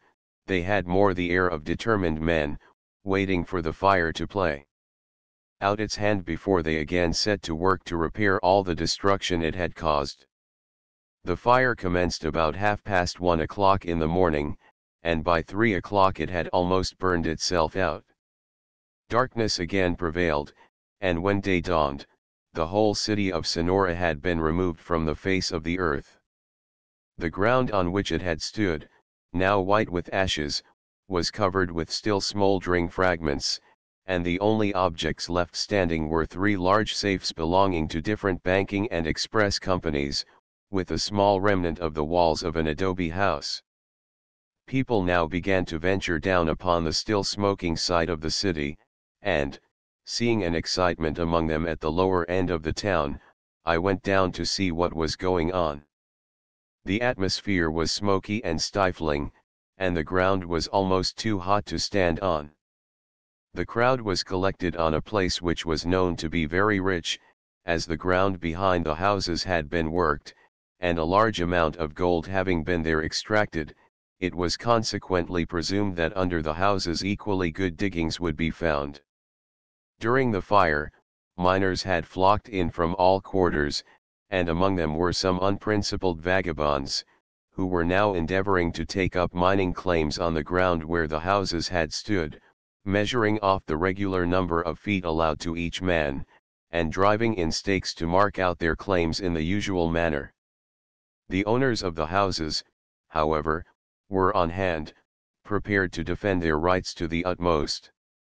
Men who had just seen the greater part of their property destroyed were not likely to relinquish very readily what little still remained to them, and now, armed with pistols, guns, and knives, their eyes bloodshot and their faces scorched and blackened, they were tearing up the stakes as fast as the miners drove them in, while they declared very emphatically, with all sorts of oaths, that any man who dared to put a pick into that ground would not live half a minute. And truly a threat from such men was one not to be disregarded. By the laws of the mines, the diggings under a man's house are his property, and the law being on their side, the people would have assisted them in defending their rights, and it would not have been absolutely necessary for them to take the trouble of shooting the miscreants, who, as other miners began to assemble on the ground, attracted by the row, found themselves so heartily denounced that they thought it advisable to sneak off as fast as possible. The only buildings left standing after the fire were a Catholic and a Wesleyan church, which stood on the hill a little off the street, and also a large building which had been erected for a ballroom, or some other public purpose. The proprietor of the principal gambling saloon, as soon as the fire broke out and he saw that there was no hope for his house, immediately made arrangements for occupying this room, which, from its isolated position, seemed safe enough, and into this place he succeeded in moving the greater part of his furniture, mirrors, chandeliers, and so on. The large sign in front of the house was also removed to the new quarters, and the morning after the fire, but an hour or two after the town had been burned down, the new saloon was in full operation. The same gamblers were sitting at the same tables, dealing Monte and Faro to crowds of bettors. The piano and violin, which had been interrupted by the fire, were now enlivening the people in their distress, and the barkeeper was as composedly as ever mixing cocktails for the thirsty throats of the million. No time was lost by the rest of the population. The hot and smoky ground was alive with men clearing away rubbish. Others were in the woods cutting down trees and getting out posts and brushwood, or procuring canvas and other supplies from the neighboring camps. In the afternoon the phoenix began to rise. Amid the crowds of workers on the long blackened tract of ground which had been the street, posts began here and there to spring up, presently cross pieces connected them, and before one could look around, the framework was filled in with brushwood. As the ground became sufficiently cool, people began to move down their goods and furniture to where their houses had been, where those who were not yet erecting either a canvas or a brush house, built themselves a sort of pen of boxes and casks of merchandise. The fire originated in a French hotel, and among the ashes of this house were found the remains of a human body. There was merely the head and trunk, the limbs being entirely burned off. It looked like a charred and blackened log of wood, but the contour of the head and figure was preserved, and it would be hard to conceive anything more painfully expressive of intense agony than the few lines which so powerfully indicated what had been the contorted position of the head, neck, and shoulders of the unfortunate man when he ceased to move. The coroner held an inquest as soon as he could raise a jury out of the crowd, and in the afternoon the body was followed to the grave by several hundred Frenchmen. This was the only death from the fire which was discovered at the time, but among the ruins of an adobe house, which for some reason was not rebuilt for several weeks afterwards. The remains of another body were found, and were never identified. As for living on that day, one had to do the best one could with raw materials.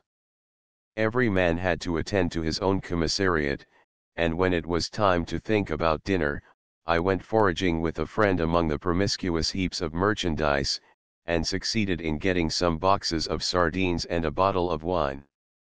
We were also fortunate enough to find some hard bread, so we did not fare very badly, and at night we lay down on the bare hillside, and shared that vast apartment with 2,000 or 3,000 fellow lodgers.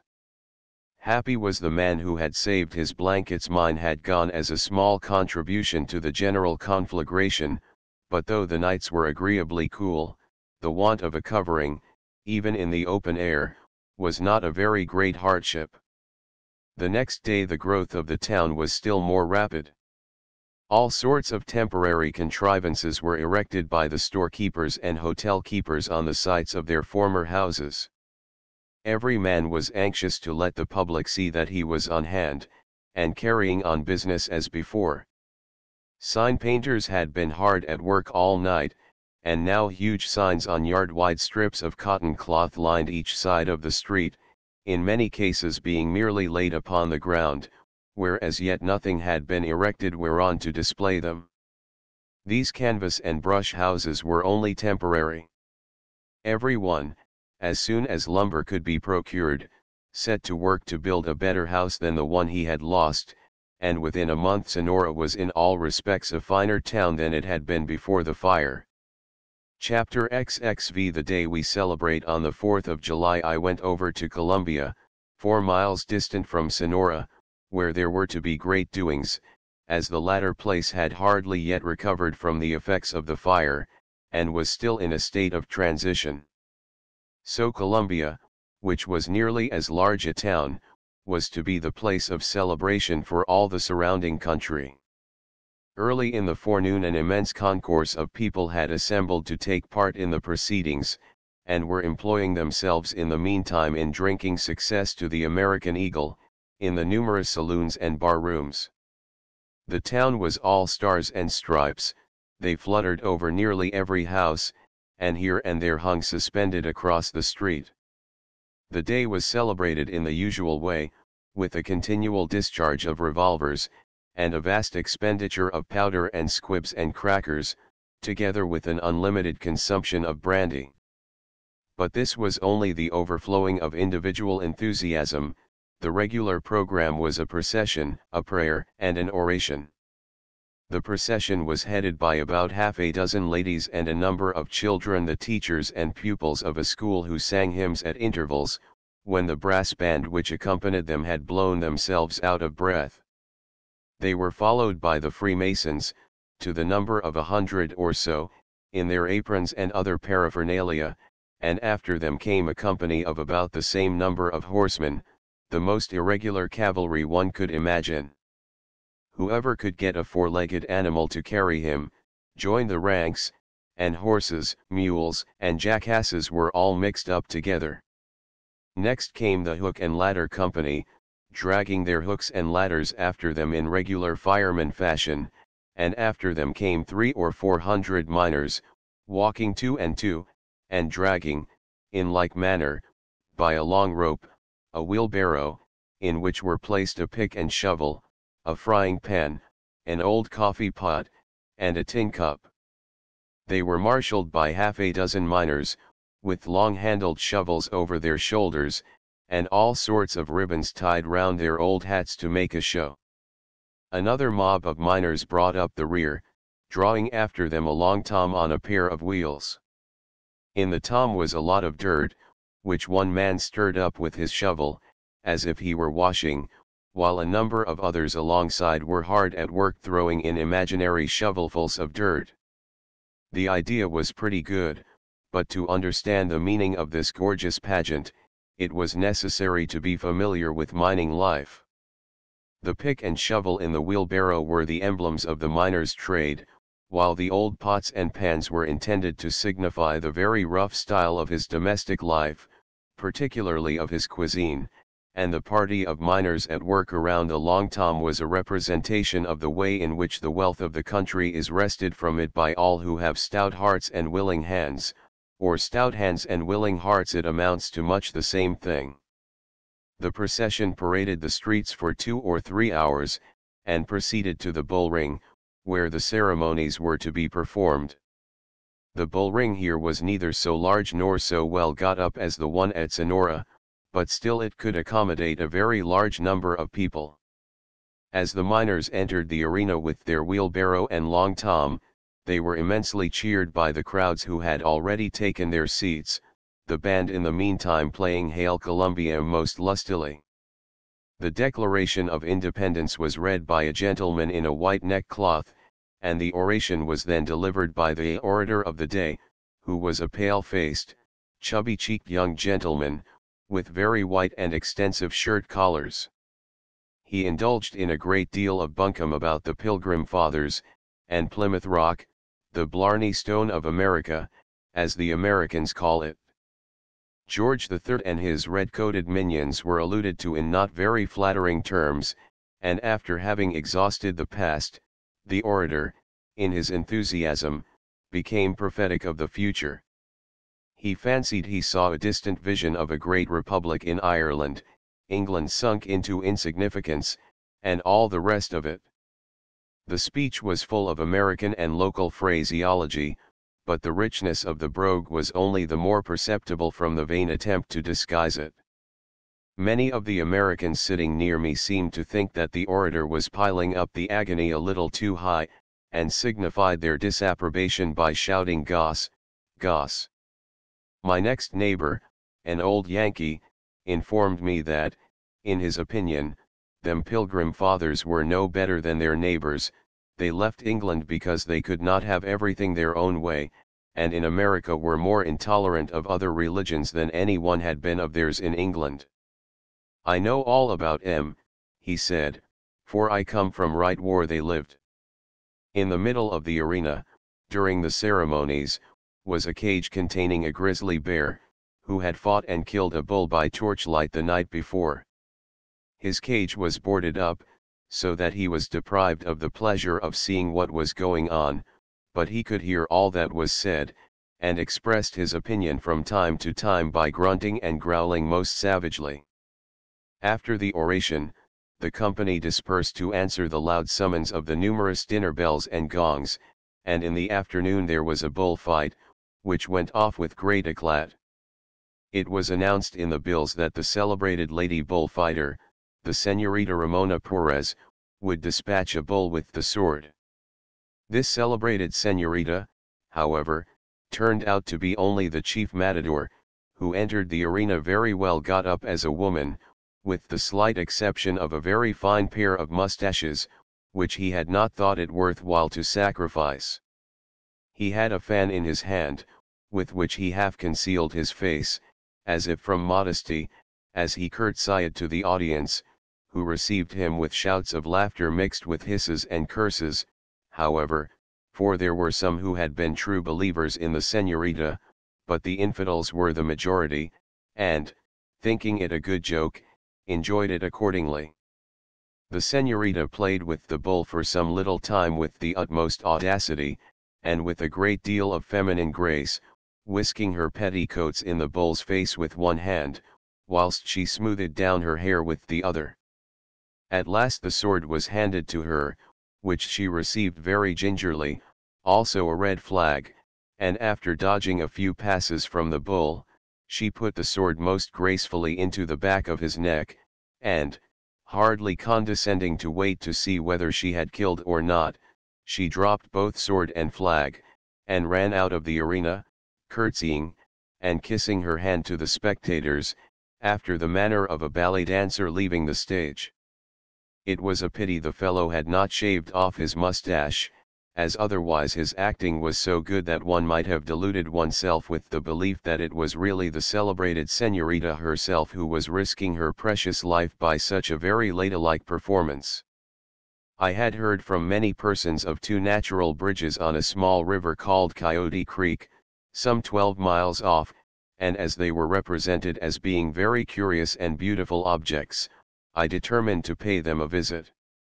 Accordingly, returning to Emlene's Ferry on the Stanislaus, at the point where Coyote Creek joins that river, I traveled up the creek for some miles, clambering over rocks and winding round steep overhanging banks, by a trail so little used that it was hardly discernible. I was amply repaid for my trouble, however, when, after an hour or two of hard climbing in the roasting hot sun, I at last reached the bridges, and found them much more beautiful natural curiosities than I had imagined them to be.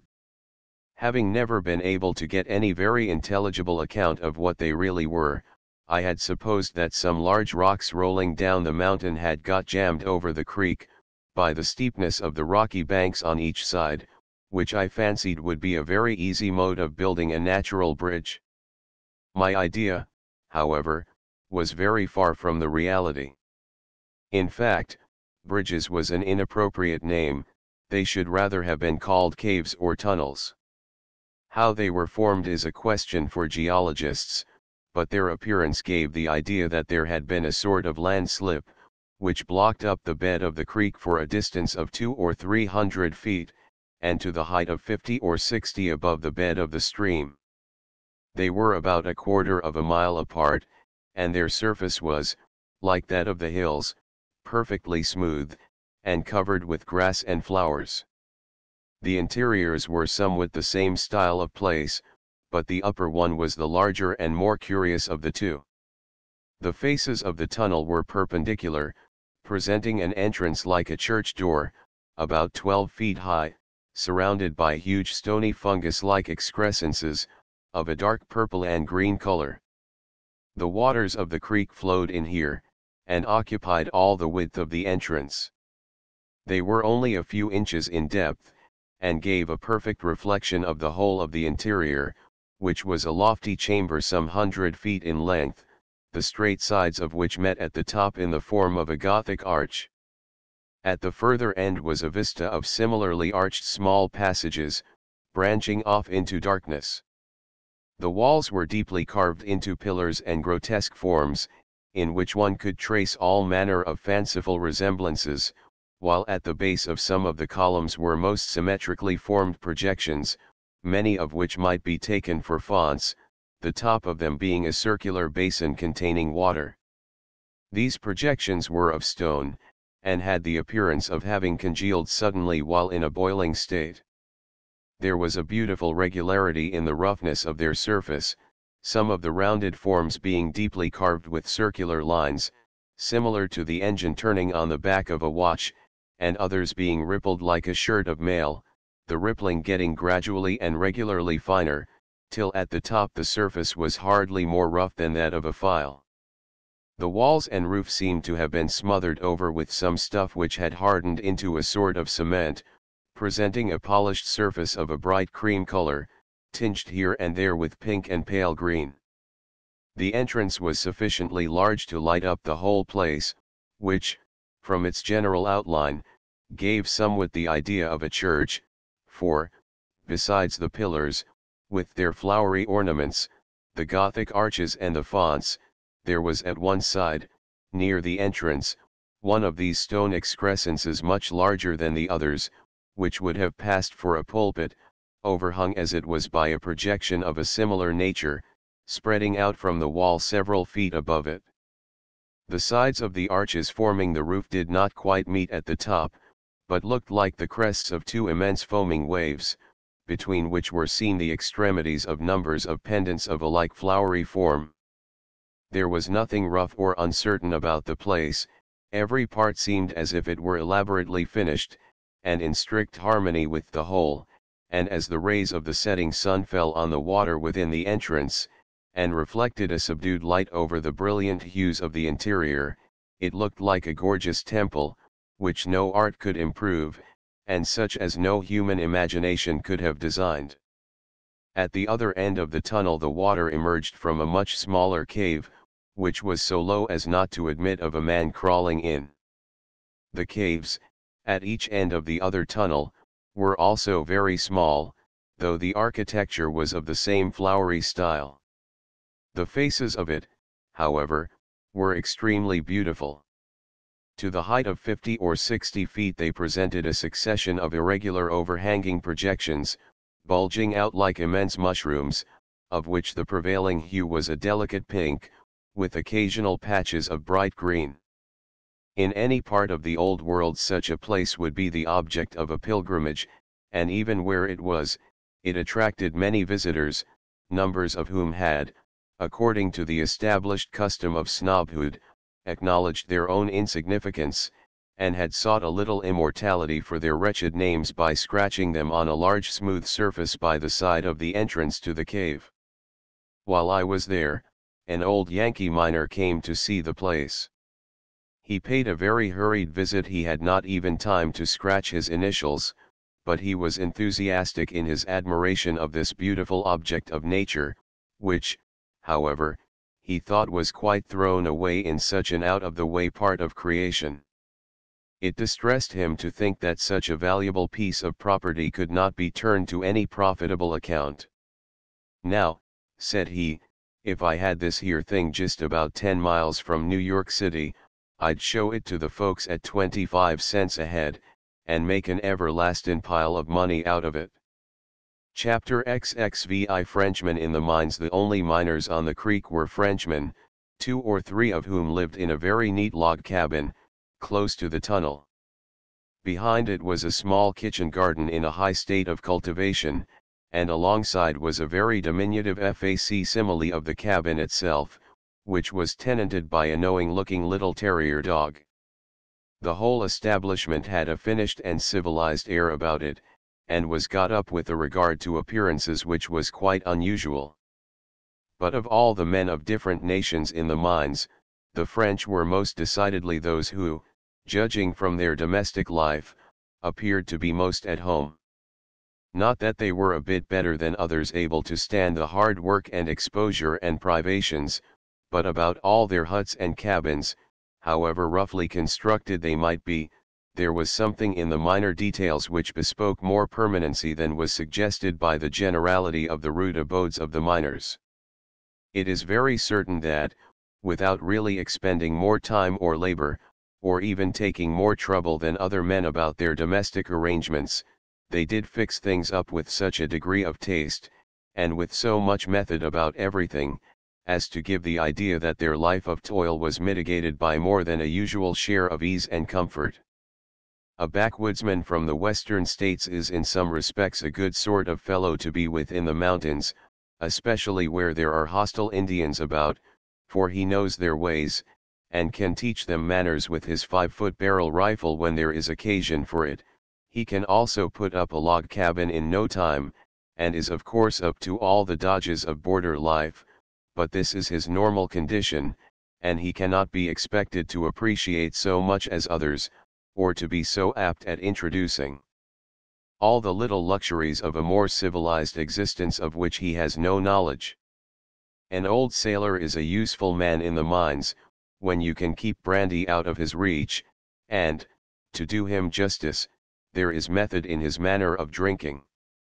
He lives under the impression that all human existence should be subdivided, as at sea, into watches, for when ashore he only lengthens their duration, and takes his watch below as a regular matter of duty, keeping below as long as the grog lasts, after which he comes on deck again, quite refreshed, and remains as sober as a judge for 2 or 3 weeks. His useful qualities, however, consist in the extraordinary delight he takes in patching and mending, and tinkering up whatever stands in need of such service. He is great at sweeping and scrubbing, and keeping things clean generally, and, besides, knows something of tailoring, shoemaking, carpentering. In fact, he can turn his hand to anything, and generally does it artistically, while his resources are endless, for he has a peculiar genius for making one thing serve the purpose of another, and is never at a loss for a substitute. But whatever the specialties and accomplishments of individuals or of classes, the French, as a nation, were excelled by no other in the practice of the art of making themselves personally comfortable. They generally located themselves in considerable numbers, forming small communities of their own, and always appeared to be jolly, and enjoying themselves. They worked hard enough while they were at it, but in their intervals of leisure they gave themselves up to what seemed at least to be a more unqualified enjoyment of the pleasures of the moment than other miners, who never entirely laid aside the earnest and careworn look of the restless gold hunter. This enviable faculty, which the Frenchmen appeared to possess in such a high degree, of bringing somewhat of the comforts of civilized life along with them, was no doubt a great advantage, but whether it operated favorably or otherwise towards their general success as miners, is not so certain. One would naturally suppose that the more thoroughly a man rested from mental or bodily labor, the more able would he be for renewed exertions, but at the same time, a man whose mind is entirely engrossed and preoccupied with one idea, is likely to attain his end before the man who only devotes himself to the pursuit of that object at stated intervals. However that may be, there is no question that, as miners, the French were far excelled by the Americans and by the English, for they are inseparably mixed up together. There are thoroughgoing Americans who, only a year or two ago, were Her Majesty's most faithful subjects, and who still in their hearts cherish the recollection. The Frenchmen, perhaps, possessed industry and energy enough, if they had had a more practical genius to direct it, but in proportion to their numbers, they did not bear a sufficiently conspicuous part, either in mining operations, or in those branches of industry which have for their object the converting of the natural advantages of a country to the service of man. The direction of their energies was more towards the supplying of those wants which presuppose the existence of a sufficiently wealthy and luxurious class of consumers than towards seizing on such resources of the country as offered them the means of enriching themselves in a manner less immediately dependent on their neighbors. Even as miners, they for the most part congregated round large camps, and were never engaged in the same daring undertakings as the Americans, such as lifting half a mile of a large river from its bed, or trenching for miles the sides of steep mountains, and building lofty viaducts supported on scaffolding which, from its height, looked like a spider's web, while the only pursuits they engaged in, except mining, were the keeping of restaurants, estaminets, cafés chantants, billiard rooms, and such places, ministering more to the pleasures than to the necessities of man, and not in any way adding to the wealth of the country by rendering its resources more available. Comparing the men of different nations, the pursuit they were engaged in, and the ends they had accomplished, one could not help being impressed with the idea that if the mines had been peopled entirely by Frenchmen, if all the productive resources of the country had been in their hands, it would yet have been many years before they would have raised California to the rank and position of wealth and importance which she now holds. And it is quite fair to draw a general conclusion regarding them, based upon such evidences of their capabilities as they afforded in California, for not only did they form a very considerable proportion of the population, but, as among people of other nations, there were also among them men of all classes.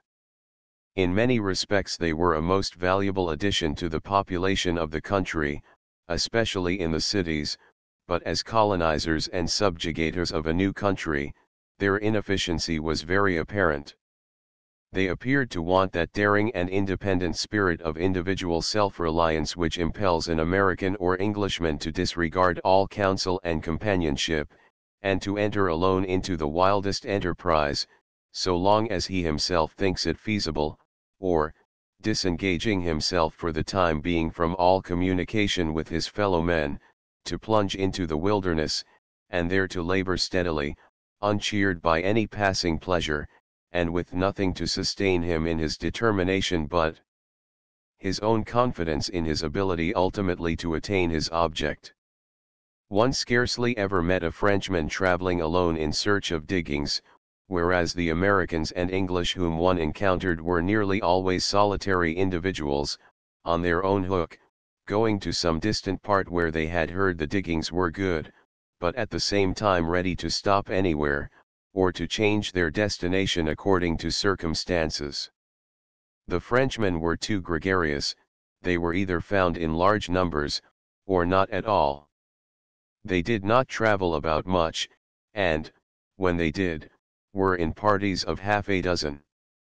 While Americans would travel hundreds of miles to reach a place which they believed to be rich, the great object of the Frenchmen, in their choice of a location, seemed to be near where a number of their countrymen were already settled.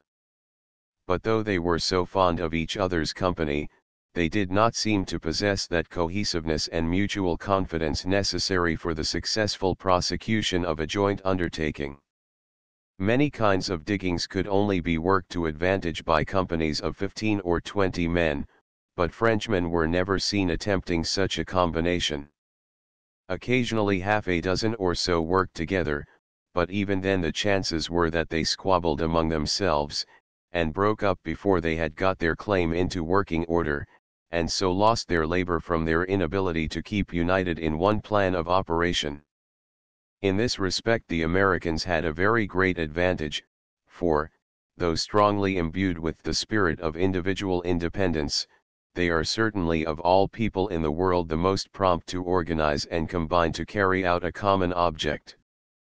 They are trained to it from their youth in their innumerable, and to a foreigner unintelligible, caucus meetings, committees, conventions, and so forth, by means of which they bring about the election of every officer in the state, from the president down to the policeman, while the fact of every man belonging to a fire company, a militia company, or something of that sort, while it increases their idea of individual importance, and impresses upon them the force of combined action, accustoms them also to the duty of choosing their own leaders, and to the necessity of afterwards recognizing them as such by implicit obedience. Certain it is that, though the companies of American miners were frequently composed of what seemed to be most incongruous materials, rough, uneducated men, and men of refinement and education, yet they worked together as harmoniously in carrying out difficult mining and engineering operations, under the directions of their captain, as if they had been a gang of day laborers who had no right to interfere as to the way in which the work should be conducted.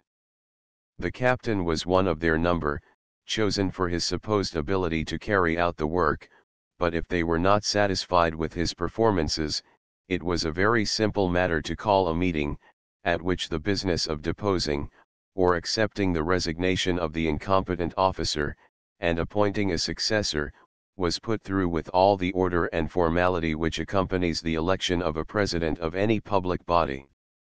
Those who would not submit to the decision of the majority might sell out, but the prosecution of a work undertaken was never abandoned or in any way retarded by the discordance of opinion on the part of the different members of the company. Individuals could not work alone to any advantage. All mining operations were carried on by parties of men, varying in number according to the nature of their diggings, and the strange assortment of dissimilar characters occasionally to be found thus brought into close relationship was but a type of the general state of society, which was such as completely to realize the idea of perfect social equality.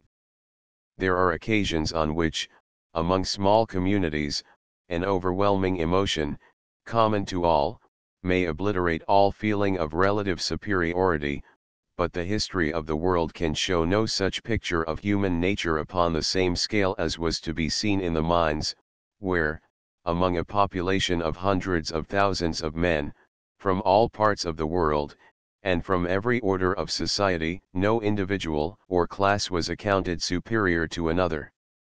The cause of such a state of things was one which would tend to produce the same results elsewhere. It consisted in this, that each man enjoyed the capability of making as much money as his neighbor, for hard labor, which any man could accomplish with legs and arms, without much assistance from his head, was as remunerative as any other occupation. Consequently, all men indiscriminately were found so employing themselves, and mining or any other kind of labor was considered as dignified and as honorable a pursuit as any other. In fact, so paramount was this idea, that in some men it created an impression that not to labor was degrading, that those who did not live by actual physical toil were men who did not come up to the scratch, who rather shirked the common lot of all, man's original inheritance, that he should sweat for his poor pittance. I recollect once arriving in the middle of the night in San Francisco, when it was not by any means the place it now is, and finding all the hotels full, I was compelled to take refuge in an establishment which offered no other accommodation to the public than a lot of beds, half a dozen in a room. When I was paying my $1 in the morning for having enjoyed the privilege of sleeping on one of these concerns, an old miner was doing the same. He had no coin, but weighed out an ounce of dust, and while getting his change he seemed to be studying the keeper of the house, as a novel and interesting specimen of human nature. The result showed itself in an expression of supreme contempt on his worn and sunburned features, as he addressed the object of his contemplation, "Say now, stranger, do you do nothing else but just sit there and take $1 from every man that sleeps on them beds?" "Yes, that's my business," replied the man. "Well, then," said the miner after a little further reflection, "it's a mean way of making your living, that's all I can say." This idea was natural enough to the man who so honestly expressed it, but it was an exaggeration of that which prevailed in the mines, for no occupation gave any man a superiority over his neighbors, there was no social scale in which different classes held different positions, and the only way in which a man could distinguish himself from others was by what he actually had in him, by his own personal qualities, and by the use he could make of them, and any man's intrinsic merit it was not difficult to discover, for it was not as in countries where the whole population is divided into classes, and where individuals from widely different stations are, when thrown together, prevented, by a degree of restraint and hypocrisy on both sides, from exhibiting themselves exactly as they would to their ordinary associates. Here no such obstacle existed to the most unreserved intercourse, the habitual veil of imposition and humbug, under which men usually disguise themselves from the rest of the world, was thrown aside as a useless inconvenience. They took no trouble to conceal what passed within them, but showed themselves as they were, for better or for worse as the case might be, sometimes, no doubt, very much for the worse, but in most instances first impressions were not so favorable as those formed upon further acquaintance. Society, so to call it, certainly wanted that superfine polish which gives only a cold reflection of what is offered to it. There was no pinchbeck or brummagem ware, every man was a genuine solid article, whether gold, silver, or copper, he was the same sterling metal all the way through which he was on the surface, and the generous frankness and hearty goodwill which, however roughly expressed, were the prevailing characteristics of the miners, were the more grateful to the feelings, as one knew that no secondary or personal motive sneaked beneath them. It would be hard to say what particular class of men was the most numerous in the mines, because few retained any distinguishing characteristic to denote their former position. The backwoodsman and the small farmer from the western states, who formed a very large proportion of the people, could be easily recognized by many peculiarities. The educated man, who had lived and moved among gentlemen, was also to be detected under any disguise, but the great mass of the people were men who, in their appearance and manners, afforded little clue to their antecedents.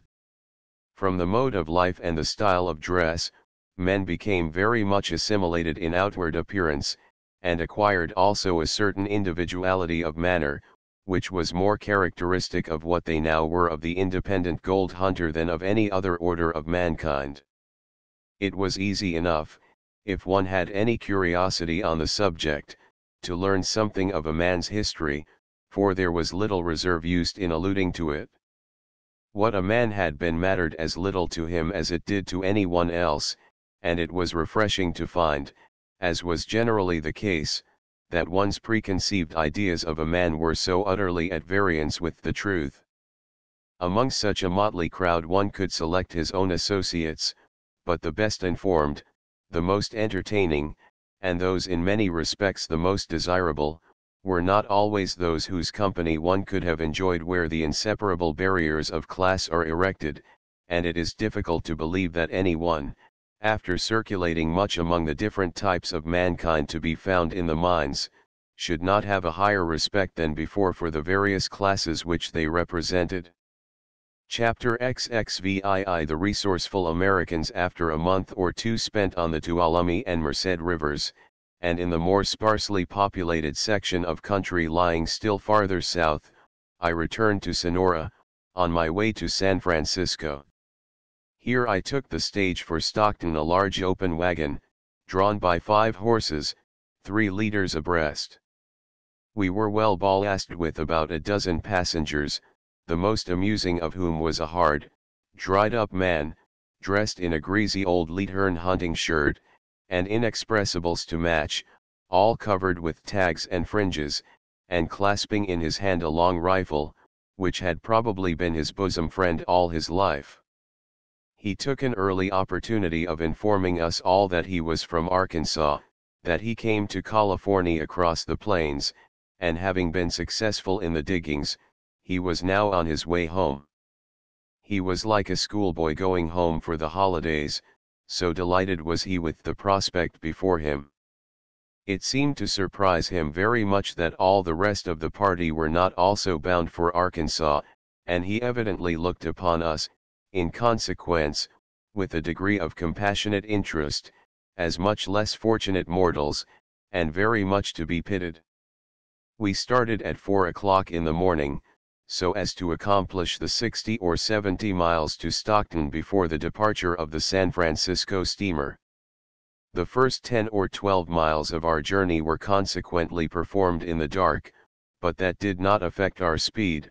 The road was good, and it was only in crossing the hollows between the hills that the navigation was difficult, for in such places the diggings had frequently encroached so much on the road as to leave only sufficient space for a wagon to pass between the miners' excavations. We drove about 30 miles before we were quite out of the mining regions. The country, however, became gradually less mountainous, and more suitable for cultivation, and every half-mile or so we passed a house by the roadside, with plowed fields around it, whose occupant combined farming with tavern keeping.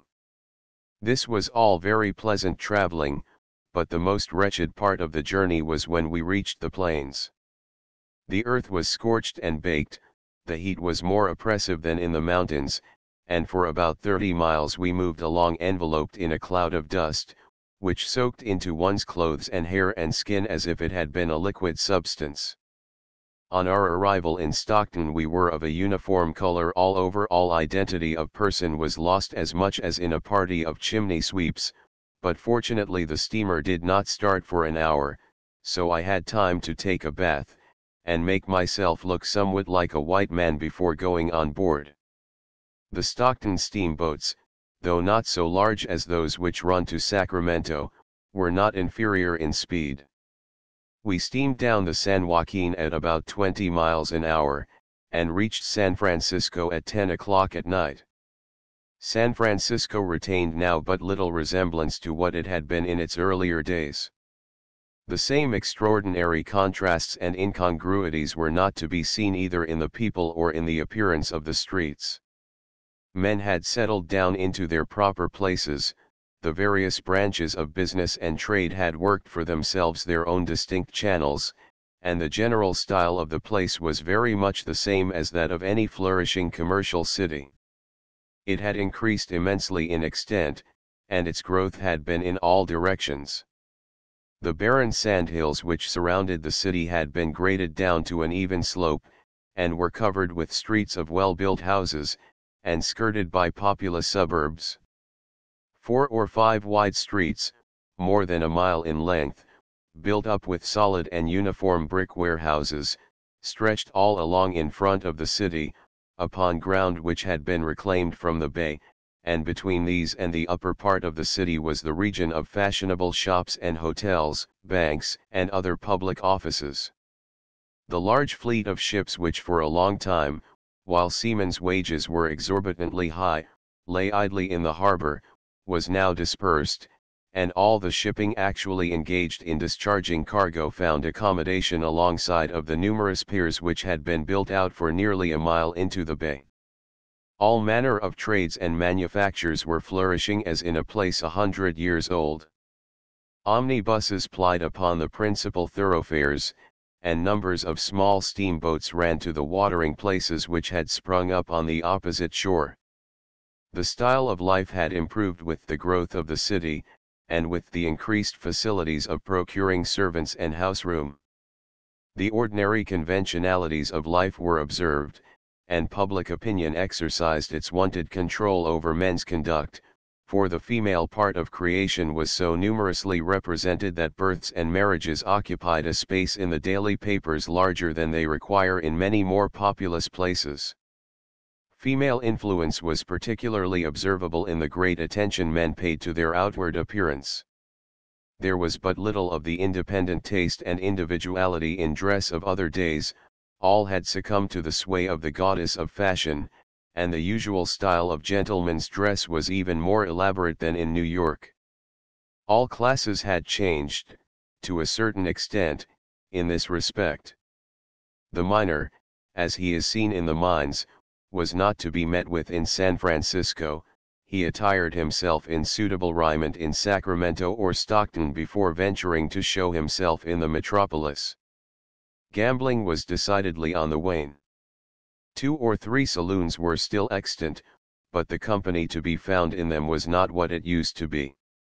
The scum of the population was there, but respectable men, with a character to lose, were chary of risking it by being seen in a public gambling room, and, moreover, the greater domestic comfort which men enjoyed, and the usual attractions of social life, removed all excuse for frequenting such places.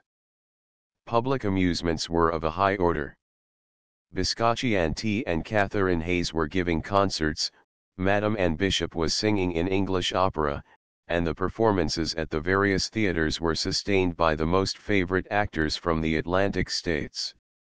Extravagant expenditure is a marked feature in San Francisco life. The same style of ostentation, however, which is practiced in older countries, is unattainable in California, and in such a country would entirely fail in its effect. Extravagance, accordingly, was indulged more for the purpose of procuring tangible enjoyment than for the sake of show. Men spent their money in surrounding themselves with the best of everything, not so much for display as from due appreciation of its excellence, for there is no city of the same size or age where there is so little provincialism. The inhabitants, generally, are eminently cosmopolitan in their character, and judge of merit by the highest standard. As yet, the influence of California upon this country England is not so much felt by direct communication as through the medium of the States. A very large proportion of the English goods consumed in the country find their way there through the New York market, and in many cases in such a shape, as in articles manufactured in the States from English materials, that the actual value of the trade cannot be accurately estimated. The tide of emigration from this country to California follows very much the same course. The English are there, very numerous, but those direct from England bear but an exceedingly small proportion to those from the United States, from New South Wales, and other countries, and the latter, no doubt, possessed a great advantage, for, without undervaluing the merit of English mechanics and workmen in their own particular trade, it must be allowed that the same class of Americans are less confined to one speciality, and have more general knowledge of other trades, which makes them better men to be turned adrift in a new country, where they may have to employ themselves in 100 different ways before they find an opportunity of following the trade to which they have been brought up.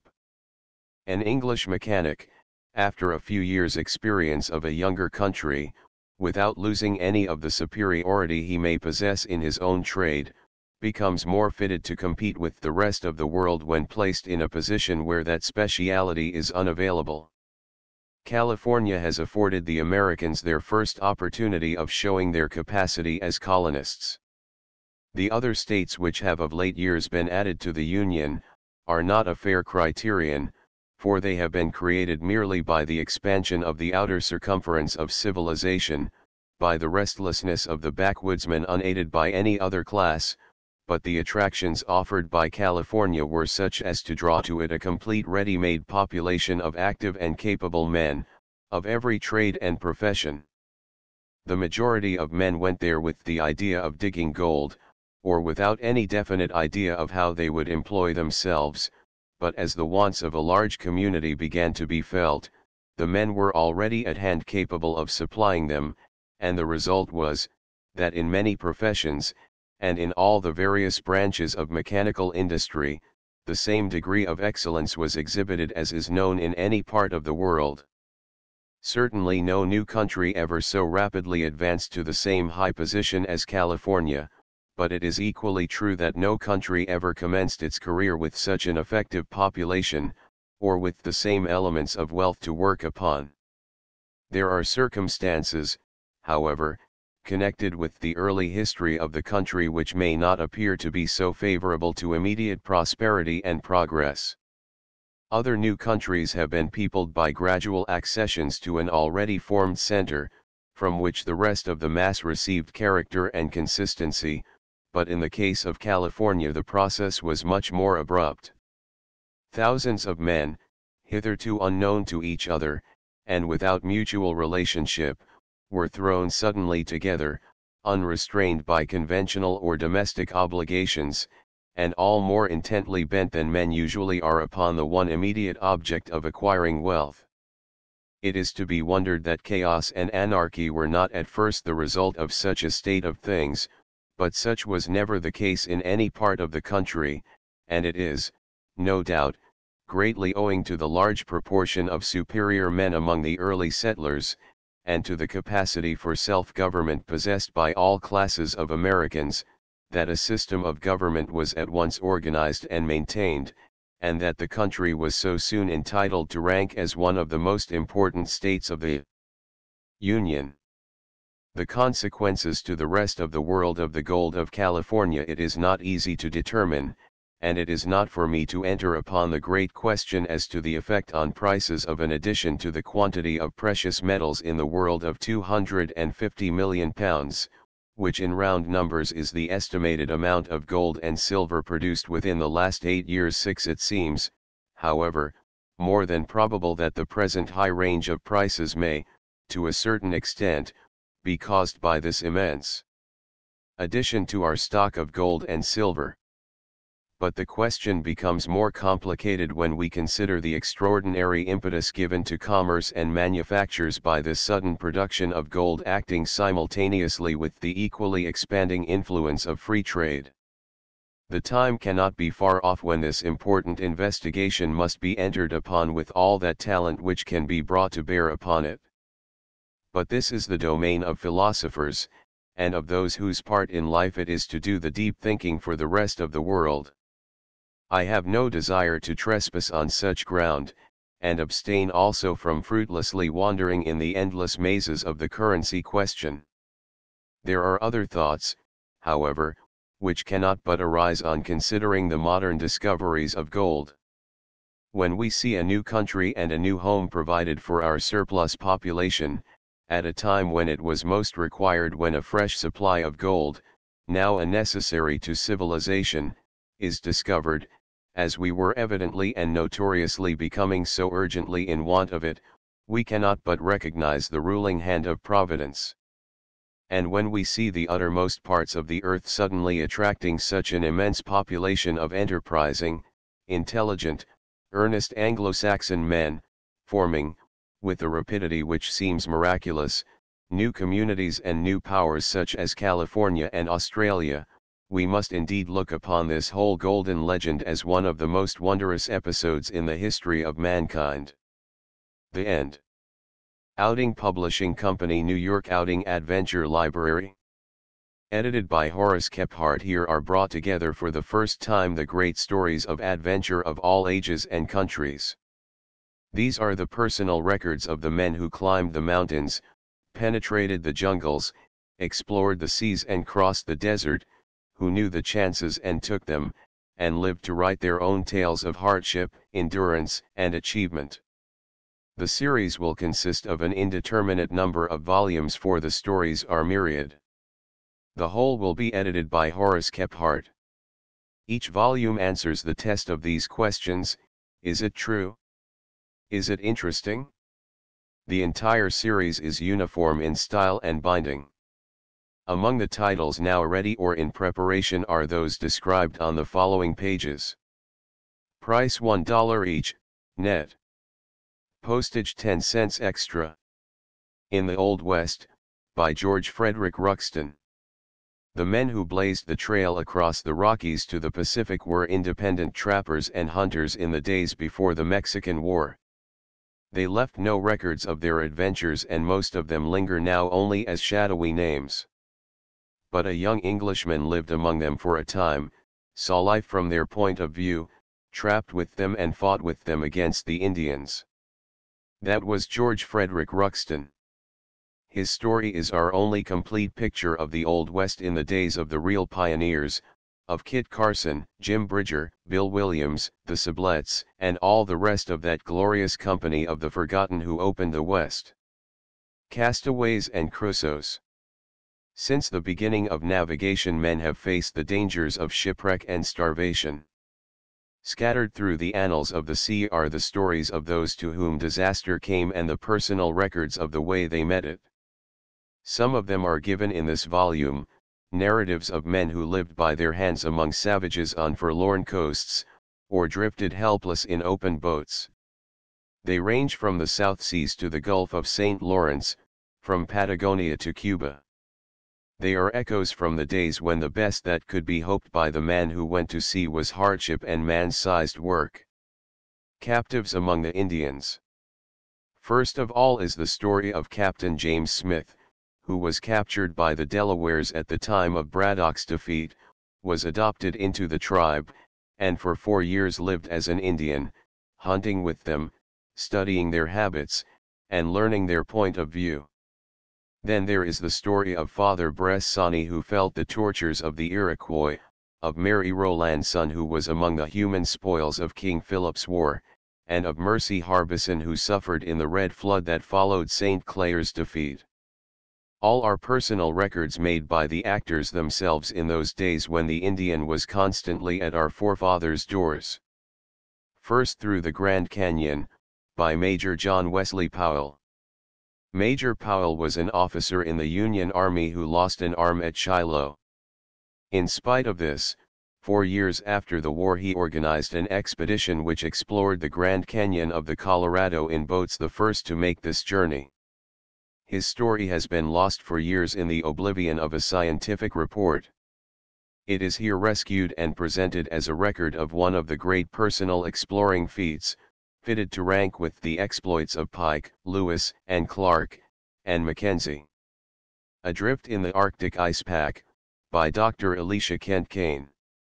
Dr. Kane was connected with one of the numerous relief expeditions which went north in the middle of the last century, sailing from New York early in the spring of 1849.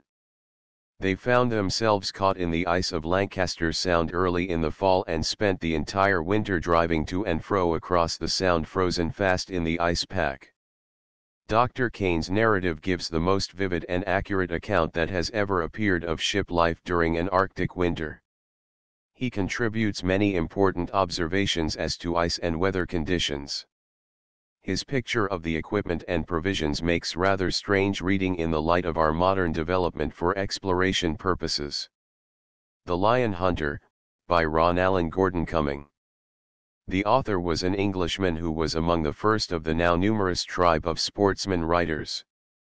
Going out to South Africa in the early half of the last century, he found a hunting field as yet untouched, Antelope roamed the plains like cattle on a western range, and lions were almost as numerous as coyotes in the old cattle days. In the course of his wanderings with the handful of natives, he penetrated the far interior of Africa and finally encountered Livingstone. His account of his experiences with dangerous game armed only with the old-fashioned muzzle-loaded rifles makes the exploits of modern sportsmen seem almost puny in their safety. Hobart Pasha, by Augustus Charles Hobart Hampton. Recollections of one of the most remarkable men of the 19th century. He served in the English Navy from 1835 to 1863, after which he engaged in blockade running in the interest of the Confederacy, in the prosecution of which he had many close shaves but was never caught. He then entered the Turkish Navy, built it up and fought against the Russians. The whole book is filled with thrilling adventures and narrow escapes. Adventures in Mexico, by George Frederick Ruxton. This volume describes Ruxton's second visit to America, but this time he landed at Veracruz, from where he went to Mexico City and thence north to the American border.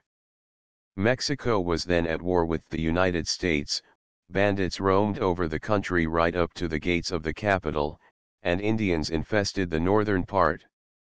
Still he made the journey of 2,000 miles, often alone, experiencing many exciting adventures. Wildlife in the Rocky Mountains, by George Frederick Ruxton. A continuation of Ruxton's adventures in Mexico, from Chihuahua north. In the course of his journey he had to pass through treeless deserts, where he suffered much from lack of water, spent the winter in the Rocky Mountains and finally crossed the United States boundary. The Gold Hunter, by J.D. Borthwick. He was an English artist who joined the rush of treasure seekers to California in 1851. It is a lively description of the voyage via Panama, of San Francisco from its days of the Bowie knife and top boots to its development into an orderly community of life and death, in the diggings, and of the motley gathering of all nationalities in town and camp, their toil, sports, virtues, crimes, and shifting fortunes. The book covers the period from 1851 to 1856. Great Divide, by Earl Dunraven. Sport and Travel in the Upper Yellowstone in the summer of 1874 with George Kingsley and Texas Jack. Stalking the Wapiti and Bighorn, Encounters with Grizzlies, Camp Life at its best and worst, Indians and Frontiersmen, The Joys of Wildlife and the Pathos of it, The Crest of the Continent and the Vales of Wonderland, all are depicted by the Earl of Dunraven. Life Among the Apaches, by John C. Creeman. He was interpreter of the United States Boundary Commission and served against the Indians as major of a California regiment during the Civil War. His personal encounters with the Apaches were of the most desperate nature. Typographical errors corrected by the text transcriber, absinthe, Curacao equals absinthe, Curacao PG 72 they got the length equals they go to the length PG 78 Kodiak Island, Alaska equals Kodiak Island Alaska PG 178 FN 3 footnotes. 1 Usually the tannin was extracted by placing the acorn flour in some sort of filter and letting water percolate through it. Ed 2 Albino freaks. Ed 3 The grizzlies of early California were larger than those of the Rocky Mountains, but estimates of their weight were commonly exaggerated. The largest bear of any species of which there is record was one killed by J.C. Tolman, in October, 1889, at the head of English Bay, on Kodiak Island, Alaska. The skin, when moderately stretched on the ground, was 13 feet 6 inches long by 11 feet 6 inches wide, length of head, 20 inches, breadth, 12 inches, length of hind foot, 20 inches, breadth, 12 inches, weight of carcass with entrails and blood removed, 1,656 pounds, estimated live weight, a little over a ton. Ed 4 Arastas. Ed 5 under 200 miles in an airline. Ed 6 an overestimate, probably about $500,000,000 ed. End of the Project Gutenberg ebook. The Gold Hunters updated editions will replace the previous one. The old editions will be renamed. Creating the works from print editions not protected by U.S. copyright law means that no one owns a United States copyright in these works, so the Foundation, and you, can copy and distribute it in the United States without permission and without paying copyright royalties. Special rules, set forth in the General Terms of Use part of this license, apply to copying and distributing Project Gutenberg trademark electronic works to protect the Project Gutenberg trademark concept and trademark. Project Gutenberg is a registered trademark, and may not be used if you charge for an ebook, except by following the terms of the trademark license, including paying royalties for use of the Project Gutenberg trademark. If you do not charge anything for copies of this ebook, complying with the trademark license is very easy. You may use this ebook for nearly any purpose, such as creation of derivative works, reports, performances, and research. Project Gutenberg ebooks may be modified and printed and given away. You may do practically anything in the United States with ebooks not protected by U.S. copyright law. Redistribution is subject to the trademark license, especially commercial redistribution. Start, full license. The full Project Gutenberg license. Please read this before you distribute or use this work to protect the Project Gutenberg trademark mission of promoting the free distribution of electronic works.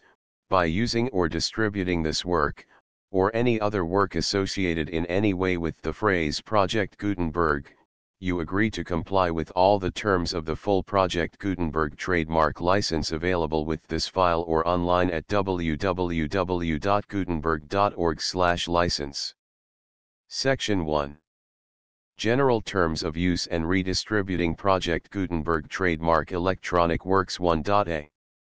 By reading or using any part of this Project Gutenberg trademark electronic work, you indicate that you have read, understand, agree to and accept all the terms of this license and intellectual property, trademark/copyright, agreement. If you do not agree to abide by all the terms of this agreement, you must cease using and return or destroy all copies of Project Gutenberg trademark electronic works in your possession. If you paid a fee for obtaining a copy of or access to a Project Gutenberg trademark electronic work and you do not agree to be bound by the terms of this agreement, you may obtain a refund from the person or entity to whom you paid the fee as set forth in paragraph 1.e.8. 1.b. Project Gutenberg is a registered trademark. It may only be used on or associated in any way with an electronic work by people who agree to be bound by the terms of this agreement. There are a few things that you can do with most Project Gutenberg trademark electronic works even without complying with the full terms of this agreement. See paragraph 1.c below. There are a lot of things you can do with Project Gutenberg trademark electronic works if you follow the terms of this agreement and help preserve free future access to Project Gutenberg trademark electronic works. See paragraph 1.e below. 1.c. The Project Gutenberg Literary Archive Foundation, the Foundation or PGLOF, owns a compilation copyright in the collection of Project Gutenberg trademark electronic works. Nearly all the individual works in the collection are in the public domain in the United States. If an individual work is unprotected by copyright law in the United States and you are located in the United States, we do not claim a right to prevent you from copying, distributing, performing, displaying, or creating derivative works based on the work as long as all references to Project Gutenberg are removed. Of course, we hope that you will support the Project Gutenberg trademark mission of promoting free access to electronic works by freely sharing Project Gutenberg trademark works in compliance with the terms of this agreement for keeping the Project Gutenberg trademark name associated with the work. You can easily comply with the terms of this agreement by keeping this work in the same format with its attached full Project Gutenberg trademark license when you share it without charge with others. 1.d.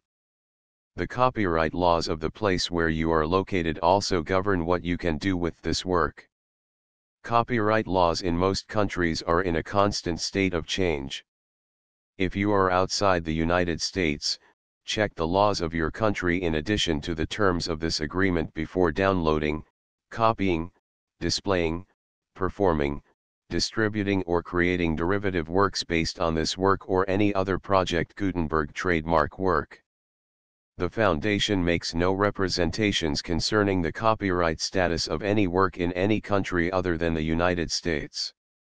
1.e Unless you have removed all references to Project Gutenberg, 1.e.1. The following sentence, with active links to, or other immediate access to, the full Project Gutenberg trademark license must appear prominently whenever any copy of a Project Gutenberg trademark work, any work on which the phrase Project Gutenberg appears, or with which the phrase Project Gutenberg is associated, is accessed, displayed, performed, viewed, copied or distributed. This ebook is for the use of anyone anywhere in the United States and most other parts of the world at no cost and with almost no restrictions whatsoever. You may copy it, give it away or reuse it under the terms of the Project Gutenberg license included with this ebook or online at www.gutenberg.org. If you are not located in the United States, you will have to check the laws of the country where you are located before using this ebook. 1.e.2.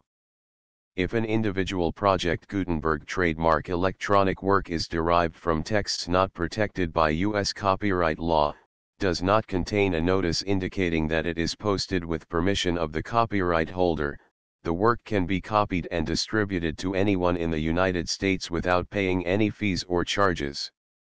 If you are redistributing or providing access to a work with the phrase Project Gutenberg associated with or appearing on the work, you must comply either with the requirements of paragraphs 1.e.1 through 1.e.7 or obtain permission for the use of the work and the Project Gutenberg trademark as set forth in paragraphs 1.e.8 or 1.e.9. 1.e.3.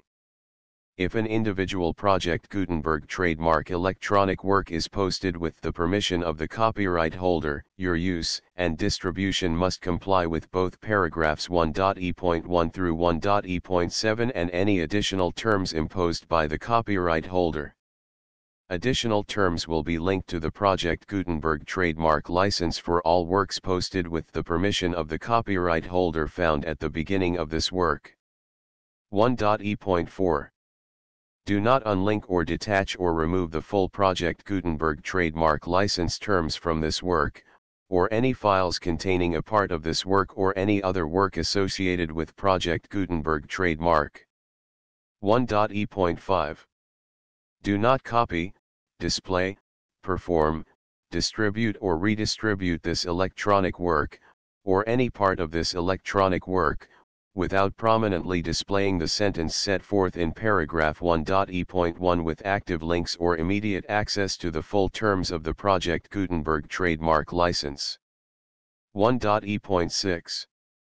You may convert to and distribute this work in any binary, compressed, marked up, non-proprietary or proprietary form, including any word processing or hypertext form.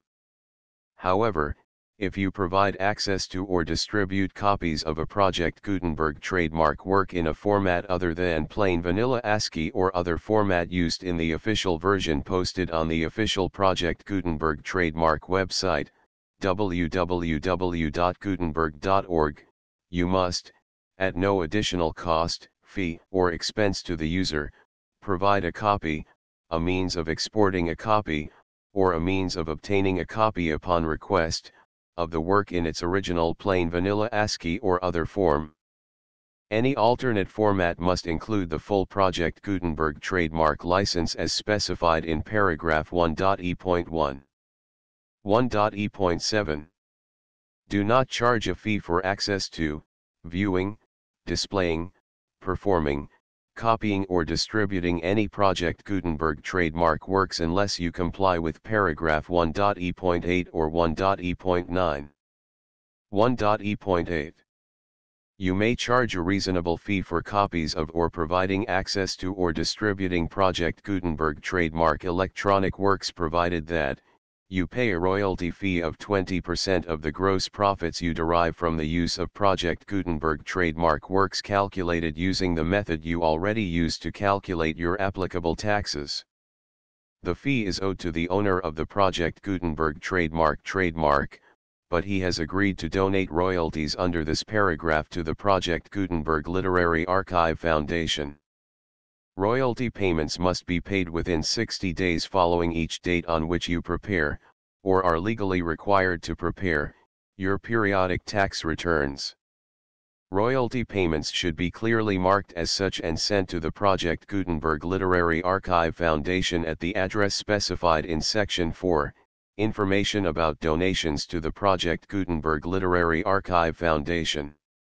You provide a full refund of any money paid by a user who notifies you in writing, or by email, within 30 days of receipt that he does not agree to the terms of the full Project Gutenberg trademark license.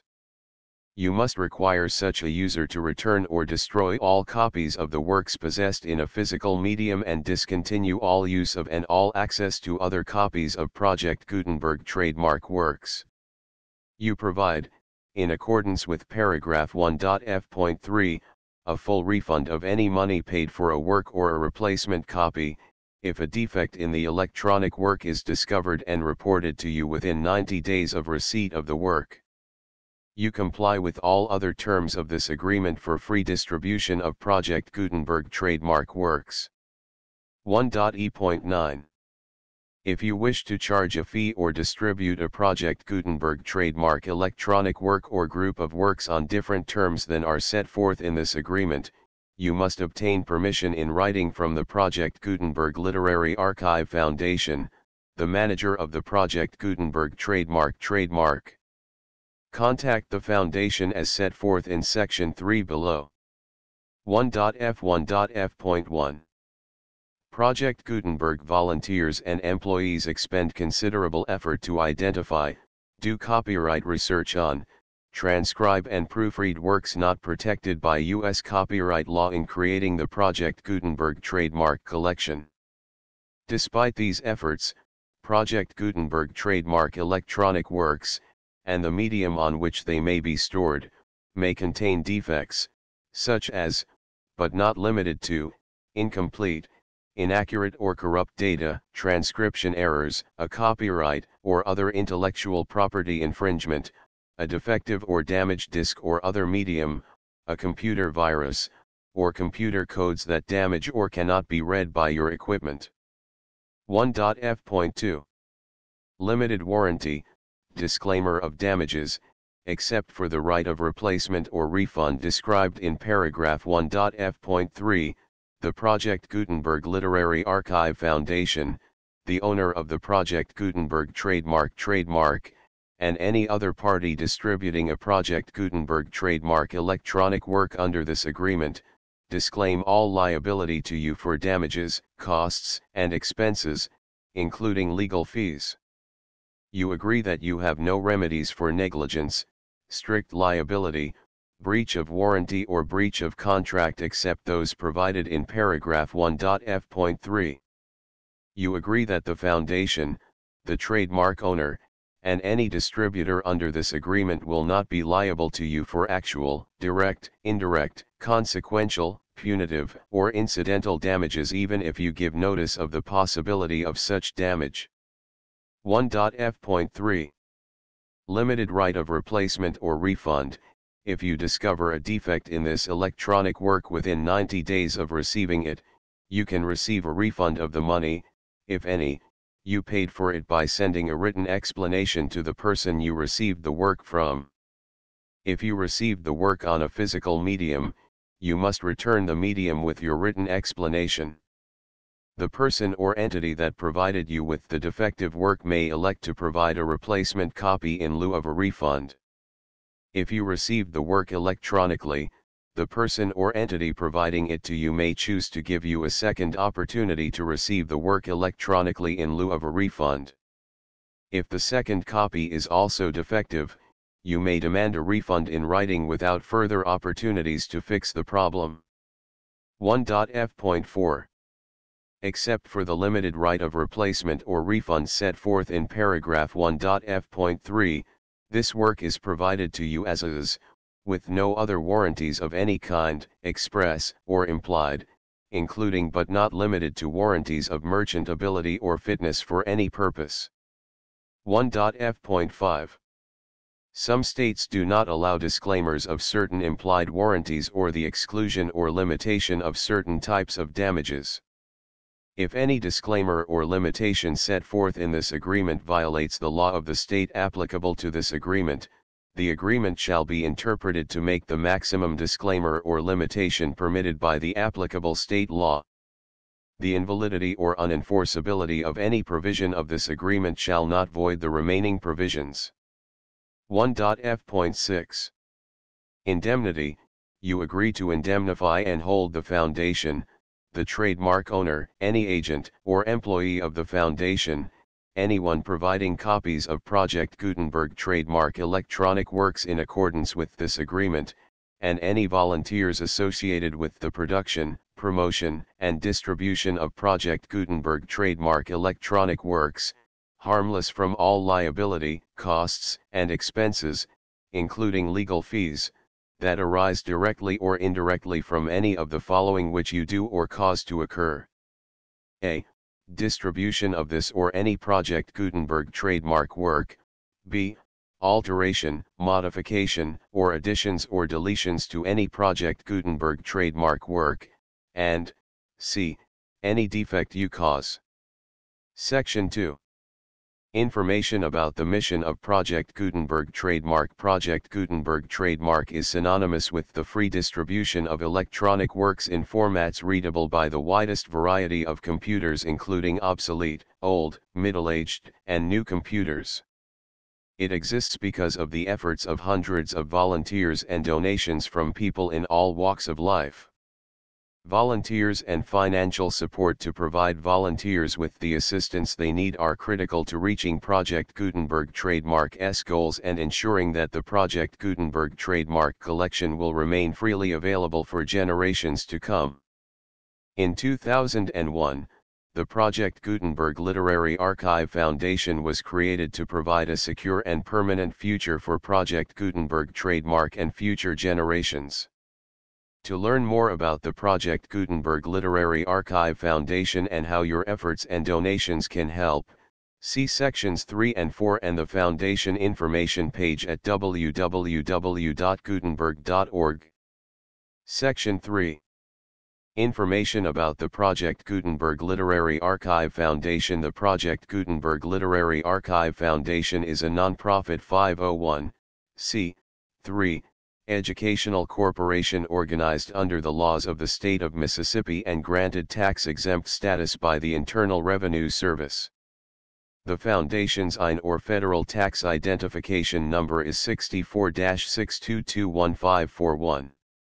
Contributions to the Project Gutenberg Literary Archive Foundation are tax-deductible to the full extent permitted by U.S. federal laws and your state's laws.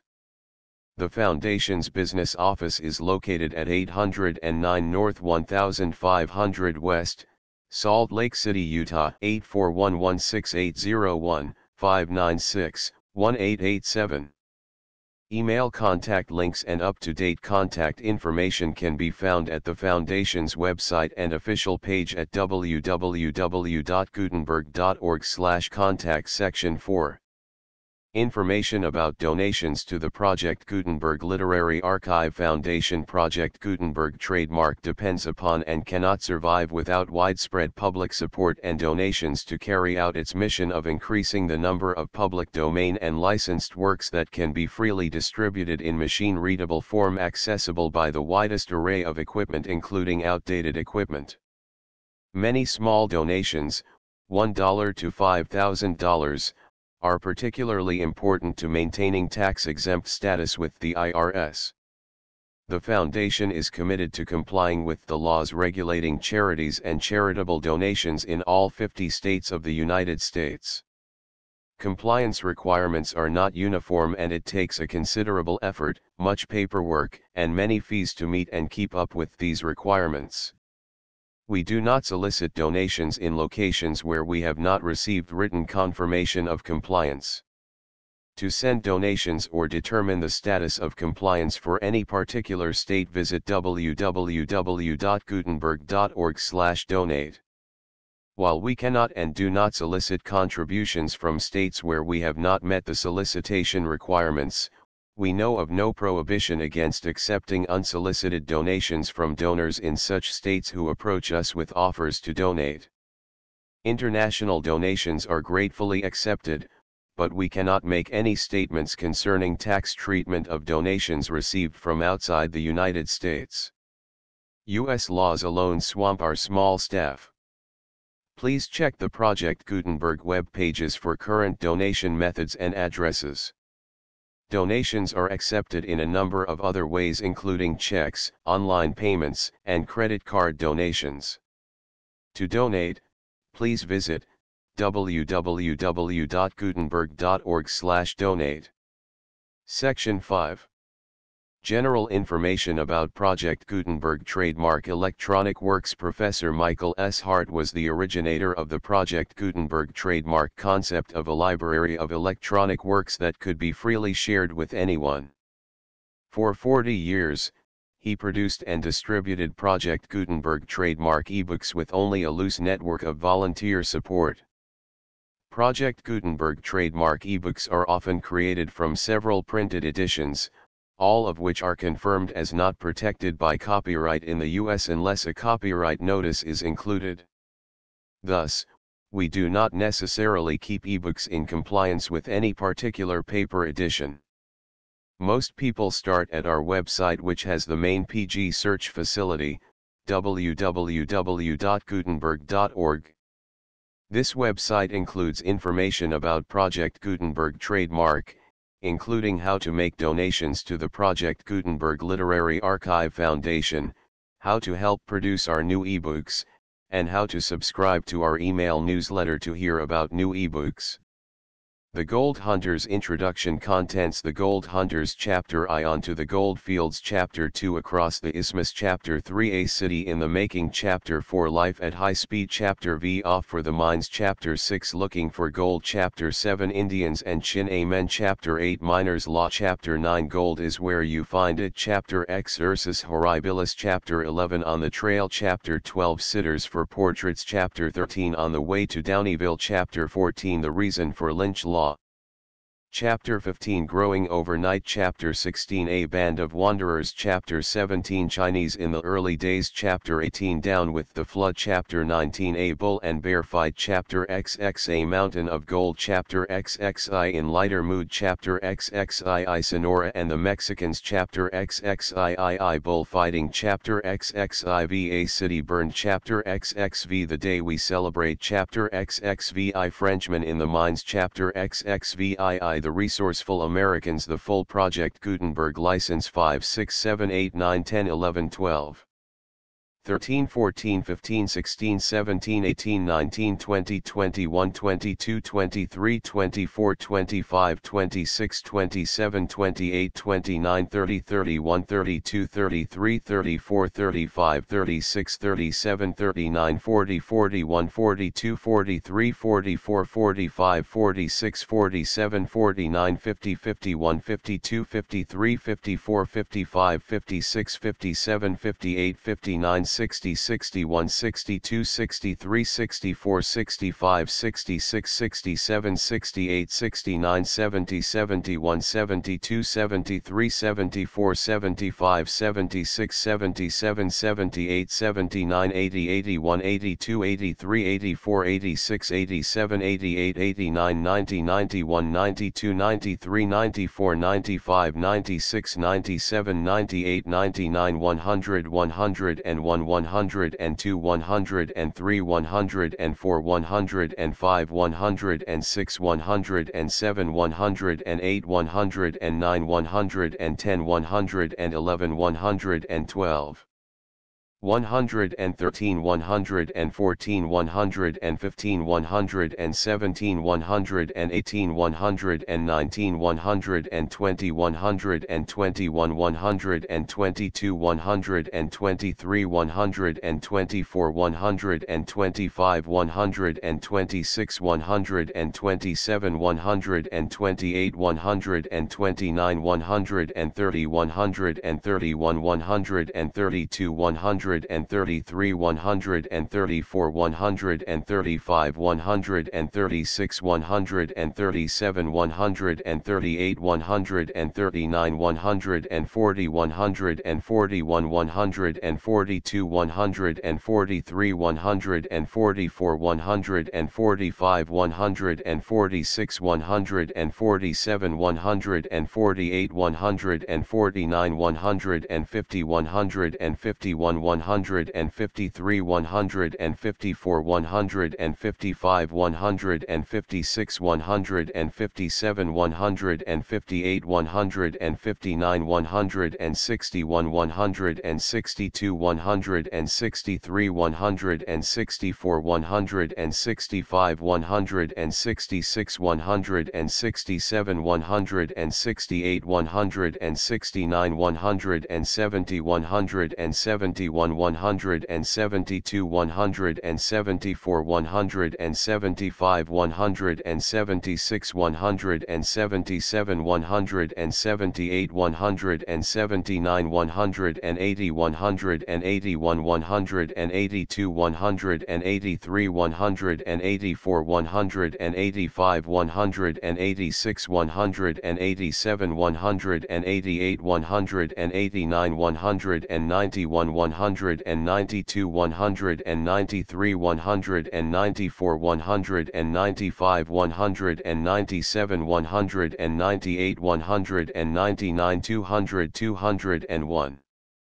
202, 203, 204, 205, 206, 207, 208, 209, 210, 211, 212, 213, 214, 215, 216, 217, 218, 219, 220, 221, 222, 223, 224, 225, 226, 227, 228, 229, 230, 231, 232, 233, 234, 235, 236, 237, 238, 239, 240, 241, 242, 243, 244, 245, 246, 247, 248, 249, 250, 251, 253, 254, 255, 256, 257, 258, 259, 260, 261, 263, 264, 265, 266, 267, 268, 269, 270, 271, 272, 273, 274, 275, 276, 277, 278, 279, 280, 281, 282, 283, 284, 285, 286.